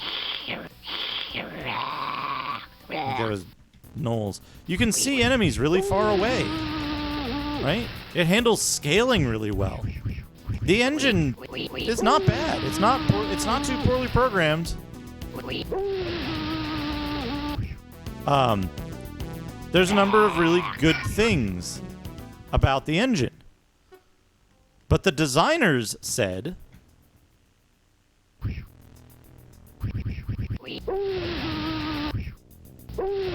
The designers said,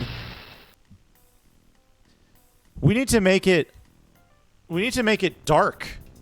Like, we need to make everything in this game really dark because it's the Underdark, and you can't see very far away. And so they made the light spell illuminate, like, within melee reach. It reaches to about where the tip of the spider cursor is on the screen. Right? It reaches about there. And that's it. Beyond that, you can't see shit because the designers made the game dark as hell. And they made the light spell suck.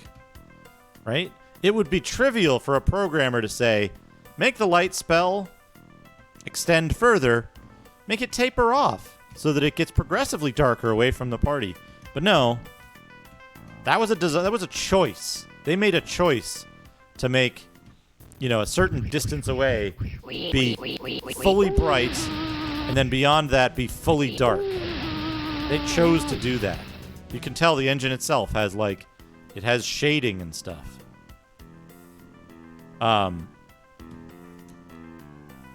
The choices with regard to the soft locks, those are design choices. It would have been trivial for them to make it so that potions of jump were permanent. So they permanently gained an ability to jump, right? Easy. They could have made it so that they didn't lock necessary quest items behind the spots you needed to jump to reach, right? They could have made it so that they could have made any number of changes. They could have made any number of changes to make the game completable end to end without, like, all of these soft lock potentials, because that's what they chose to do. That was their choice. And as a result of the designer's choices, the game is not great. It's not very good. It's not the worst game I've played. I mean, I've played far, far worse games that suffered from both technical and design flaws.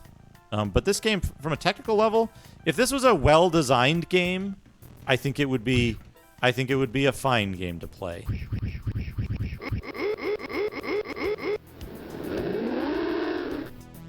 Even with all the weird noises it makes.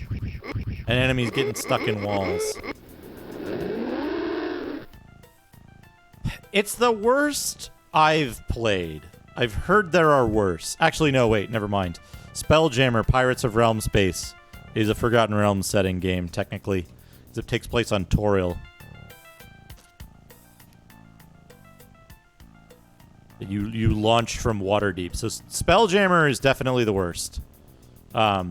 This is nowhere near Spelljammer quality levels. But it's up there. It's up there with bad games. And the problem is, Hillsfar is 100 million times better than this. Hillsfar did exactly what it set out to do. And it was executed extremely well. Plays nice. It's fun. Hillsfar is great, I think.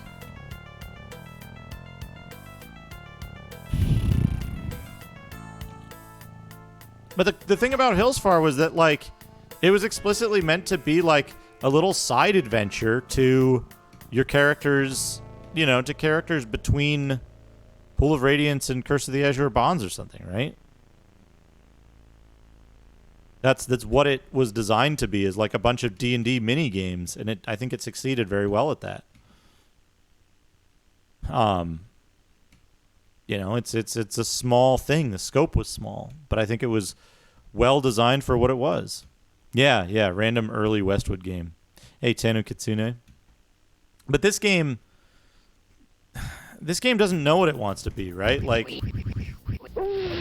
it's very heavily a story that's sold on Drizzt, and Drizzt is fucking barely in it if you kick him out of your party.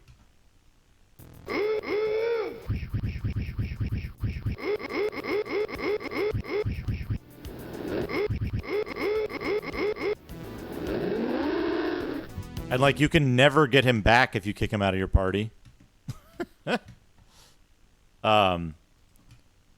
It wants to be like an Eye of the Beholder type game, but then it fails at... this is the start of the game. This is Icewind Dale area. Icewind Dale Plains.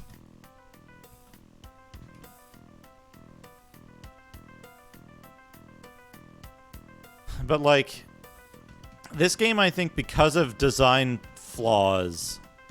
Yeah, I was just showing off some stuff early in the game. The character with the page turning effect, the page turning sounds in their voiceover. The ways that you can soft lock. This game is this particular save or run. We could call it whatever we want. This particular game is impossible to complete now because we've drank the 2 potions of jump and stepped outdoors. It's now impossible to win. Impossible to progress past one more scene.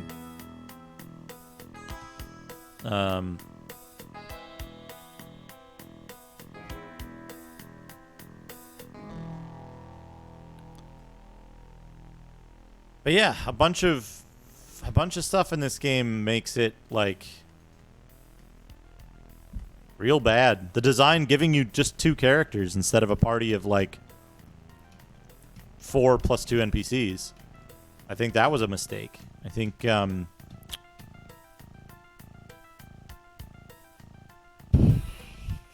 don't know. I think that this game is a huge collection of design missteps. And, like, what could have been good about it, they messed it up. These guys kind of remind me of a fantasy cyber demon, though, so that's okay. Oh, you mean the Ravenloft games? Not for a long time. I do have to figure out what computer game, what computer RPG I'll play next Sunday. But I got a week to figure that out. So I'll think about it.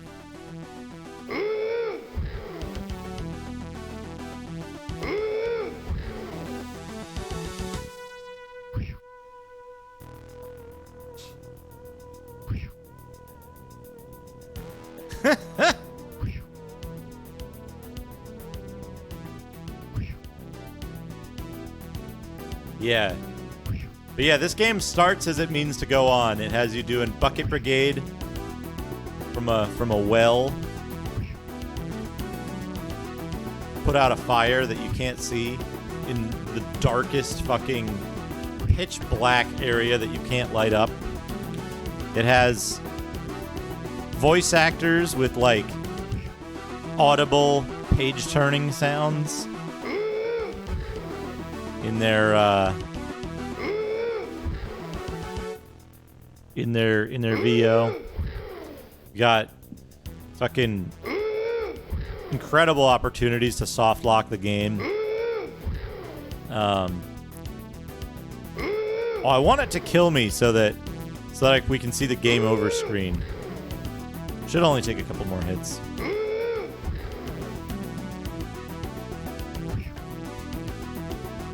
There's tons of one-way, cyber verbeeg.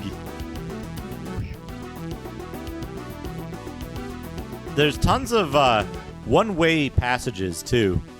Like you walk up on a thing and it's like all of a sudden you can't go back. And in the manual they have the balls to tell you this shit. If there's no more room in your character's inventory, find a safe and easily accessible location to stash items that can't be carried. Terrible idea. The party has been defeated. It didn't even play his animation.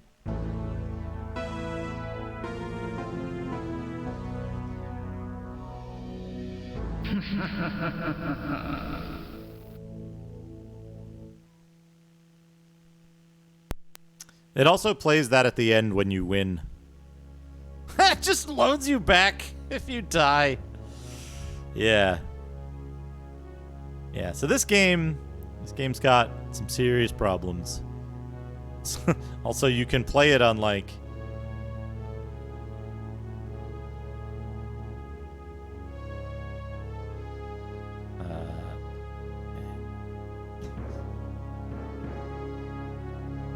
notice that turning all of those options off doesn't change the speed of the game. It still runs at 5 FPS. Yeah. Performance mode, but it doesn't. Yeah, I guess it doesn't dump you to the DOS prompt. There's a bear, King Bear over there, a modern dartboard for some reason.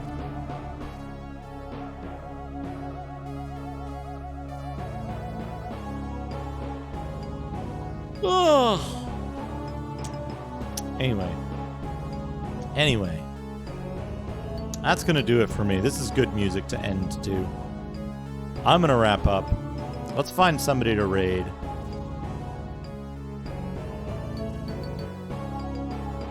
Who am I following? Who's alive?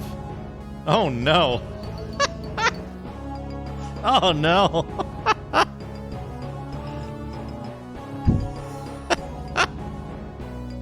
We're raiding Cyraptor. Cyraptor's stream title is Tomba in the Erotic Pig Dimension. So we're gonna raid Cyraptor. I love Cyraptor streams. Give Cyraptor a follow. He's always good for stuff when he's streaming.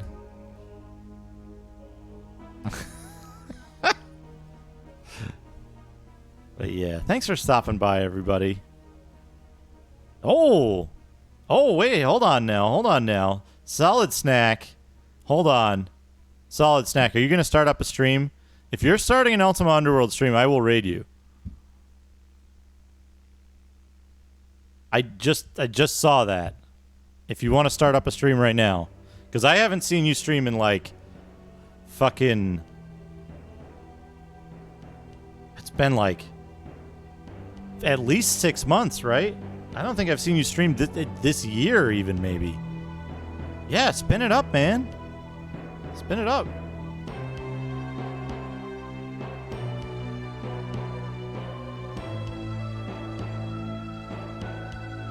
Let's do it. Let's raid Solid Snack. Solid Snack, great streamer. I haven't seen Solid Snack streaming in a long time, so let's do that. Yeah, spin it up. Shoot me a message or something when you're up and running, and I'll hit it. Ultima Underworld, much better game. Still suffered from like final third syndrome.